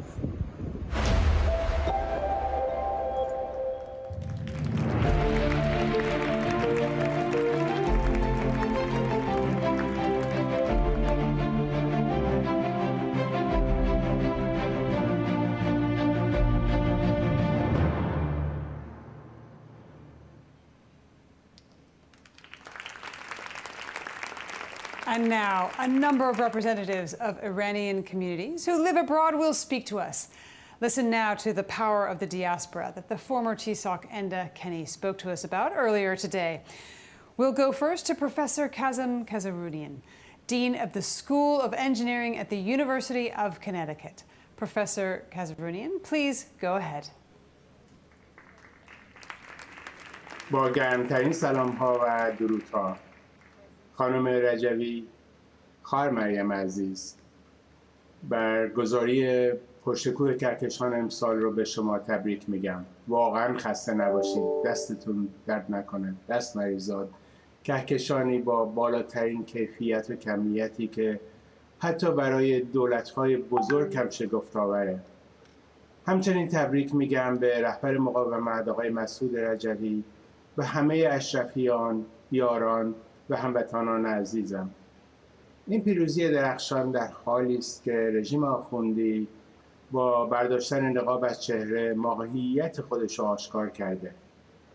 در اولین ماه‌های بعد از انقلاب همونجور که میدونین خمینی دجال نقاب عدالت خواهی برای ایرانیان و صلح خواهی برای منطقه رو کنار زد و خنجر برهنه جنگ و غارتش رو از رو بست. ماسک رفاه‌خواهی برای مستضعفین رو هم که با چپاول و فساد مالی از صورت پلیدش کنار زد. انتصاب یک جلاد حالا به عنوان رئیس جمهور رژیم آخرین پرده این نمایش رسواست. چرا که رئیسی آرشیو زنده 4 دهه جنایت‌های رژیمه. خامنه‌ای در یک خودزنی این آخرین نقابش هم کنار زد و پوشالی بودن کلمه جمهوری در این فاشیسم دینی رو اثبات کرد. بزرگترین بازنده این نمایش گله اصلاح طلبان بودند که پیام گرفتند که خدمات خالصانه اونها به نظام دیگه تأثیری نداره. در نقطه مقابل مردم ایران با تحریم نمایش انتخابات پیام قیام آفرینان 98 رو تکرار کردند که اصلاح طلب، اصولگرا، دیگه تمام ماجرا. الان از هموطنانم میپرسم اگه در برابر 43 سال ستم و سرکوب و خیانت این رژیم چنین مقاومتی پایدار، مقاوم، متعهد و صادق وجود نداشت، به راستی ایران و ایرانی امروز در چه نقطه‌ای قرار داشت؟ چطور میتونستیم به عنوان یک ایرانی سرمون رو بالا نگه داریم؟ آیا بدون ارزش‌هایی که مجاهدین در فرهنگ ما وارد کردند هرگز قادر بودیم رژیم آخوندی رو وادار کنیم نقاب نهاییش رو از چهره برداره؟ ارزش‌هایی مثل از خودگذشتگی، فدا، صداقت، نفی خودپرستی، کار جمعی، خسته ناپذیری. خامنه‌ای تنها راه سد بستن مقابل قیام رو در شیطان سازی علیه مجاهدین دیده. انتشار بیش از 1000 کتاب و فیلم علیه مجاهدین با همین هدفه. هموطنان عزیز، دانشگاهیان، معلمین، دانشجویان، دانش آموزان، متخصصین، روشنفکران، در هر جای ایران و دنیا که هستید، من به عنوان یک فرهنگ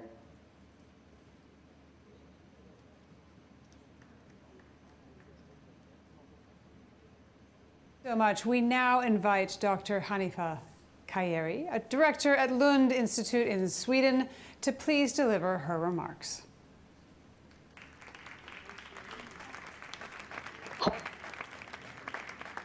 Ladies and gentlemen, dear friends and colleagues, and my dearest Mrs. Maryam Rajavi, it's a pleasure to be here with you today at this fantastic event and to see so many passionate people engaged in a democratic and free Iran.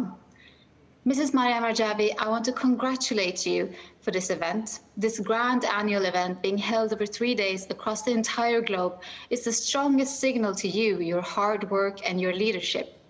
Congratulations to the Iranian resistance also, and to all of you, dear audience, for your achievements in the past year in this path. Each and one of you are a piece of the puzzle for tomorrow's democracy. As you know, in 1988, the massacre was a big scar in Iran's history. More than 30,000 prisoners were summarily executed. This means that family lines were completely wiped out. Some people had more than 15 of their family members executed, and others had their children and grandchildren executed. Advocacy for finding out the truth behind the massacre is a national demand, and the regime has never been able to cover up its crime. This is why when Ebrahim Raisi, in an interview just after the election, was asked about his participation in the 1988 prison massacre, could not deny but resorted to defending his actions. He claimed that he had acted for the security of the people, but no mass atrocity can be justified by acting for the security of the people. In fact, Raisi himself is probably one of the biggest threats to the security of the people in Iran. Under his watch, as the head of Iranian judiciary, his office has granted further impunity to the government officials, security forces, who have arrested and tortured thousands of protesters that participated in the November 2019 protests and executed scores of the protesters without fair trials. The recognition of Ebrahim Raisi as a legitimate president by Iran, by the international community and individual states would mean accepting impunity. This entirely undermines all the international conventions and the treaties meant to prevent human rights violations and mass atrocities.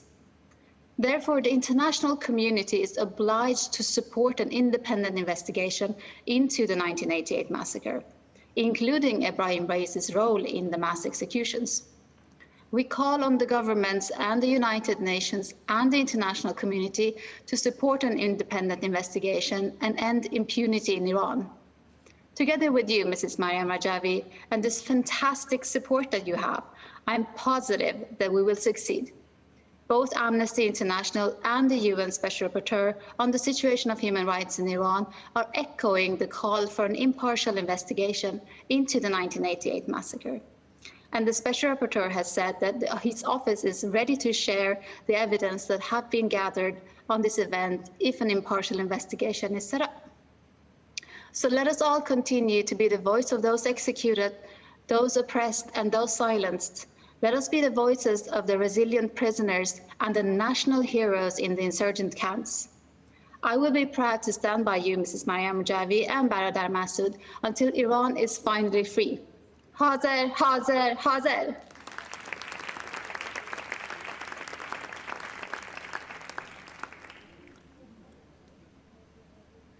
Dr. Hanife Kayeri, thank you. Our next speaker is Ms. Vida Nick-Talean, an architect from the Women's Association of Northern Germany. Ms. Talean, please go ahead.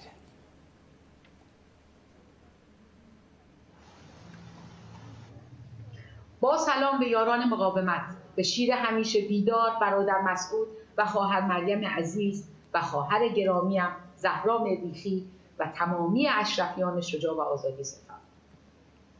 دوستان عزیز، پس از گذار مردم و مقاومت ما از 4 دهه رنج و شکنج با افتخار میگیم ایران زمین دارای گنجینه‌ای است که پیروزی مردم ما برای رسیدن به آزادی و عدالت و برابری را تضمین می‌کند.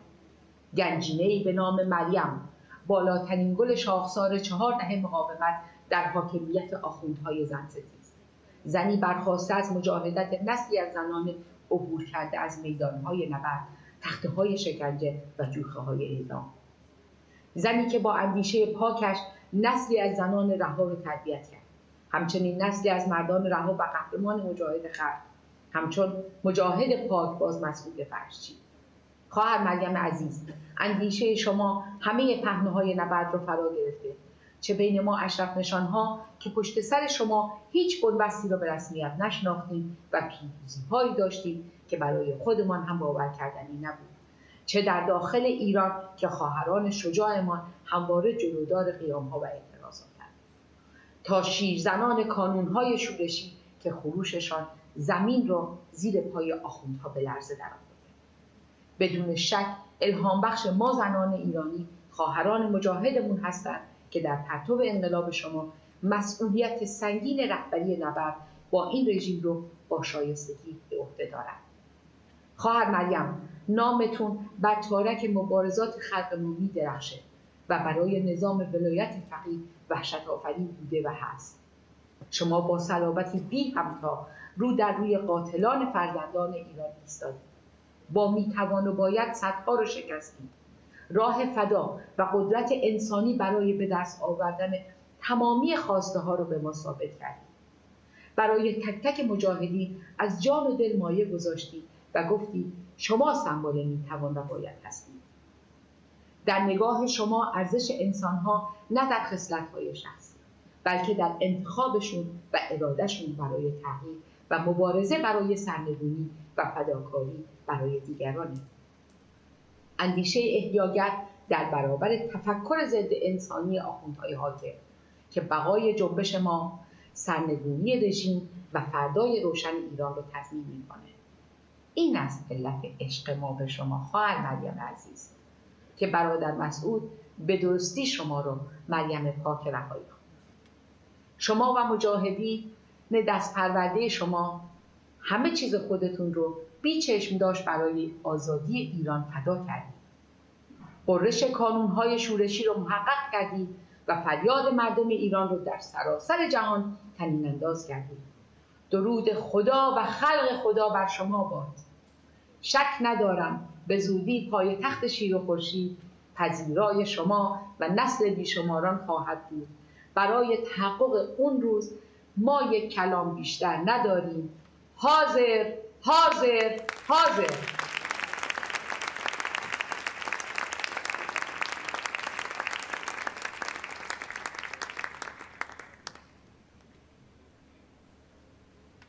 Thank you so much, Vida Nick Talian. Let's go now to Ms. Farzaneh Hosseini, a lawyer and human rights activist. Ms. Hosseini, please go ahead.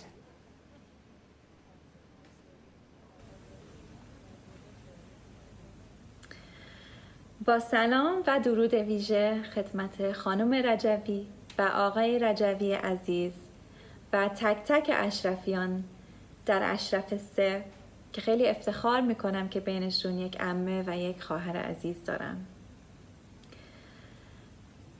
7 تن از خانواده من از جمله 2 عمو عباس حسینی و غلام حسین حسینی توسط این رژیم سفاک اعدام شدند. اونها قهرمانانی از کهکشان شهدای مجاهدین هستند. بعضی از آنها به دست ابراهیم رئیسی قاتل 67 اعدام شدند.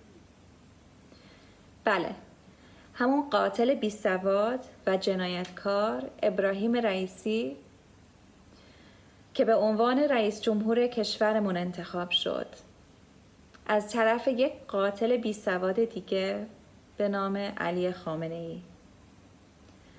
رئیس جمهور کشوری با هزاران سال تمدن و فرهنگ امروز باید جلادانی چون رئیسی و اژه‌ای آن را اداره کنند. به همه شهدای راه آزادی از جمله به عمه قهرمانم و نازنینم مریم حسینی که در قتل عام شهر اشرف در سال 1392 به شهادت رسید هزاران درود میفرستم.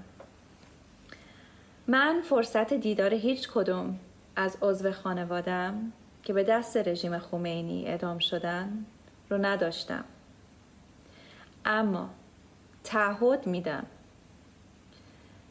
نه فقط خودم بلکه فرزندانم و فرزندانشون نه میبخشیم نه فراموش میکنیم و به مبارزه برای عدالت و دادخواهی ادامه خواهیم داد تا زمانی که دنیا آگاه بشه چه بر سر اونها و چه بر سر مردم ما گذشت و به این ننگ جامعه جهانی پایان داده بشه که در این جنایت‌ها نه تنها کنار ایستادند بلکه بسیار از دولت‌ها به سیاست مماشات ادامه دادند.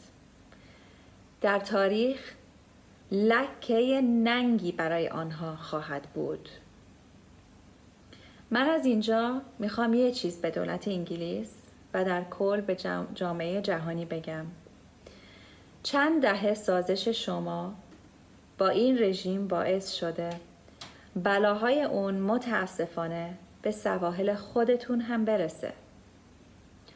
بیش از 40 سال هست که رهبران مقاومتمون به شما گفتند همچین رژیمی تغییر پذیر نیست. ما مردم ایران این رژیم را به طور کل رد کردیم و خیلی خوب نشون دادیم که خواستمون چی هست. سرنگونی تمام رژیم آخوندی. وقت این هست که شما این رو قبول کنید. با این قاتلان و قاتل سال 67 پشت میز مذاکرات نشینید. از افشای جنایت دیپلمات تروریست اسدالله اسدی درس بگیرید و این هیولاها رو از سفارتخونه ها که به مرکز تروریسم تبدیل شدند اخراج کنید و سرانجام به مردم ایران نشون بدید که در کنار آنها و پای ارزش‌های خودتون ایستاده اید. درود به تمام شهدای راه آزادی، به آنها که در کنار ما و در قلب ما زنده هستند میگویم روح شما امروز در جوانهای ایران و کانونهای شورشی قهرمان زنده هست. ما جوانان میهنمون تا روز آزادی ایران راه پر افتخار شما را ادامه خواهیم داد.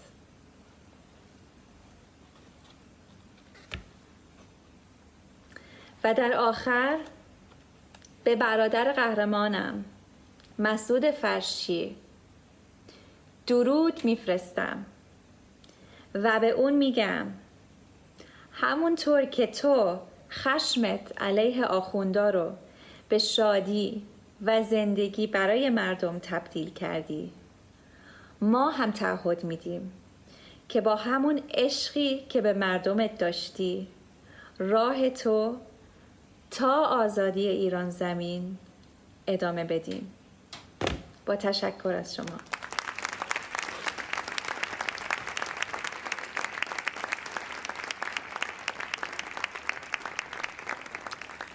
Ms. Farzaneh Hosseini speaking so movingly there about her family. And now we listen to Arash Niksad, a graduate of medical engineering and member of the Youth Association of Northern Germany. Mr. Niksad, welcome to the digital stage. با سلام به خواهر مریم عزیز و همه حضار گرامی. من آرش نیکزاد هستم. در آلمان به دنیا آمدم و تا به حال ایران رو ندیدم. اما در رابطش زیاد خونده یا شنیدم. رژیم آخوندی روز 30 خرداد با شلیک به تظاهرات مردم تهران نامشروع شد و امسال با بویکوت سراسری نمایش انتخابات ثابت شد که مردم ایران این نظام کودتاچی و نامشروع رو نمیخوان. من حالا بعد از روی کار آمدن رئیسی جلاد از اروپا و آمریکا میپرسم اون مدره‌ای که شما در این رژیم دنبالش بودین کجاست؟ سازش با این رژیم جز سرکوب و کشتار مردم و جوانای ایران چه نتیجه‌ای داشت؟ برادر مسعود بارها گفت افعی کبوتر نمیزاید و از نظام قتل عام مدره بیرون نمیاد. اما شما برای معامله با این رژیم به دروغ گفتید خاتمی، موسوی، روحانی و ظریف مدره هستند. با سیاست مماشات چه کارهایی که با مردم و مقاومت ایران نکردیم. سازمان مجاهدین و شورای ملی مقاومت رو تو لیست تروریستی بردین. با کودتای 17 ژوئن باعث شدین چند مجاهد جونشون رو از دست بدن و بعضیا مثل مجاهد قهرمان نادر ثانی هنوزم که هنوزه دارن رنج میکشن. مجاهدین اشرف رو خلسرا و بمباران کردین. اونها رو به قتلگاه لیبرتی بردین و دست آخوندا رو باز گذاشتین اونها رو با موشک بکشن. راستی اون همه پول که به جیب این رژیم ریختین برای چی خرج شد؟ برای مردمی که تو آشغالا دنبال غذا میگردن؟ یا کوربر و سوختبران؟ یا زنان محرومی که به خاطر فقر مجبور به تنفروشی میشن؟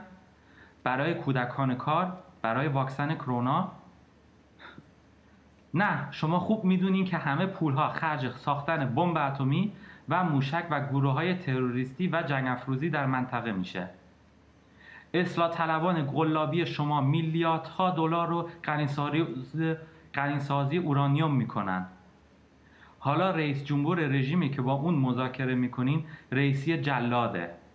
مردم ایران هر گونه رابطه و معامله با این رژیم رو محکوم میکنن.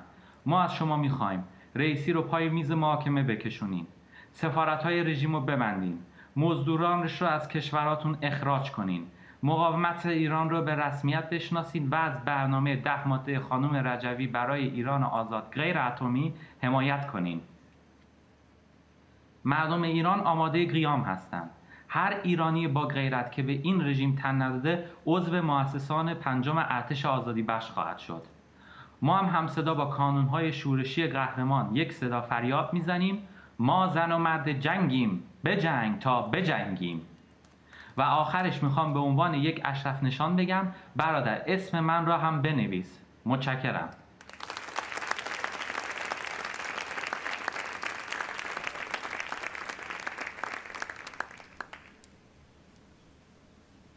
Thank you, Arash Niksad. Our next speaker is a sociologist and Islamic scholar, Dr. Aziz Fuladvand. Dr. Fuladvand, please go ahead. با سلام و احترام خوشنودی از اینکه توفیق حضور در این جمع را دارم. روزای سرخ نیز از میان ما رفته است. او به فقرا حقیقت را میگفت. از همین رو اغنیا او را اعدام کردند. اغنیا همیشه از حقیقت می‌هراسند. این شعر را برتولد برشت، شاعر و نمایشنامه‌نویس فقید آلمانی در سوریه روزا لوکزامبورگ، چهره اسطوره‌ای چپگرایی مارکس آلمانی سروده بود. و ما امروز میگوییم مریم رجوی در میان ماست. او به لشکر گرسنگان در زیر مهمیز شیوخ دروغ نمیگوید. از همین روز که نئولیبرالیسم حاکم در زیر پرده دین و معاندان سخت بر او میتازند. روزا لوکزامبورگ هم بارها دستگیر و اسیر شد. آخرین بار از ژوئیه 1916 تا اکتبر 1918. او خود درباره این دوران گفته بود که من در این روزها گویا چون فولاد صیقل دیده سخت شدم. مریم درباره خود چیزی نمیگوید، ولی میتوان درباره او گفت که تو چون الماس صیقل خورده‌ای و چون بال پروانه ها مملو از انعطاف هستی. اگر بخواهیم پدیده سیاست را در فرای وابستگی‌های بینشی، مکتبی و ارزشی توضیح دهیم، توضیح اون چنین است: سیاست هم هنر است و هم علم. علم است چون باید مکانیزم، قواعد، پرنسیپ‌ها و نرم‌های اون را شناخت و اون اشراف داشت. هنر است چون در این راه کرد خردگرایی، عقلانیت، زیرکی، دینامیسم، سرعت عمل، خویشتن‌داری، تسامح، قابلیت مدیریت، پویایی، قدرت انعطاف و امثال هم اجزای آنند. ما این هنر را در مریم رجوی می‌بینیم. دوستان و حضار محترم، در جامعه ما کشاکشی سهمگین و دیرینه بین سنت و مدرنیسم در جریان است. آغاز جدی این کشاکش 30 خرداد 1360 بود. در آن دوران سنتگرایان به زعامت خمینی با تباری کلفت از ابو موسی اشعری و تا آیت الله کاشانی در پی تثبیت فاشیسم دینی بودند. آنان نگهبانان نظام‌های سنتی، موروثی، سلطنتی، فقاهتی و با نگرش غیر عقلانی و تبعیض‌آمیز به جهانند. خمینی وارث این نگرش متروک و شریعت مدون فاشیسم دینی بود. در مقابل این درک سنتی، نیروی مسلمان، مدرن، خردگرا و سکولار با تکیه بر ارزش‌های عصر روشنگری اروپا وارد کارزاری تاریخی کرد. معمار این پروژه مسعود به عنوان چهره کاریسماتیک، هوشیار، جدی در مقابل سنتگرایان. امروز مقاومت ما نماینده مدرنیته در مقابل سنت است. ارزش‌های مدرنیته که شاخص اصلی اون شورش بر علیه فتالیسم و تقلیدگرایی کور است، پا به عرصه مبارزه شگرف داد که هنوز هم در جریان است. گرچه سنتگرایان سخت جانی می‌کنند، ولی بیشک این نگاه سنتی در مقابل ارزش‌های مدرن زانو خواهد زد. این ارزش‌ها امروز در کف خیابان همراه با کانون‌های شورشی باز تولید می‌شوند. راهی که در مهر ماه 1360 کوبیده شد، امروز مملو از عاشقان راه آزادی است. گرچه امروز اون شریعت مندرج و ارتجاع عریان در ابراهیم رئیسی امکان تجسم یافته است، اما ارزش‌های مدرنیته هم با صلابت اون را به چالش می‌کشد. بدا به حال نرینگان که بانوی مسلمان با نگاه سکولار و باورمند به ارزش‌های روشنگری عصر اروپا در مقابل اونها قد کشیده است. دوستان، امروز نام مجاهدین اونچنان در تار و پود حیات سیاسی، فرهنگی و اجتماعی و سیاسی ایران تنیده شده است که قطعاً بدون شناخت این پدیده نمیتوان درک درست و جامعی از سیاست منطقه و ایران کسب کرد. روزا لوکزامبورگ و کارل لیبکنشت در 15 ژانویه 1919 اعدام شدند. روزنامه دی تاگزایتونگ چاپ برلین در شماره 12 ژانویه 1919 این بانوی مبارز را به عنوان نماد ملی آلمان معرفی کرد. و ما امروز مریم رجوی را به عنوان نماد ملی و شاخص سکولاریسم و دفاع از ارزش‌های مدرن عصر روشنگری در میهن خود می‌دانیم. دفاع از این بانوی مسلمان با نگاهی سکولار نه فقط یک وظیفه ملی بلکه یک فضیلتی بزرگ است. سنتگرایان قطعاً در مقابل ما زانو خواهند زد. پیروزی از آن ماست. متشکرم.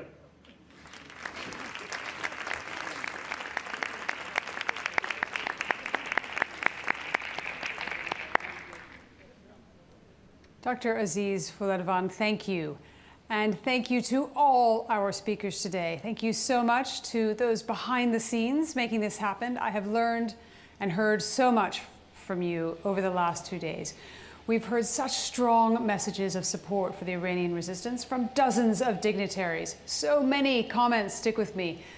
One of them, General James Conway, quoting Samuel Adams, "It doesn't take a majority to prevail, but rather an irate, tireless minority, keen on setting brush fires of freedom in the minds of men, and I might add, in the minds of women too."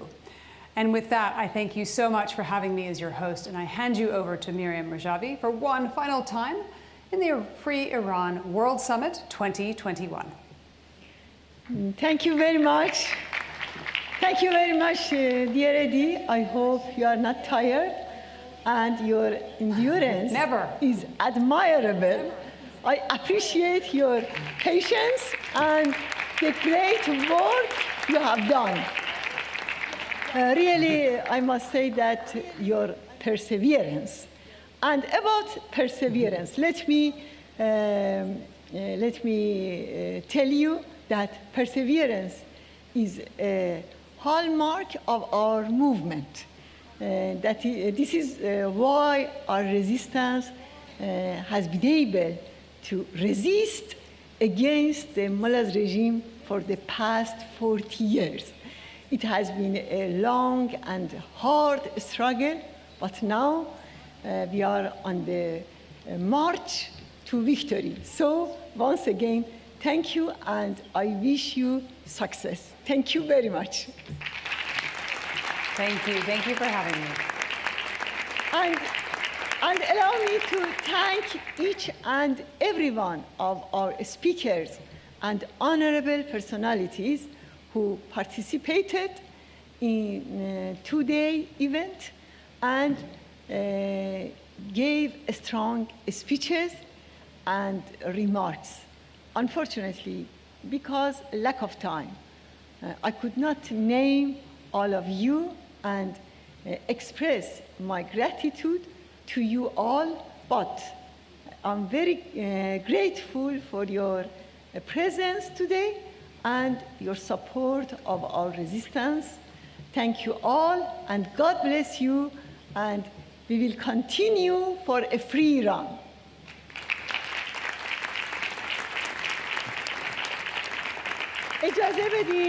اجازه بدین که اینجا از همه شما صمیمانه تشکر کنم. ابتدا از سخنان خواهران و برادران عزیزمون، مسئولان و نمایندگان انجمن‌های ایرانی در کشورهای مختلف و از مواضع محکم و عالی که بیان کردید تشکر کنم. اما میخوام پاسخ محبت‌های شما رو که زیادی گفتین، من نتونستم در واقع در میانه صحبت‌های شما وارد بشم، الان بدم. اونچه که شما گفتید مربوط به شخص من نیست. ما اصطلاحی داریم میگیم که هرچه هست از جمع.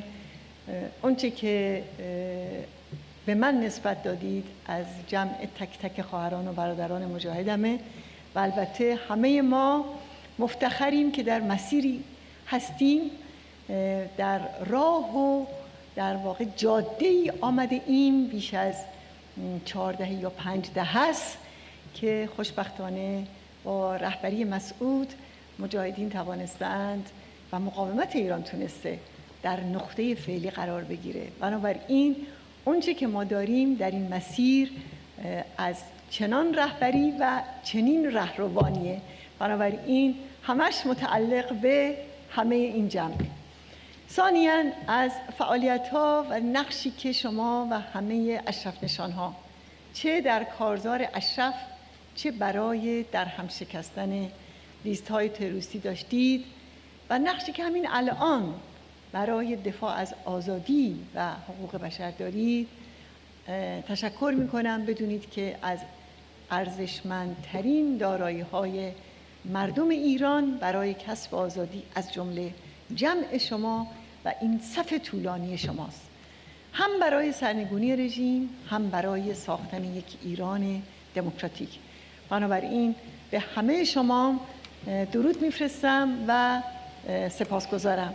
همچنین در پایان سومین روز اجلاس جهانی ایران آزاد به قهرمانان کانون‌های شورشی و اشرف نشان‌ها و هموطنان عزیزم در داخل ایران درود میفرستم که از سراسر جهان در این گردهمایی‌ها حاضر بودید و از اون طرف از سراسر ایران که دنبال می‌کردید اخبار این گردهمایی رو.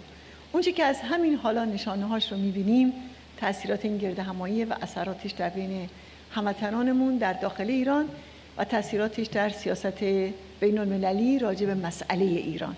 حتما دیدین که رژیم چه واکنش‌های جنون آسایی از خودش نشون میده و این بازتاب موفقیت این اجلاسه. به هر حال من فکر میکنم که باید هرچه بالا و بالاتر برد پرچم سرنگونی این رژیم رو، کما اینکه این گردهمایی بیانی بود از همه در واقع شرکت کنندگان در همه جا و اینکه خواستار در واقع یک ایران دموکراتیک و یک انقلاب دموکراتیک هستند برای یک مردم به سطوح آمده از رژیم ولایت فقیه که خواهان سرنگونی رژیمند. بنابراین بر پایه یک جمهوری دموکراتیک این اون خواست عمومیه و قطعاً همچنان که در این گردهمایی همه گفتند در چشمانداز نزدیکه و من فکر میکنم که اونچه که در این 3 روز از مقامات ارشد کنونی و پیشین از 5 قاره در جهان شما در خصوص سیاست صحیح در قبال مسئله ایران شنیدید چیزی نیست جز اینکه راه حل بحران بین المللی نه مماشات با این رژیمه و نه ادامه در واقع وضع موجود، بلکه تنها و تنها راه حل به زیر کشیدن آخوندهاست که اون هم به دست مردم ایران، مقاومت ایران و ارتش آزادی و کانون‌های شورشی فراهم خواهد شد. با تشکر از همه شما.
بکشیم در رگان بدم خونشون کشیم به پا به کف رایت قیام بخوان وطن را به نام سرزده فرو به نبرد ما پس ستنده امواج جون ما دوازه های گل خامل انقلاب بوده از وطن رنگ خاک در قیام سرخ و سوزاندن ترین موج و توفان جاودان بادا یاد یاران شورشگران پیروزی میسازد آتشان در توفان میتازد آمدن جان میبازد شورشگران آزادی میکارد آتش به کف بلند دل میبارد فتواها را میافرازد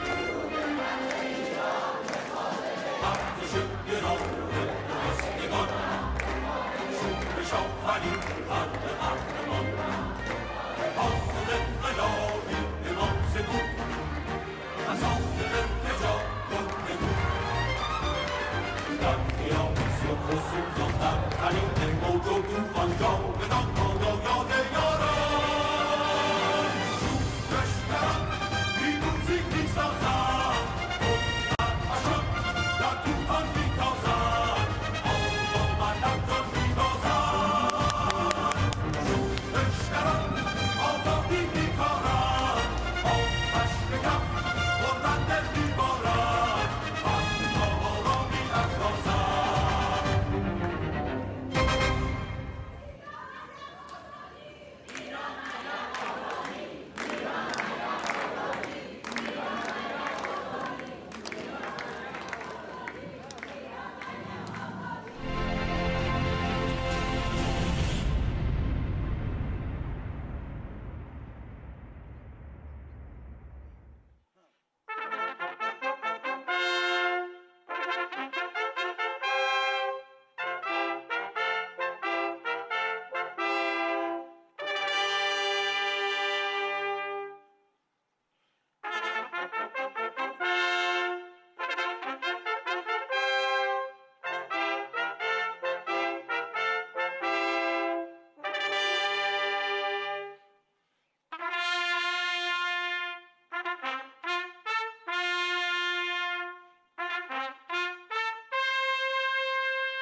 رژه عظیم سیاسی اجتماعی بین المللی و داخلی، یعنی کهکشان ایران آزاد، بر همه مردم ایران مبارک.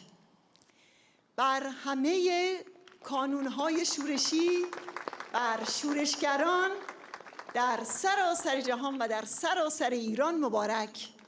بر شورای ملی مقاومت و بر مجاهدین خلق ایران مبارک.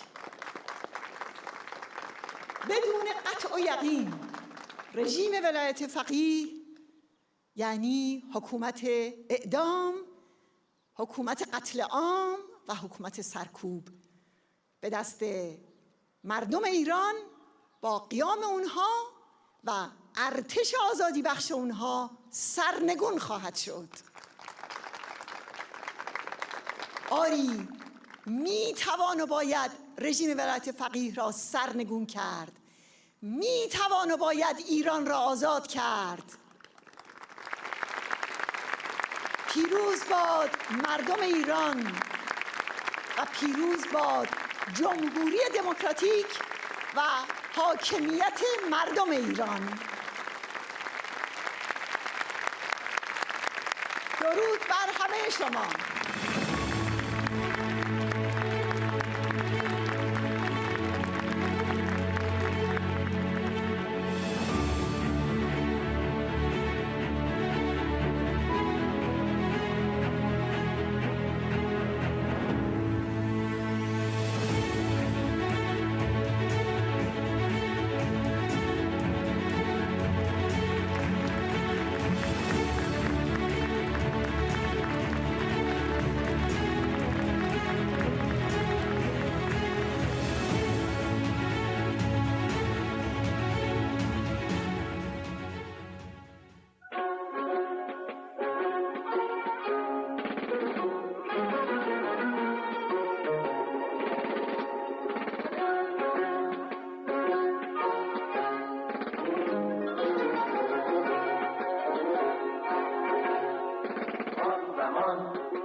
دامن وصالش را